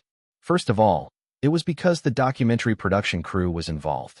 The PD said that they would leave, but Director Yoon said that since it was not like they really didn't have money, they should eat together, and it became a large-scale dinner. Okay, take a shot. Ah, old fart. Okay, that's really gross. Everyone, break it and drink it. The sound of people pouring glasses of alcohol could be heard here and there. Then someone sat down next. To me, Mr. Yanji. Chapter 464. Your acting was great today. It was truly the best. Thank you, PD. The person sitting next to me was a documentary PD. Perhaps it was because of the long-awaited protein supplement and the lively atmosphere of the company dinner, but his easygoing demeanor was full of excitement. Did you eat a lot of meat? Since Director Yoon is buying it, eat more. Ha, yes. The PD smiled happily and glanced at me. Yanji, you can talk to me freely. Yes. I have a son who is about the same age as Yanji. I feel like he uses excessive honorifics. Haha. Do you know what I mean? How old is your son? I'm going to kindergarten now. Huh. Where is the similar age range? Are you drunk? I looked at the PD with suspicious eyes, but he had a cola in his hand. What the heck? Are you just joking? Aside from my deepening doubts, the PD continued to mutter earnestly to himself. Even after the documentary ends, if anything comes up, please contact me right away. Since I know a lot of PDs, I can handle most things within my scope. Thank you for your kind words. I'm not just saying this. You can be really comfortable with me. Okay. I laughed awkwardly at those words. How can I talk comfortably to the PD? And if you're going to say something like that, shouldn't you make yourself comfortable first? I didn't know what to say in response, so I just laughed. I thought it would be okay at this point, but it seems the other person was sincere. Well, just like you said to Director Yoon. Would that be difficult? Yes. Of course, right? You two have known each other for years already. But Director Yoon probably wasn't with me 24 hours a day either. There was sadness in the words. We've been together for 10 days already. Did you put alcohol in your cola? I wanted to snatch his glass and check it. But the atmosphere of them glancing at me and keeping an eye on me felt strangely familiar. What? That's strange. Why? You have the kind of look in your eyes that you'd only see at a fan meeting? I guess it wasn't just an illusion. I felt alone. Injin, who had been quietly listening to the conversation, suddenly interrupted. PD, have you received any revelations? Timing. The PD laughed as if embarrassed by the unexpected remark. Yes. A while ago. At those words, Injin's face brightened significantly. Oh, I see. I mean, I wanted to ask you this earlier. Does it have a lot of tea? It's a bit tough for first-timers. I also used to be really showy at first. Did you join the cafe? I signed up a long time ago. I already had a lot of questions for you, Injin SSI, or rather, Senior. What are those two? Even though I looked at them as if I was dumbfounded, the two had already created another atmosphere. Injin laughed heartily. I was lonely because I didn't have any friends around me. Feel free to ask, PD Nim. I really wasn't interested in celebrities. But, wow, I didn't know this would happen while filming a documentary. Because revelation is something that comes without warning. Injin smiled kindly and patted the PD on the back. And don't be too upset. It takes Bambi a while to open up. Yes. Was I too impatient? No. I completely understand.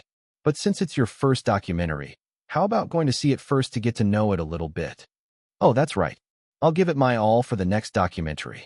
What are you two talking about? Two people chuckled at my words. It was a strangely similar laugh. So, does that mean PD Nim has also become a secret lover? As soon as I gathered my thoughts, I quickly drank some water. I'll go look in the mirror. I think it might be too messy right now. At that moment, I quickly wiped the oil remaining on my lips with a tissue. Yanji, in just 5 days, the 24-hour filming will be over. The documentary PD whispered softly. Yes, that's right. I'm planning on interviewing some of Yanji's acquaintances, but come to think of it, I didn't plan on interviewing Yanji. I paused for a moment when I was asked if it would be okay if I did an interview. It was clearly stated in the contract that no misfortunes or incidents would be mentioned. Then it was obvious what they would ask in the interview. At best, they'll ask me what I think about when I practice acting. It wasn't difficult to answer. Yeah, well. When I answered honestly, the PD's face brightened. Good. Then I'll make a schedule. And when I say please feel free to talk, I really mean it. Then, PD Nim, please make it easy for me first. Oh my, how dare I? The company dinner continued in an exciting atmosphere. I ate meat diligently without knowing anything. Little did I know that there would be questions I had never expected. Actor, we have arrived. Yes. On the day of the interview, I arrived at the studio that the production team had rented. You've decorated it so well. The studio was filled with posters of the works I had acted in and various photos. You can tell at a glance that it was full of sincerity. It feels strange. I looked around the studio that was filled with my acting career of the past 5 years. Ms. Yanji, are you here? Yes, PD. The documentary PD didn't stop talking until the very end. Although his face was still reserved, his eyes looking at me were filled with excitement. A look that can only be seen in buy-in. Naturally, I started to feel excited too. I held back the corners of my lips that were about to go up. Your face really shines. Haha, thank you. The styling and makeup had already been done at the shop. Since I cut my hair short for the spider photo shoot, this was the first time I'd done it up like this. so it felt a little awkward. After lightly touching the clothes that revealed her collarbone, she sat down. Then, let's begin the interview. Yes. Thank you. Don't be too nervous. We can edit it later. I'll try to conduct the interview in a relaxed, conversational manner. PD regained his calm and composed eyes without the smoke filter. He asked the first question. First, I'd like to ask about the amount of practice. How much acting practice do you usually do per day? Yes. He answered the expected question with a smile. If I just count the time I spend fully focused, I think it's about 6 hours. I used to do it for more than 10 hours, but I've cut it down a lot. Is there a reason why it was shortened? Because I had to protect the script from my manager. Puaha. The production staff burst into laughter at my words. Why were they laughing? I'm not joking. I was about to emphasize that I was sincere, but I continued speaking calmly. Of course, I feel more at ease now than before. In the past, I felt a lot of pressure not to bother other people. I also felt compelled. Oh yes. Obsession, yes. Of course, I still think that I shouldn't be a nuisance. But now, rather than feeling burdened, he smiled brightly at the camera. I think the most important thing is that it's fun. Acting is fun. Practicing is also fun. Isn't it difficult? Of course it's difficult. Sometimes I ask Jung Hyun Hyung for advice, and he says that the more I act, the more difficult it becomes. I think it's really difficult. The PD stared at me. But it's still good, right? He smiled brightly at those words. Yes, I love it. Actually, I wanted to do it for more than 10 hours like before. But back then, no one was looking for me like this. Haram has to play too, and Bai Hyek has to answer the phone too. Above all, Hyung Jong Hyun advised me not to practice for more than 7 hours. At first I was dissatisfied because I felt like I could have done more and the flow was broken, but now I think it was good to listen. There are also physical problems. It's not like I'm just going to postpone it for today. The PD naturally asked the following question. I see you watch a lot of videos. Do you have any specific criteria for watching movies? No. If there's something I haven't seen, I'll just watch it all. It seems like you watch movies that don't have good reviews. Is there a special reason for that? Because we also need movies that provide a benchmark for what not to do. Of course, it is enough for the audience to just watch well-made works. There's no need to waste time watching a flop. But I was someone for whom this was my job, and this was my life. Even if it was a bad movie, there was enough to learn from, so at least it wasn't a waste of time. So there is no reason not to see it. The PD's gaze grew darker at my clear answer. He nodded once, and then opened his mouth. I see. Then what do you think about going to university? University? Do you plan to study theater or film or directing? The question was whether I would like to learn specialized knowledge in order to work as a film director. What? I was curious as to why it was assumed that I would work as a director. Well, I have about 1.5 years left, but I'm not thinking about going to college right now. Really? Are you not interested? No. That aside, I don't think I can go in. Yes? What? I smiled awkwardly at the questioning voice. Is that because your grades are low? Ah. The PD let out an awkward sigh. I hesitated for a moment, wondering what to say, and then decided to remain silent. Well, I guess it can't be helped. To be honest, I spent most of my day acting, so I couldn't study well. I was only studying the basics. My Korean and English are pretty good, though. I had long since given up on subjects like math. If it was a subject that could be memorized in a hurry, then that would be fine. But if it was a subject that required consistent study over a long period of time, my grades were terrible.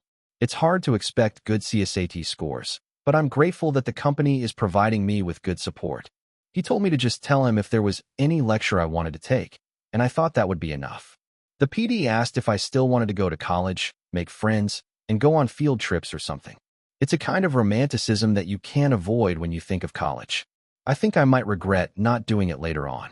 Yes, I'm worried that Yanji will regret it. The documentary PD was now talking to me from the father's perspective. When I thought of Bayan, her gaze felt pleasant. I laughed. But now I don't regret it.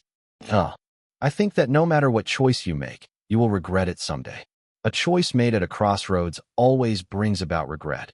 What if I had made a different choice at that time? No matter how confident you were at the time, you will definitely regret it. Then what should I do? I guess I should take the path that I think I'll regret the least. I think this is the right path for me right now. Even if I regret it later, I still believe that I did my best at that time. The PD looked at me for a moment, smiled, and nodded. That's right. Yanji will do well. Thank you. In that sense, I have a question for you. From what we've observed, Yanji's house seems to be almost like a community center. The director folded his fingers and mentioned them one by one. Lee Jong-hyun, On Jinbei, Song I-jun, Han Haram, No Bai Hyok. Oh my. Lee Eun-taek, there's going to be trouble again. It was obvious that he would be upset that he wasn't on the list. I can't help it. As expected from a male idol group that makes 3 comebacks a year, Nade recently made another comeback. Of course, every day was busy, and No Bai Hyok barely managed to take some time out to video call me. How should I explain this? What? After hesitating for a moment, he just smiled brightly.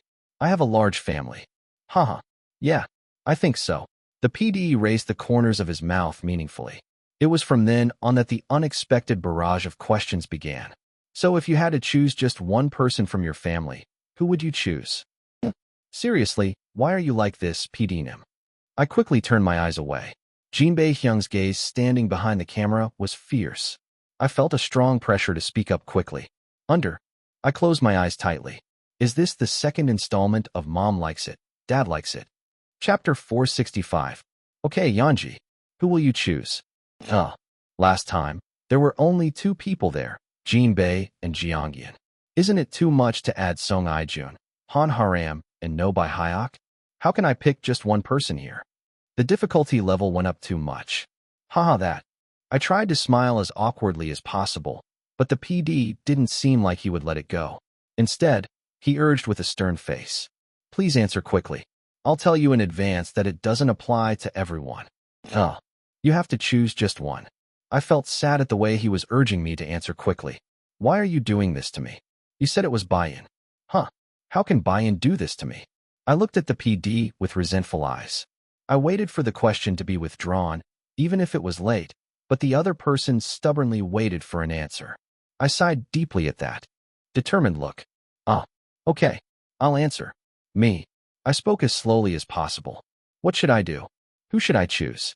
No matter who you choose, everyone else will be upset. Among them, I thought about the person who would be the most scared if he got hurt. Brother Jinbei? If my brother gets angry, it won't be a joke. I imagined Jinbei calmly carrying 4 boxes of potatoes into the kitchen, saying that he had accidentally made a mistake. No. For a moment, my head felt dizzy. Let's just choose Jinbei Hyung. You can't live on just potatoes for a whole month. I have to stick to the script. What if I tear it up again? Okay, I'm talking about Jinbei Hyung. The moment I thought that, and was about to say the words, the following scenes quickly flashed through my mind. Hyung Jong-hyun, who is pressed down on the floor in the hallway. No Bai Hyok, who is going wild and asking how he could do that. Han Haram, who is ignoring my words with his face sticking out. And Song I-jun, who is looking depressed with a sullen face. And among them, there is even Jinbei Hyung standing proudly. Just thinking about it made me so tired. It won't work. Ms. Yanji, I ended up. This is PD Nim. Yes. I found a breakthrough. I looked at my opponent, who had a momentary bewildered expression, and started talking at a rapid pace. I'd like to choose PD Nim. I like PD Nim.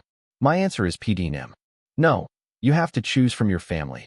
We filmed together for 10 days. Then we're family. PD, wouldn't you be my family? He glared at his opponent faintly and raised his tone more than usual. The PD flinched at the voice that was bouncing through the air and didn't know what to do. Then he turned to the writer behind him and whispered, Hey, what should I do? It was Eaton. I lowered my head, holding back the corners of my lips that were about to go up. I feel bad when PD says this. I thought we were close enough. I guess I was the only one who thought that. No, that's not it. That's possible. Everyone feels different emotions. I'm okay. The disappointment dripped from the end of his words. As he trembled his small muscles as if he was feeling pitiful, the PD shouted, Don't act. Why are you acting so well even in interviews? This is a waste of acting skills. The face that screamed like that was very vivid. Okay, that's enough. It went well. I kept a deadpan expression on my face as I watched the PD grumbling. What a waste of acting skills. What's the big deal about an actor acting? Even though it's this effective, is there any reason not to do it? I quickly closed and opened one eye towards Jinbei Hyung while hiding my proud feelings. Jin Bae-hyung was seen smirking at the wink that was secretly delivered. Okay. The sinister look in his eyes was replaced by an unstoppable laugh. Only when I saw that his gaze had changed to that of a nephew playing around did I let out a sigh of relief. It was the best answer for broadcasting. At this point, 5 people will know that I did my best. Then, they'll each come to my room and ask, what is the real answer, not the broadcast? Then, just like last time, all I had to do was point to the person in front of me. It went well. The moment I smiled with satisfaction. The PD, who returned after coughing, brought up the next question. A sudden storm caused people to drown. If you could save only one of the following, who would you save? Number 1, Lee Young-hyun. Number 2, On Jin dashed. Excuse me, is this my surprise camera? Please stop. He rubbed his hands together with a sad face. I was wrong, so please ask another question. This time it wasn't acting, it was sincere. The production staff, including the PD, burst out laughing at the sincerity in my expression. Haha, I'm just kidding. I thought to myself as I watched the PD laughing and saying that he did it because he wanted to tease me. Devil. Team leader Wu was right. The broadcasting station people were not to be trusted. I closed my eyes and made up my mind. I think I'll leave that question out of the next contract I write. Actor, are you okay? Are you okay? Yes. The interview was much more difficult and harsh than I thought. After I got home from the studio, I was completely exhausted. Come here. As soon as Jin Bae finished speaking, I ran straight there. He grumbled softly while being held in her large arms. It's really hard. Thank you for your hard work. A large hand patted my back. The familiar sense of stability caused the dissatisfaction that had built up during the interview to burst out at a rapid pace. No matter how many questions I asked, they were too much. Even from your perspective, wasn't it too much? Yes, it was too much.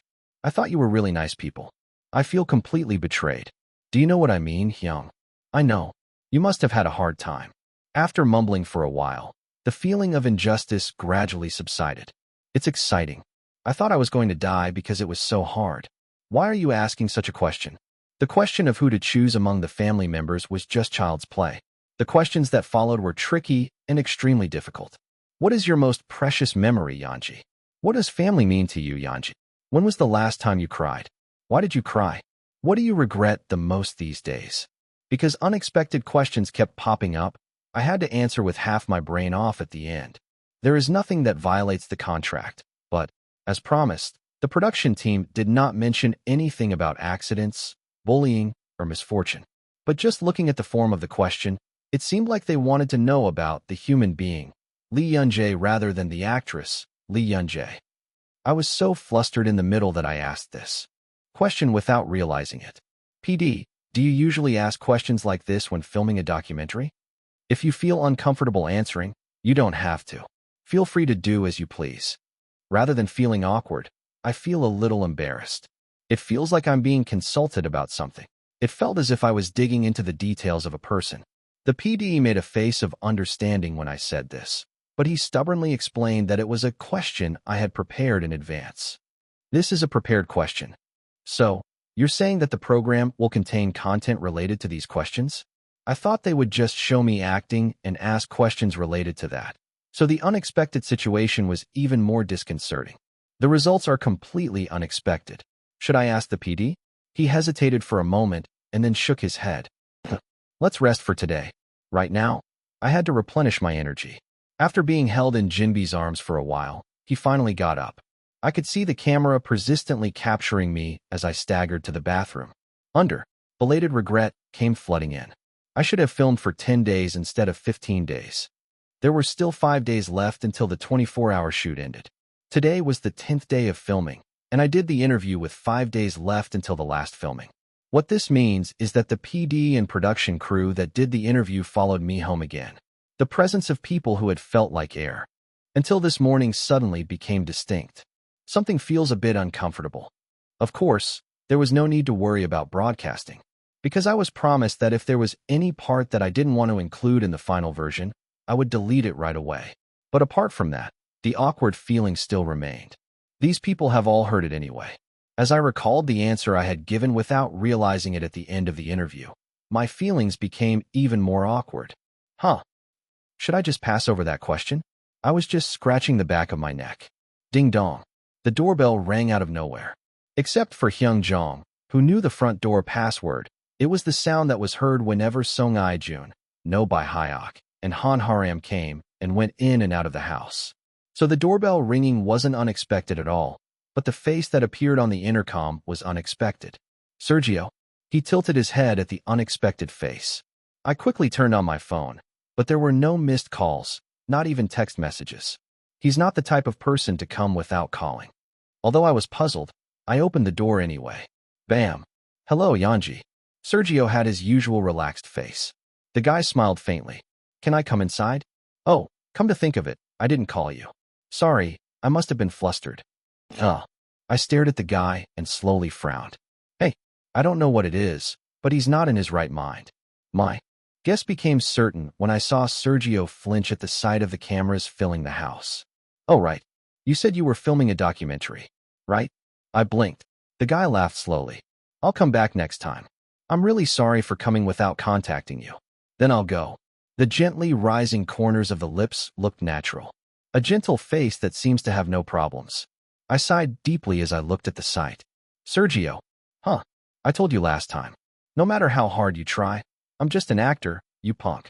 Go to my room. I'll ask them to turn off the camera. Quickly, I gave Sergio a gentle push on the back, and only then did he begin to trudge into my room. I asked the PD to stop filming for a moment, and since it was written in the contract, the PD nodded willingly. Can I just turn off the camera in Yanji's room? Yes, just turn off everything in my room. The production crew quickly turned off the camera that had been installed in my room. He stared intently at them, making sure they hadn't accidentally missed a single one, then made sure all the cameras were off before removing the microphone from his body. Actor, if something happens. Yes, I'll call you first. After smiling and answering Jin Bae-hyung, I closed the door. Click. Complete silence came with the sound of the door closing. As soon as Sergio and I were left alone, he came back with a blank expression on his face. I slowly approached that guy. What's the matter? Yanji, I ended up doing it. What? Sergio muttered softly. I told you there was someone who was picking on me. He kept picking on me even during our last company dinner yesterday, so I held back and endured it. But, I asked as calmly as possible because the tone was so serious. Gio, let me ask you one thing first. You didn't kill him, did you? What? The guy's face crumpled as if he was dumbfounded. Oh no. Me again. Chapter 466. Yanji, what do you see me as? What do you usually think of me, no? Sergio stammered as if he was dumbfounded. The blank expression from just a moment ago was nowhere to be found, and instead, it looked as if all sleep had flown away. Do I look like that? Ask me how I killed someone. The guy frowned. I felt embarrassed for no reason and scratched the back of my neck. I did it just in case. If that were the case, I would have called a lawyer right away. You too. The muttering that she was really a strange girl was immediately rebutted. You're weird too. You are much weirder. Are you going to act childish? After glancing at the guy, I returned to the main topic. Then are you a fan? I didn't do it. You really? Sergio jumped out of bed, grumbling. No, why are you angry? What do you think of me? No matter how much I was wrong when I first met you, this is not right. Why are you bringing that up again? And I was just asking. It's not something you can just ask, Yanji. The guy put his hands on his waist and sighed deeply. Then he looked at me, with a look in his eyes like he was looking at some weirdo. Oh, that's so unfair. It's all because of you being so excited. I didn't kill him, nor did I fan him. Then what on earth have you done? The guy's eyes became more complicated at my words.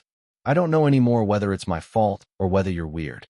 Stop beating around the bush. So what did you do? I didn't kill him, I didn't beat him. I just said something. A bit harshly. Sergio sat back down on the bed with a tired look on his face. It was the last company dinner, and I wouldn't be seeing him again, so I tried to hold back somehow. But he kept crossing the line. I held back for over 2 hours, and then I finally exploded.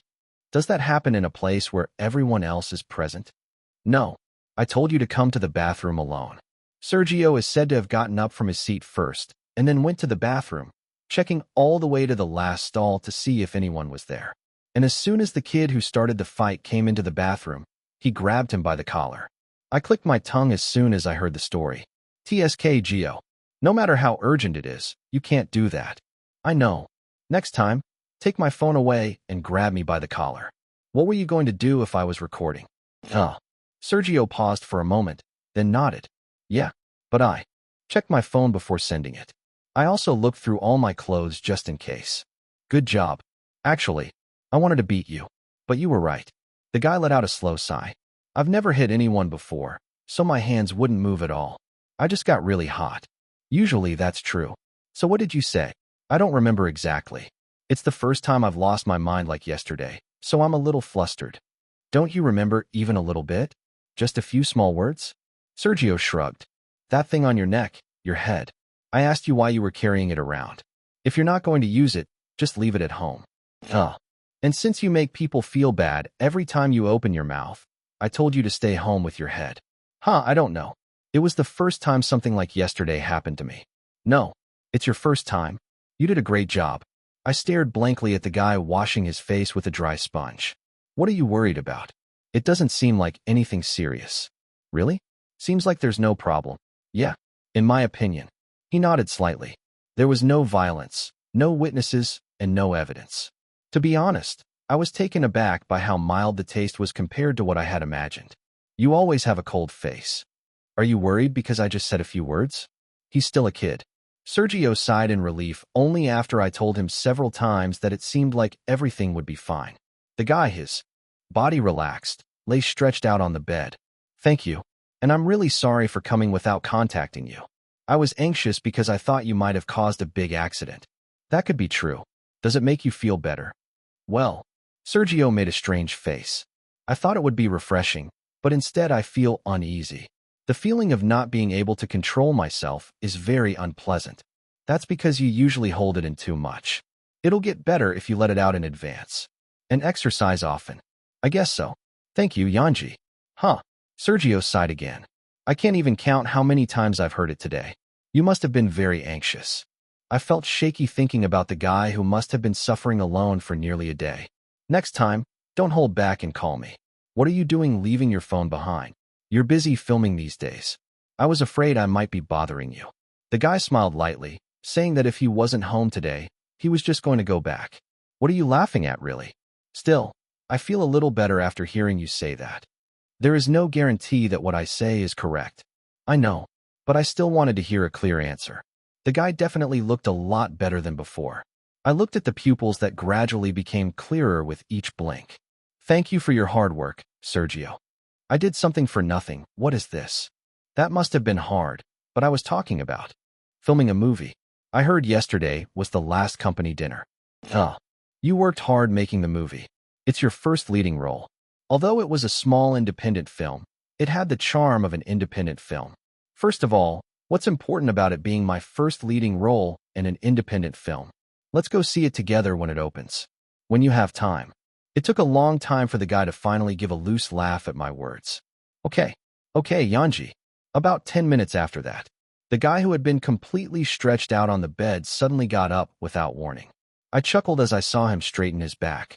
I guess you've come to your senses. Sergio lightly touched his hair and looked back at me. Thank you for listening to me, Yanji. I'll make sure that something like that doesn't happen again. It won't be easy. You know that. Things don't always go as planned. That's true. As expected of the most misanthropic person I know, Sergio had a look of disillusionment on his face. Then what should I do? Should it be like this next time too? Before that, manage your stress consistently. If you don't hold it in too much, you'll be fine.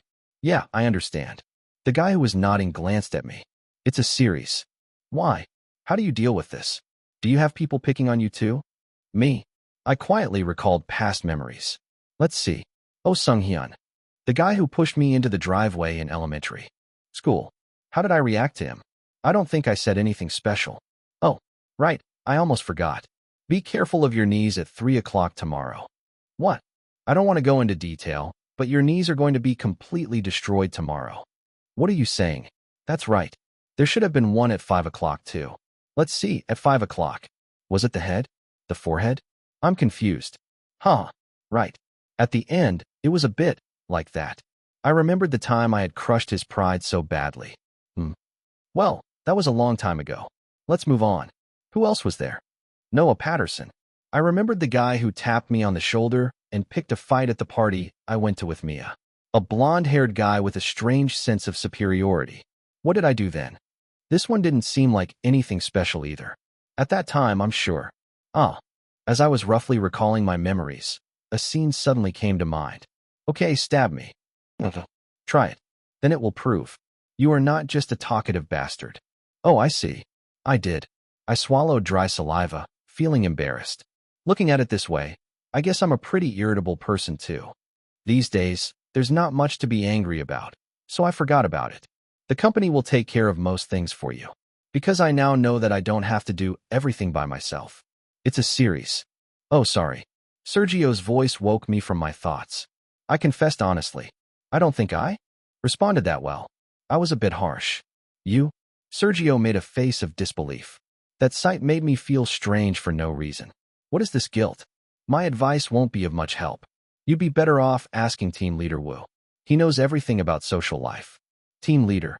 Okay, I guess I'll ask for some advice later. The guy nodded. I quickly blurted out something, thinking I had to change the subject. Don't worry, what we filmed earlier won't be in the documentary. Oh, thank you. Sergio smiled sheepishly. I didn't want to make you nervous. Isn't it almost time for the documentary to finish filming? Yeah, it'll be over in 5 days. I see. Me too. I endured it for 10 days, but I couldn't endure it for even 5 days. I tilted my head, looking at the awkward smiling face. You endured it? Huh. Why do you put up with it? You wouldn't like it if I appeared in your documentary. Sergio answered nonchalantly. It would be good for your image to have people like Song Ijun and Han Haram by your side. I think you'd like that too. What does that mean? The guy laughed loosely at my indifferent reaction. Was I misunderstanding? Yeah. Rather, I'm embarrassed. If you were me, wouldn't it be right for you to stick by my side whether I like it or not? You want to benefit from me. Don't you have to stick with it so that you can appear in at least one more scene in the documentary? The guy's face twisted awkwardly at my words. That's an old story, Yanji. The guy muttered quietly. When are we going to talk about the enemy? I told you. Right now. I don't want to look bad to you. I don't hate you even if you come suddenly. So just come. Just call me too. Really? Okay. Then eat dinner and go. Really? Can I do that? What's new? I smiled as I looked at Sergio, who had a look on his face as if he was a bit bothered by something. Today is the day Haram can't come. Baihyek also has a schedule. That's fortunate. Sergio's face brightened significantly at my words. He seemed relieved to hear that Sergio and his 2 natural enemies were gone. Ugh, I told you to just get along. Then I should go out and properly greet the production staff. I'll introduce you. I opened the door with Sergio and went out, greeting the staff. I smiled as I saw the guy greeting me politely with a neat face, as if he had never been anxious. He's a natural actor too. Actor, are you okay? Yes, it's okay. Would you like to have dinner right away? The scrambled eggs turned out great today. They're really thick. Jinbei Hyung dragged me to the kitchen and told me to have a bite. As I opened my mouth, a warm scrambled egg came in. How is it? Is it delicious?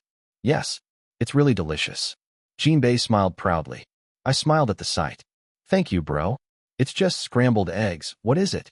The affectionate smile returned. Not that, you guy. I thought to myself, as I hugged the other person tightly. I wish Sergio had someone like that. Chapter 467. The 24-hour filming over a fortnight has ended. All the cameras were collected and the staff went home. And what greeted me right away was Yanji. It was Han Haram. The guy ran towards me as if he had been waiting for me. Ugh, it's heavy. Han Haram smiled brightly like an excited child. He was so excited that his smiling face glowed. It's a series, it's a series. It's a series. The guy kept calling my name nonstop, as if he was trying to make up for the 2 weeks he hadn't called me. The day I told the fog my name, I could see it endlessly whispering my name in my ear. Haram, sit on the sofa. Huh. I told you to sit on the sofa, not on my lap.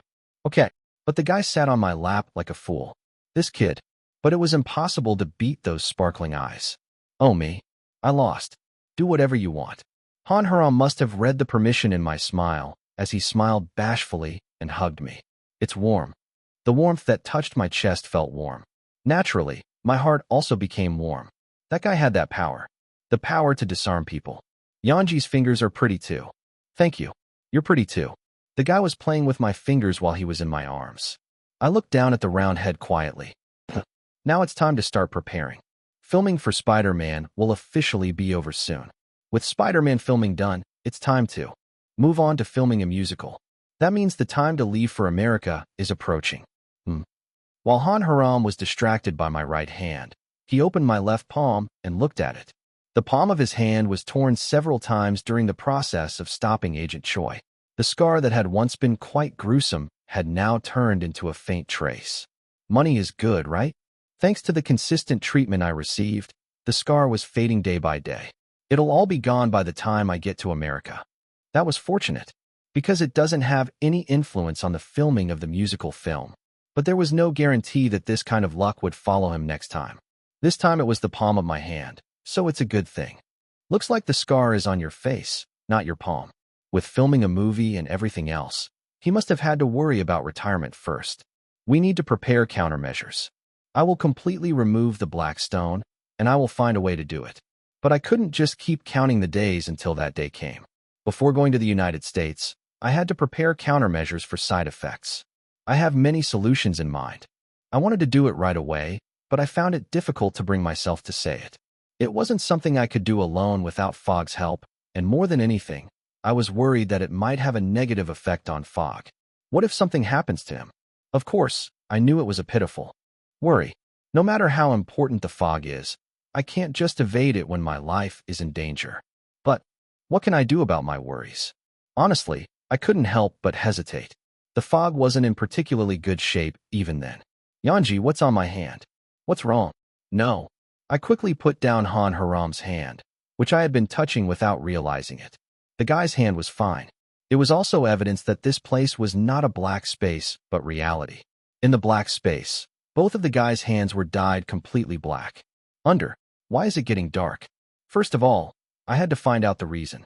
Every time I remove the sticky something that forms on my body, aka this side effect, the foggy body also turns black. It started when Sung Yoon-oh pushed me into the street. If the fog hadn't taken away the side effects then, I would have been run over by the wheels and died. Instead of the wheel missing my head, the fog's right hand turned black. The second time was when I was kidnapped. The moment the kidnapper plunged the knife into his abdomen, even Foggy's left hand turned black. The black stain had spread from Agent Choi's wrist to his shoulder. It's fortunate that there is no pain. Looking at the body covered in black fog, I felt extremely confused. As if he had read my mind. Foggy has been appearing lately wearing a long t-shirt that goes up to his neck. You've had a hard time too. I caressed Han Haram's wrist while hiding my bitter feelings. Unlike the black space, it was white and soft without any impurities. As I stroked his wrist repeatedly, the guy giggled. What are you thinking about, Yanji? Are you thinking of something strange again? I was thinking about that. I won't disturb you. The guy's eyes sparkled as he told me to hurry up and do more. That sight made me laugh. Okay, what can I do? I have to try it at least once. It bothered me that the guy's body was turning black, but I couldn't just leave it alone. If that happens, Han Haram in reality could also be in danger. We need to resolve this as soon as possible. I hugged him with determination. It tickles, Yanji. When I rubbed my face against his small head, he whined. I think Yanji is becoming more and more childish. At first, he seemed like an adult. Oh my, I'm going crazy. I wasn't trying to tease you. When I first met you, I thought you were a real adult. Those words reminded me of the day I first met Han Haram. The day I discovered that little child standing there, silently, in the midst of indifference and neglect. Han Haram, the 3 letters of my name that I shouted out without realizing it despite my strong hesitation. At that moment, the guy looked at me with wide eyes. His large eyes were filled with longing, as if he was meeting a savior. Come here. Those words immediately brought to mind the child who had come running to me. A child who gave me indescribable feelings, even though it was clearly my first time meeting him. Ugh. Yanji, I can't breathe. Just like that day when I hugged the shivering child, I hugged Han Haram again. Even though the guy grumbled that he was frustrated, my heart still felt cold. I want to live with you for a long time. I won't give up, so don't give up either. I swallowed the words that were difficult to say out loud and brought up a different topic. Han Haram, what are you going to do when you grow up? That noise again? The guy frowned as if he was bored. What do you want me to do? I just need to do the cereal. Haram, I wish you were more greedy. I stroked her chubby cheek. I need you too. But I want other things too. Yunji, Jinbei Hyung, Zhonghayan Hyung, and Bai Hyuk. I still want to see Bai-in, and there are many things I want to do. The number of people I want to protect is increasing, and I hope you are the same. The guy looked at me with clear eyes. We're going to live together for a long time. You too, as Han Haram, need to figure out what you want to do, aside from just staying by my side. Of course, considering the guy's age, it wasn't something to be rushed. But I was concerned about his current attitude of seeming completely uninterested in anything but me. Let's think about it together. We have plenty of time anyway. Okay. Han Haram blinked and blurted out the words. First of all, I don't find acting fun. Yeah, your acting isn't that great. Tooth. The guy glared at me. As I smiled as if I was cute, after a while I heard a small murmur. I think it's okay to have your picture taken. Getting your picture taken? Are you talking about modeling? The guy nodded. That's unexpected. It was quite unexpected. Wasn't that something your mother forced you to do? I thought it would naturally leave a bad feeling. When I looked surprised, the guy started chattering as if he was excited by my reaction. I was scared of my mom getting angry, but taking pictures was fun. It was even better after I met Yanji. When I saw the camera, I thought of Yanji. Really? But why not do it now? To that, the guy replied as if asking why something so obvious was being asked. That's because it's better to watch the series. It's better to watch the series instead of modeling. I stared at the guy and whispered softly. I see. I thought you were cool when you were modeling. Really? Yeah. We did a photo shoot together during Killing Horn. Even then, I thought to myself that he was a natural. The guy's face brightened in an instant. I threw out the words as if I didn't know. If we get a chance next time, should we take a picture together? Since we're taking it together anyway, we can see each other's faces. I'm good. Han Haram smiled brightly, shaking his body. The guy hugged me tightly and said he wanted to be with me every day. I whispered softly in his ear. It's still like that now. Han Haram giggled. The sound of breathing tickled my ear. Brother In Hyung, you came out early. Upon arriving at the filming location, I saw Nam In-hoo, who had already finished his makeup. Nam In-hoo muttered with a tired face. I just got out early. You didn't sleep well? You look tired. Hey, don't be ridiculous. The other person grimaced. I'm so nervous I can't sleep. I didn't even sleep for 3 hours. I'm afraid I'll make a mistake today. So what if I make a mistake? I can just take it again. You've been calm for more than a day or two, so why are you so upset today? I smiled lightly at the gaze that was glaring at me. If you just leave it like this and shoot, you'll do well. Why are you so nervous? How can you not be nervous? I'll be strangling you soon. Nam In-hoo shouted with a tearful face. It was an attitude full of absurdity, but I was also absurd at those words. Why is that? You did that when you were twins. Is that the same as this? This time, I really have to push hard. Last time, I just used force. Well, if you put it that way, I guess I have nothing to say. When I smiled awkwardly, the other person glared at me as if he was dying of annoyance. Why are you doing this to me? Although it was a work I co-wrote with Director Yoon, the scene we were filming today was a scene created by Director Yoon. Director Yoon wanted the camera to be very close to the characters in that scene. Every time I put strength into my hands, I hear a bloody sound. My face gradually turns red as it runs out of oxygen, and the painful groans that make it hard to breathe just by hearing them. I wish it was all captured on camera. To put it simply, today I had to strangle Nam In-hoo. Brother In-hoo, don't worry too much. I patted Nam In-hoo's back, who had a complicated expression on his face. And then she said it with the most affectionate smile possible. Just don't make me faint. Okay, if I do faint, wake me up. Don't joke around, kid. With Nam In-hoo's agonized cries, Spider's final filming began. Chapter 468. Strangling a person is harder than you think, and easier than you think. Ugh. The feeling of nervousness when you subdue a struggling opponent with all your might. The pressure of feeling like every minute and every second is an hour. There's even a sense of urgency that makes you want everything to end quickly. At the same time, I am convinced that once this is over, I will never be able to go back to how it was before. And when faced with that certainty, human reason completely crumbles. Ugh, ugh. The veins in the hand that was holding the neck with all its might stood out, and a gurgling sound leaked out from the other person's mouth. An action where I have to let go of my reasoning as I watch the other person's pupils gradually dilate. That's strangulation. This is clearly assault. It's common sense that goes without saying, but if you're not careful, this is a dangerous behavior that could cost you your life. Violent acts punishable by criminal action, regardless of whether or not injury results. Nevertheless, there was a clear reason why Director Yoon and I decided to actually strangle him. What? You really want me to strangle you? When I first brought this up, Nam-in, who looked dumbfounded, and said this. Not just pretending? Really? Yeah. I really wish you would strangle me. Why? To look real? I remember him being serious when he said that and asking what he thought of me. Reality is a bitch. Of course, there are people who make that choice to preserve realism. Because among filmmakers, there are many who emphasize realism. In fact, there were many cases where episodes of people fainting while performing a strangulation scene were used as marketing elements. The director who forced Hyung-young to really smoke must have been the same. But I wasn't that type of person. If anything, it was the opposite. For the sake of realism, do you actually strangle a person? Are you kidding? That doesn't make any sense. Realism was an issue that could be sufficiently covered with acting skills. If you actually instructed them to strangle you to increase immersion, that would be an insult to the actor. If Director Yoon had given me that instruction, I would have been embarrassed and said I couldn't do it. Of course, if it were the old Director Yoon. It might not be so, but the current Director Yoon would never say something like that. There was also a scene where he was strangled in the first film I worked on, Twins. The scene where Kang Tae-il, who found out everything, goes to find his twin brother Lee Jin-woo and strangles him. For that scene, Nam In-hoo and I acted as if we were choking each other and falling asleep at the right level. Why? That was enough. In fact, most of the choking scenes that appear in the media are close to plausible imitations.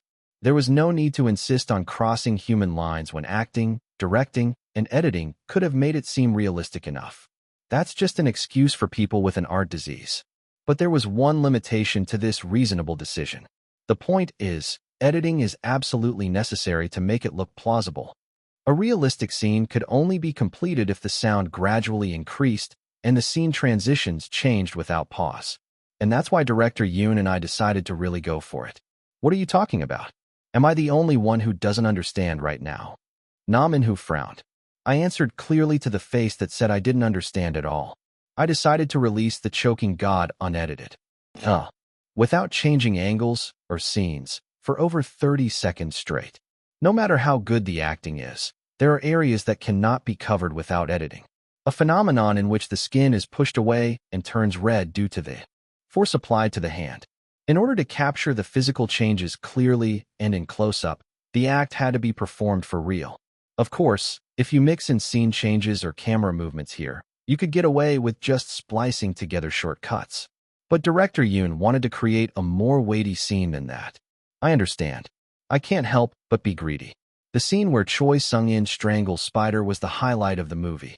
It would be every director's desire to maximize the intensity of the highlights. Director Yoon confided in me that he didn't know how to create such a scene. I said to Nam In-hoo the same thing I said to Director Yoon without hesitation. Please strangle me. So strong that even the viewer feels like their throat is being strangled. I smiled faintly at the other person's blank face. Blessed. Yes. Are you sure it's okay to film today? Director Yoon approached with a worried face. The excited expression on his face when he said things like, "This is possible," when talking about the script with the actor, was nowhere to be found. I guess you're worried now that it's time to film. Although I found his attitude change so absurd that it felt like turning over a palm, I snickered because I didn't mind him worrying about me. Don't worry. I just need to stay still and choke.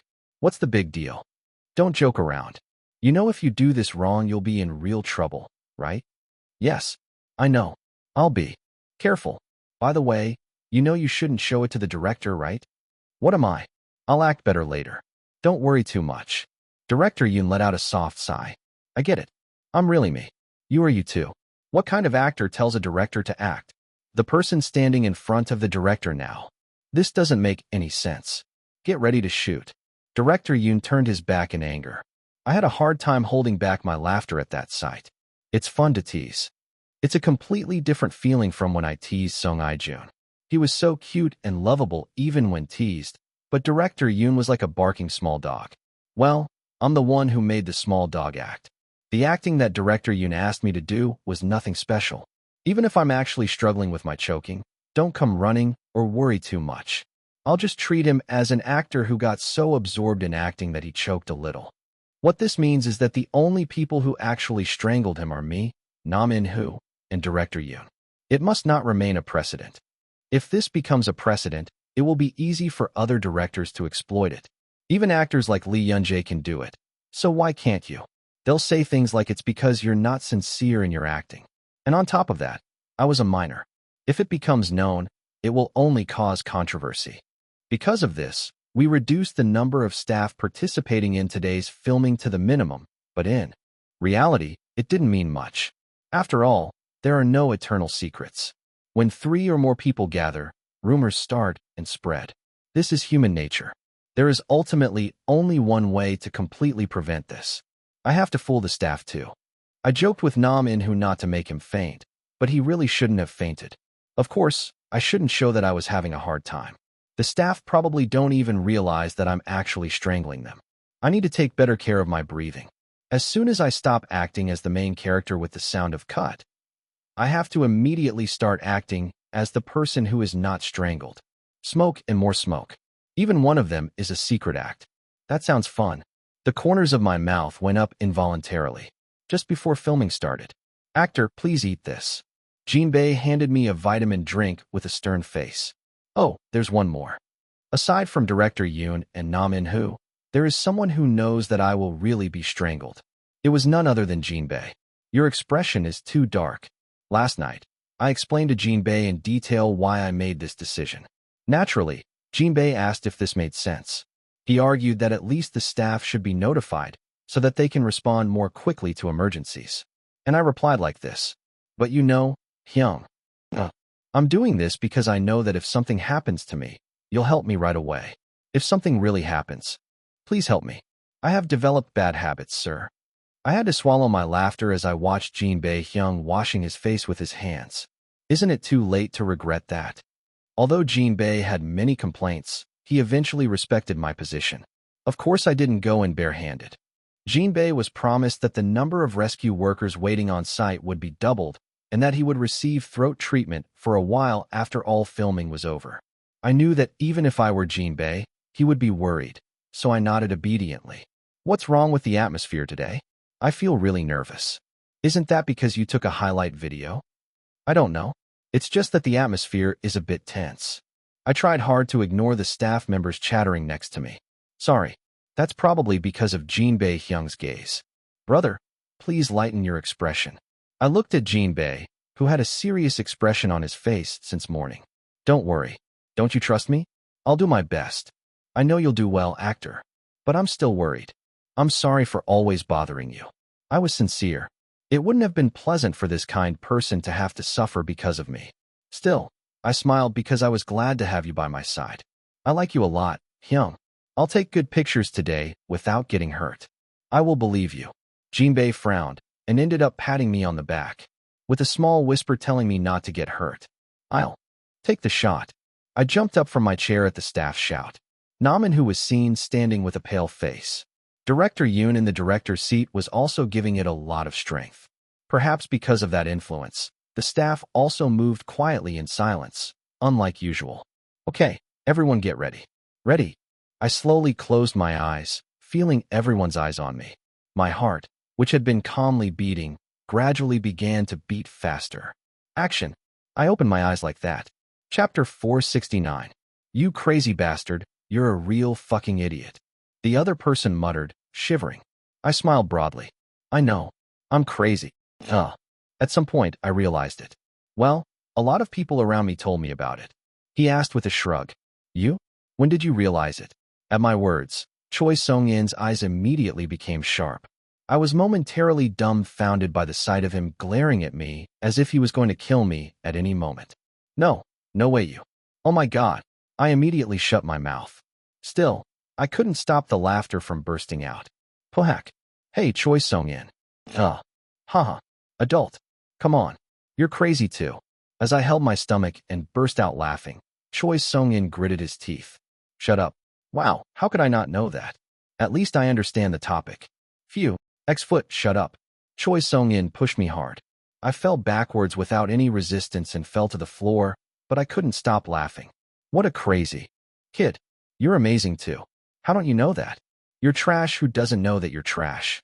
As expected, you. This is the best piece of garbage I've ever seen. Ha! A feeling of pride, joy, and satisfaction rose up from my toes. As I laughed with tears in my eyes, Choi Sung-in ran towards me screaming, "Don't laugh, don't laugh." The guy on top of me started strangling me. Crane. I closed my eyes tightly against the pressure I felt on my neck. At this point, I wanted to beg the guy to spare my life. Adult, please. Please stop laughing. I'm going to die from a stomach ache like this. Are you a comedian? Oh, my stomach hurts. Has anyone ever died from laughter? If not, I think I'll be the first. Die. Huh. I couldn't stop laughing because the hand that was strangling me, unable to handle the anger, was just like that of a kid. I haven't been strangled since I was a little kid, but I know this one thing for sure. Hey, Choi Sung-in. You can't strangle my neck. Please just die. As I kept smiling even while being strangled, Choi Sung-in distorted his face. At the same time, the strength of the hand strangling my neck gradually weakened. Only then did I stop laughing and look at him curiously. Adult, what's wrong? Why don't you do more? Are you saying this because you're embarrassed? Hey, why are you doing something like that? Everyone has a first time. It's harder than you think to strangle someone. It's okay. It'll be okay at first. I tried to comfort him with all my heart. Well, what has the rich kid who always orders people around ever done himself? I'll tell you. Don't worry. I entangled my hand with the one that was resting helplessly around my neck. I moved the hand of the guy I was holding to the appropriate position. You have to press here or your hand will hurt. Okay, that's it. Now do it. This time, don't stop in the middle. Choi Sung-in looked down at me with a very tired face. I encouraged him and told him he could do it. My endless urging made the guy start to tighten his grip. Right. As a strong force entered the right place, a rough breath naturally burst out from my mouth. Ugh. My body trembled without me knowing. I twisted my body roughly to try to escape his grasp, but I couldn't overcome the pressure from above. Yeah, give it that much strength. What will become of me? It flashed before my eyes as if lightning had struck. A tingling sensation started to rise from the tips of my toes, but at some point it became dull. In my blurry vision, only one thought came to mind. Is this really the end? Surely he'll come back to life again. Hey, that wouldn't be fun. Ugh. The movements of the body that had been struggling gradually slowed down. The strength drained from the fingers that were holding Choi Sung-in's hand, and he eventually fell limply to the floor. It's been a long time since I felt this way. I feel like I've suddenly fallen into a deep ocean. A large amount of water suddenly rushes into the mouth, nose, and ears. My mouth is wide open, desperate to live, but it actually blocks my breathing, and there is nothing I can do about it. Dying so miserably and helplessly. I guess it's over now. When that thought occurred to me, I wanted to laugh. But my body was no longer moving the way I wanted it to. The sound of heavy breathing was no longer heard, and the whole world was quiet. In that eerie silence, my consciousness dispersed. Cut. Ugh. At Director Yoon's shout, Nam In-hoo immediately relaxed his grip. I took a sharp breath, like someone barely out of water. Are you okay? I quickly regained consciousness after hearing Nam In-hoo's words, who had lowered his voice as much as possible. Ugh. My stomach churned at the sight of the dizzying sight. I covered my mouth, feeling like I was going to vomit at any moment. Should I call people? Nam In-hoo shook his head at the whispering voice. She covered her reddened face with both hands and tried to calm her breathing. He held back a dry cough and lightly hit Nam In-hoo's arm twice. Then Nam In-hoo shouted as if he had been waiting for it. Hey, slow down your acting. If someone sees you, they'll think you're really suffocating. Of course, it was a pre-planned line. I blinked several times through my hazy vision and smiled the smile I had. Practiced. Even if you act well, what do they say? I can't do the lines. Even though I was treated well, I had to continue talking behind her back, asking why she was saying such things, but it wasn't easy because my throat was hot. Rather, I thought that the trembling voice would be more noticeable, so I just ended it with a laugh. Bok Dungi, are you okay? I gave a thumbs up to Director Yoon's shout. What about the throat? I'm fine. Nam In-hoo answered with a deliberately raised voice, then playfully pinched my cheek. Anyway, my heart is shrinking because of you. It seemed like he was trying to hide me from the staff's gaze. I was able to slowly catch my breath under his care and finally calm down. And I was wrong. This doesn't seem right. I did something crazy. My throat felt hot, as if I had swallowed lava. I was dumbfounded by the pain that was more intense than I had expected. It wasn't something to be taken lightly. Of course, it was just fun to act and act again, but I never took the act of strangulation lightly. Even though I had prepared myself for it, the actual experience of being strangled was more terrifying than I had imagined. Even though it's acting, it's this horrible. What are these crazy people thinking when they commit crimes like this? We need to catch them all and put them in jail. By the time that thought occurred to me, I had fully come to my senses. Brother, are you okay? He whispered softly to Nam In-hoo. Then the other person made a face of bewilderment. You know that's not something a strangled person should say, right? You know what I'm asking. As I slightly rolled my eyes, Nam In-hoo chuckled. More than I expected? To be honest, I was really nervous. I felt a little dizzy. That makes sense. That's exactly what I'm doing right now. It's shaking. I felt like I could throw up at any moment if I was told to. When you first brought it up, I thought you were crazy. I thought you were seriously crazy. Yeah, that's right. But after filming it, I understand. It's definitely different. When compared to the last filming. Nam In-hoo smiled brightly. It wasn't a lie that he was okay. He definitely looked a lot better than before filming. His face was strangely lively, as if he had never been pale before. I think the scene will turn out really well. Do you want to go see it together? Huh. This kid is also crazy about acting. I felt relieved to see Nam In-hoo looking normal, but at the same time I felt anxious. I don't think I can do this twice. I just didn't have the courage to take it again. The song is still before my eyes. I'm not kidding, it was really annoying. I was somehow managing my facial expressions because the staff was watching, but honestly, I wasn't in my right mind. Actor, come here. Jinbei came to me and wrapped a blanket around my neck. I asked in advance because I was worried that there might be bruises or marks left. Thank you. Brother Jinbei looked down at me. Your voice is the same as usual. Are you okay? As expected, this guy can't hide. When I nodded, Jinbei Hyung hugged me tightly. Go to the director and tell him you can't do it. Don't worry, you can change the direction of the production right now. Yes. Although I thought what Jinbei Hyung said was right, I honestly felt a bit disappointed. Is it difficult to write the first take? Anyway, all we need is a god who can strangle us. The scene where Choi Sung-in and Spider are talking before the strangulation was already filmed from multiple angles.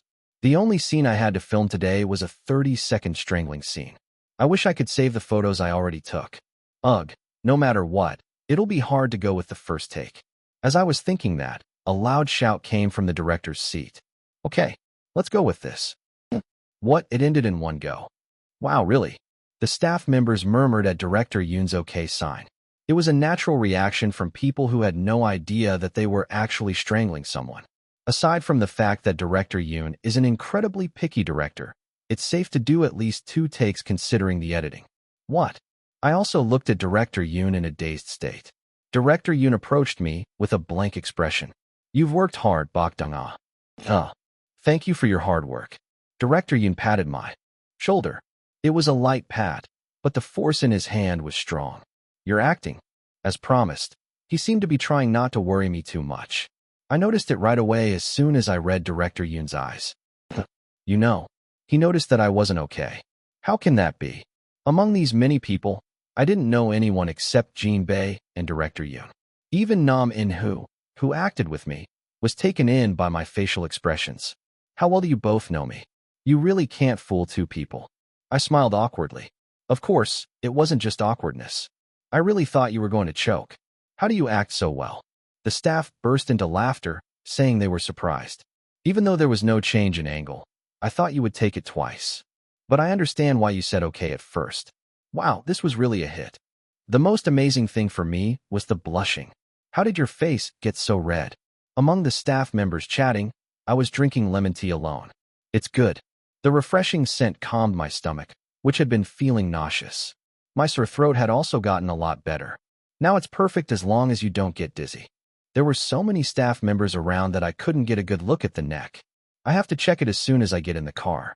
As I was drinking tea and thinking to myself, Jin Bi-hyung whispered in my ear as if he had blinked. Actor, I was out of my mind earlier, so I couldn't tell you. What? Is it? When we were filming earlier, the actor's necklace was shaking. Yes. When I made a bewildered expression, Jinbei quickly handed me a necklace from his pocket.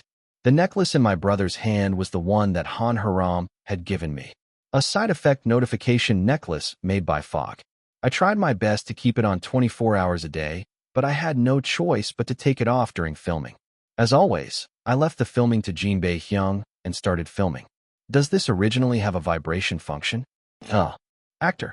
I couldn't say anything to Jinbei, who didn't know anything about necklaces. This is shaking. Did you experience any side effects during filming? I'm too healthy for that. Was the pain a side effect? No, that's what I meant. What is it? It's too weak compared to the side effects so far. All sorts of thoughts came to my mind. I guess I'll have to talk to Fog first.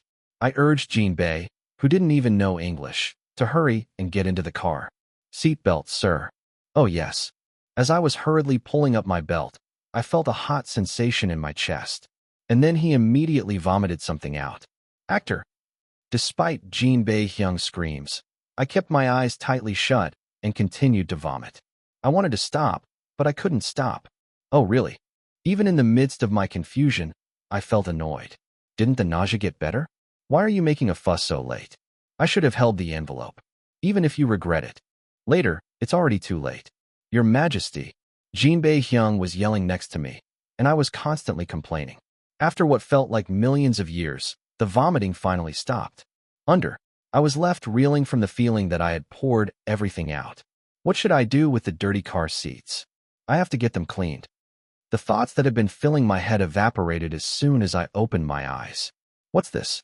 Blood. Everything before my eyes was covered in blood. Chapter 470. What's this? I was so flustered that I couldn't say anything. This situation just didn't seem real, so I just blinked like an idiot. So, I just vomited blood? Why? At that moment when I was frozen in a daze, I heard Jin Bi-hyung's low voice. It'll be okay. Yes. If you go to the hospital, you'll be okay. You'll be okay. You'll be okay, actor. The face that spoke like that was pale. Jin Bi-hyung muttered something with a completely colorless face, then started wiping my mouth with his bare hand. Brother. I was so surprised that I quickly pulled my brother's hand away. He said he would take it off as quickly as possible, but in the meantime, his large hand was soaked in crimson blood. What are you doing? It's dirty. Oh. Jinbei nodded with a blank expression at my bludgeoning, then quickly pulled up his shirt sleeve and started wiping around my mouth. Brother, even though I told him to stop because it was a waste to clean his shirt, his hands didn't stop wiping it. Instead, I was just scolded and told not to talk anymore. Do you have a sore throat? I'll go to the hospital right away. Please fasten your seatbelt. Brother, please calm down.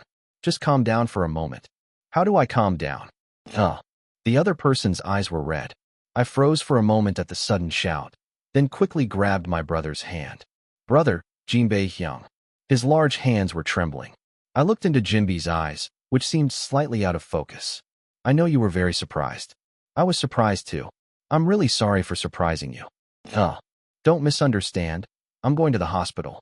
I'll get all the tests done, but not right now. I spoke as calmly as possible. If you drive like this, you could have an accident. Do you know what I mean? Jinbei nodded very slowly. Yes, I understand. Great. Only after I confirmed that the other person's irregular breathing had returned to normal did I take out wet tissues and toilet paper from the glove box. Excuse me, bro, but could you wipe the front for me? Yes. First, I wiped away the blood that had flowed excitedly down to my chin. The clothes were soaked in blood, and there were small puddles of blood. The feeling of the liquid sloshing around every time I moved was unsettling. I suppressed my uneasy feeling and looked down at my stained clothes. Clothes? I guess I should just change. This wasn't something that could be saved by wiping it with toilet paper a few times.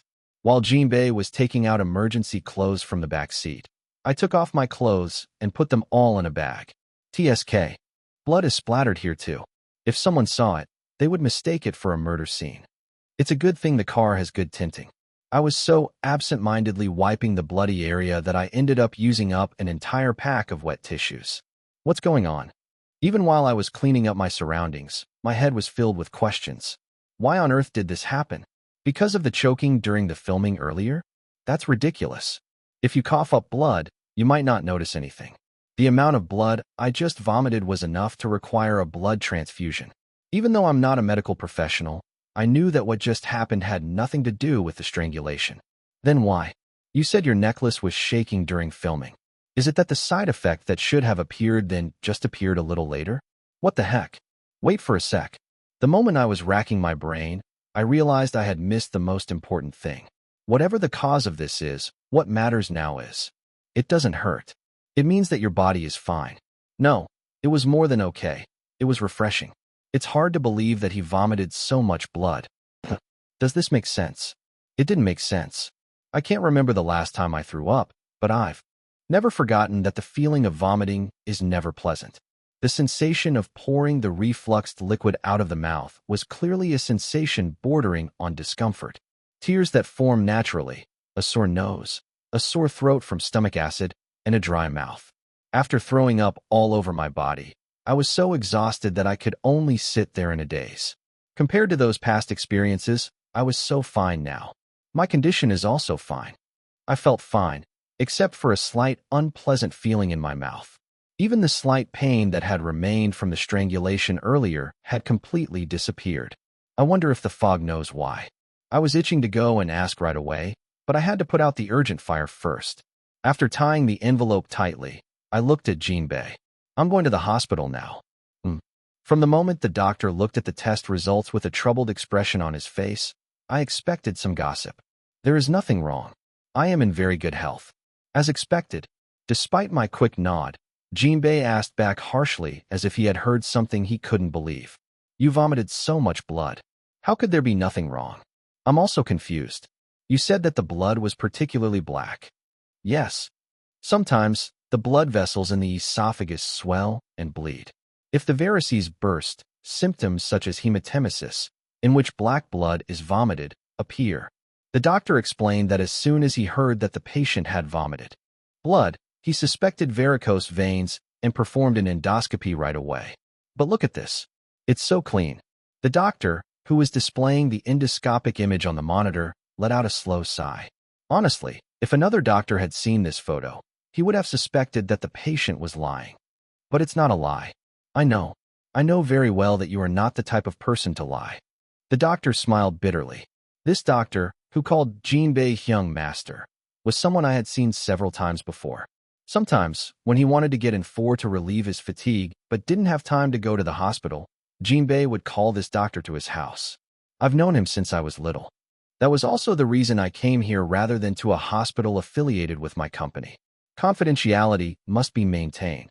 I couldn't tell the company that I had vomited blood when I didn't know exactly what was going on. I don't know about team leader Wu, but I honestly couldn't completely trust the other employees. If this fact were to leak out, the reporters would be in an uproar. My head started to ache as I thought about all the articles that would be posted on the internet one after another with the title, "Misfortune has come again." Let's first understand the situation. I focused on the doctor's subsequent explanation. We have had every test our hospital can do, including blood tests, CT scans, and MRIs.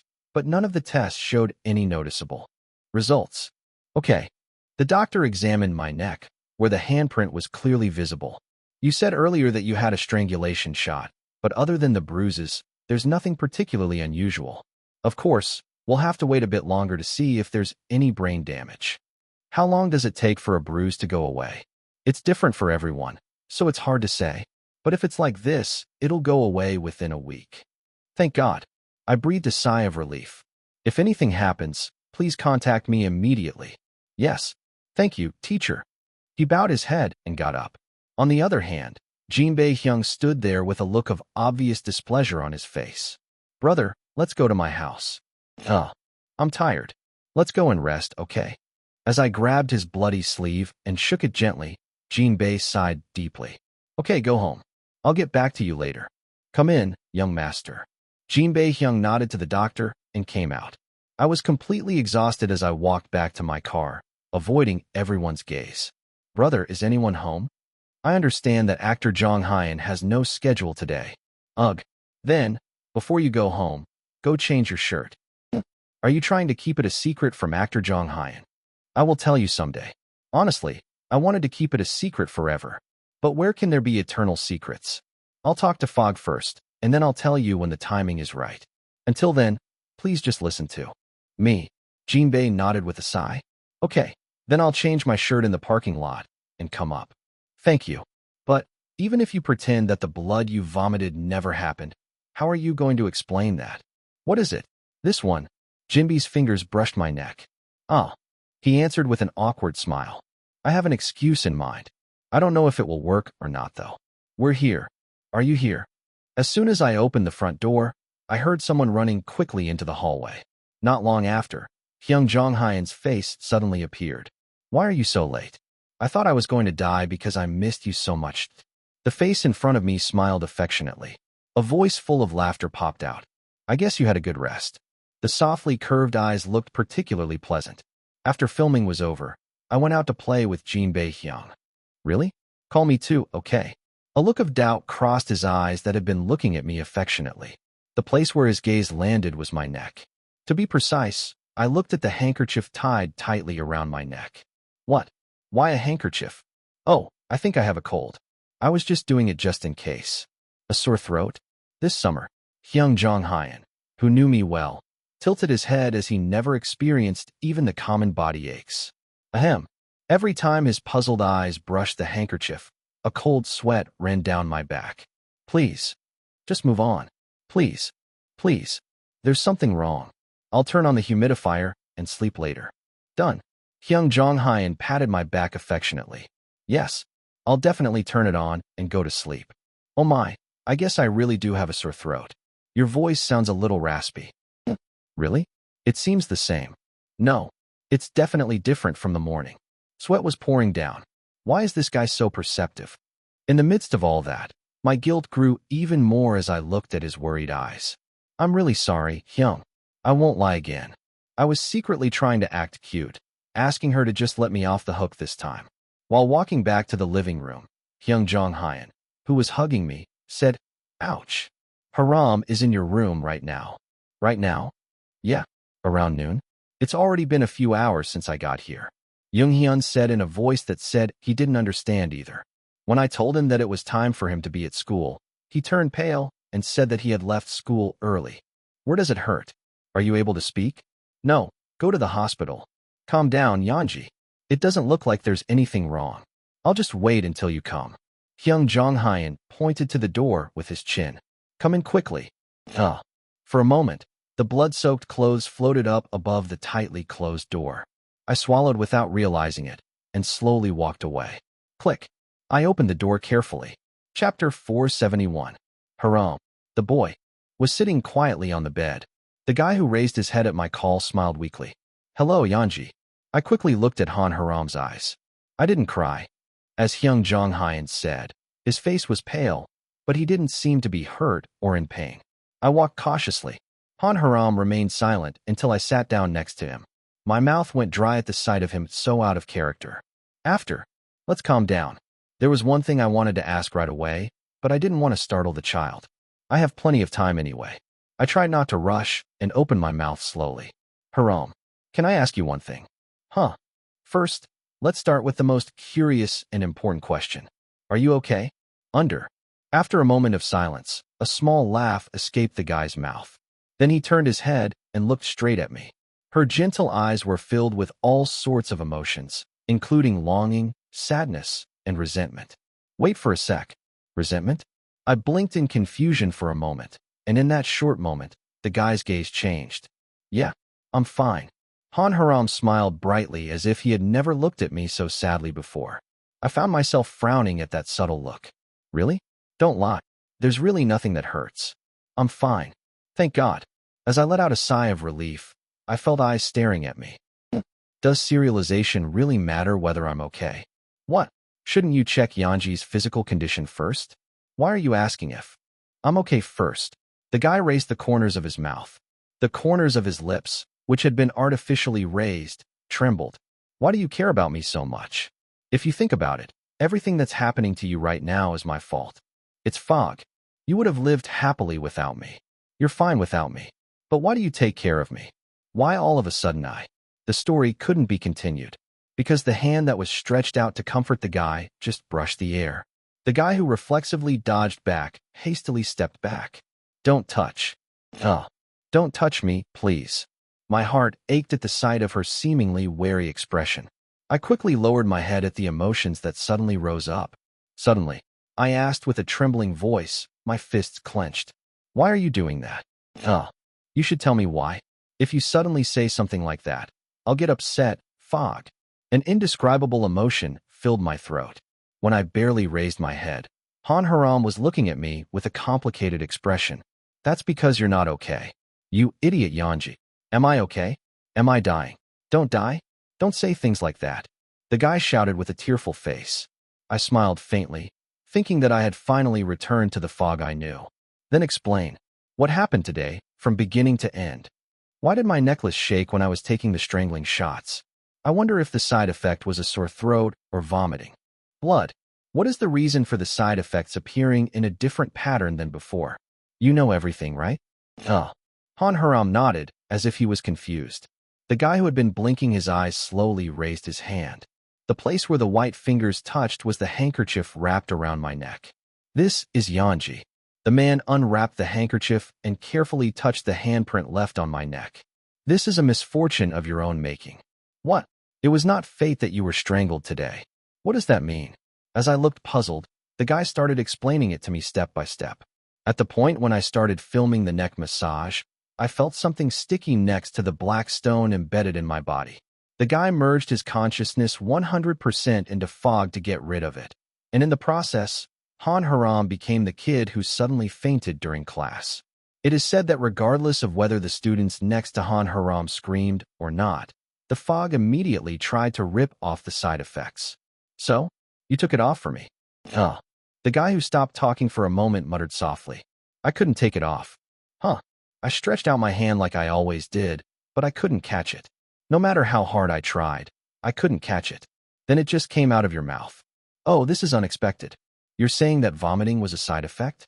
So it ended with just vomiting without any pain or injury. My face became. Frowning at the situation I didn't understand. What's so complicated? Okay, let's summarize. Usually something sticky, if it causes side effects, the fog will come off. But today, I ended it without any problems, just spitting it out. Nothing abnormal happened to my body, and the foggy body didn't get any darker. You're saying that all this happened because I created a misfortune that wasn't meant to be? Fate, misfortune. At that moment, I was chewing on the keyword in my mind. I quickly turned my head at the trembling I felt up close. Han Haram's body was trembling. Fog, what's wrong? The vibrations were faint at first, but they became stronger as time passed. My heart started to get anxious as I heard the sound of my teeth grinding together. Why all of a sudden should I go to the hospital? Wait, I'll call my brother. What stopped me as I was about to jump up in surprise was a faint voice. Yanji. There's nothing I can do for you. The guy muttered with a pale face. There is nothing I can do. Haram, calm down. When you got that sticky stuff on you, and when you threw it up, I just watched. There was nothing I could do. I'm of no use to you. First, take a breath, It's a series. Han Haram raised his head, gritting his teeth. I thought you were going to die. Moist eyes met mine. I need to get this off quickly so you're safe, and at least less hurt. No matter how hard I tried, I couldn't get a hold of it. The moisture eventually turned into liquid. I couldn't breathe because I thought you were going to die soon. Clear tears fell one by one on her white cheeks. The guy distorted his face. Your greatest misfortune was meeting me. Don't say things like that. I reached out carefully. The guy leaned his head on my hand and started crying. I'm here, Fog. He spoke softly, stroking her white cheek. I'm not dead. I'm in front of you. Okay. He whispered with his face close to the guy's. It'll be okay. I'll solve it. I'll protect you. There was a time when I was holding a trembling child in my arms and repeating the same words for a long time. Yanji. Can you give me back the black stone? It was something I had heard so many times before. The fog would sometimes sob terribly, and sometimes it would have a bitter look on its face and repeat the same words.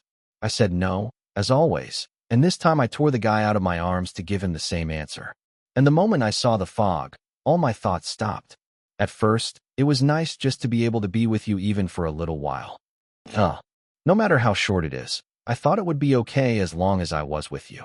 That's what I thought. The guy's expression was grim. Han Haram muttered with a blank expression, without even shedding tears. Right now, I think everything will be okay as long as you're alive. I will die. Just let me die. Please. The guy said, that with a completely blank expression on his face. The weight of those words took my breath away. Wake up. Come to your senses, Li Yunjae. I must not fall apart. I gritted my teeth and made a sharp sound. Han Haram, do you think life is that easy? What? He's a monster. He makes fun of human life. I spoke forcefully, watching the doubt quickly spread across the other person's eyes. Life is hard in the first place. As we live, there are times when we wonder if it's really necessary to live this hard. Everyone is like that. Everyone lives like that. Everyone wants to die like that. Because it's comfortable when you're dead, because you don't have to think about anything. But you can't. You shouldn't take that easy path. Because I need you. No matter how hard it is, the two of us will overcome it. I hope the two of us can live together without one of us dying. Whether I go through this because of you or not, I just need you. Do you understand? It would be my misfortune if you died. Han Haram started to shed tears again. I pressed him to see if he understood, and he nodded, crying sadly. We held each other and made a promise. That ridiculous promise that we would never die without each other's permission. After some time, the boy stopped crying. Haram, should I bring you some water? I asked, touching the swollen corner of the guy's eye. It's okay. There's something else I need to tell. Yanji, just drink some water and do it. No, it's urgent. The guy swallowed hard and spoke solemnly. I thought it was nothing important, so I just let it slide, but I ended up being really surprised. What? Say it again. The black stone has gotten smaller. As I was vomiting up side effects, I was told that the black stones were noticeably reduced compared to before. I came to my senses belatedly and shouted, Fog, this is it. This is how you get rid of the black stone. It seems like you shouldn't be the one grabbing the side effects and removing them, but rather me spitting them out. How do I spit it out, I told you that you would have to suffer misfortune that was not your destiny. Is it okay for someone to strangle me like this today? If I do it alone, will it not be effective? My head turned quickly, but Han Haram said in a firm voice, You won't be able to get rid of the black stone that way. How do you know without trying? Just know. I can see. How? The guy said hesitantly. I touched the black stone. What? I was horrified at those words. I thoughtlessly asked the guy to touch the black stone, and then I remembered the day I couldn't see the fog for 3 days. I even made a promise with my finger to never touch it again. As I looked at him with eyes filled with betrayal, Han Haram quickly waved his hand. I did it without knowing it. When you vomited, the sticky stuff disappeared and the black stone got smaller, so without knowing it, I touched it and was surprised too. Don't do that again. The guy kept nodding his head as if he understood. Anyway, maybe it's because I'm smaller than before, but I didn't feel as overwhelmed as before. But I was able to share the same consciousness. That's why I knew. Let's say what you say is true. But you can't deny that the black stone got smaller with this method. The guy refused to answer with a blank expression. Fog, think about it. It's actually better. Originally, the black stone was a type that was so strong that the fog could not be touched by hand. But after vomiting the side effects once, it became weak enough to be touched. Then, wouldn't it be possible to replace the side effects that have been occurring irregularly so far? Han Haram kept his mouth shut at my words that contained speculation. When I pressed him for an answer, he sighed and nodded. That's right. That's right. Eureka. This is crazy. A countermeasure has been developed to prepare for the extremely dangerous side effects that may appear at any time and can even lead to death if left untreated. After I've caused myself misery to a level that I can control, I can just let it go by vomiting out the side effects.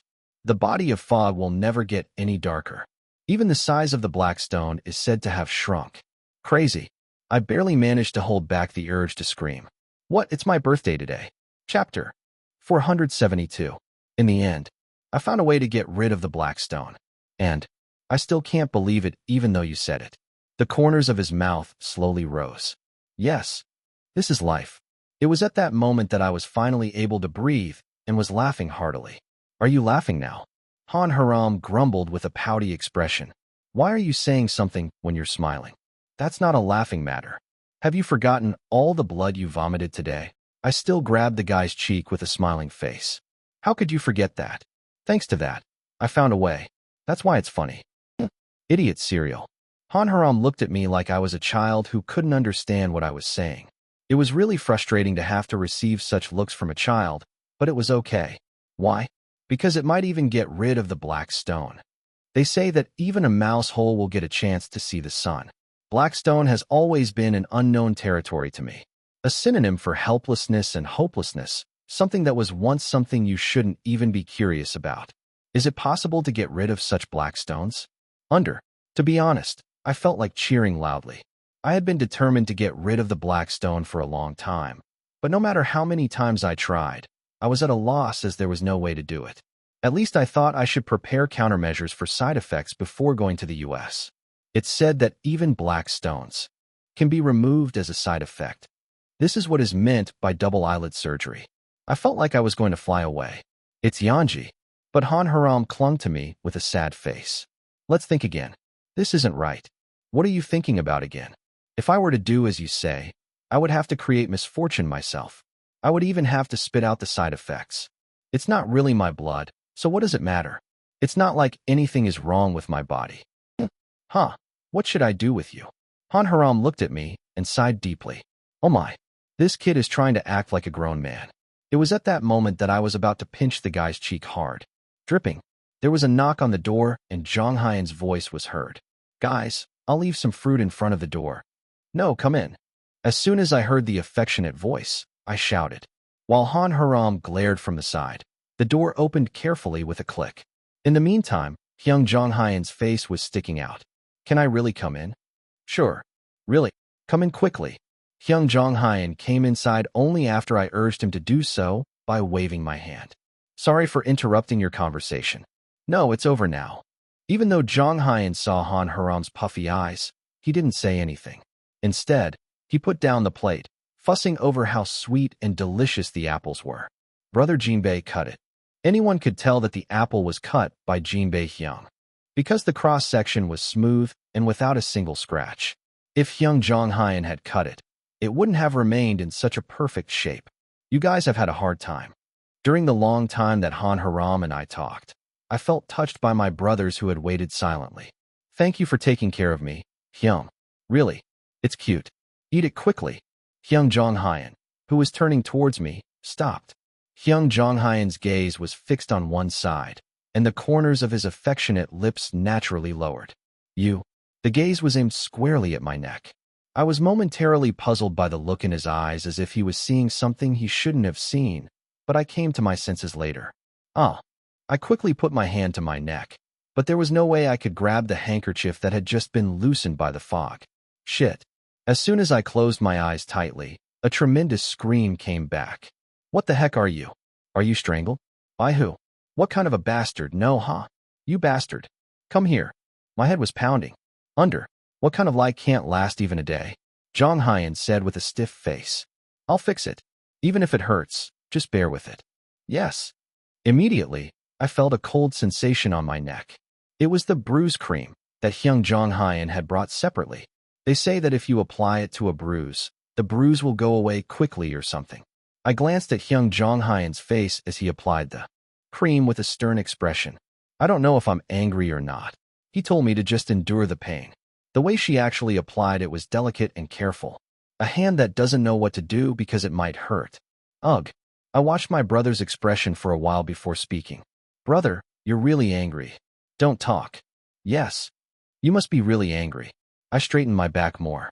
Hyung Zhang Haiyan carefully applied the cream in case he missed any spots before opening his mouth. I've applied it all. You can talk now. Oh, you told me not to talk because of the cream? No. That's just to get rid of the anger. When I closed my mouth again, Zhang Haiyan let out a soft sigh.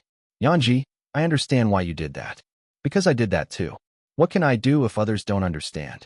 For an actor, Acting is everything. Huh. But I don't understand why you lied.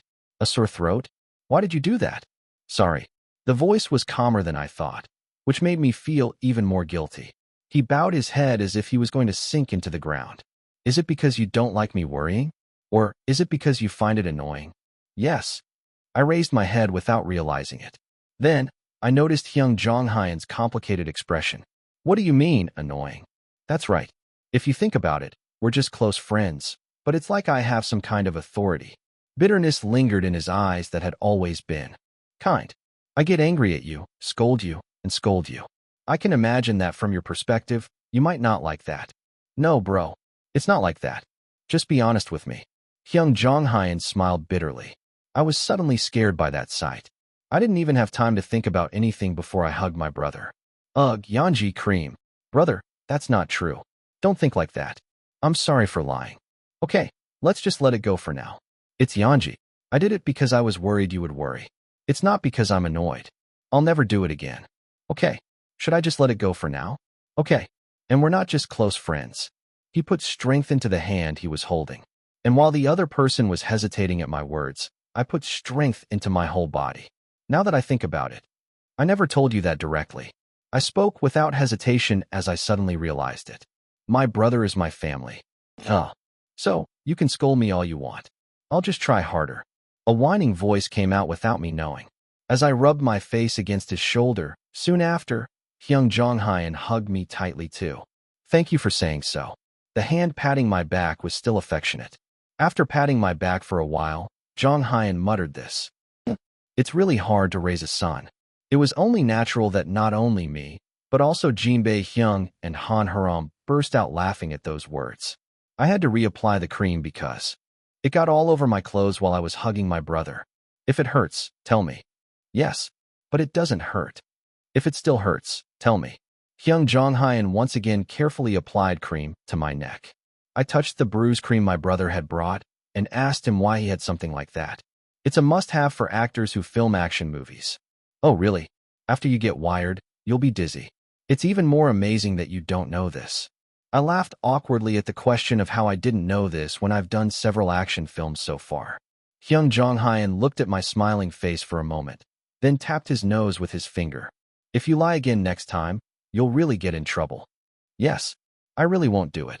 And from now on, when you act like this, always consult with me. No matter how important acting is, there are lines that must be kept. When I nodded quietly, Jonghyun patted my head as if to say that I was kind. Yeonji, I know you take better care of yourself than before. I also know that it's because of us. Of course I wish you had done it out of consideration for yourself. But even this little change is wonderful. Hyung Jonghyun laughed lightly, saying that he is already working hard enough, so he won't tell us to take care of ourselves for the sake of others. But you can't get hurt like this again, right? Okay. I stopped in my tracks, looking at her affectionately curved eyes. Brother, over there, but, how many more times am I going to get hurt? What? The tone that had been calmly settling down suddenly rose. As soon as I saw that sight, I honestly regretted telling the truth. No. Anyway, it's something you can't hide for the rest of your life. Looking at what happened tonight, I don't think I have any talent for lying. What does that mean? Just a moment. Jinbae Hyung needs to hear this too. Jinbae Hyung. Since it had come to this, I sat the guys down and explained everything. The two people had been holding each other's foreheads since they first started talking, and by the time they were finished, they were pulling out their hair. Oh, it's my goal. Jinbae, is this how it's supposed to be? Is raising a child always this hard? I don't know because it's my first time too. Jinbae had the most complicated expression on his face that I had ever seen. And then Hyung Jonghyun, who had the most frustrated expression I'd ever seen, asked, So what are you going to do? What kind of kid says he's going to harm himself so easily? Do you want to see me collapse from high blood pressure? No. I want to see you healthy, Hyung. What? I do that because I want to see it for a long time. I want to live a long life without getting hurt or dying. When I answered seriously, Jonghyun stopped. I know you guys can't help but worry. I also know why Haram keeps trying to find another way. But I don't want to be helpless anymore. How long have I been swayed by that tiresome word called fate? I don't want to do that anymore. If there was a way to solve it, I wanted to take it. At least when I can walk of my own free will. Huh. After washing his face, Zhang Haiyan asked, Okay, what specifically do you have in mind? I have to get hurt because of something I would never do in my normal life. But it's not something that would be covered in the news. I couldn't let my misfortune be plastered all over the media again. I didn't want to worry Bayan either. Above all, if I had been seriously injured, it could have affected my future acting. I said desperately that I would try to control it as much as possible. Look at it again today. Except for Inhu Hyung, Jinbei Hyung, and the director, no one knew that I was actually being strangled. So how can you get hurt? Let me give you an example. No, I won't say anything. Why? They say the monsters and whatever are listening up there are listening to everything. What if they hear that and start messing around? Yanji, Han Haram, who had been quiet the whole time, jumped up. You shouldn't say that. So what? If they try, they'll become human too. I'm still listening to it. That's what I'm saying, Han Haram reached out his hand to somehow cover my mouth. I bit the guy right away, and he screamed. The brothers, who were watching the two of us struggling, sighed deeply. Jinbei. Yes. My heart is so heavy. But why is the person in question so happy? That's right. I bit Han Haram's cheek without even hearing what the two people were saying. Chapter 473. The bruise on my neck completely disappeared after 5 days. In other words, I haven't stepped outside my house for the past 5 days. I am free now. Now you can go outside. I couldn't even go to the gym in the basement of my apartment for fear that the marks on my neck would be photographed or reported as eyewitness accounts. I couldn't complain because it was my fault, but it was still frustrating. How long has it been since I've had this air? He went out proudly, his neck smooth and free of bruises. The bruise cream that Hyung Jong-hyan prepared for me separately was more effective than I expected. The effects were immediately visible after a day, but I couldn't gamble on those effects. Brother Jinbei, I shouldn't turn on the live broadcast, right? Yes. Can't you just cover it with a blanket? I'll try to do it. I always trust the actor. I just don't trust the circumstances surrounding him. Jinbei Hyung had been working as my manager for the past several years and was very good at analyzing me. I was absolutely against live broadcasts where the screen was visible, perhaps because I thought that no matter how healthy I was, something big could happen without warning. Just when I was about to become completely frustrated, thanks to Baihyek, I learned that there is also a broadcast format where only voices appear. It was nice to talk a lot with Bayan. I rolled around in bed with Han Haram, who skipped school for 5 days, making up excuses that he was sick, and I also put up with Jung Hyan's whining about not wanting to go to work. And today, I got in the car for my schedule. Actor, I will go to the shop right away. Yes. After answering Jinbei, I looked out the car window. Spider filming is also finished. Filming ended much earlier than scheduled, leaving an entire month empty.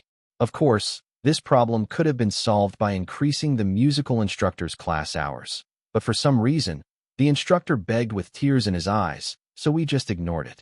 What script should I practice with for a month? If it was short, it was short, and if it was long, it was long. Even if I say this, it will pass by in the blink of an eye. Right. And then I realized I had to move. I'm going to be so busy with the housewarming party before going to the US. I'm already tired. I hope there are no problems.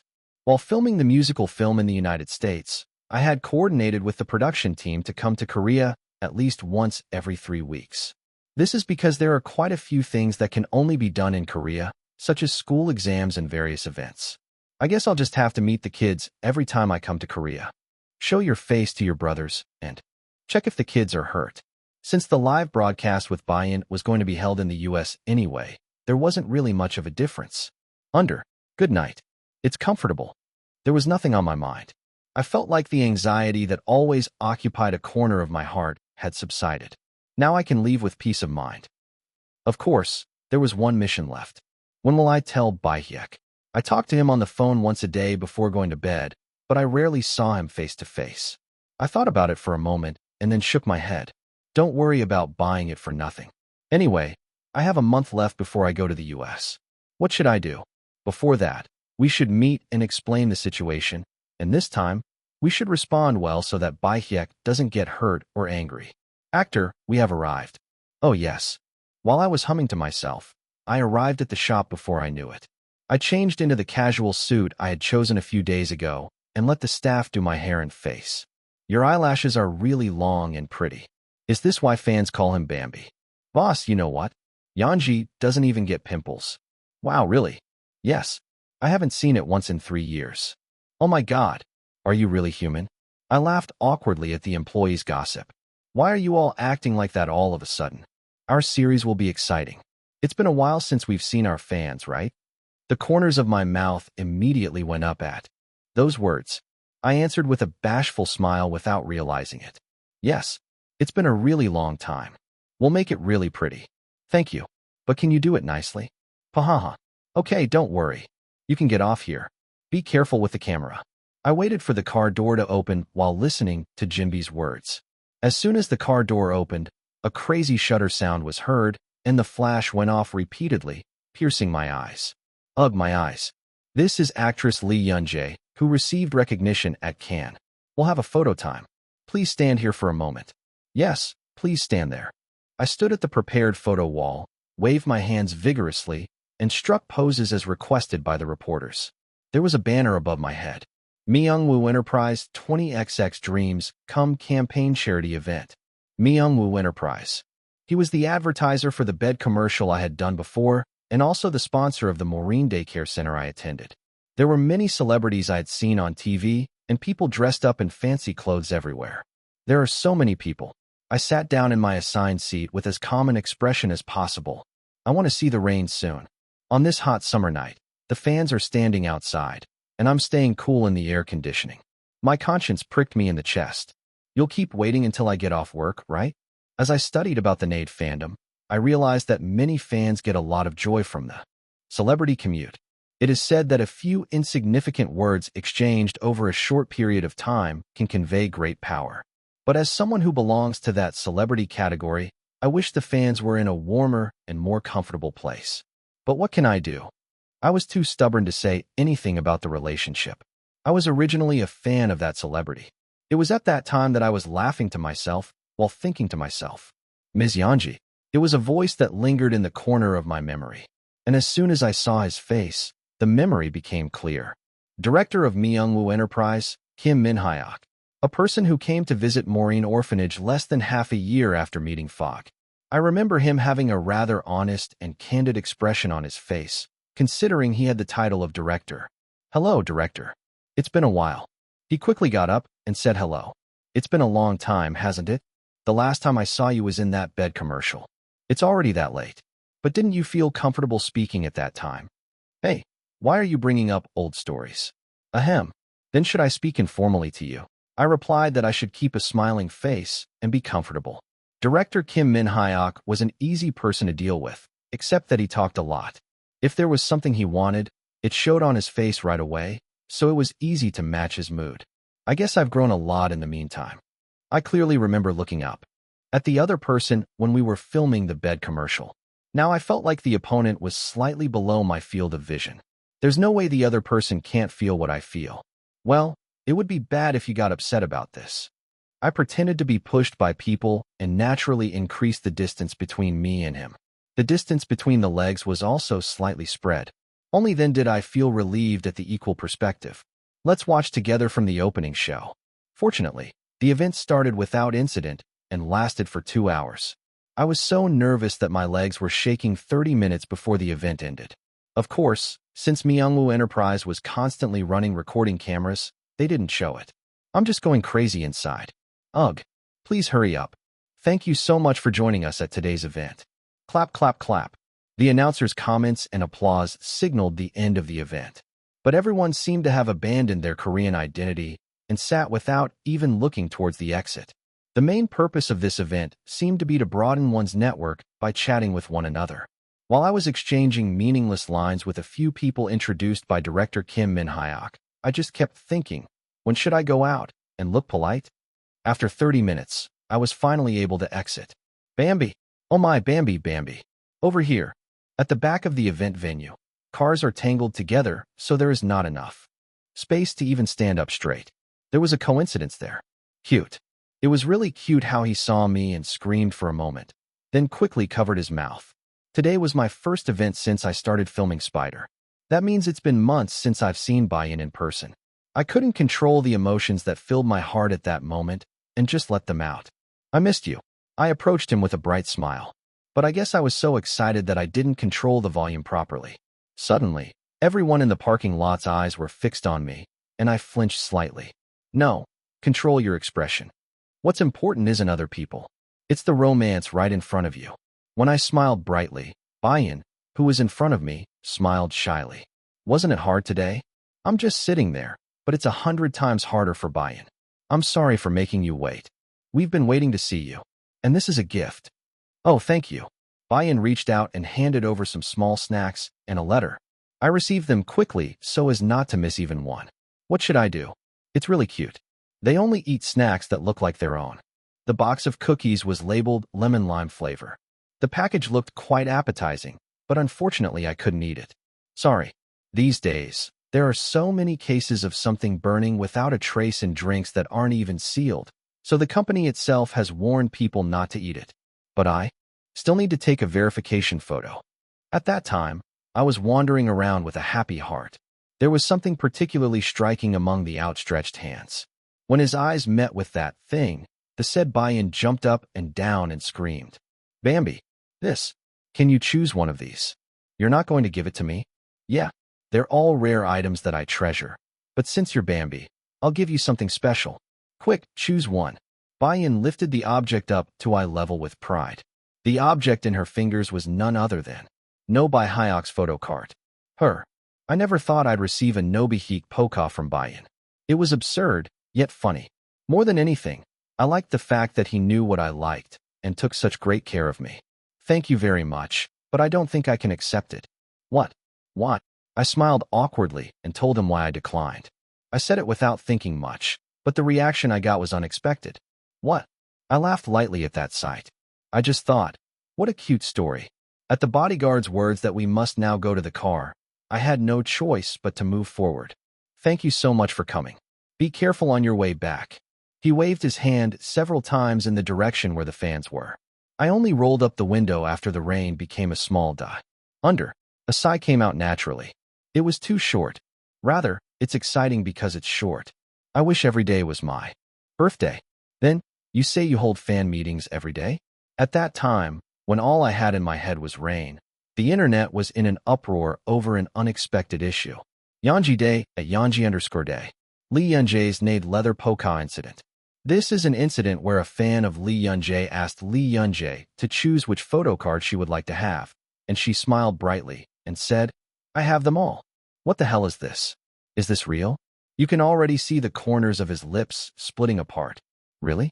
The fourth one in the picture is a counterfeit, but you bought it? No, how did you get it? That was my wish photo card, currently in progress. They say fans are crazy, and celebrities are also crazy. Chapter 474. Military Dumplings at Baihyok Mandu. Is it true that you collected all of Lee Yunjae's leather photo cards? Are you kidding me? Huh. Lee Yunjae doesn't do X-Block. Someone, tell me her contact information. No, I'm just asking how you got the Google photo cards. Please, just once. Makdungyuk at Maknahik. Did you see the lineup of leather photo cards that Lee Yunjae fan was holding? It really was a collection of Banposai Hanam the Hill Tree Maze. But how did you plan on giving them away? If it were me, I wouldn't have given it to you. What I mean is, how can you give me that? It's my heart. The fan who said he would give it to me, or the celebrity who said he already had it all and refused. They're all crazy. Madness meets madness. Hyoki at Hyoki. I think it was secretly distributed by Baihyun. I don't think the actor himself got it.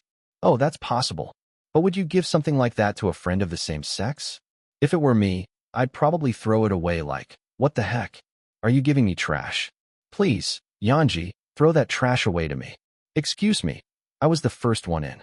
Please be considerate. There are a lot of people in there. Take the trash can out. Bidal at Bibibidol too. Yadra, I just got an X-Block from Baihyek. You say you've never shared a Poka with a friend? Did Lee Yunjae really save them one by one? Wow. Duratna, is there no buy-in in my Tamra? Someone, look through Lee Yanji's room. You might find something like a binder. The binder is open LOL. I imagine Lee Yunjae doing a top-notch job. That arrangement is okay.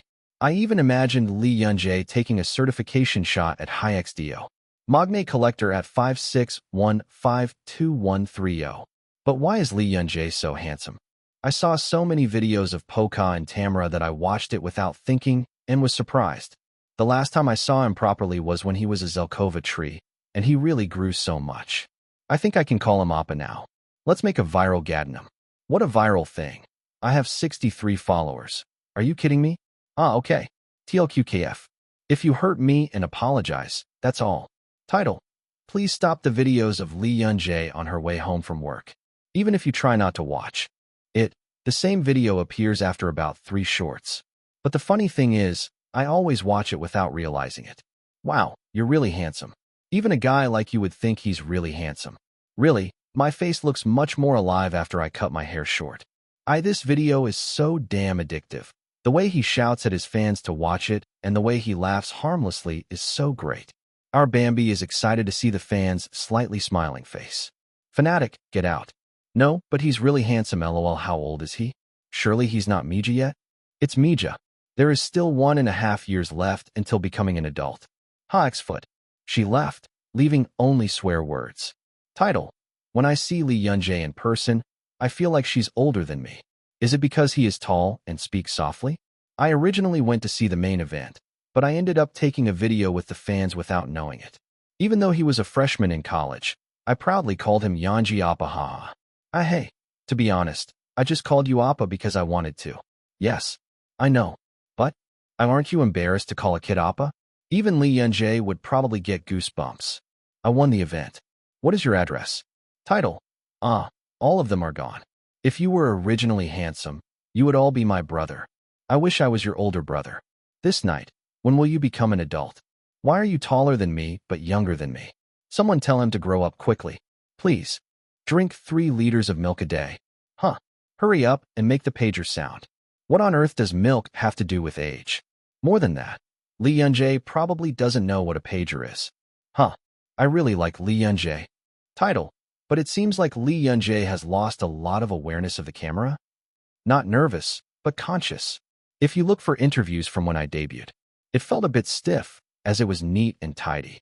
If you look at the videos and eyewitness accounts that fans have given these days, he just walked around laughing and laughing. I can't help but like this night's serialization because of this taste. Hey, are you watching Nobihyuk and calling this hedgehog taming? It was nice to see Bambi after a long time. It's definitely different seeing it live and in person. I wish Yanji was an idol. I could really follow her too, and for music shows, fan meetings, and fan meetings. I wish I had more opportunities to meet Bambi. Few. Please have mercy on the latecomers who couldn't go to the pop-up this year. Oh, here it comes, here it comes, here it comes. As I opened the door and went in, a tall man waved his hand. The hairstyle that caught my eye looked like it had just been done at a hair salon. Hello, director. Hey, just call me Hyung. Sit down quickly. What do you want to eat?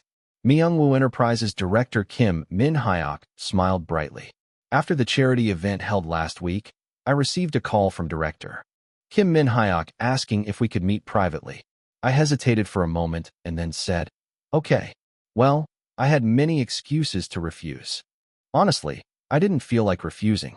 It didn't seem like anything difficult would happen if we met, and more than anything, my feelings toward director Kim Min-hyuk weren't bad.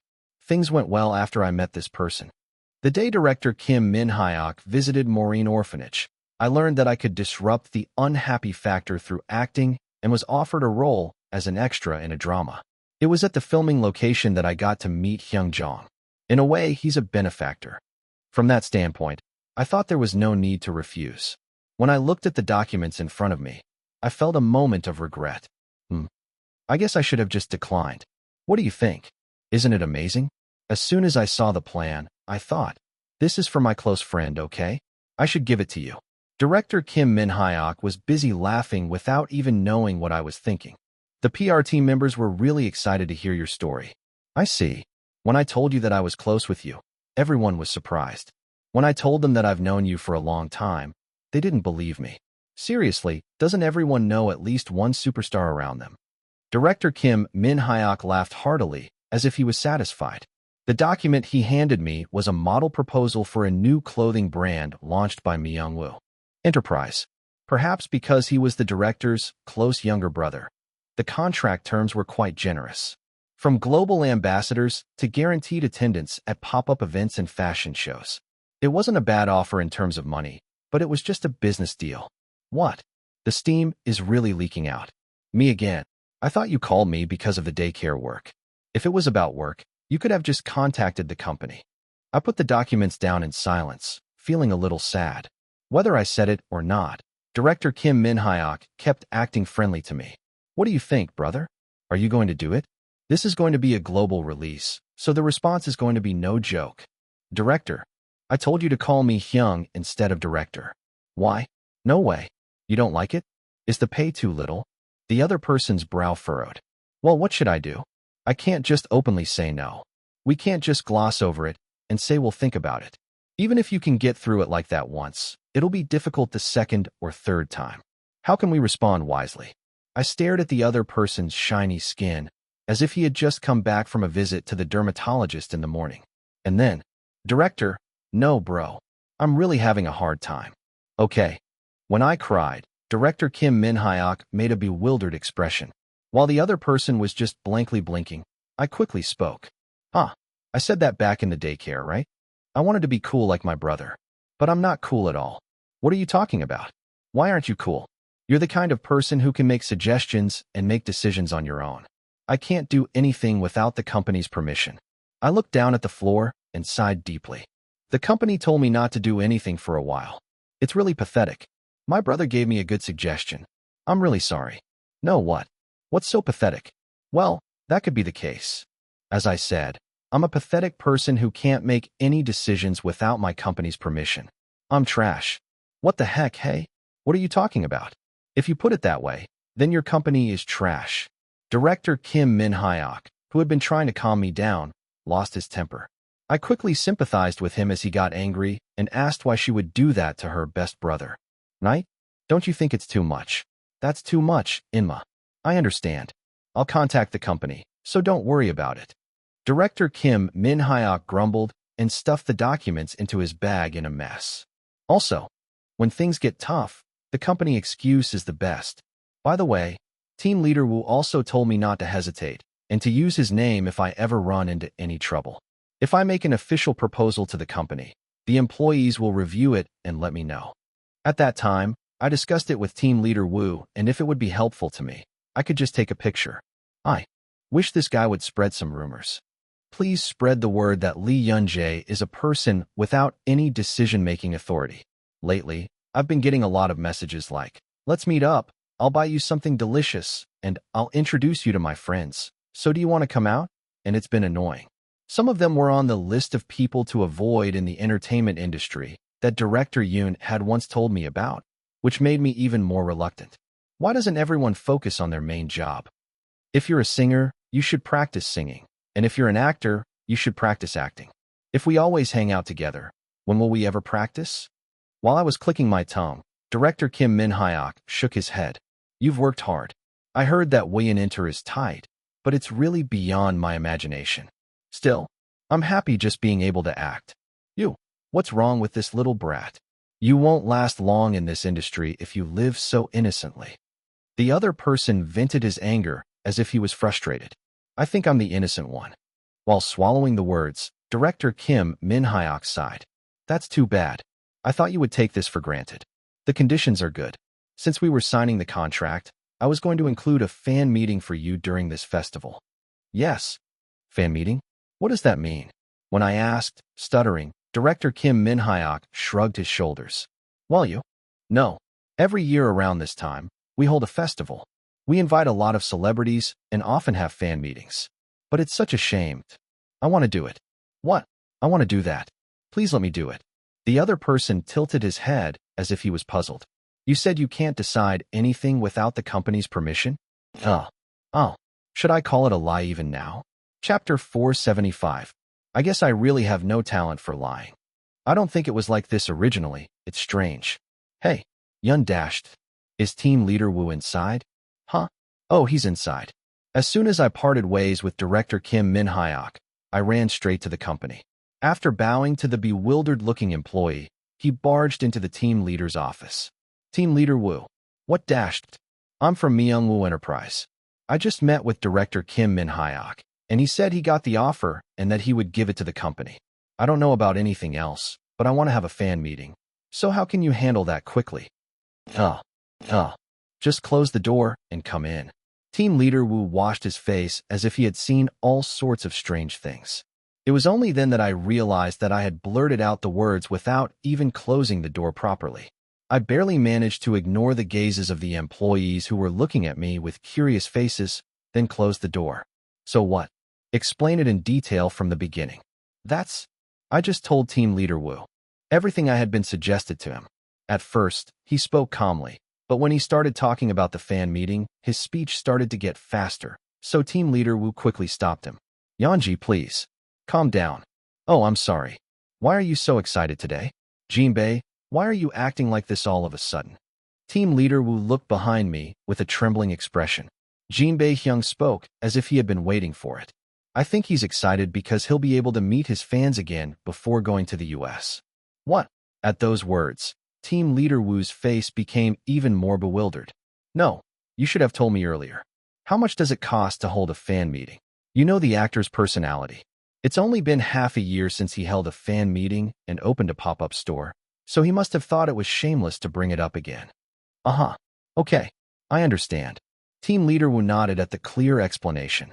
Now it was my turn to be confused. How do you know me so well, Hyung? When I looked up, gentle eyes filled with laughter were directed at me.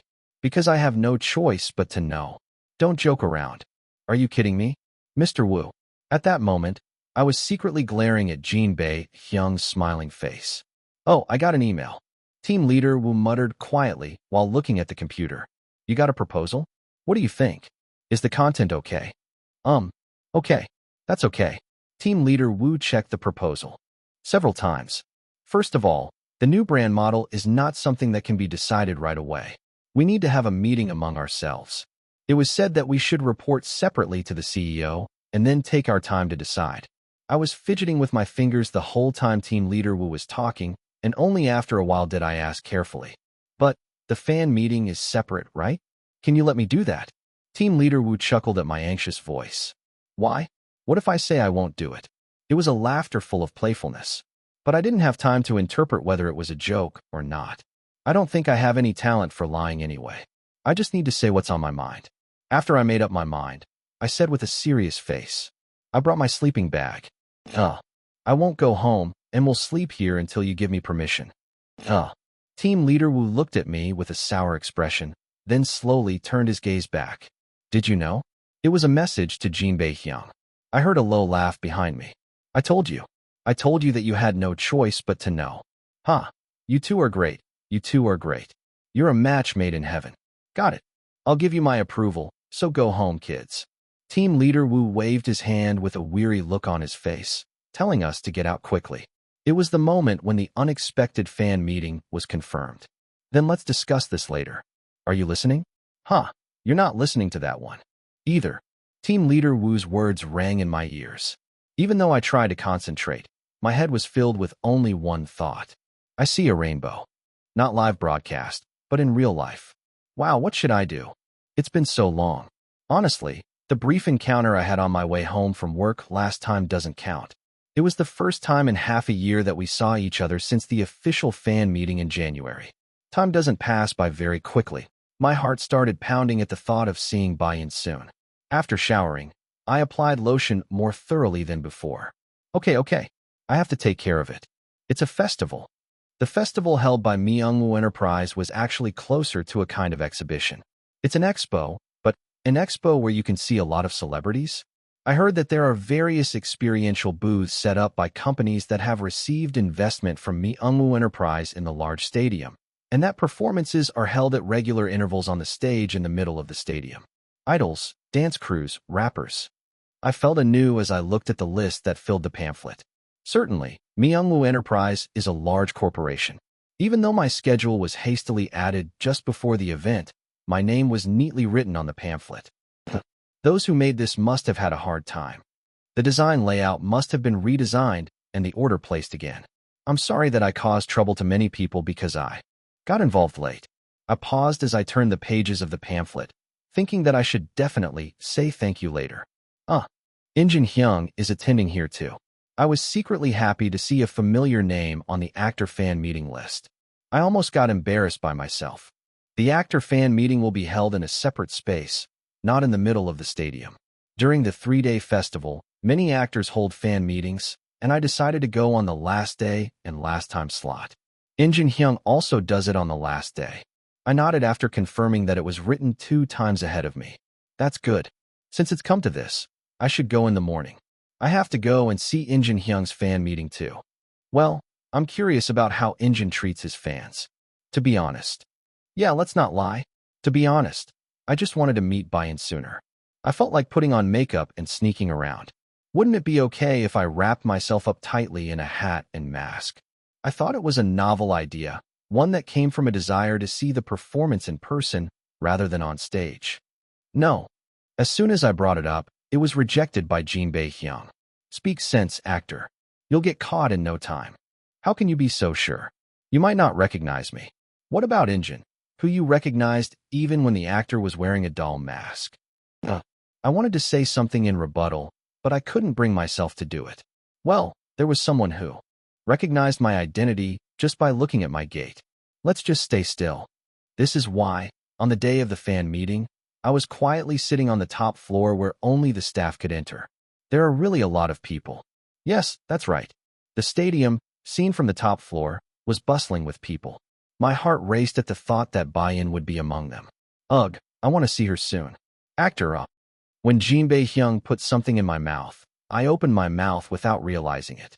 I didn't understand the situation for a moment, but my eyes widened at the refreshing sensation I felt as soon as it touched my tongue. What is it? It's the new lemon jelly. Isn't it delicious? They're giving it out at the tasting corner over there. When did you go there? But it's delicious. It was at that time that Jinbae and I were sharing a bite of lemon jelly and mango slush. It's really here. Bambi. A familiar voice came from behind. There was no need to check who it was, because it was a voice that I was sick of hearing until just a few days ago. Hello, Injin Hyung. You look pretty today too. Our Bambi. Injin was wearing a casual suit with curly hair. The dry, bleak assistant I had worked with for months on end while filming Spider was nowhere to be found. I chuckled at his playful, mischievous appearance, just like when I first met him. Hyung, are you going to the fan meeting soon? Yeah. I have a schedule right after finishing, so I can't go to your fan meeting. That's my regret. Injin hit his brother's forehead with his hand. He sighed deeply at the fact that he would not be able to see with his own eyes the cute Bambi who was so excited on stage that he didn't know what to do. Hey, it's over there. Huh, I have ears too, he said, trying to ignore the heat he felt at the back of his neck. You can just sigh inside. Do you really have to say that in front of me? I know. That's why I said it. I have to go see Bambi, even if he's embarrassed. Okay, let's stop talking. When I turned my head, Injin was clinging to my head as usual. Our Bambi, you said you were going to America soon, right? Oh, you'll miss me. In fact, I already miss you. A mournful voice flowed from above the head. If anyone saw me, they would think I was immigrating. I answered with a sigh. Then you can see it. Come visit my house. You can see it as much as you want before you go to America. Really? Then I'll tell you a lie. I told the stiff opponent to come whenever he had time. It's still a town hall anyway. Really? Can I really go? Of course. Anytime. Oh, but I'm moving soon. Would you like to come after I move? I'm really busy preparing for the move right now. Actor, I need to tell you exactly. I finished preparing to move a long time ago, but I lost my mind when you suddenly said you wanted to have a fan meeting. Brother, eat this. Jinbae quickly stuffed lemon jelly into his mouth. Your hands are big, so your mouth is also big. I just covered Jinbee's mouth once, and the jelly disappeared in an instant. When I felt slightly disappointed, Injin stopped me from bringing a truckload of jelly. Before I knew it, the time had come for Injin's fan meeting to begin. Then I'll be back. Yes. Have a nice day. Injin smiled brightly and moved towards where the fan meeting was being held. And then I naturally followed after him. Thanks to asking the staff in advance, I was able to naturally watch Injin Hyung's fan meeting secretly from behind the stage. It's been a long time. How have you been? Injin's eyes sparkled on the stage. The eyes of those who looked at him also shone. I would do that too. It was still so unbelievable that I could be a shining person. It was also like that when there was someone who made me shine. Under. I miss you. Why do I keep thinking of Bayan when I watch other people's fan meetings? Just a moment now. I'm finally starting to feel the tension that I didn't even feel while filming. Did you wait that long? The moment when beads of sweat formed on my palms, the time finally came. Everyone, please be quiet. The chaotic atmosphere gradually calmed down as the host spoke. I stomped my feet, thinking about the smoke behind the curtain. Is Bayan also twitching her feet like me? At the same time, Bayan, who was on the other side of the curtain, was stomping her feet, as Lee Yunji had said. However, unlike Lee Yunjae, who was holding a microphone, they were holding something different in their hands. Huh? What is it? The staff at the scene tilted their heads in puzzlement. Wasn't this the place where Lee Yunjae's fan meeting took place? Am I mistaken? Why are you all holding? Are you holding a leather pouch? Chapter 476. There are a few things you will naturally come to know if you become a fan of Lee Yunjae. First, Lee Yunjae is an angel who came down from heaven. Second, Lee Yunjae is a soft, fluffy baby Bambi. Third, love for Lee Yunjae is like a train without brakes. And fourth, Lee Yunjae has a friend of the same age whom she cherishes the most, Nada Leather. He was the main vocalist and youngest member of the ambitious male idol group, Nade, produced by WB Entertainment. Although he has a stage name of Baihyek, he is more often called by his real name, No Baihyek, because of his unique last name. In the entertainment show he appeared on early in his debut, his reactions to his sexuality were realistic, and he was able to get a lot of screen time because of this. In fact, he was quite famous even before his debut. Huh? Isn't that the kid who did the sneaker commercial with Lee Yunjae? Right now? Wow, your face is exactly the same as it is now, lol. That's understandable, because his best friend was actress Lee Yunjae. When Lee Yunjae won the Best Actor award at the Cannes International Film Festival as the world's youngest winner, the media rushed to dig up everything about her. From the fact that he came from an orphanage to the fact that he was bullied in elementary school. At a time when various speculations and interviews were running wild, the one who gave Bayan a ray of hope was Baihyek. Thanks to the series of photos and eyewitness accounts of him and Lee Yunjae from their elementary school days, the bullying rumors were quickly put to rest. It's a good thing Bambi has a friend to lean on. At that time, Bambi was like a sore thumb to Bayan. The media focused on her mature attitude and easygoing atmosphere that were unusual for her age, but she couldn't avoid the eyes of her fans. Lee Yunjae always kept her back straight and had a mature smile, but ironically, that made her look even more dangerous. Because he looked like a very scared child, anxious and worried that he might make even the slightest mistake. The sense of relief that Bayan felt when she saw Lee Yunjae being accustomed to No Baihyek's pranks. Nice. Later, when the movie Shin Yu-young came out, the so-called Lee Yunjae squad, including Song Ijun and Sergio, became known. But even so, they could not overcome Baihyek's strong presence. Even after Baihyek debuted as Nade, Bayan's interest continued. It had to be that way, because Lee Yunjae started to become a Nade fan. Of course, there were other things that Lee Yunjae was obsessed with besides Baihyek. That fish. After discovering that his interest lay in the ocean, Bayan also naturally began studying it. But this was something unrelated to Bayan's will. When Lee Yunjae was working as a streamer, he once talked about fish for over 3 hours. At that time, Bayan's eyes, which were looking at the monitor, were the same as Song Ijun's eyes, which were next to Lee Yunjae. In other words, it was a dynamic eye. Save me. Oh, Professor, please stop. Why do I need to know how to tell the difference between flounder and halibut? Why on earth do I need to know this stuff? 1. Bambi, your next work is fish market? Something like that. In this context, it was much more enjoyable for Bayan to love his BFF than the fish. Nabai was a character you couldn't help but like.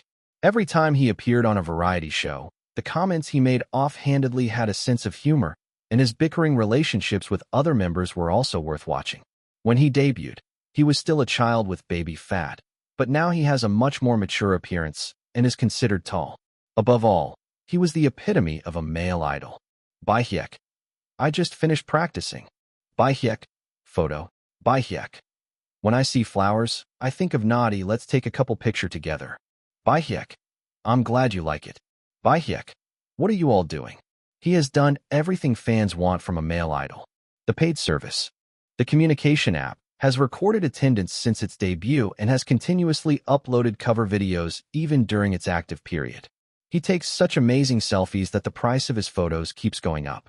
The way she never showed any sign of being tired despite her tight schedule was similar to Lee Yun-jae, and the fact that she only knew her fans was like a twin. It was also noteworthy that they both mentioned each other when they first received the award, and that they attended the same school from elementary school to high school. Of course, it wasn't without controversy. When it became known that his trainee period was unusually short compared to the other members, and that both of his parents were practicing doctors, useless gossip began to spread. Even though he was met with harsh comments like, "Why are you sticking to this concept when you don't seem particularly desperate?" he focused only on his main job. Hello? This is Nade Baihyek. Anxiety and nervousness hidden in a sad smile. Even the fact that he never showed any sign of it to his fans no matter what happened was similar to Lee Yun-jae. In other words, fans who came to like Lee Yun-jae because of these points naturally came to like Nade Baihyek as well. Because they mentioned each other so often, the number of people selling Lee Yun-jae and Nade together gradually increased. There were some fandoms that didn't take kindly to this, but since their positions as an actor and a singer were different, there wasn't a huge stir.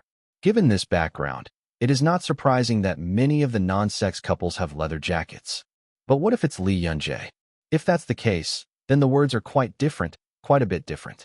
How many celebrities, no matter how close they are, collect photos of their friends of the same sex? I wonder if he has this too. The reason why Baein brought a leather photo card to Lee Yun-jae's fan meeting was to give it to Lee Yun-jae if she didn't have one. It was never an easy decision, but when I think about it, it actually made sense. A handsome man is most desirable when he is next to another handsome man. More than anything, baby Bambi's happiness was the most important thing to Baein. Bambi, be happy.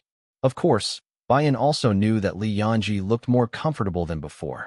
There were many times when the child who always stood with an angular posture was seen being hugged or hanging on to the manager. It also seemed familiar to see Han Haram, nicknamed Little Bambi, pulling on her cheek or putting things in Song Ijun's mouth. The biggest change is the way they look at us. In the past, he was a kid who used to look at his fans with a strangely guilty look. The eyes that were desperate to give something even if it meant selling their own house started to look like those of a child running home after playing. Whenever she saw those eyes that showed no sign of wariness, a strange sense of wonder and longing filled Baein's heart. Then, we will begin actress Lee Yun-jae's fan meeting. As the host spoke, the lights illuminated the curtains. Baein cheered, holding the leather pouch in her hand, determined to do whatever Bambi wanted. But before the curtains had even fully opened, Lee Yun-jae ran out and shouted with a big smile, "I missed you so much." Baein's mind became a blank sheet of paper. "Nighty-night, yak. I love you." This night, they became girls once again. I should have said hello first. Even though I knew I had made a mistake, the only thing that came out of my mouth was that I missed you. I bowed and said hello only after saying that I really, really, really missed you 10 times. "Hello, I'm actress Lee Yun-jae, and I really missed you." "I missed you too. Bambiak, I love you."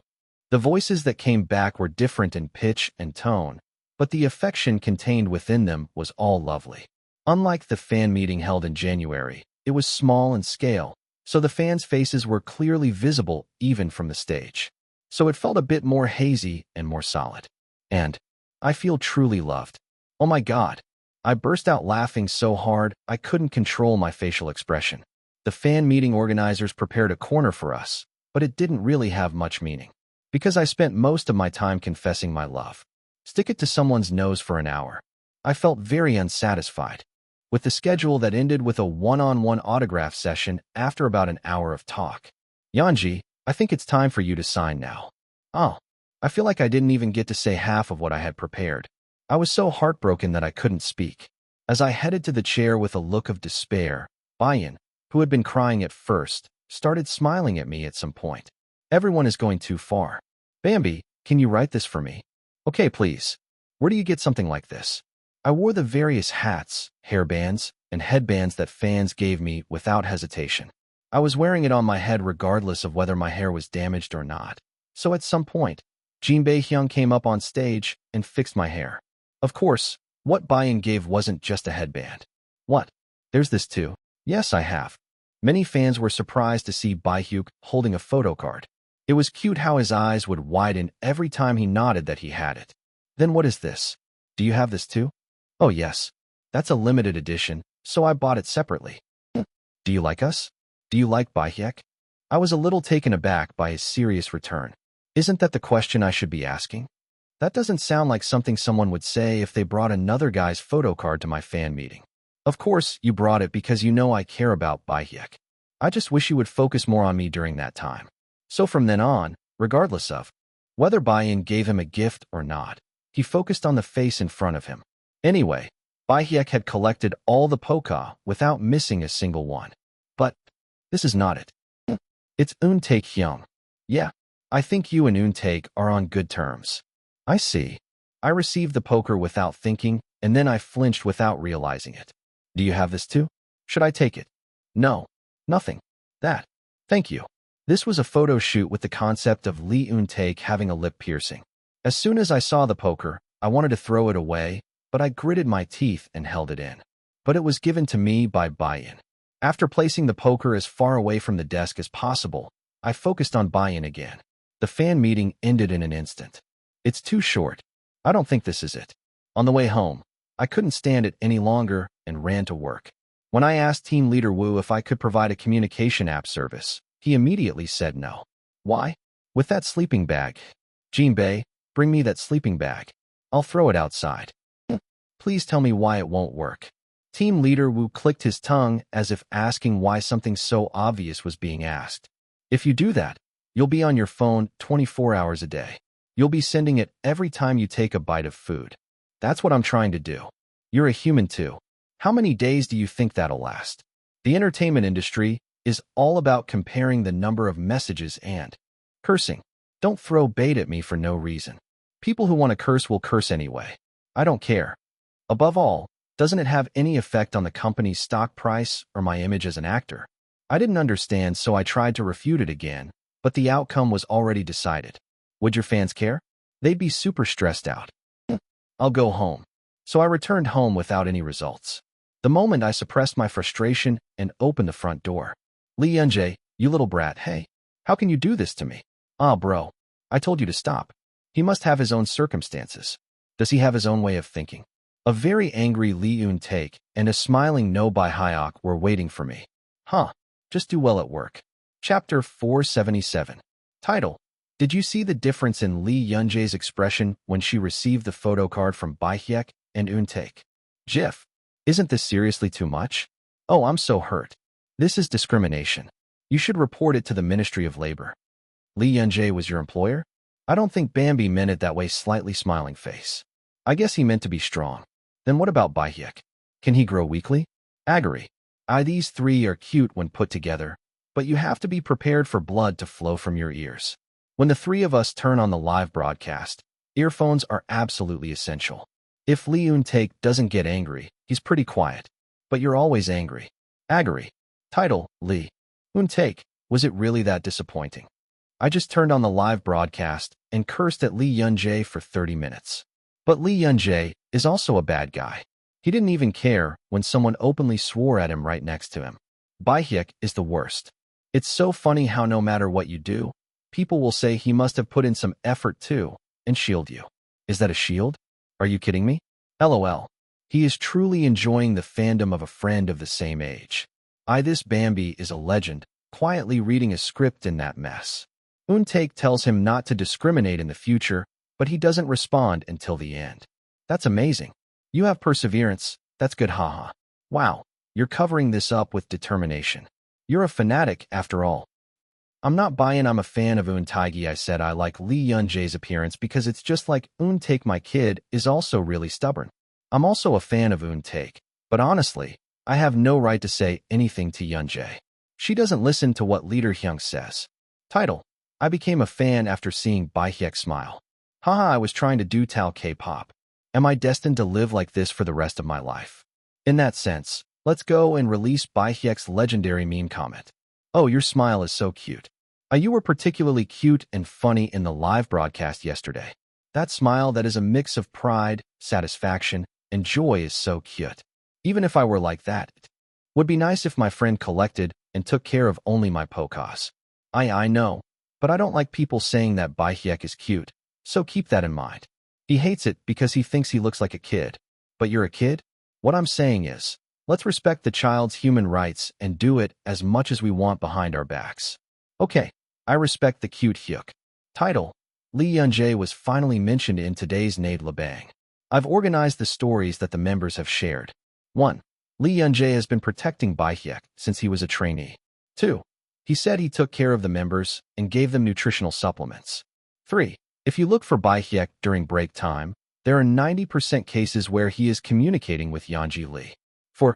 Even when the members go to their parents' house, Baihyuk goes to Lee Yeonji's house. Wow, the last send. The youngest member's relationship with another actor who is fed by the members. But Lee Yun-jae is in the nutritional supplement business? I think I've seen the staff member's story about receiving nutritional supplements from her 3,642 times. I wish Baihyek and Yeonji's friendship could last forever. Baihyek is the youngest, but he's so sensitive on stage that when I see him practicing, he teases his Hyungs too. When I look at the behind-the-scenes footage, I see that he's always practicing in the corner, but he seems especially soft when he's with Lee Yun-jae, so I'm curious. She's the type of girl who doesn't show that she's having a hard time. I guess it's because we've been close friends since we were kids. At this point, I think Lee Yun-jae should be included as a member of Nade. Title: Have you seen this Bambi cereal fan meeting? My baby is so cute. What should I do? How do I send it to America? Of course, working with Sean Connery. I know it's good for your career. I'm just so worried that my teeth are chattering. I'm really worried too, because I had a really bad experience the last time I went to the US. Hey, I don't think you need to worry too much. They said they'd increase the number of bodyguards, and Bambi told me not to worry either. Slightly smiling face. Above all, since this is a project I'm filming with David, if anything happens, David will be there to help. I believe in David. Manager on plus David equals the best body combination. Title: I just want to become a Lee Yun-jae family. David and Nabal are using anxiety as an excuse. I just want to be by your side all day, okay? You get it? It's not Lee Yun-jae squad. What is Lee Yun-jae family? No, the number of things I have to memorize increases by several times a day. This is so hard. Lee Yun-jae's family equals people who come and go from Lee Yun-jae's house like it's their own, okay? I don't know that. The problem is that there are more than 1 or 2 people who come and go from Lee Yun-jae's house. Someone please organize the family list. Title: Lee Yun-jae family list. With some guesses. 1. Manager on. 2. Lee Jong-hyun. 3. Little Bambi. If you type in child model Han Haram, more will come out. 4. Nade Leather. 5. Nade's Grace. I think there are more, but I'm not sure, so I left them out for now. The actors who worked with Lee Yun-jae, Sergio, Nam In-hoo, and the members of Nade said they have all been there at least once. Space Kong Se-hyun also went there a few times before he went into the military. Hey, Song-joon is missing. He was my number 1 pick. Isn't this the same apartment as Song I-joon and Lee Yun-jae? I heard it last time. No, I heard Lee Yun-jae moved. How do you know that? The story has already spread to the real estate sector. The day of our first housewarming party after moving has arrived. Welcome.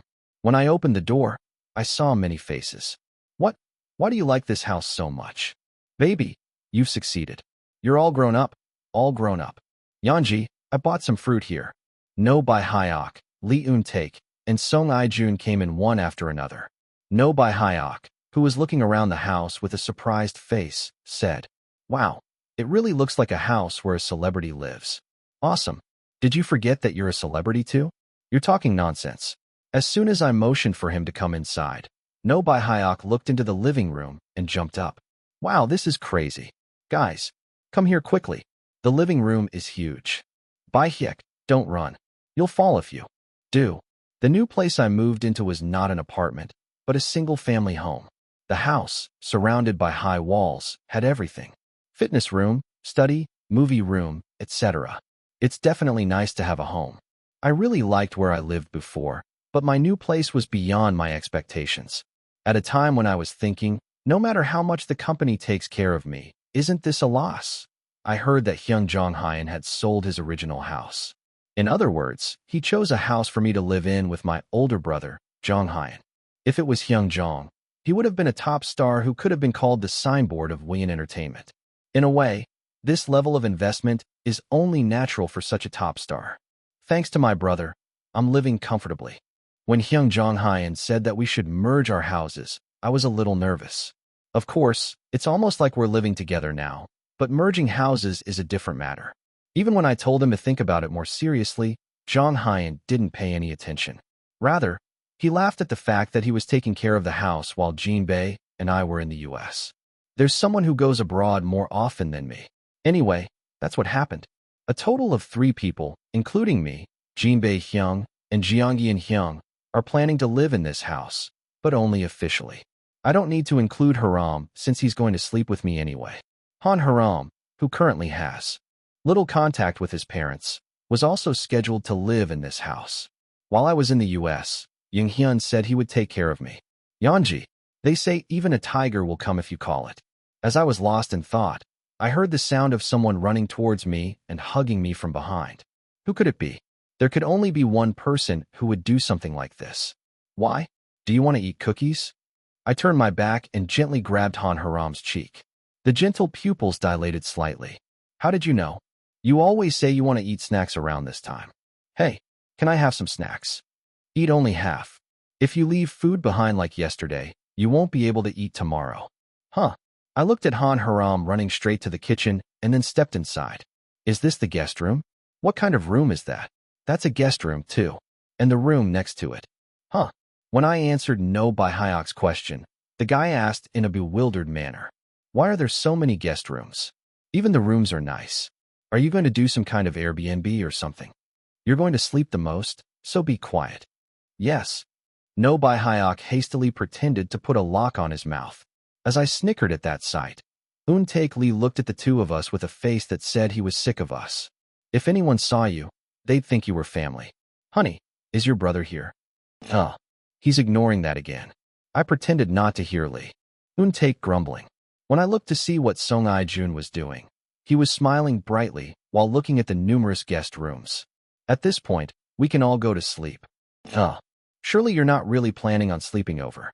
It was at that time that I began to feel anxious about whether it would once again become a community center.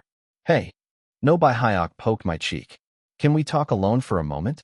He nodded quickly at the careful words. I had something to say to him anyway. I had to tell him that in order to get rid of the black stone, he had to create misfortune for himself, and that it would cause him to vomit a little bit of blood.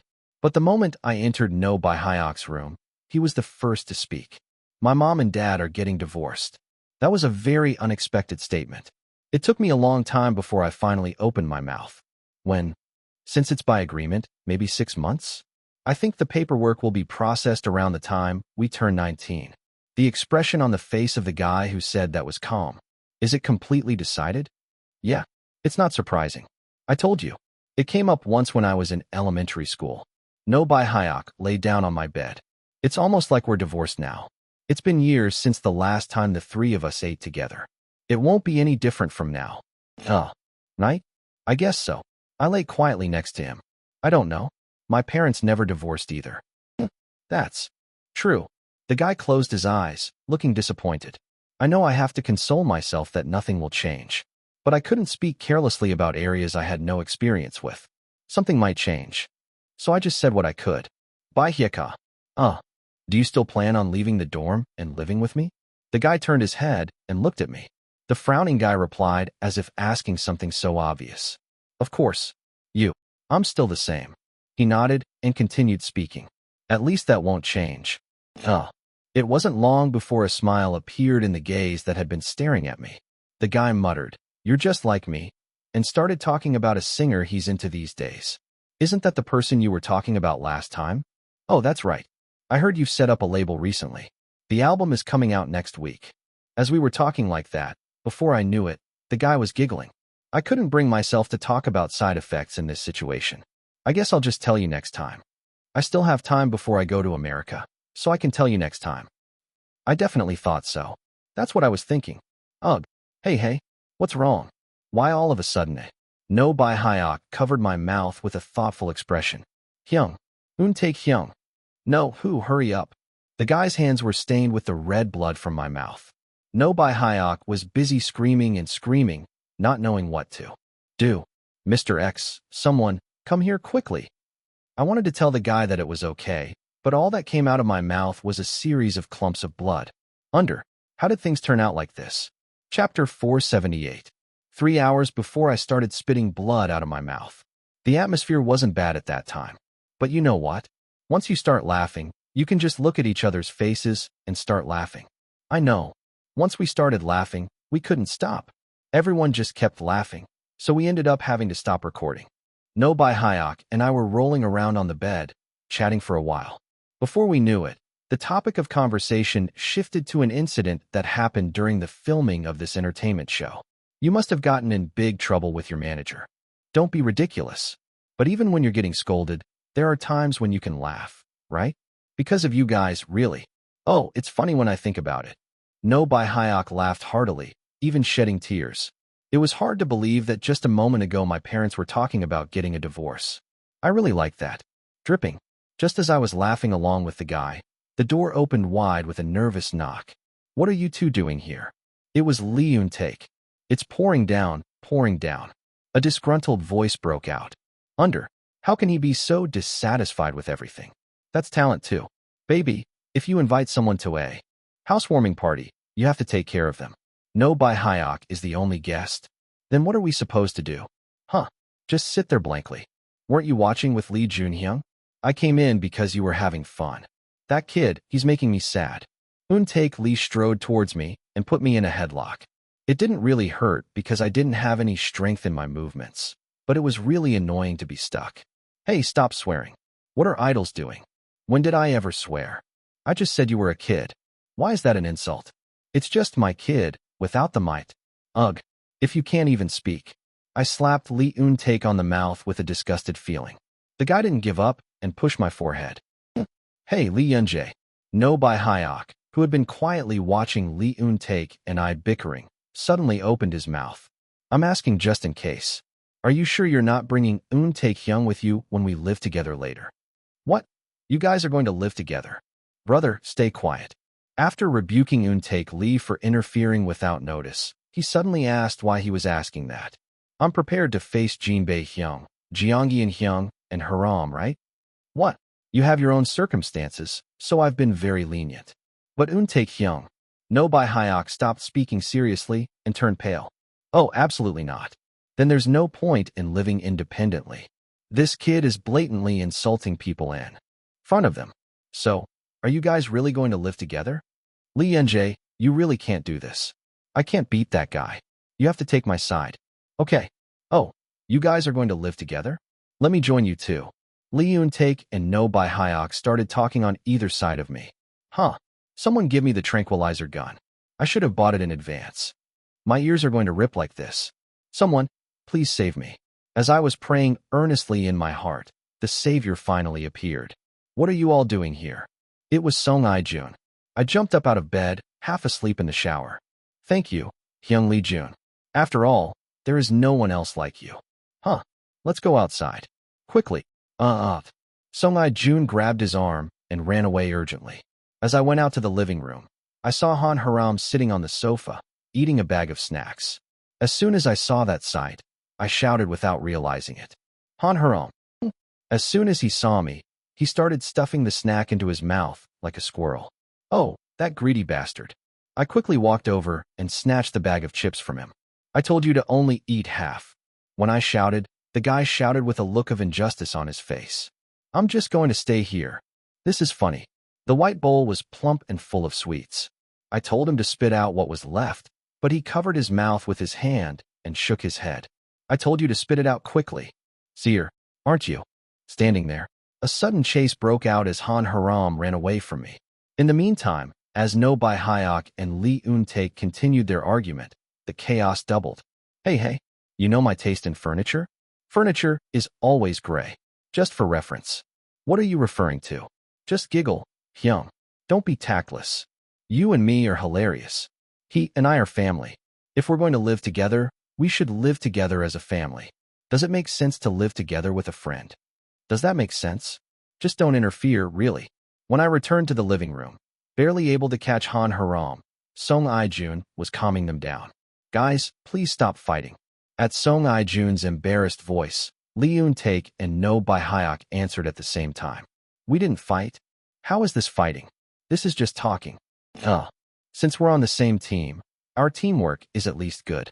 Thanks to that, I was able to see the rare sight of Song I-jun having a serious expression. Wow, this is really crazy. The distracting atmosphere continued during lunch.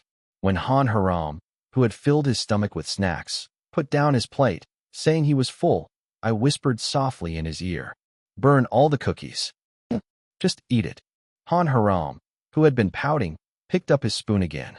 I was watching this with satisfaction for a very short time, but now Eun-taek Lee started to pick a fight. Honey, but are you really not going to collect my photo cards? Why are you bringing up a topic that's already over? What do you mean it's over? I'm not over. I'll be talking about it for the rest of my life. When Lee Eun-taek grumbled about why he only took care of his friends and neglected his older brother, No Bi-hyuk clicked his tongue and said that the older brother was jealous of the youngest because he had nothing better to do. The youngest member's appearance was read in that comfortable grumbling. You really are receiving a lot of love. I was proud. As the years went by, the relationship between No Bi-hyuk and the members seemed to be getting more comfortable, which in a way made me feel reassured. After barely finishing lunch, we watched a movie that Song I-jun had filmed last year. Wow, that's really cool. Lee Jun-hyung. Is that watch a PPL? Even while watching the movie, everyone was busy talking, so honestly, it wasn't an appropriate atmosphere to watch the movie. Despite this, a smile never left my face, and I was well aware of it. Good.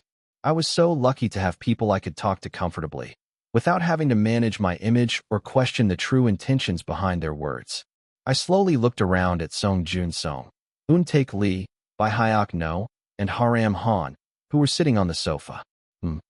I guess I should call Sergio over sometime. No Bi-hyuk and Han Haram have such different personalities that it was a bit awkward to sing along with them. But I felt uncomfortable because I felt like I was being ostracized if I didn't call Sergio. I never thought I'd care about Sergio. Wow, you never know what will happen between people. It was a time when I was chuckling at the thought that so many things had changed from before. Actor, I'm going to go to the supermarket because I'm out of drinks. Oh yes. Take care on your way back. If anything comes up, just call me. Okay. With Jin Bae-hyung leaving, only 5 people, including me, were left at home. Hyung Jong-hyun wasn't home since dawn because of his schedule. That meant that, even if only for a little while, there would be no adults in the house. It's strange. It's not like there's any immediate trouble because there's no drink, but why is Jin Bae-hyung going out like this? Jin Bae-hyung was always by my side when there were no bodyguards or Jeonggi and Hyung. It was even more so after the kidnapping incident. I wondered for a moment what Jin Bae-hyung had believed and went out, and then realized belatedly the age of Song I-jun and Lee Eun-taek. Right, these guys are adults. I forgot that they were 20 years old because I just saw them acting so cheerfully. Is Jin Bae-hyung's reliable standard 20 years old? So when I turn 20, my brother won't be by my side anymore? I imagine Jin Bae-hyung suggesting that since he was an adult, he should go on a trip alone. I feel a little disappointed. Yeonji, what are you thinking about? I'm thinking of eating you. Hick. Han Haram quickly grabbed the ball and hugged it with a smile as he moved away from me. It tickles. Whether Han Haram and I were laughing or not, the other 3 were watching TV with familiar faces. That was the moment. What caught my eye was the boxing gloves in Song Jun's bag. I stared blankly at the boxing gloves for a moment. Then suddenly a thought crossed my mind, and I raised my head. Then he asked Song Jun-song in the most natural tone possible. Brother Lee Jun, do you also do proper boxing training? Song I-jun tilted his head at the unexpected question, but answered obediently. Yeah, because I need to grow my muscles. Where do you usually fit in? I focus on the body. Even if you hit the face, it won't increase the bruises, and there's a high chance of getting hurt. What are you talking about when you say body-centered? Mainly the abdomen. Song I-jun's eyes shook violently. He looked flustered at the unexpected turn of events. I was busy getting the thoughts out of my head, whether it was like that or not. Then should I hit you too? Song I-jun asked back with an expression on his face as if he had misheard. Everyone else did the same. Among them, Only Han Haram was glaring at me with a sharp face. Yanji, you can't. He shrugged his shoulders, pretending not to see the look in his eyes. I was thinking about learning boxing too, but I'm going to America. Soon. I don't have time to learn. Can you teach me? I can tell you, but... Good. Then just hit me in the stomach about 3 times. It'll make my jaw grow. Before Song Ai-jun could answer my question, Eun-taek Lee intervened. Baby, are you crazy?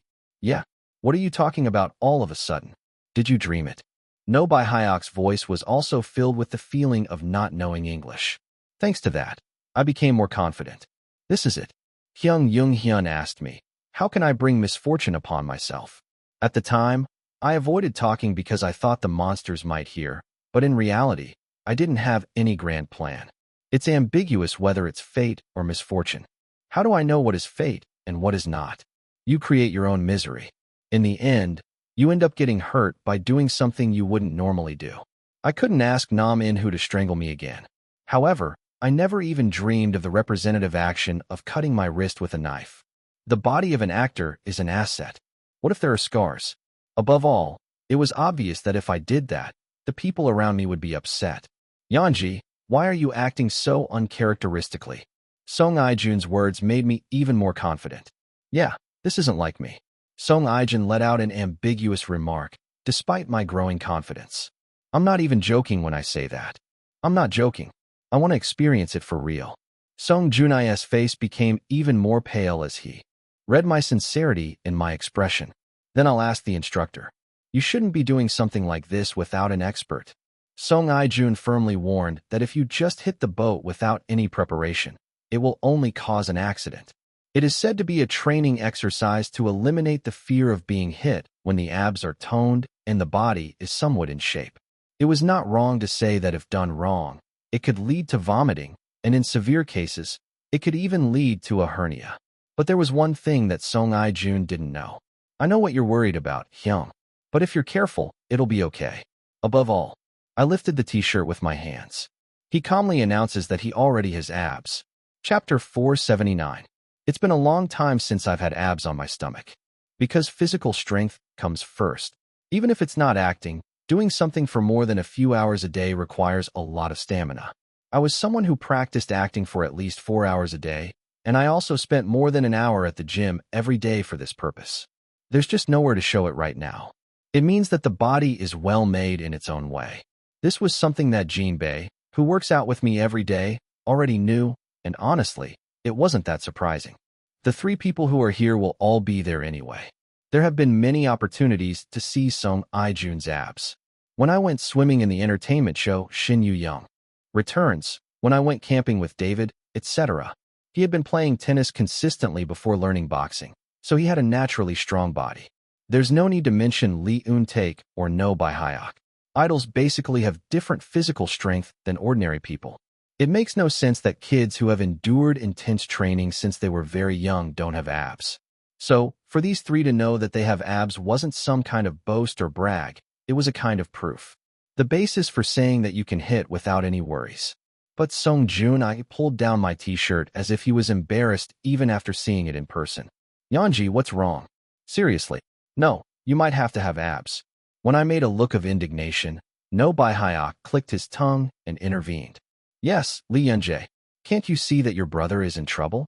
Don't you remember getting stabbed? Are you complaining that the wound is barely visible? I didn't mean to cause trouble, sorry. But just avoid hitting the injured area. I didn't mean to hit you really hard. What's really wrong with you?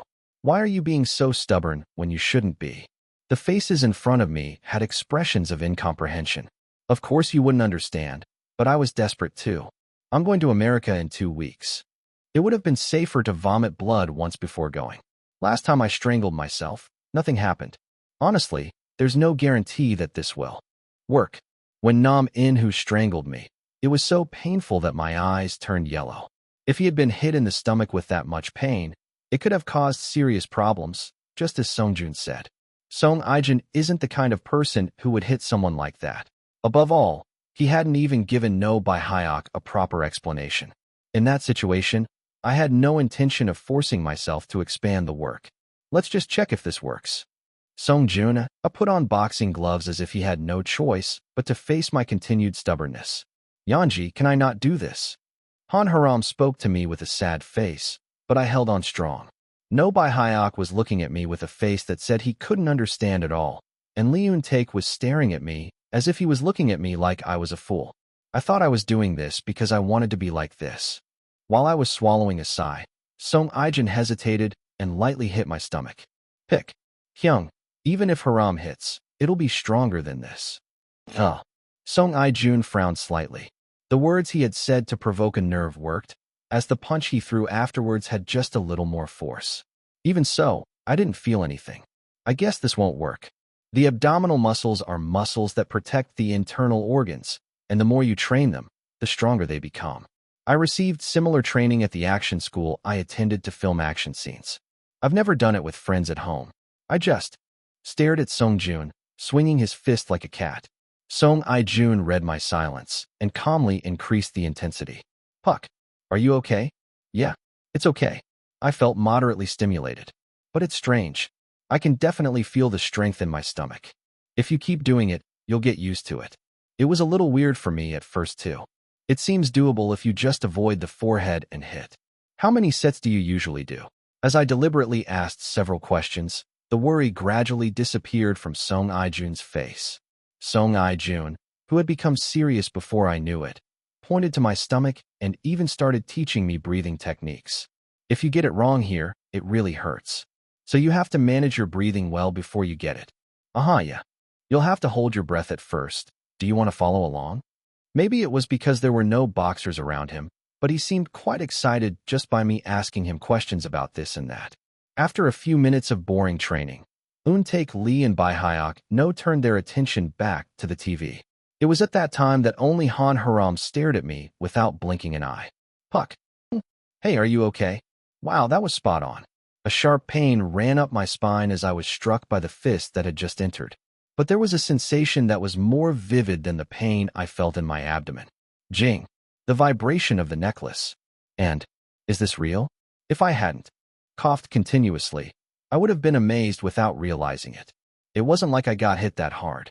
You're totally screwed, right? As soon as I got up, Song I-jun's worried face changed into one of relief. It's okay. Be strong, Hyung. Thank you. But I think it's better to stop now. Okay, I'll stop. Thanks for listening to me, Hyung.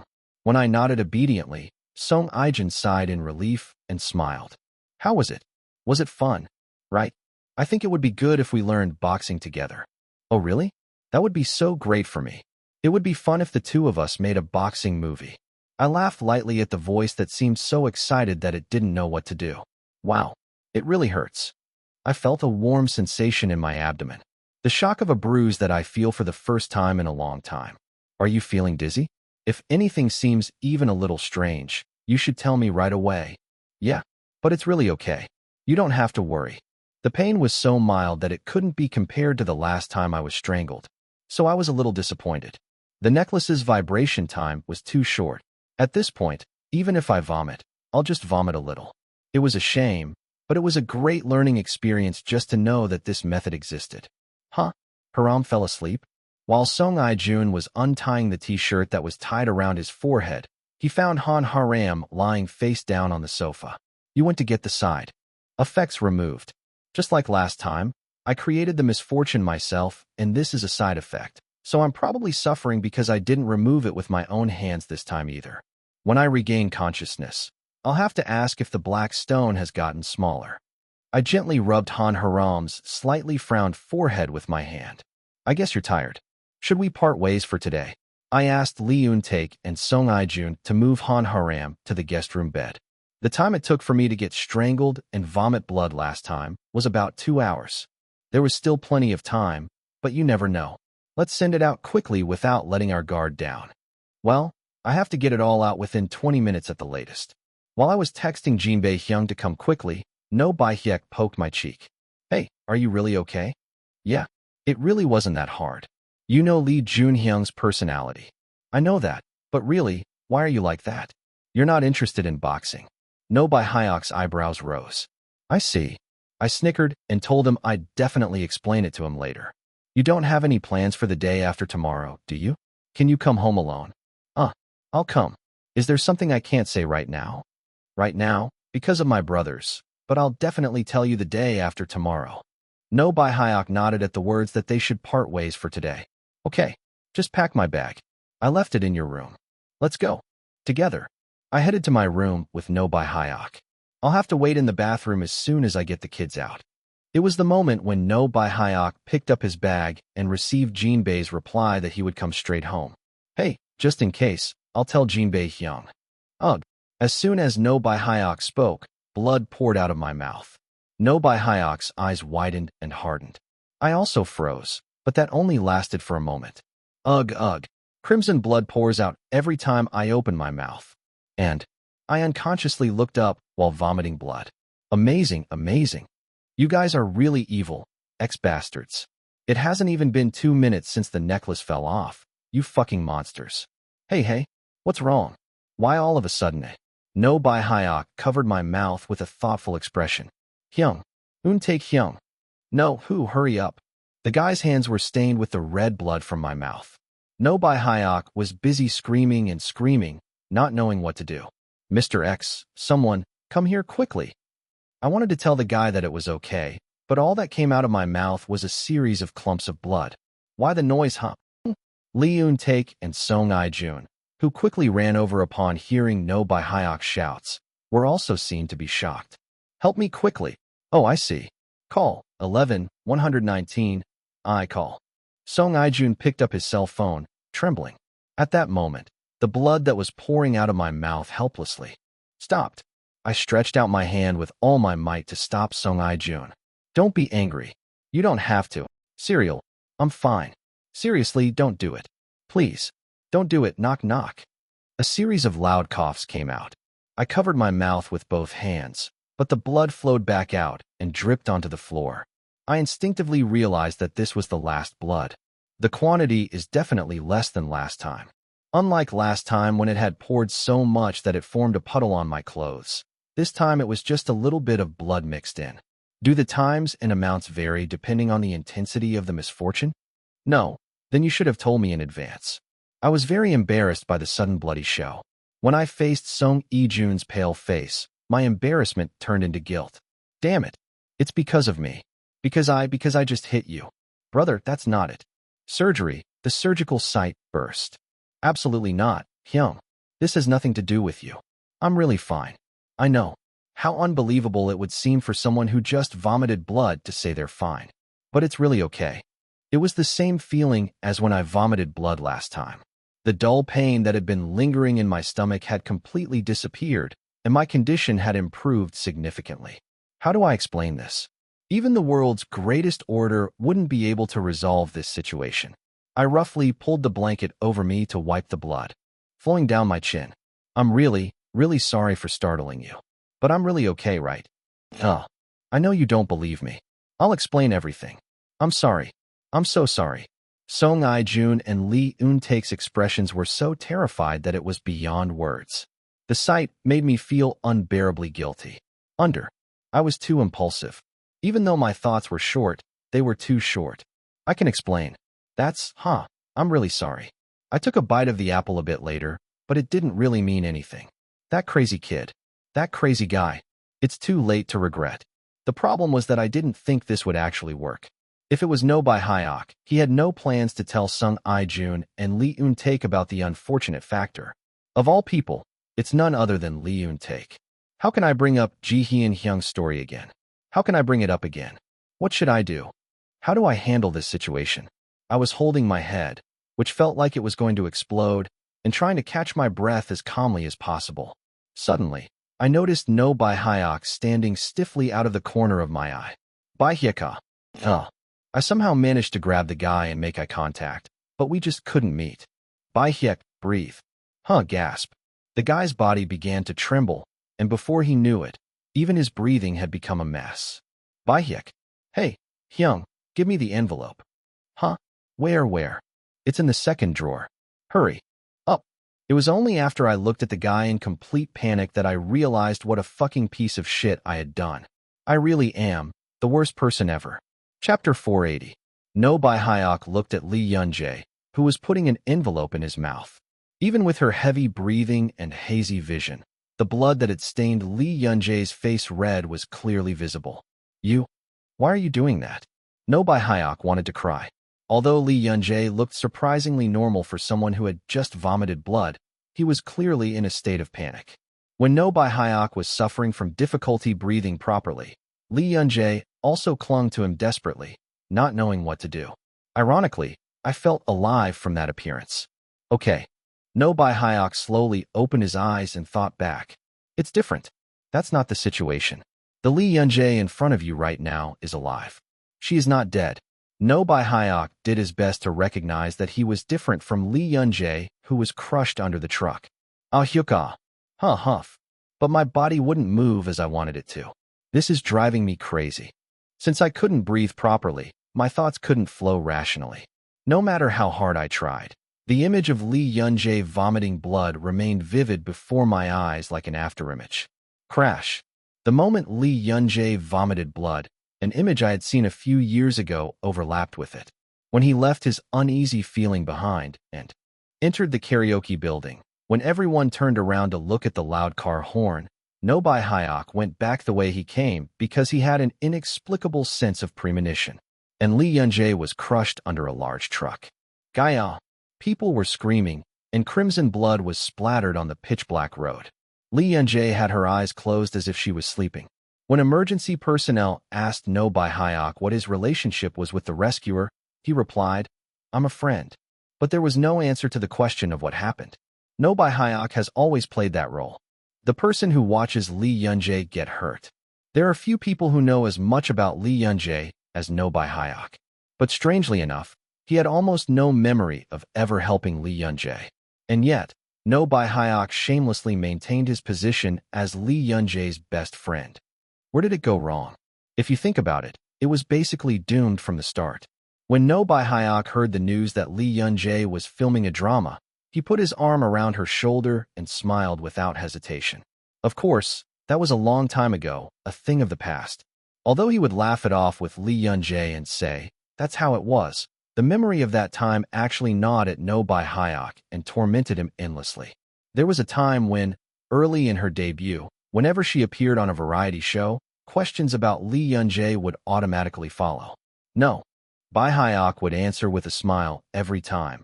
But after the recording was over, a strange sense of guilt and trembling consumed him. It felt like his intentions were still tied to Lee Yun-jae's fame. Both No Bai-hyuk and Lee Yun-jae knew that that was a long time ago and that it wasn't like that at all anymore. Still, I just felt that way. The one who saved No Bai-hyuk, who seemed to be suffocating from that suffocating sensation, was, as expected, Lee Yun-jae. Lee Yun-jae watched the first public broadcast entertainment show that No Bai-hyuk appeared on without saying anything. After that, it was as everyone knew. He started talking about No Bai-hyuk like crazy in various interviews. It was more than 2 or 3 times more than No Bai-hyuk mentioned him, and thus No Bai-hyuk once again took the place of Lee Yun-jae's best friend.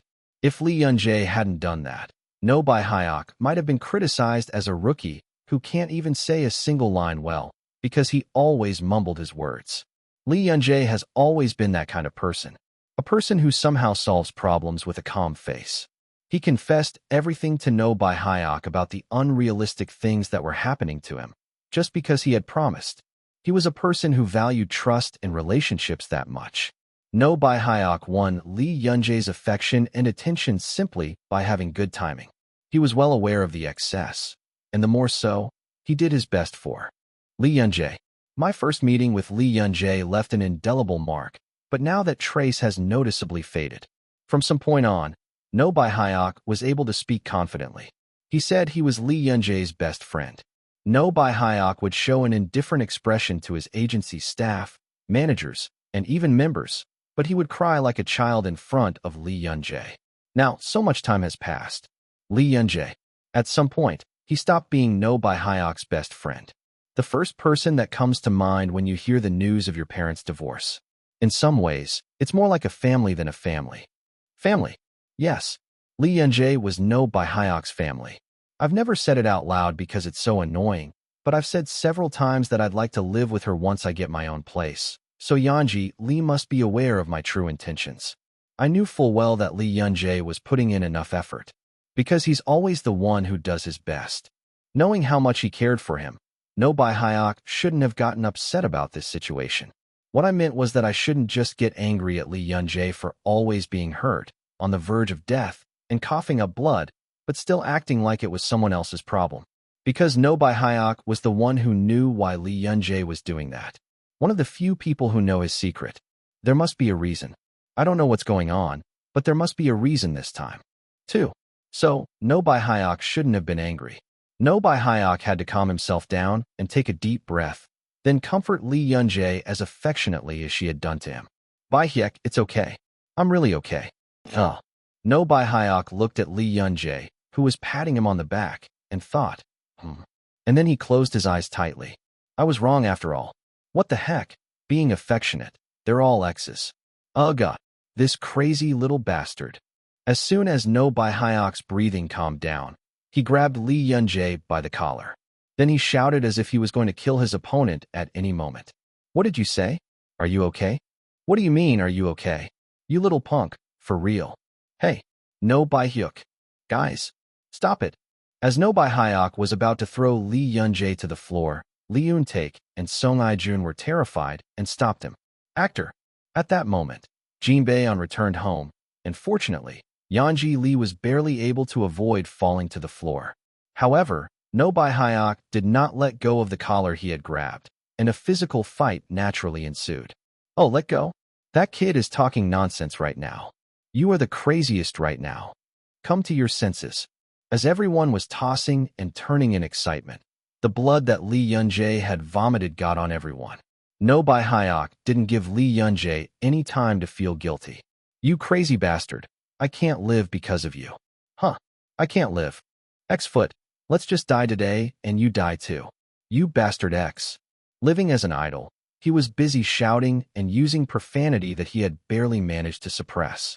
And Jin Bae was unable to stop them as they continued to scream as if they were panicking, and they were all struggling together.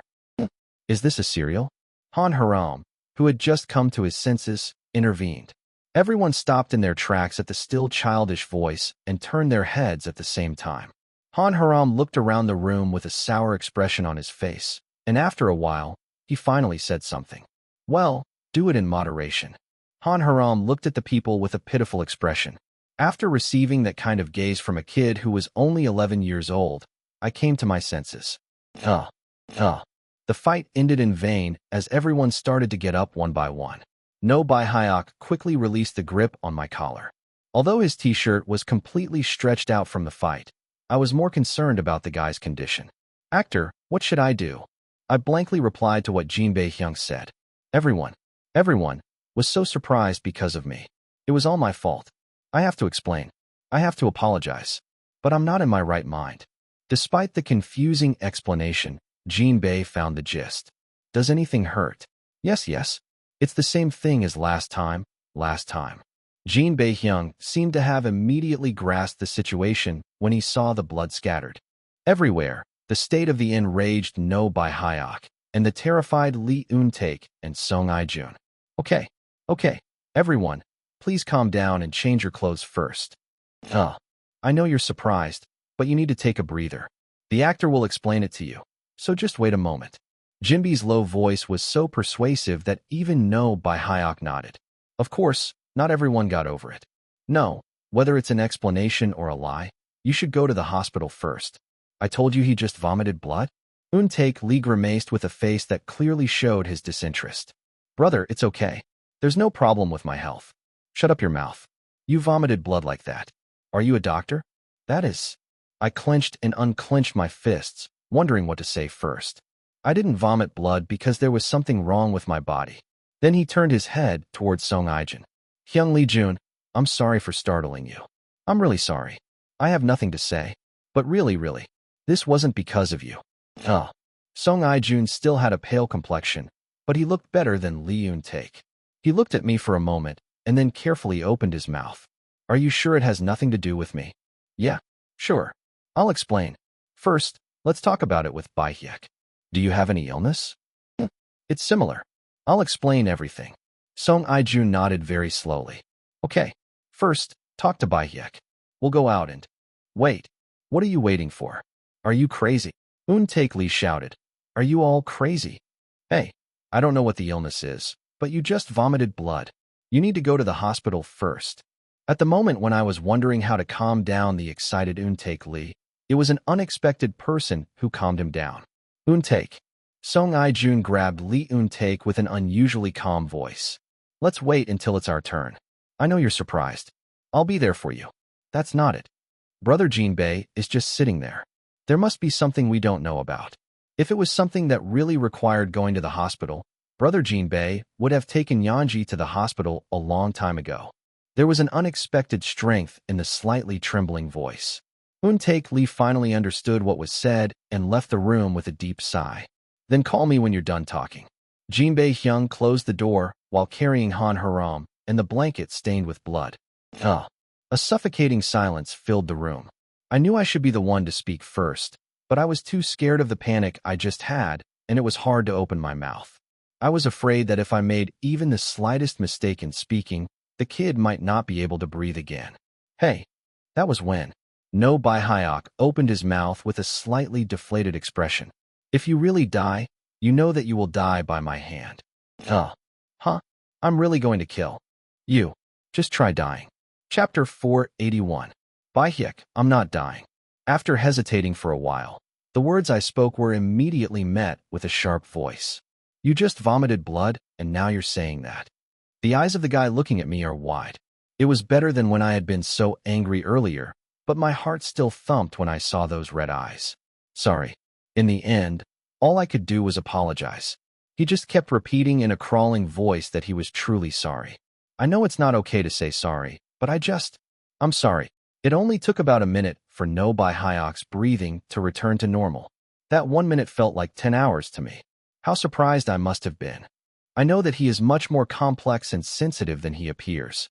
I am well aware of Baihyuk's insecurity hidden behind the sad image he shows on variety shows and the cute image he shows to his fans. That makes me even more trash.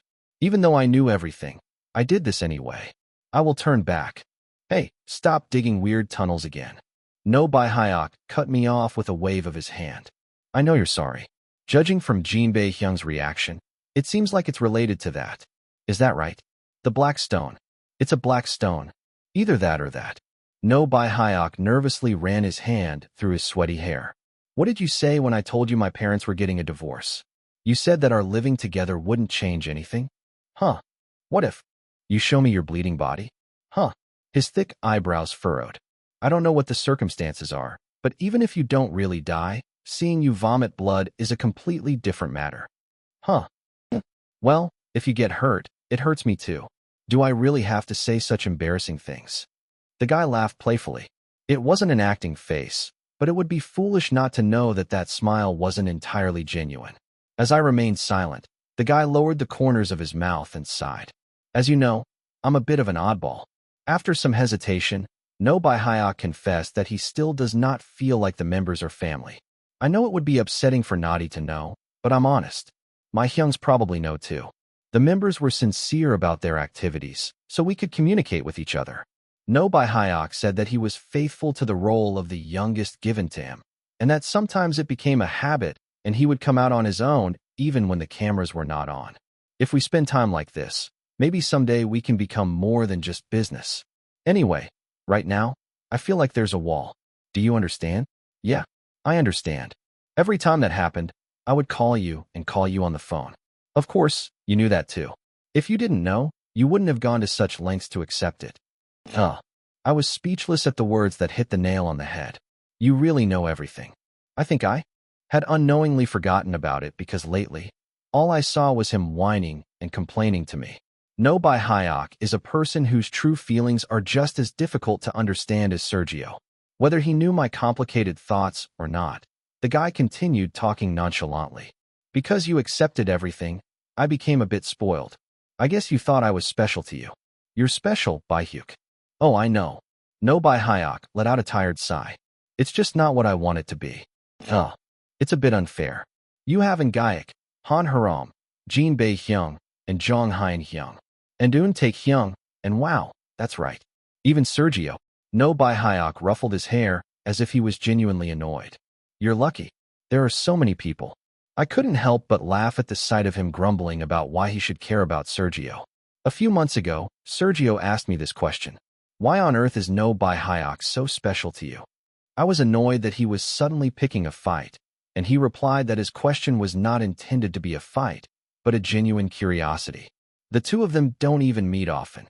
I was amazed at how they mentioned each other every time without forgetting. When I didn't say anything, No Bai Hyok stopped getting angry. I know you have your own circumstances. I also know that you care about me enough.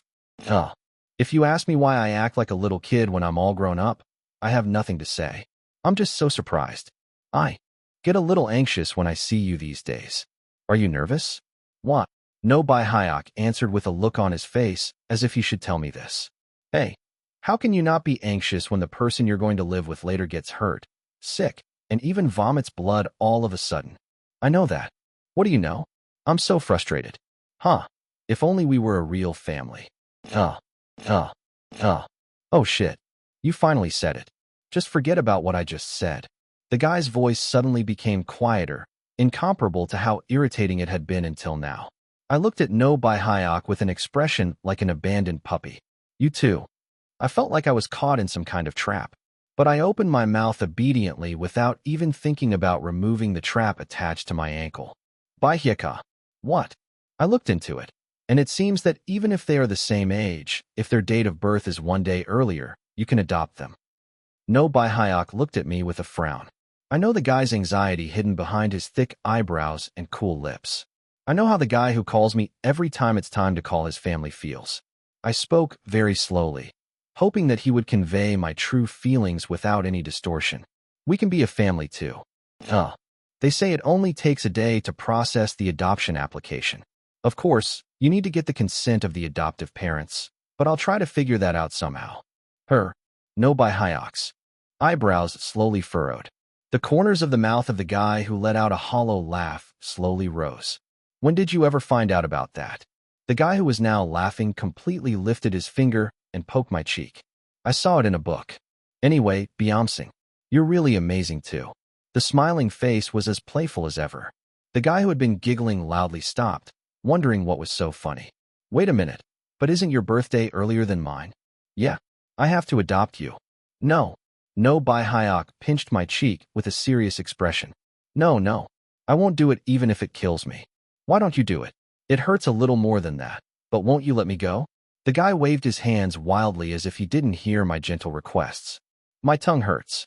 What if I were to adopt you? Or the other way around? Absolutely not. I wouldn't do it, even if it meant dying. I said, I know. Just bear with it. I'm taking revenge for being surprised. I kept my mouth shut at those words. The guy shook the ball 3 times before letting it go. Okay, stop looking into the legal stuff. I'm not going to do it. Really? The guy hesitated for a moment, then added in a flowing voice. We're still family anyway. I lowered my eyes obediently and nodded, whispering back that what you said was right. Hey, but what is this blood? After a brief, awkward silence, No Bai Hyok lifted his t-shirt.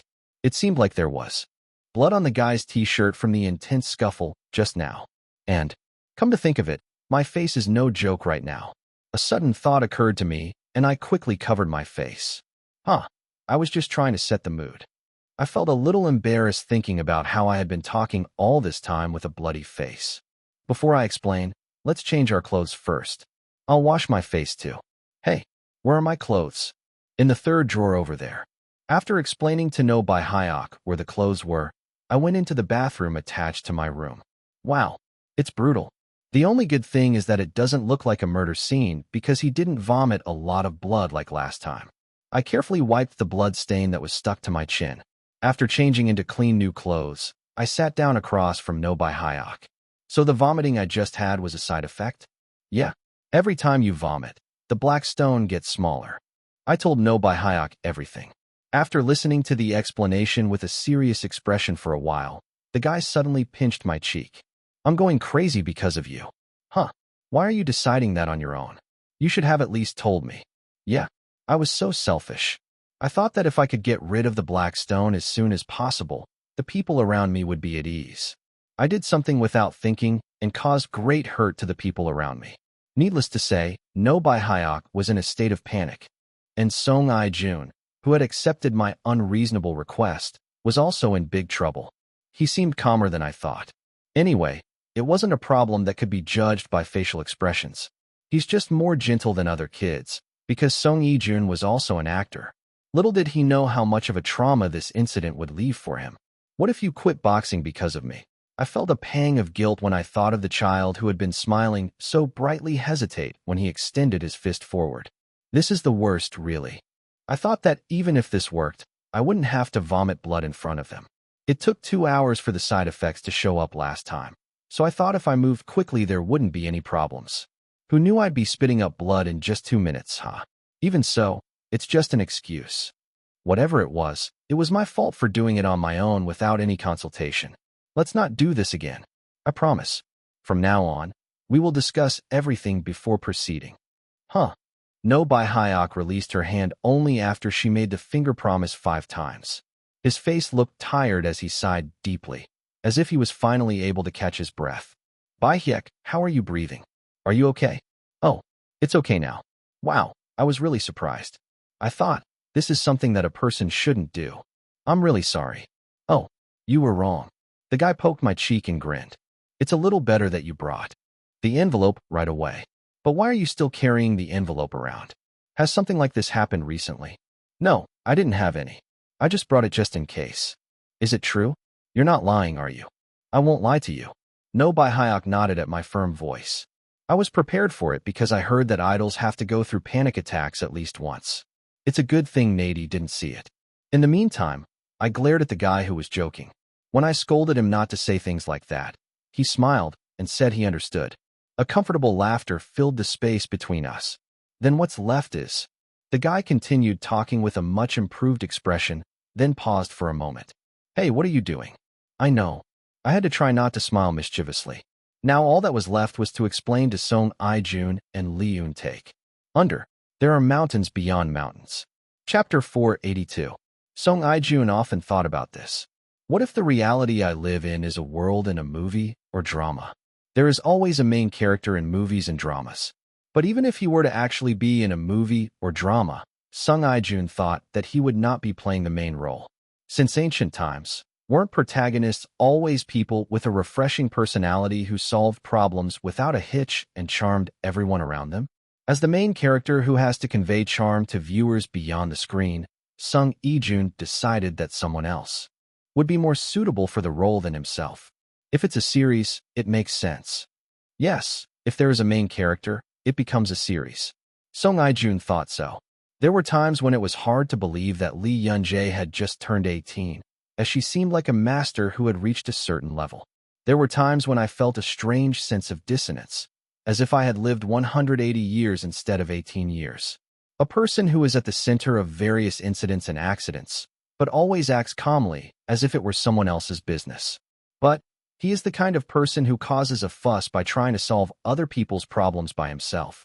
That was Song I-jun's impression of Lee Yoon-jae. Where does it hurt? A few years ago, while filming the movie Twins, I went to Lee Yoon-jae's house with Na Min-hoo. One day, when they slept together unexpectedly, Song I-jun found Lee Yoon-jae having a nightmare and woke her up without thinking much about it. And then what I encountered was his seizure. Ugh. Yeonji, are you okay? Hey, take a breath. At that time, Lee Yoon-jae breathed urgently as if she was about to suffocate. Every time he struggled, the mood light next to the bed and the desk clock would crash and fall over. The one who put an end to the chaos was his manager, Jin Bae-on. Actor, it's okay. Leaving Sung-jun and Na Min-hoo behind, who were too surprised to say anything, Jin Bae-on held Yoon-jae in his arms and calmed her down. Lee. Yoon-jae fell asleep with a confused expression on her face, and Jin Bae asked them to keep this a secret from the two of them. Lee Yoon-jae, who woke up the next day, explained that she sometimes has trouble breathing when she is startled. Although he didn't ask any further questions, Song I-jun had a vague idea that something was wrong with Lee Yoon-jae. This is the first time I've seen someone cough up blood. Could you call that hemoptysis? The amount of blood that came out of Lee Yoon-jae's mouth was considerable. It was a cough so loud that I was worried my heart would jump out of my throat. Like anyone who sees this for the first time, Song Joon-I also panicked for a moment, but tried to remain calm as much as possible. Eun-taek would have been the most surprised. Song I-jun glanced around and looked at Lee Eun-taek sitting on the sofa. Eun-taek Lee was looking at the door with an anxious face and shaking legs. The door he was looking at contained Lee Yun-jae and No Bi-hyuk. Eun-taek, are you okay? Song I-jun cautiously asked Lee Eun-taek, who was only looking at the tightly closed door. The answer came back almost too quickly. No. The sharp voice was full of anxiety and impatience. As Song I-jun knew about the relationship between Lee Eun-taek and Lee Yun-jae, he could only smile bitterly. Eun-taek Lee was the only friend who protected Song Jun-sung, who came to Korea from the United States when he was bullied in elementary school. My only friend. That's right. That's how it was until I met Lee Yun-jae. Not now. From Nam In-hoo to No Bi-hyuk and Sergio. Before we knew it, Sung Jun-sung had many friends by his side. It was all a relationship created by Lee Yun-jae. That is why Lee Yun-jae was an incredibly precious younger sibling to Song I-jun. Brother Jin-bae. Song I-jun calmly asked on Jin-bae. Has this ever happened before? Yeonji spitting up blood. Yes, there was. Is it really okay if I don't go to the hospital? You vomited more last time. You went to the hospital right away and got almost all the tests you could get. They said there were no problems. How can that be? I still didn't understand, but I had a feeling that asking more wouldn't yield any meaningful answers. So Song Jun turned his gaze towards the child sitting quietly on the sofa. Haram, were you really surprised? Song I-jun couldn't even imagine how surprised this child must have been. I just came back from a nap, but seeing the blood all over Lee Yun-jae's face made me wonder if it was a dream or reality. Yeonji will be okay, don't worry too much. However, Han Haram tilted his head at Song I-jun's kind words and answered like this. I know. The series is good. He didn't seem at all surprised by the bloodstains that stained the white blanket. He looked so calm that he seemed bored. At that moment, Song Jun felt strange. I had a feeling instinctively that Han Haram knew something. Click. At the sound of the tightly closed door opening, Eun-taek Lee jumped up. Lee Yun-jae came out, looking neat and tidy, having changed into new clothes. Sorry, did you keep me waiting long? No, it's okay. What about Bi-hyuk? I told you to get some sleep because you seemed tired. Lee Yun-jae avoided eye contact as if she had committed a crime. First, Eun-taek Hyung, Lee Jun-hyung, should we talk a little bit? Eun-taek Lee nodded his head as if he had been waiting. Song I-jun hesitated for a moment and asked, Haram, you don't have to listen? I already know that. Also, Lee Yun-jae came closer to the sofa and stroked Han Haram's head. It's Yeonji. It's okay, just wait here. Okay. Ugh. Han Haram nodded obediently as if to say, when did he ever look so bored? Song I-jun felt a strange chill. He, who had not been able to control his expression, followed Yeonji Lee into the room. Then let me explain. Lee Yun-jae clenched and unclenched her fist while facing Song I-jun and Lee Eun-taek. The guest room they were in was spacious enough to accommodate 3 people who were close to 180 centimeters tall. Nevertheless, the room strangely felt stuffy. I know it's hard to believe. Even I wouldn't believe it. Why do I feel this way? Is it because I heard something that was difficult to hear from the usual Lee Yun-jae? Song I-jun suppressed his strange feeling and focused on the conversation. But if you're going to do it, I hope you listen to the end. Yeah, I understand. Lee Yun-jae hesitated for a while after hearing Song I-jun's answer before finally opening her mouth. There is a black stone embedded in my body. Is that like gallstones? No, that's not it. Lee Yun-jae grabbed her forehead and sighed. And the words that followed were a story that Song I-jun had never imagined. That's what happened. After all my explanations, all that came back was silence. No one opened their mouth. But it was closer to a manic confusion than a tranquil silence. The following sentence appeared exactly on Eun-taek Lee and I-jun Sung's faces. What the hell did I just hear? As expected, Eun-taek Lee spoke first. Baby, I'm sorry. Honestly, I can't believe it. Yeah, I understand. I know you're not the type of person to lie, but I don't know if what you're saying is true.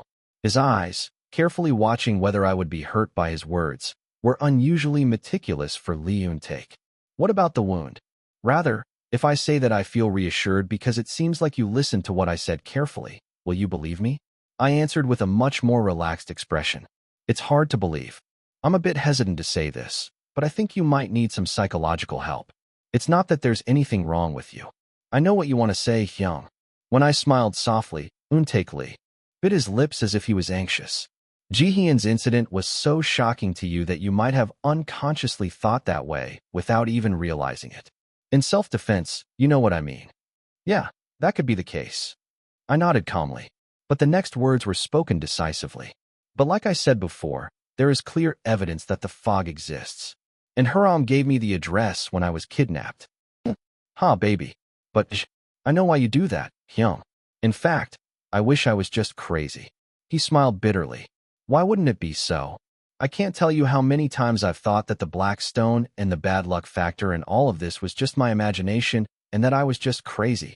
This was especially true when overwhelming emotions came flooding in. In fact, it was still like that even now. I want to run away. But I slowly took a deep breath and raised my head. You don't have to believe me, Hyungs. But what I say isn't a lie. It's something that actually happens. Unlike Lee Eun-taek's expression, which became more complicated due to my firm attitude, Song I-jun was strangely calm. When I asked if he was okay because I thought he thought I was crazy, Song I-jun answered surprisingly calmly. Yeah, I think I know what it is. You know, Yeonji? You know, the recent regression drama? The one where the main character goes back in time and takes revenge on her husband. What? There are so many works that are being made into dramas, based on web novels these days, so I looked into a few of them myself. So I understand it better than I thought. Isn't there something like a status window? An opaque hologram window? There are works that have something like that. No, there's no such thing. Song I-jun made a slightly regretful face. After seeing that, I was convinced. You're crazy. Yeah, 1 out of 3 has to be crazy. He's crazy because I'm not crazy. I tried my best not to look flustered. At the same time, I thought that I should monitor Sung-jun more thoroughly to make sure that he would not have to become guarantor. Why do you believe this? No, how do you believe it? Of course I brought it up, but isn't this wrong? Even if he's naive, isn't he too naive? What if he gets scammed? Is he in his right mind? It was a time when I was thinking about wanting to look into Song I-jun's head. It's a series. A warm hand grabbed my knee. You must have had a hard time. I'm sorry too, but honestly, I don't understand everything. But I can see that it must have been hard for you. You must have been very worried. The hand that was carefully patting my knee felt like an adult's. I struggled to hold back the lump in my throat. There's absolutely no reason for you to believe me. I just wanted to tell you that what happened today had absolutely nothing to do with you. I'm not going to get you involved in something unnecessary. Oh, sorry. I just can't stand it. The one who cut me off was Lee Eun-taek. Eun-taek Lee suddenly got up and grabbed my shoulder to help me up.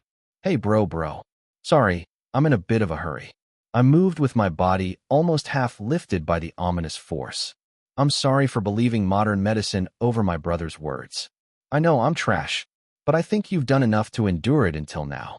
Do you understand? What? I have to check with my own eyes to see if you're okay, you little punk. The eyes looking at me were full of burst blood vessels. I nodded at the ominous gaze. Oh, I see.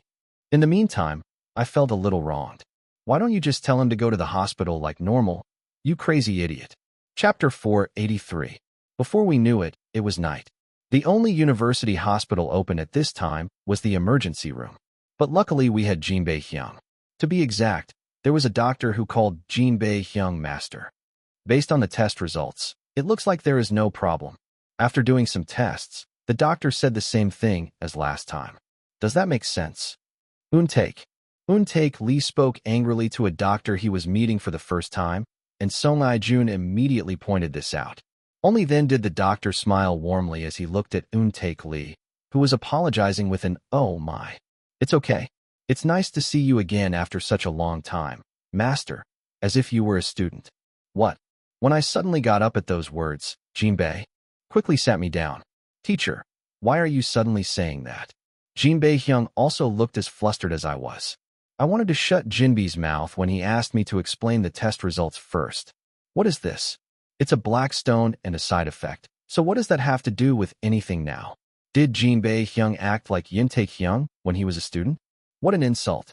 How could you say such harsh words to our Jinbei Hyung? Taking advantage of my shock, the doctor continued speaking leisurely. You said you hit your stomach? Yes. I did it wearing boxing gloves. Next time, you must never do that. Do you know how many cases of death have occurred because of pranks at home? The doctor only showed me several test results on the monitor after telling me he would never do it again. I had an abdominal ultrasound, but no abnormalities were found. The same thing happened with a throat endoscopy. You vomited a bucket of blood, but you're saying there's nothing wrong with your body? As I said last time, I also have a question. I have been treating patients for over 40 years, but this is the first time I have seen something like this. The doctor replied that he had reviewed several academic journals, but had not seen any cases with symptoms similar to mine. Isn't it possible that this is a disease that is not yet known to the world? That could be the case. In such cases, we need to cooperate with domestic or overseas research institutes. No, I think that'll be fine. The doctor nodded as if he had expected what I said. That's because I already had a similar conversation with Jinbei Hyung the last time I came here alone. There was only silence in the car on the way home from the hospital. No Bai Hyok, who had taken a nap in the middle of the day, looked relatively refreshed, but Lee Eun-taek and Song I-jun, who had been suffering from strange stories since earlier, looked extremely tired. Even if I tell you to go home, you won't go. We had no choice but to decide that everyone would sleep at our house today. The words that Song Junai muttered as soon as he saw the guest room came true. You guys can use this room. You can take the blankets out from there and use them. Thank you. Song I-jun glanced at Lee Eun-taek and answered. I also noticed Lee Eun-taek's expression. Baby. It was at that moment that Eun-taek Lee, who had been silent since leaving the hospital, suddenly spoke. Explain it again. What is that black stone, or whatever? Explain it again from the beginning. Eun-taek Lee looked at me with venomous eyes. It was the start of the second game. Brother, can you please stop now and go to sleep? Song Jun noticed what I was saying with a sigh and chimed in. That's right, Eun-taek. We can talk about it tomorrow. Let's just sleep for today. You be quiet. Of course, I didn't even eat the seeds. It's terrible. Lee Eun-taek was persistent. Space Seihan created an MP3 that didn't exist in reality to dispel rumors about his brother's school violence. Han Haram found out the location of my kidnapping in one go, etc. Even though I listed various evidences that made no sense from a realistic perspective, I just kept repeating that I couldn't believe it. No, bro. I told you. You don't have to believe me. But I resisted and said that wouldn't work. I was dumbfounded by the words. You have to convince me somehow. If you still can't believe me after hearing all this, how can I convince you? I'm going crazy. Get some sleep, you punk. As I was racking my brain, No Bai Hyok made a suggestion. Then how about this? What? You told me when I couldn't believe that Haram was fog. When I was alone in the dorm, a bug. Anyway, it was something only I knew. No Bai Hyok shrugged. I believed it right away when I heard that. Eun-taek Hyung, you don't have anything like that. At those words, everyone's eyes turned to one side. While the conversation was going on, Han Haram, who had been touching my fingers, suddenly raised his head. I nodded at the guy who was just looking at me, and Han Haram opened his mouth with a look of disinterest on his face. There's a conversation that Eun-taek and Ji-hyun had when they were around 9 years old. When Yun-jae was adopted, Eun-taek. Hey, you should tell that only to me. Eun-taek Lee suddenly shouted. What is it? Why is it like that? While we were looking at each other strangely, Han Haram approached Lee Eun-taek as if he had known this would happen and whispered in his ear. So what? Can you trust me now? Eun-taek Lee covered his face with both hands and sighed deeply. The words, let's stop here for today, slipped through my fingers. So do you believe it or not? I don't know. I don't want to believe it. But I have no choice but to believe it. I want to clean my ears. What did you say to make that happen? Don't ever tell. Hey, don't ever tell the baby. Eun-taek Lee glared sharply at Haram Han. I immediately hugged the guy and scolded him for saying that to the child. It's Yanji. I hugged Han Haram, who was writhing in my arms, even tighter. Eun-taek Lee's face, looking at us, became more complicated. Ugh, my head hurts. Does this make sense? Eun-taek Lee shook his head nervously.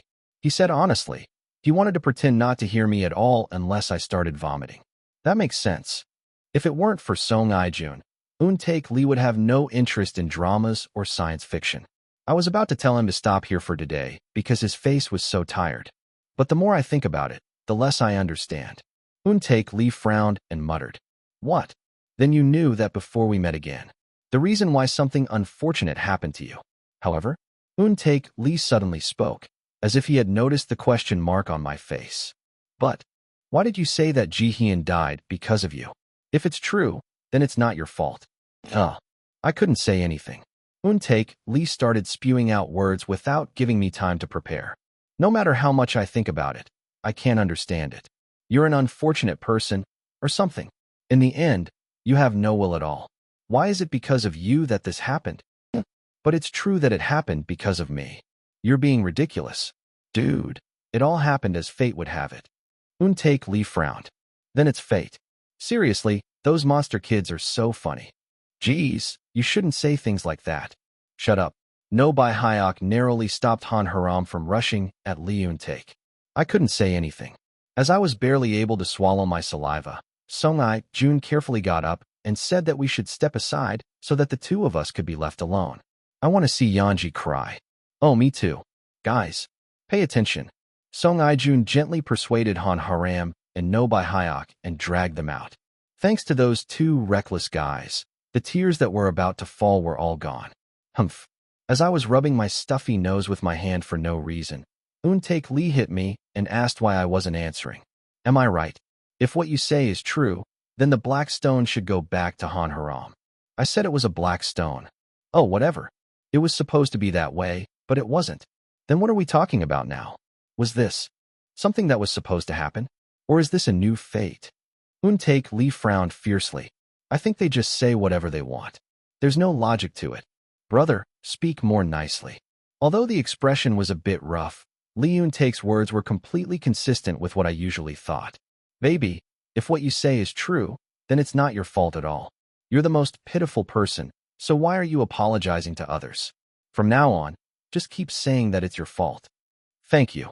Of course today was your fault. You little punk, do you know how surprised I was? Eun-taek Lee looked at me with eyes that seemed like he wanted to hit me. Because it was a legitimate look, I apologized quietly. Ugh. Eun-taek Lee, who had been staring at me, sighed deeply and hugged me. Okay, now cry. I don't have any tears. Just cry. Now is the perfect time to cry. What are you talking about? When I said that in disbelief, Eun-taek Lee snickered. Oh, what a cute little baby. Whether you're swearing or praising, just do it one way, Hyung. As I continued to hit him, the laughter reaching my ears grew louder. Baby. I don't know why you have to go through this. I finally understand why you dug those tunnels all this time. But honestly, I don't want to understand it. I want to beat up all those monsters myself. I couldn't help but laugh at those sincere words. Actually, I do that too. I know, Emma. It would have been really hard if Ji-hee and Hyung was here. Both of my younger siblings were so shameless.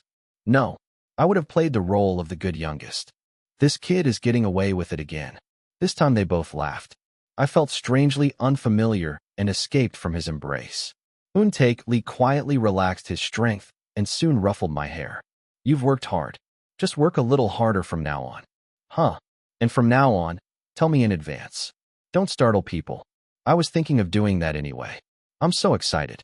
I unknowingly crossed the line thinking that I had found a way to get rid of the black stone.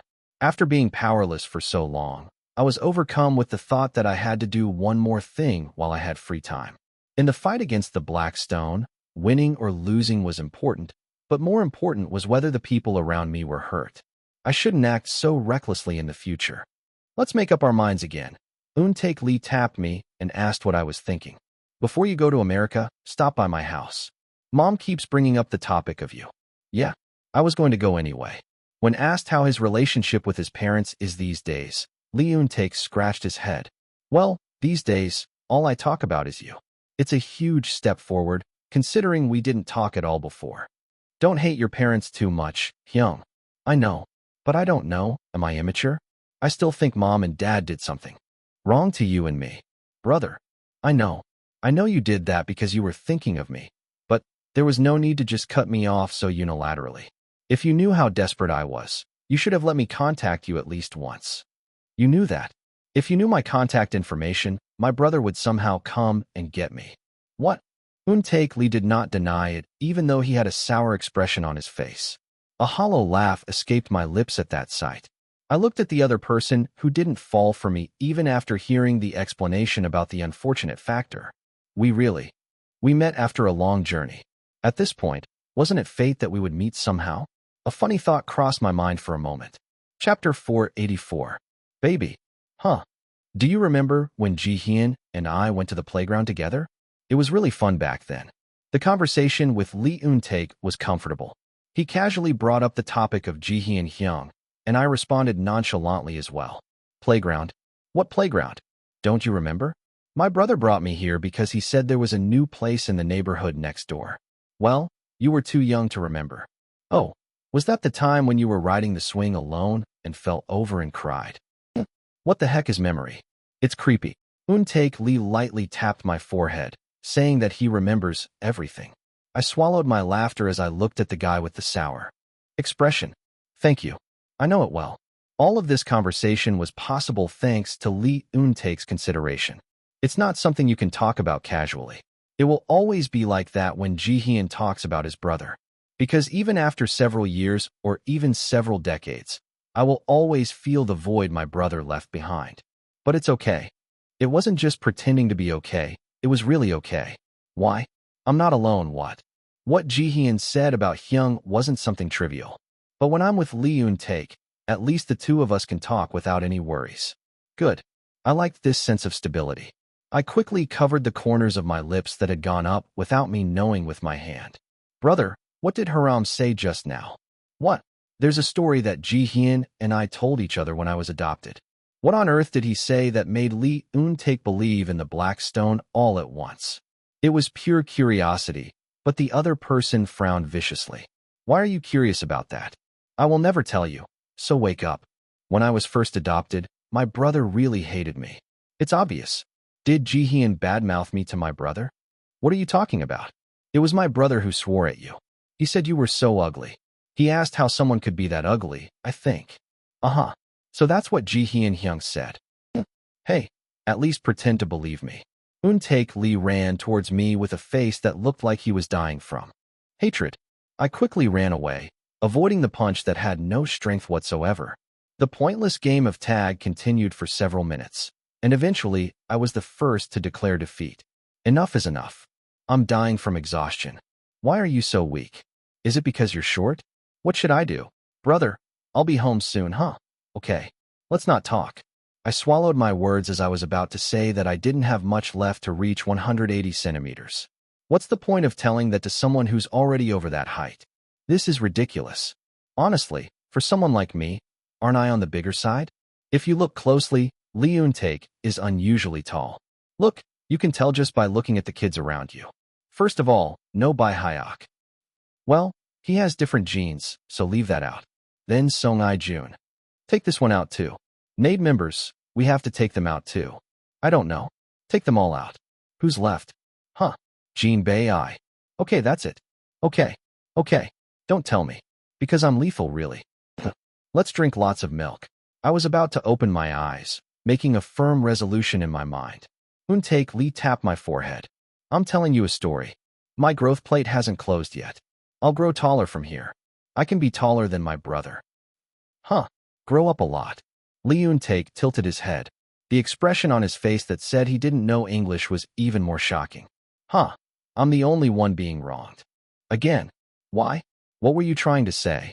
I just wanted to ask you something. What is it? Aren't you curious about how your mom and dad are doing? What? This time it was my turn to tilt my head. I answered with a face that said, What are you talking about? I told you earlier. I said I was going to stop by your house before going to America. No, not my mom and dad. Eun-taek Lee frowned and asked carefully again. You have your biological parents. Aren't you curious about them? This time I was determined in a different way. Suddenly, as he was left speechless by the odd topic of conversation, Eun-taek Lee began to make excuses. I've been curious about this for a long time, but I never asked. But now that it's come up, I wonder if I can ask about it if not today. You think that everything that happened in the past is your fault. Maybe that's why you don't have any resentment towards your parents. Untaek Lee stopped talking and scratched his head. He slowly shook his head when asked if he had asked something unnecessary. No, it wasn't that. I just said that because it was something I never thought of. I took a slow breath and opened my mouth. Of course I don't hold grudges. How could I hold grudges? Hey, it's not your fault. I know. It's the unfortunate factor's fault. That's why I can't do it anymore. Anyway, they got involved too. It just happened that way. I never really thought about my biological parents. After encountering the fog, I was so busy that I didn't have time for that. Well, to be honest, I didn't want to think about it. Aren't you curious about how I'm doing? Want to get in touch again or something? Well, I don't know.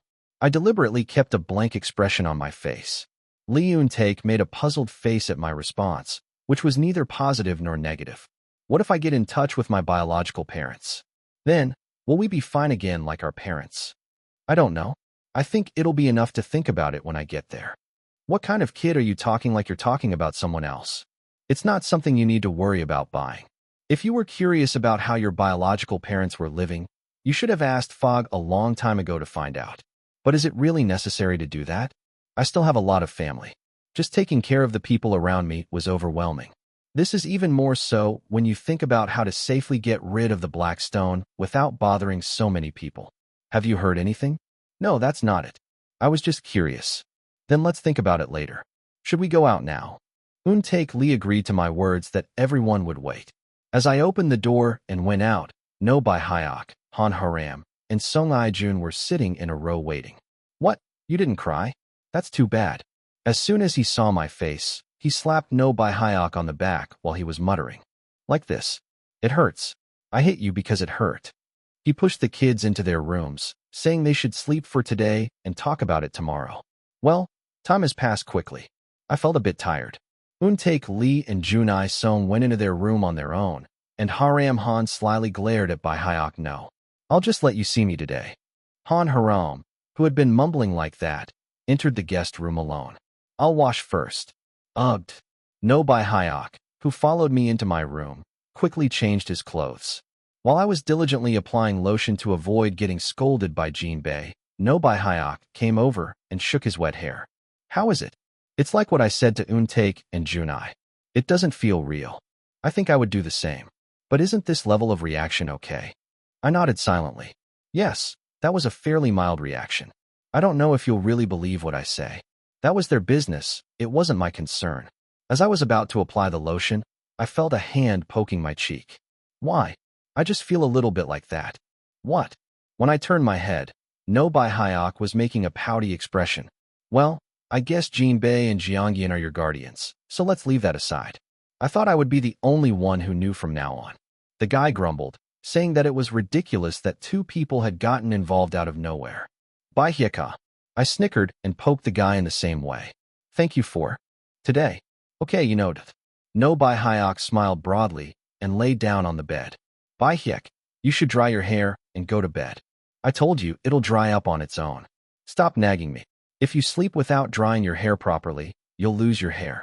Idol, are you listening? Where's the hairdryer? Unlike the chaotic start to the morning, the night ended much more peacefully than expected. I thought it had clearly ended peacefully. Am I the only one thinking about this again? I opened my mouth with a tired face. Aren't you all going home? Hey, the guest room is better than our place. I want to live here for the rest of my life. No Bai-hyuk, Lee Eun-taek, and Song I-jun have been stuck at home since that day. It was the same after Hyung Jong-hyun returned. On days when everyone had a schedule, they would go out silently, but after work, they would always come back to our house. Even if that's true, Song I-jun, shouldn't you guys be doing this? I said, swallowing the sigh that had risen to the tip of my throat. Bai-hyuk, Eun-taek Hyung, you two should go to the dorms and live there. If you guys stay here, the manager will have a hard time. Oh, it's okay. The new manager's house is closer to this one. He said it's actually more convenient. What about the members? Don't you think about the members? I heard you told me to come as late as possible because you are a devout person. No Bai-hyuk answered brightly. So they didn't even go to their own homes and stayed at our house the whole time. For almost 2 weeks. What's this? We just became a big family, right? I don't know either. What came out of his mouth was a sigh of resignation. I'm back. Song Ai-jun returned with a proud face. Normally, I would have looked at him in bewilderment when he greeted me as if I was visiting his own home, but today was different. How was it? Was it okay? When I quickly ran over and asked, Song Ai-jun smiled gently. Yeah, nothing happened. In Sung Jun's bag, there was a pair of boxing gloves that looked like they had just been used. It was my first time going to boxing class since the day of that incident. I wonder if it left a trauma. I've been worried since yesterday, but fortunately, the guy's expression brightened. Are you sure it's okay? That's right. It feels good and refreshing to be working out after such a long time. Thank goodness. I'm really thankful. As I laughed, Song Ai-jun hesitated and whispered softly, Yanji, but I think it'll be hard to hit you like last time. Yeah, keep struggling with that. He nodded his head quickly. He doesn't look like he's born that way, but he's actually quite strong. I didn't want to get hit by Song Ai-jun again. More than anything, I had no intention of surprising you again. From now on, I plan to do my best to avoid bothering the people around me. Life doesn't always go the way I want. It too, but I have to stop making the same mistakes. I'm glad you're okay. While I was feeling relieved, No Bai Hyok, who was lying on the sofa, suddenly raised his hand. So, manager, what was your personality like when you were young? Is it true that you were similar to Eun-taek? Jin Bae-hyung responded sharply to the playful words. I won't tell you. Oh, why? Please tell me. Can't you tell me that much between us? No, you can't. No Bai Hyok jeered, saying it was not funny. When he asked me to get involved, I shrugged. You can just ask the Fogs separately anyway. What is it? That was when Jin Bae-hyung gave 5 bags of potato chips to Han Haram, who was sitting quietly on the sofa. No, what is that guy doing right now? You know? Please take good care of it. Yes. You must never tell the actor. If you keep your promise, I will always make sure you have plenty of snacks so you never run out. Hee. Never say anything. Han Haram smiled brightly and promised.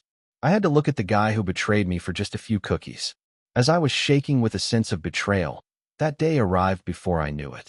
My middle name is Bambi. Actress Lee Young-jae departs for the U.S. today. Lee Young-jae. A hearty greeting to fans who came to the airport. I'll take good pictures and come back. When will Lee Young-jae x Sean Connery start filming? All schedules undisclosed. The day I left for the U.S. to film a musical film. Chapter 485. The United States, which I visited after a long time, was the same. Actor, where do you keep going? I told you to stay by my side. I think we're still close enough.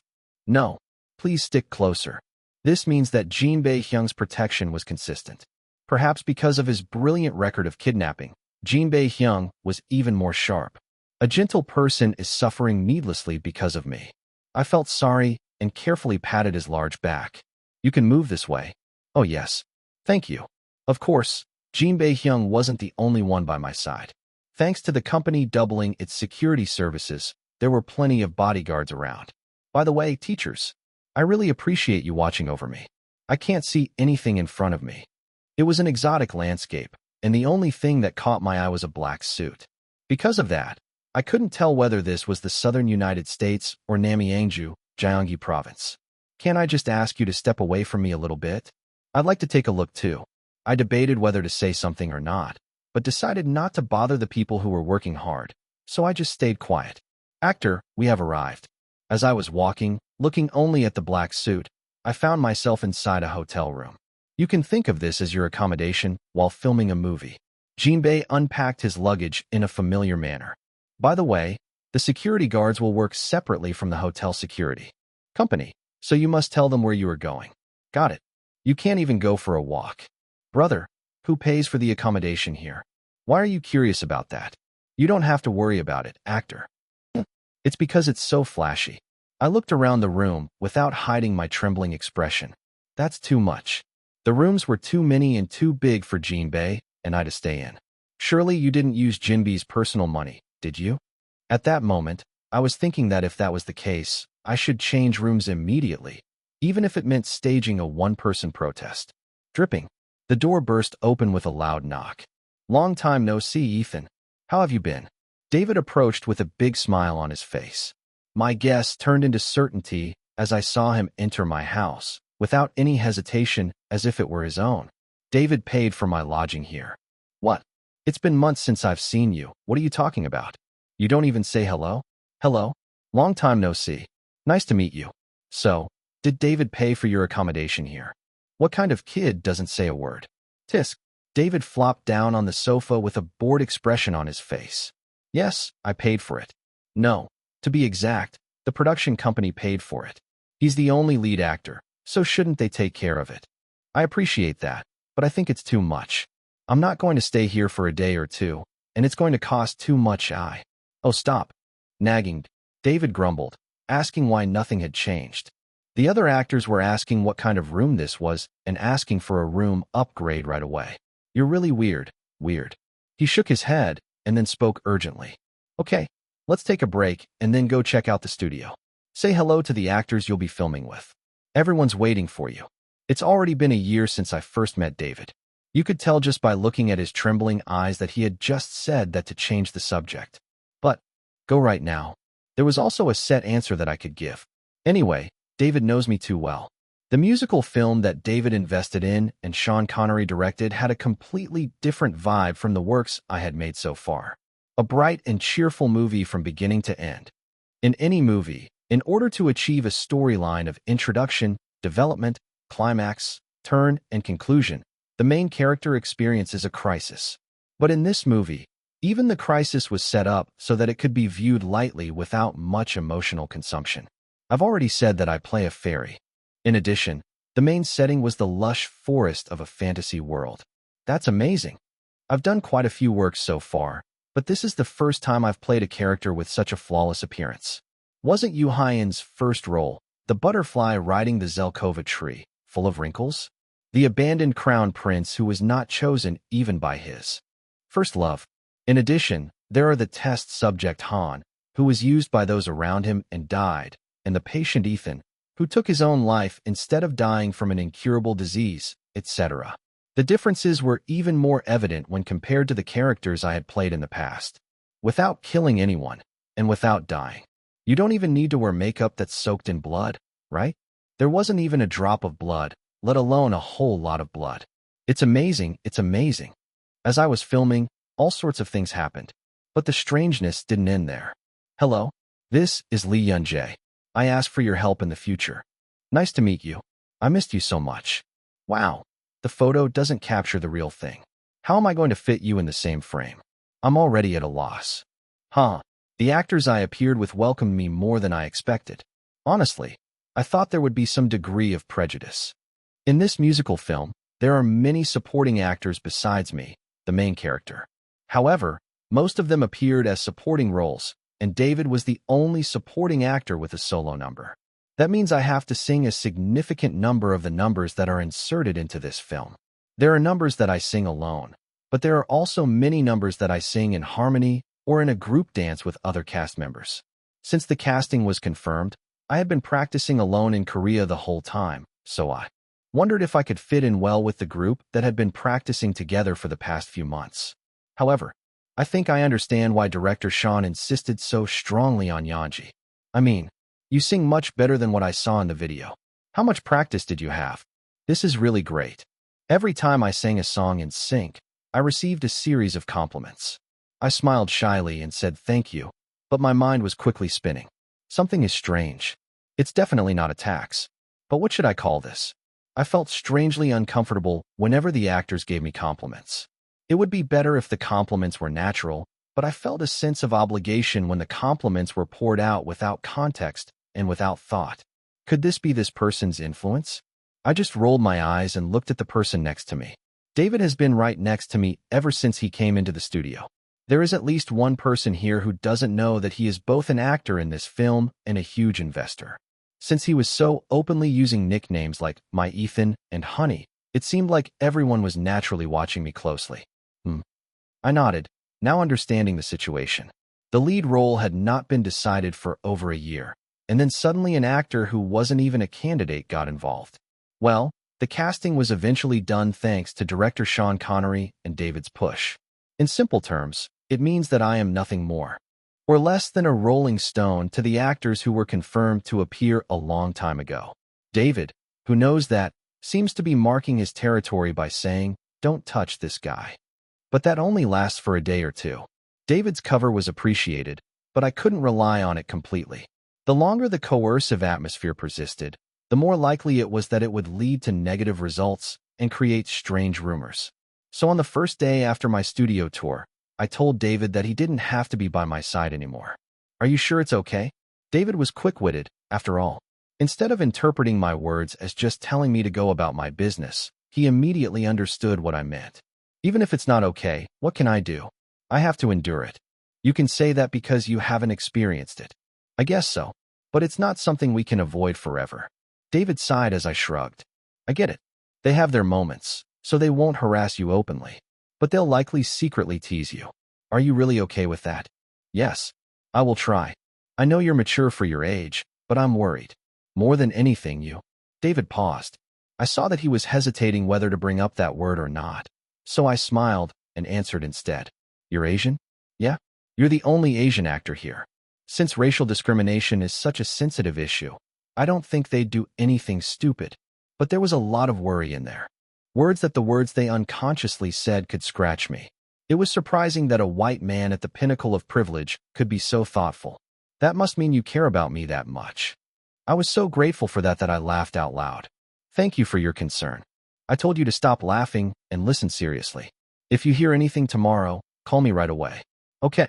David had the look of a parent sending his child to school for the first time. So the next day, I headed to the studio without David. Hello. Hey. You look handsome today, Tuda. You're here? Everyone, come out and look. Our main character is here. The start of full-scale filming was scheduled for about a month later. This is because we had to practice group dances, and there were so many scenes where we had to coordinate with the actors. That means I have to stay with these people for a month. Maybe because he's the main character, he's different. Hee hee. But is it just me? I don't think I'm suited for military service. Oh, I think the same thing. The solo dance is fantastic, but when it's a group dance, I feel like I'm alone and isolated. So the picture is a bit ambiguous. As soon as the rehearsal was over, the actors spoke one by one with smiling faces. Hey, how did you hide this yesterday? I couldn't help but laugh at the words that followed as if they had been waiting for me. What do you think, Yanji? Everyone's eyes were on me. The subtly murderous atmosphere prickled my skin. I looked into the eyes that seemed to say, cheer up, quickly. Then I smiled brightly and answered. They said I was a bit noticeable. Then, before the other person could even react, he suddenly got up from his seat. Then shall we practice again? Oh, yes. I see. Everyone dispersed in awkward positions. It was cute to see him unable to bring himself to argue any further and instead move on to practice again. That's about it, okay. Even if I just bend down here and go in, it will only make things look easy. Of course, it would have been a loss for me to have been at odds with my fellow actors. Those people probably don't really want to fight me either. After that, no matter what was said, I just smiled and turned a deaf ear. As I repeated the pattern of ending every subtle argument with "then shall we practice again," the frequency of the arguments decreased quickly. I'm busy practicing. There was no time to get caught up in a meaningless war of nerves. After practicing every day for 3 weeks without rest, the actors started to look at me with tired expressions instead of hostility. Stop practicing, please stop. Can we just take a 10-minute break and then, huh? He's crazy. Someone get him out of here. Right. In this way, a desirable filming atmosphere was created. Chapter 486. Hello. Good morning. Oh, he's here again. Lee. Yunjae appears. Break time is over. Everyone, stand up. The 3-week training was quite effective. As if the subtle bickering in the beginning had never happened, the actors completely accepted me as a fellow actor. We had become so close that we were joking around like this. Yanji, are you taking any kind of medicine? Yes. I'm asking seriously. Otherwise, how can a person be like this? I should try a doping test sometime. Are you complimenting me on my physical strength? Thank you. That's not a compliment. It's a question. Haha. Then shall we start practicing? Fuck my god. The more I practiced, the more I got in sync with the actors. As I practiced to the point where my body moved reflexively when I played a song, my anxiety about the actual performance gradually subsided. The costume team had designed the costumes several years ago and adjusted them to fit my body, and also adjusted the details of the choreography and lines. D7. So there was only 1 week left until filming began. I put off everything else and just focused on practicing and preparing for filming. But there were some schedules that simply could not be skipped. Hello, Ethan. One day, David came to see me, dressed neatly in a suit. You look so cool today. You're awesome. David looked me up and down, whistling. I chuckled at the playful voice. Thank you. David is also cool. I was wearing an overly luxurious suit. It was an outfit that the stylist team chose after racking their brains for days over which one would look better. I still have a lot to practice. To be honest, I wanted to change into comfortable clothes right now and run to the practice room. The problem is that it can't be done. Today's schedule was the kind that I had to participate in regardless of my will. David was already feeling queasy about not being able to practice, but he was busy fooling around all the way to his destination.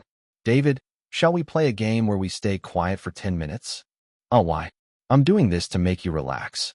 I told you I wasn't nervous. As I was telling him to please stay still for the 13th time, the black sedan we were riding in stopped. Through the window, numerous cameras and a dazzling red carpet were visible. The reporters were looking at us with eager eyes, like hyenas that had found their prey. Are you ready? Yes. I nodded immediately. Today was the day of the A Awards, one of the most prestigious award ceremonies in the United States. Before the car door opened, David smiled and whispered to me, "Welcome to Hollywood, Ethan." Click. The door opened and a huge cheer erupted. Title: Lee Young-jae, the first Korean to be nominated for Best Supporting Actor at the USA Awards. What are her chances of winning? Proud Korean actor Lee Young-jae will be attending the A Awards in the US on the 2nd. He has been nominated for Best Supporting Actor for his role in Dead Express starring Glenn Simon. Lee Young-jae is the first Korean and youngest ever to win the Best Actor award at the XXDH Cannes Film Festival. His fantastic acting skills and unique mask were first recognized abroad, not in Korea. However, despite this excellent career, his nomination for this year's A Awards is nothing short of surprising news.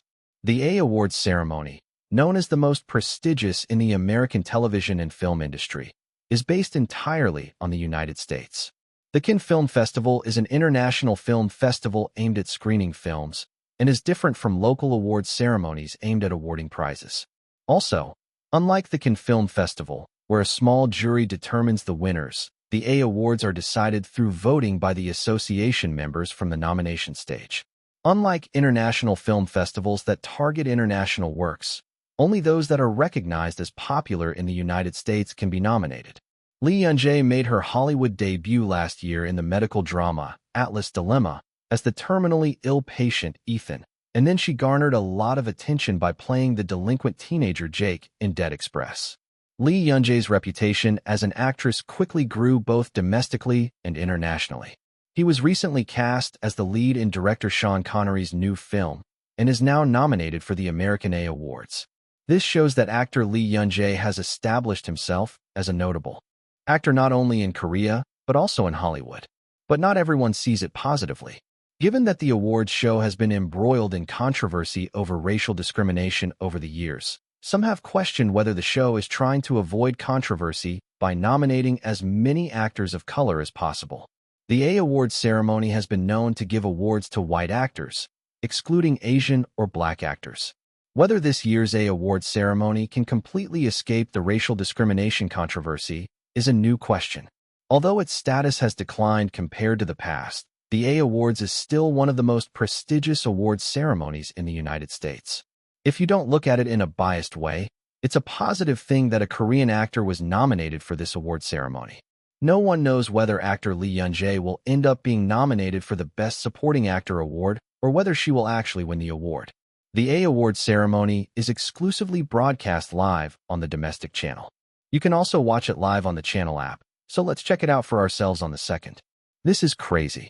This is how I felt about attending a Hollywood awards ceremony for the first time. The awards ceremony is just crazy. It was just like any domestic award ceremony, smiling at people who shouted at me to look here and wrestling with camera flashes that would definitely blind me. I finally came inside after finishing the red carpet. Interview. I don't want to say a word until I get home. As if reading my mind, David playfully poked my ribs. Hey, Best Supporting Actor nominee. If I win, you have to mention me. Why are you mentioning David when you're receiving an award for Dead Express? Hey, you're being harsh. Who doesn't know that I've got you on my wish list? Are you going to mention Glenn Simon? I have way more followers than him. Please be quiet. If it weren't for the camera, I would have covered David's mouth. I let David's words slip through one ear with a green smile. My ears are bleeding, really. Only after the 21st time that I wish someone would come and kidnap David did the awards show finally start. Hello, I'm hosting this year again. Nice to meet you. This year, too, there are so many boring faces sitting here. Round tables were set up throughout the awards ceremony, with actors, directors, and investors seated facing the stage. The actor in charge of society was a famous person who was familiar to me, even though I don't know much about foreign actors. You know the rule, right? I won't accept long acceptance speeches. Just shout it out loud in under a minute and get going. Otherwise, I'll kick you out. Huh. Oh, did that sound like a joke? How naive. Unlike other award ceremonies that follow formality and etiquette, it was a bit unusual for the host to swear without hesitation. Since I was attending the Dead Express event, I was sitting at the same table as the lead actor, Glenn Simon. His taciturnity was my only luck today. Thanks to this, we were able to enjoy the host's humorous comments and calm silence throughout the awards ceremony. I could feel David looking at me with longing eyes from afar, but I never turned my head. You speak really fast. The host was not only rude, but also spoke very quickly. After years of hard work, I thought I had finally reached native English. The host smiled as if to tell the audience not to let their guard down, and spoke using various idiomatic expressions and abbreviations. I'm so tired. It felt like I was taking an English listening test. Thanks to that, the long awards ceremony passed by in a flash, and it was already time to announce the Best Supporting Actor award. We are so honored to be given the award. The man and woman who appeared to present the Best Supporting Actor award exchanged a prepared joke for a while and then opened the envelope. So, shall we announce the winner now? This year's Best Supporting Actor award is... The images of the candidate actors, including me, appeared one after another on the screen. I had a well-crafted smile on my lips. We have to clap our hands hard. As I was thinking that, the presenter said a name into the microphone. Yun Jae Lee. Huh. As my eyes grew wide, Glenn Simon lifted me up with a bright face. Congratulations. I knew this would happen. Congratulations, Yanji. Even though director Freddie Brothers was stroking my head and hugging me repeatedly, I was still dazed. As I walked forward, pushed by the crowd, a camera director clung to me. It only started to feel real when I saw myself walking up on stage with a stupid face on the screen. There are so many things going on. Honestly, I was dumbfounded. I could hear a husky voice from far away shouting, "Ethan, I love you." But I just focused on walking to avoid falling down the stairs. We're in big trouble. I didn't prepare an acceptance speech. What should I do? A mixture of bewilderment and confusion came over me, and I felt a ringing sound in my ears, like tinnitus. I had a burning desire to ask for just a little more time, but by the time I had that thought, I was already on stage. Let's be polite first. Don't forget that this is being broadcast live around the world. After reminding myself that my family in Korea and Bayan would also see this scene, I approached the presenter holding the trophy. But then something unexpected happened. The presenter, who had a strange smile on his face, handed me the trophy with one hand before I could even get close. What is this? At any awards ceremony, it is basic courtesy for the presenter and recipient to make eye contact and give a light hug when receiving an award. Even if it's your first time meeting someone, it's customary to at least shake hands. So what is this no-look pass? We don't even make eye contact. Both the man and the woman took a step back and walked away from me as soon as I received the trophy. I was shocked by the reaction of someone who had come into contact with some kind of germ. As I was blankly blinking, the audience seemed to recognize the awkward stage atmosphere and began to applaud even louder.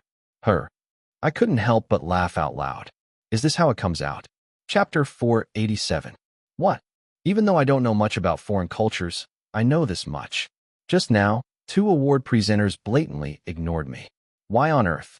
The man and woman who presented the award were familiar faces, but they had never met in private. I wondered what kind of ill feelings he had for me, but at the same time, I found it strange. You've got a lot of guts. Aren't celebrities supposed to fight and pull each other's hair out from behind, but pretend to be best friends in front of the camera? I don't know if it would be okay in private, but to act like this on a broadcast that is broadcast live around the world. Moreover, both award presenters happened to be white. In a situation where anti-Asian hate crimes due to the virus have become a major social problem, such an attitude of avoidance towards me could have been problematic. If something like this happens, and it becomes controversial, what are you going to do, Al? My head turned quickly. You guys. Wow, yeah? That could be possible. As I realized this, I found myself laughing. Out loud. So what if it becomes controversial? It could have been resolved with a few words, such as that there was no panic and that there were no bad intentions. It has always been that way, and it always will be that way. Then what should I do? The information in my head was jumbled together and mixed together in a crazy way. When I stood in front of the microphone holding the trophy that the presenter had tossed, the corners of my mouth were already turning up in a smirk. Hello, this is Lee Yun-jae. I expressed my gratitude in English, which came naturally to me. There is only one reason why I speak English, even though I am Korean. Why? Because this is the English-speaking United States. When in Rome, do as the Romans do. It's such a simple rule, isn't it? But the landlord's attitude was so rude that it made my efforts as a visitor seem ridiculous. It's a bit disappointing. I opened my mouth with a smiling face. I was able to receive this award because of my friend Jake. He had to fight loneliness his whole life just because of the color of his skin. I looked around slowly, and right now, at this moment, I feel what Jake must have felt his whole life. Even though I've come this far as an actor, I feel like I don't belong anywhere. It's lonelier than I thought it would be. Unless it was a major event like the Film of the Year Awards, it was polite not to give long acceptance speeches. And the Best Supporting Actor award I received didn't seem like a main event to anyone. You have to speak quickly before the host cuts you off. I quickly organized my disorganized words. Racism is always subtle. I've never seen anyone roll their eyes from side to side in front of me. Maybe it's because I'm a celebrity.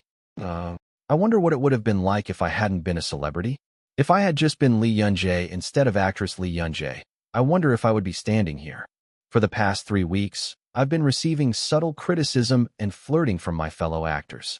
But that was more of a jealousy and envy of the Rolling Stone, and had little to do with me being Asian. Above all, because racism was a serious problem, no one ever mentioned the vulgar word yellow monkey to me or mocked me in front of me. But racism wasn't always so prominent. Microaggression, a word used to discriminate against minorities in very subtle and sophisticated ways. This includes moving to avoid Asians or black people on the subway, or acting differently from white people. For example, they don't give us bread at our table that they gave to white people, or they force us to sit at a table next to a trash can even though there are empty seats. It's a bit ambiguous to argue about.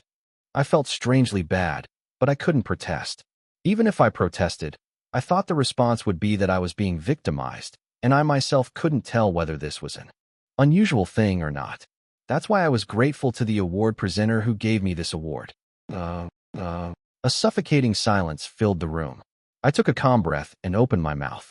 I dedicate this honor to my colleagues who are working hard and holding on to positions outside of the mainstream. Jake was a very brave and wonderful kid. So be brave too. If anyone ignores you, think of Jake. He added that when you're feeling too excited to bear it, it might not be a bad idea to try talking like Jake. For example, I quickly withdrew my smile and furrowed my brows. The eyes opened slightly slanted, the eyebrows are raised, and one corner of the mouth is raised as if in a sneer. I spat out the words after a very long time, looking at Jake's face. Just eat X. A rough voice spread widely through the microphone. As soon as I felt the crowd start to stir, I quickly removed Jake's face. Like this. Then he immediately smiled neatly. Everyone froze, unable to react to my unexpected words. It was definitely not gentlemanly to use the F word at a formal setting. However, considering the context of the situation and the profanity used by the host, I thought it was okay to do something like that. I was treated like a germ, you know.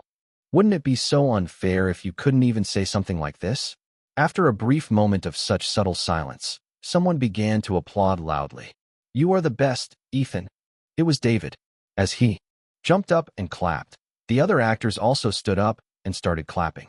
I glanced to the side and saw the staff members looking flustered and not knowing what to do. Since I directly mentioned the word racism, I think they were worried about their image if they played a song to evade the situation. Then I should use it. I continued speaking shamelessly. I would also like to thank Glenn, the actors, the directors Freddie Brothers, and the staff who worked together on Dead Express. I turned my head towards the table where I was sitting, and then I locked eyes with the Freddie Brothers who created the character Jake. They were looking up at me with tearful faces. At that moment, words poured out of me without me knowing. I hope you all are happy. I know it's a difficult world to be happy in. I know that, but I still hope that everyone who watches my acting is happy. He hesitated, then quickly continued speaking. Well, most of the characters I've played ended up with endings that were far from happy. As I smiled awkwardly, the camera quickly turned to David. He was crying, and his phone had the words "Save my Ethan" written on it. Pooah! Laughter erupted from the audience. But no matter what ending the character meets, please remember that the emotion I want to convey is happiness. I smiled brightly and confidently shouted out my last words. Lastly, I would like to tell the fans who gave me happiness and buy-in that I love you. Thank you. The cheers that followed were incomparably louder than when he went up on stage. Title: Lee Young-jae's acceptance speech is so funny LOL. I really chewed it well. I saw the sergeant, and it felt like he ate 200 sweet potatoes. As soon as he did that, Lee Young-jae opened his throat and poured soda into him. They didn't just give me cans, they gave me a whole truckload. What a kind-hearted person. This is the Korean people's true nature. This is the spicy taste of Koreans. Did you see the presenter's expressions change every moment when Lee Young-jae was giving her acceptance speech? It's like putting a gag show to shame. It was so funny how he was so embarrassed. You should be embarrassed. If you aren't embarrassed, are you a human? Lee Young-jae's acceptance speech is always the best. Why is she so good at speaking? Title: Does anyone have a video of Bambi's acceptance speech without the beeping? I know it's all my fault. I'm a sinner because I didn't watch the live broadcast. Is there no one who can save this poor sinner? Everything that's uploaded to YouTube is beeped. Please, Bambi, I'm begging you. I really need you. Why on earth would you want that? I don't understand. If you send me an email, I'll send you a video slightly smiling face. I love you, thank you slightly smiling face. Oh my gosh, please help me too. Title: But didn't you cross the line with the swearing? No, not at all. Not one. Haha. Honestly, I felt relieved when Lee Young-jae spoke so openly. I agree to LOL. If you hadn't said it like that, I would have fallen for it. You can tell just by looking at the fact that the award presenters haven't commented yet. Honestly, if it's this much of a fuss, isn't it worth posting? I uploaded it because I was a party fan. If that wasn't really your intention, I uploaded it because I felt wronged. No, it would be wiser not to upload it. No matter what you do here, you'll be labeled a racist, so why bother? But it seems like the brand has already been properly stamped. Wow, the award presenters just posted an apology. Huh. Title: Wow, I thought you'd just ignore it until the end, but you're posting this. This morning, 2 award presenters posted apologies on their Instagram stories, and the awards ceremony just released an official apology. WHY, even you guys think this isn't it? Lee Young-jae's influence is crazy. But it's a natural thing. If you did that to a black person instead of Lee Young-jae, you would have burned the city down right now. This isn't a metaphor. It really must have been burned. But I wonder if it's really something that needs to be done like this. I'm of the opinion that Lee Young-jae made a sudden rash decision. No, I understand white people are like that. But why do Koreans do this? Are you Korean? I really want to break my head because of these kids. Guys, I told you. It doesn't make sense that we're in this situation where we're debating whether or not it's racism. From the atmosphere on set, everyone was flustered and tried to cover it up with applause, but Lee Young-jae just said it out loud. Hey, stop fighting. If an official apology was issued, then they must have acknowledged it. Why is there a fuss here? Title: Why do I like David so much? I think we can safely send our Bambi to America now. It's not easy to support someone like that, but he's such a cool guy. David Panda from Today. It's so nice to see David doing Bambi's magic tricks in the past. I thought he was just a spectator. Isn't the NXT lenient too much? He was originally a good person who donated often. I know that, but you donate every day, you post it on Instagram every day, so the stories keep pouring out. I also followed you last time, but I got sick of it and canceled it right away after one day. The funniest thing is that even though the Atlas dilemma ended, I still can't get out of Ethan alone. They even threatened the director to write a script that would save Ethan. Miss Dorrit Bankakik. Title: Congratulations to our Bambi for Best Supporting Actor Heartsuit. May our Bambi continue to prosper in the future. Alright, I won a prize. Crazy. I completely forgot. Congratulations, I Bambianki. The past awards were so splendid that everyone just ignored them. Jake's story is too buoyant, so it's right for Lee Yun-jae to receive it. If they don't give him the award, it's even worse for Eva. Hey, I was really crazy about Jake, but I cried when I saw Lee Yun-jae acting as Jake. It's really creepy to act while I'm out of my mind. It's awesome that you can change the mask freely. It's so exciting. I'm so happy that I'm dating you. Right now, all the people in the community are talking about Bambi. Roughly a picture of a burning pizza. Chapter 488. How much influence did Lee Yun-jae's acceptance speech have? It was only a few years ago that Korean actors started appearing at Hollywood award ceremonies. K-dramas have become globalized thanks to the influence of Netflix, and Hollywood has fundamentally been changing into a culture that respects multiracial people. If I had to pick one actor who stood out among them, it would of course be Lee Yun-jae. Lee Yun-jae, who shows off highly immersive acting skills despite her young age, recently debuted in a Hollywood production with her native pronunciation. First of all, his winning the Best Actor award at the Cannes Film Festival was a recognition of his artistry. But Hollywood is different. I don't know about Lee Yun-jae. To be exact, I'm not interested, but Hollywood is not a place where you can survive on artistry. Because this was an industry where fame, also known as aggro, was more important. In that respect, Lee Yun-jae was definitely a standout actor. She has been involved in a number of suspicious kidnapping incidents and has had close relationships with celebrities such as Lily Sweetie and David Mills. Hollywood was a place where people would write about their private lives as memoirs, sell them, and somehow make money by turning them into documentaries. The key here was how to make what, and to what extent, a selling point. However, even though Lee Yun-jae had all the perfect conditions, she foolishly did not use them. Although he did make some pretty easygoing jokes on talk shows, he didn't respond to any gossip or get caught up in the common rumors. There were rumors that he had a bad relationship with Noah Patterson, but this was not widely known to the general public. That is, even in a world where people's private lives are exposed in every detail, and even where they sell information themselves, Lee Yun-jae was an actress who was stubbornly focused on acting. Hollywood actors looked at him and thought, that's right, a respectable and exemplary Asian. It was one of the typical stereotypes, but Korean celebrities, including Lee Yun-jae, actually did it. This was greatly influenced by the Korean entertainment industry, which is different from the Hollywood industry. Unlike Hollywood celebrities who cause accidents and make issues every other day, the Korean entertainment industry wants pretty dolls. A product that listens well and has no flaws. That was the typical quality that Korean entertainment demanded from its celebrities. Korean celebrities entered foreign countries with these characteristics, and their conservative and humble image reinforced the prejudice. And among them, Lee Yun-jae was a celebrity with exceptionally politeness and kindness. He was a calm, serious, and sometimes sensible Oriental actor. He openly mentioned the word racism at a major American awards ceremony. And right now, at this moment, I'm feeling what Jake must have felt his whole life. Of course, anyone could see that the attitude of the presenters who presented the trophy to Lee Yun-jae was related to that. But while most people would laugh it off out of embarrassment, Lee Yun-jae instead drove a wedge into it. Just eat X. His relaxed attitude, flowing lines, and even impromptu acting were like a play.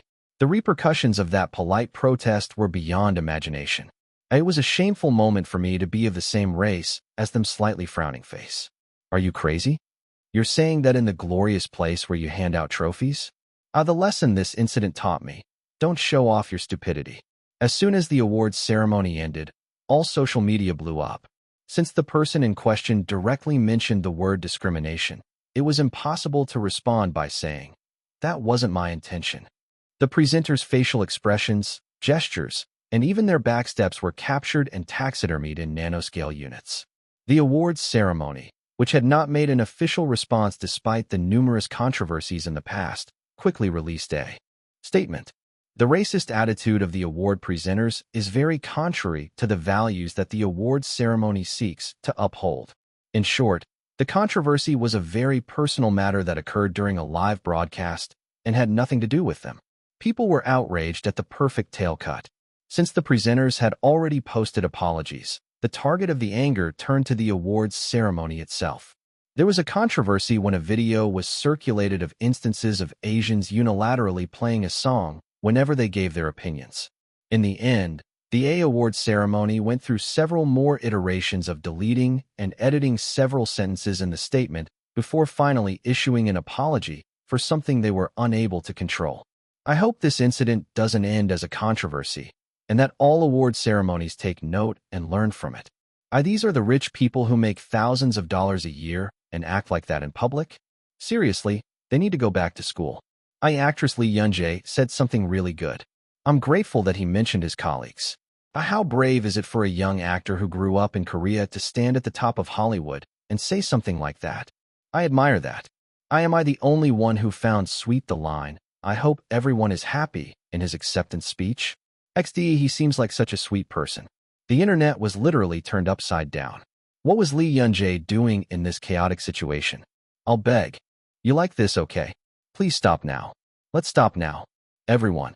Lee Yoon-jae stood with an embarrassed expression on her face. Around him lay his fellow actors, breathing heavily like fish out of water. What if everyone gets tired at this point? It hasn't even been 2 hours since we started. Hey? Are you kidding me? 2 hours? You're saying this is elder abuse, right? He really is the only one who thinks he's young. Someone kick him out.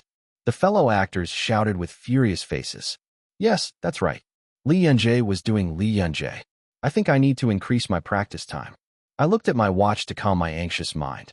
I knew that what happened at the last award ceremony was a big topic of conversation, but it was none of my business. At this moment, the only thing occupying my mind was filming. What is everyone thinking?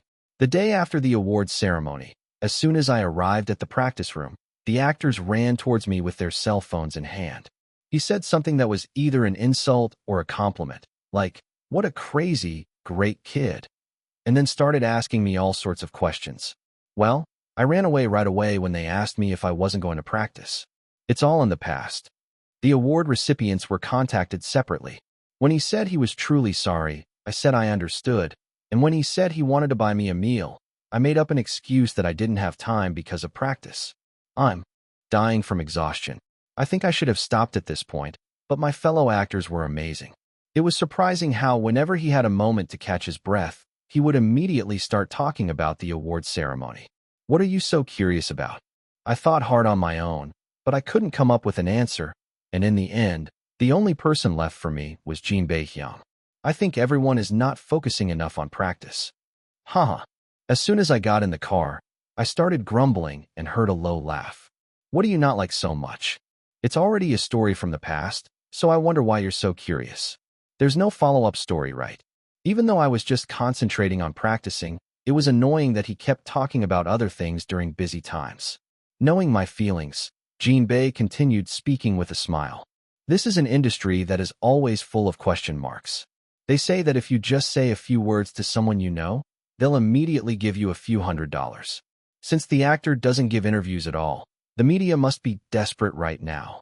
Then are you asking because of the money? It's just fun. Something exciting has happened for the first time in a while, and the main character is right next to me. I pouted Jinbee's answer. The racial discrimination controversy is just a matter of interest. It's fun. When I made a displeased expression, Jin Bae-hyung's laughter grew louder. I like it. When the actor grumbles. Huh? Are you grumbling? Yes. It's nice that someone who used to say everything was fine now confides everything to me. Affectionate eyes were turned towards me. I couldn't argue with the idea that he had a strong opinion to begin with, but was becoming more and more blunt. I muttered awkwardly.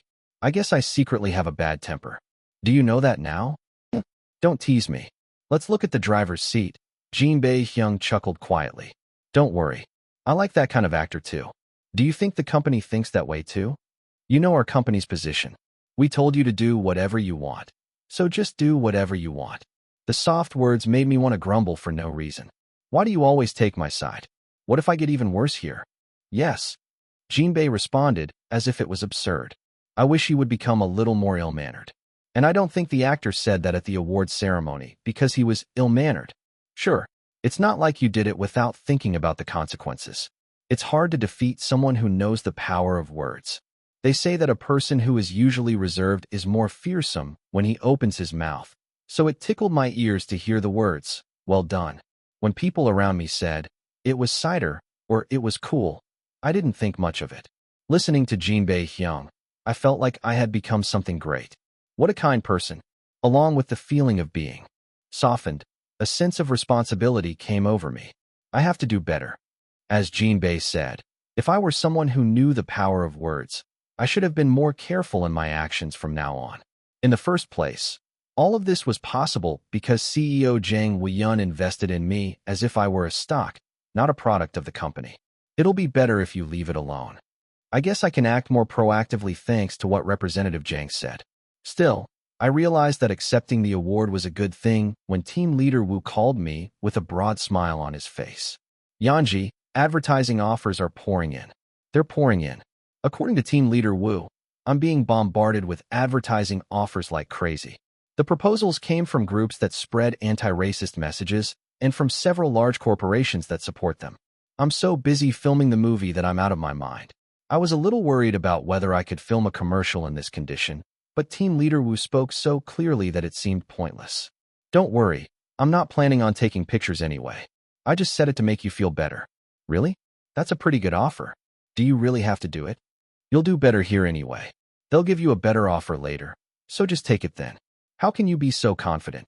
Team Leader Wu answered my question with hesitation like this. "That's because I'm good at my job." I could finally smile at that confident voice. You should be careful with offers like this. You didn't say that to become some kind of icon, did you?" "Yes." "Then, while enjoying popularity, you can do whatever you want.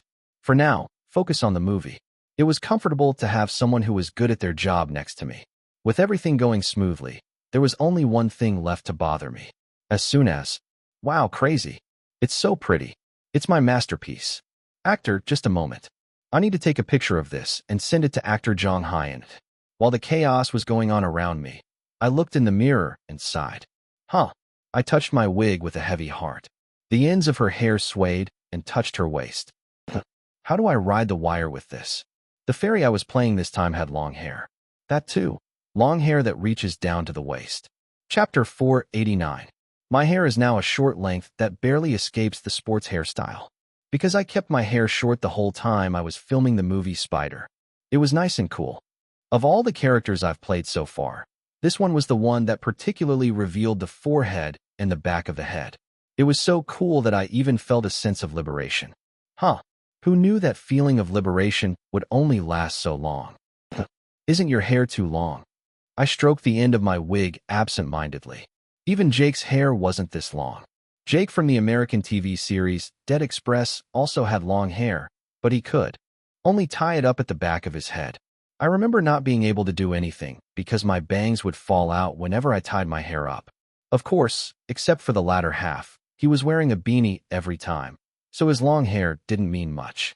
Due to the nature of the work's worldview, it had to give off a feeling of being worn out from not washing for several days. No matter what, it wasn't my style. Jake's hair was neither neat nor tidy, completely out of my style. What was not bad, though, was that it didn't require any special styling. You could have just raised it. There was no need to bleach or dye my hair, and no need to touch it up for a long time. But this time, there was no other way to act as a fairy than to wear a wig. Why? It'll take years to raise it to this level. The long hair that reached her waist had a greater presence than expected. It's really heavy. Do women live with this on their heads? Really? To be honest, I felt like calling Park Ha-eun right now and telling her to get an X-ray. Even if you're okay, your spine might not be okay. Yeah, that's what I wanted to say, but it's so pretty, isn't it? This is a fairy. This is how it should be. How much prettier would it be if I decorated it more here? My hands are already shaking. Looking at the staff who seemed to be going crazy, I realized that I had absolutely no time to worry about others. "Everyone, can you please calm down for a bit?" "No, I can't calm down." "Then please take it easy." Contrary to my complicated feelings, the reactions of people around me were very enthusiastic. "I'm just wearing a wig." I thought everyone was giving it too much credit, but as soon as I saw Jinbei Hyung's expression, I knew he was sincere. Actor, look here. Brother, stop it. I'll just take one more picture. Lie. I think I've already taken 100 pictures. Even with my tired face, the camera shutter sound continued. Ugh. I'm glad that my brother is happy. Although I tried to console myself like that, my depressed mood did not easily improve. There is only one cause for this complicated feeling. I made a mistake. I should have worn this wig while practicing for the past month. The wig was much heavier than I thought, and more than anything, the pins used to hold the wig in place made my scalp feel very tight. It didn't matter to me that I just had to endure the hardships. The problem is the quality of the work. Because the setting is that the fairy lives in the forest, we had to film the god flying through the air on wires. In the play, I am always busy, dancing with other fairies whenever I have time. It wasn't easy to implement the light gestures characteristic of fairies, but I didn't worry too much about it, because I practiced that much. Following the 6 months of training I received in Korea, I gritted my teeth and practiced hard for the past month. I was starting to feel confident that I wouldn't get cursed at this point. I didn't know there would be such a variable. I was left in a state of shock by the unexpected ordeal. As my weight increased, I had to redistribute the force I was giving my toes and soles of my feet, and I also had to be mindful of my hair blowing around whenever I danced. Since we can't postpone the shooting date, there is only one answer. I have to practice like crazy from now on. Practice, practice, practice. Practice is the only way to survive. I need to explain it well to the fog so that I can practice in the dark space too. The only good thing was that it wasn't a field recording. When filming a musical film, there are times when you sing on-site to create a more realistic feel, but we were planning to act while playing pre-recorded music. Don't worry too much. I guess I'll just have to find a way. Worrying about it didn't help anything. Okay, no more worries. I emptied my complicated mind and looked into the mirror. In the mirror, I was wearing a wig that was a mysterious mix of turquoise and navy. I really can't adapt. And the makeup team helped me adjust even further. Shall we start with the light crown? No, let's braid the hair first. The makeup team started working on my head, or more accurately, my wig. I think it might be better to tie it in half rather than tie it all together. How about tying it loosely instead of an A? Ponytail. Everyone's face looked like they had high job satisfaction. They're all so pretty, I can't decide. Certainly, since the hair is long, various styling options are possible. A variety of styles came out one after another, such as high ponytails, half-up hair, and partially braided hair. How about tying your hair with a ribbon? Oh, that's good. Then let's use this color for the ribbon. The clothes I would wear in the play were all made of light and flowing materials, befitting the fairy setting. The makeup team tried styling such as tying the hair with ribbons the same color as the clothes. Besides this, we did everything we could, like making flower crowns and butterfly decorations. Ugh, my back hurts. The styling meeting was extremely long. I just sat still, but the staff had to stand the whole time. I hope everyone is okay. Just as I was about to ask if it would be okay to take a short break, I realized it again. I'm not in a position to worry about anyone right now. Ugh, actor, are you okay? Oh, crazy. I shook my head like crazy, rubbing my eyes with my hands. Hyung. This doesn't seem right.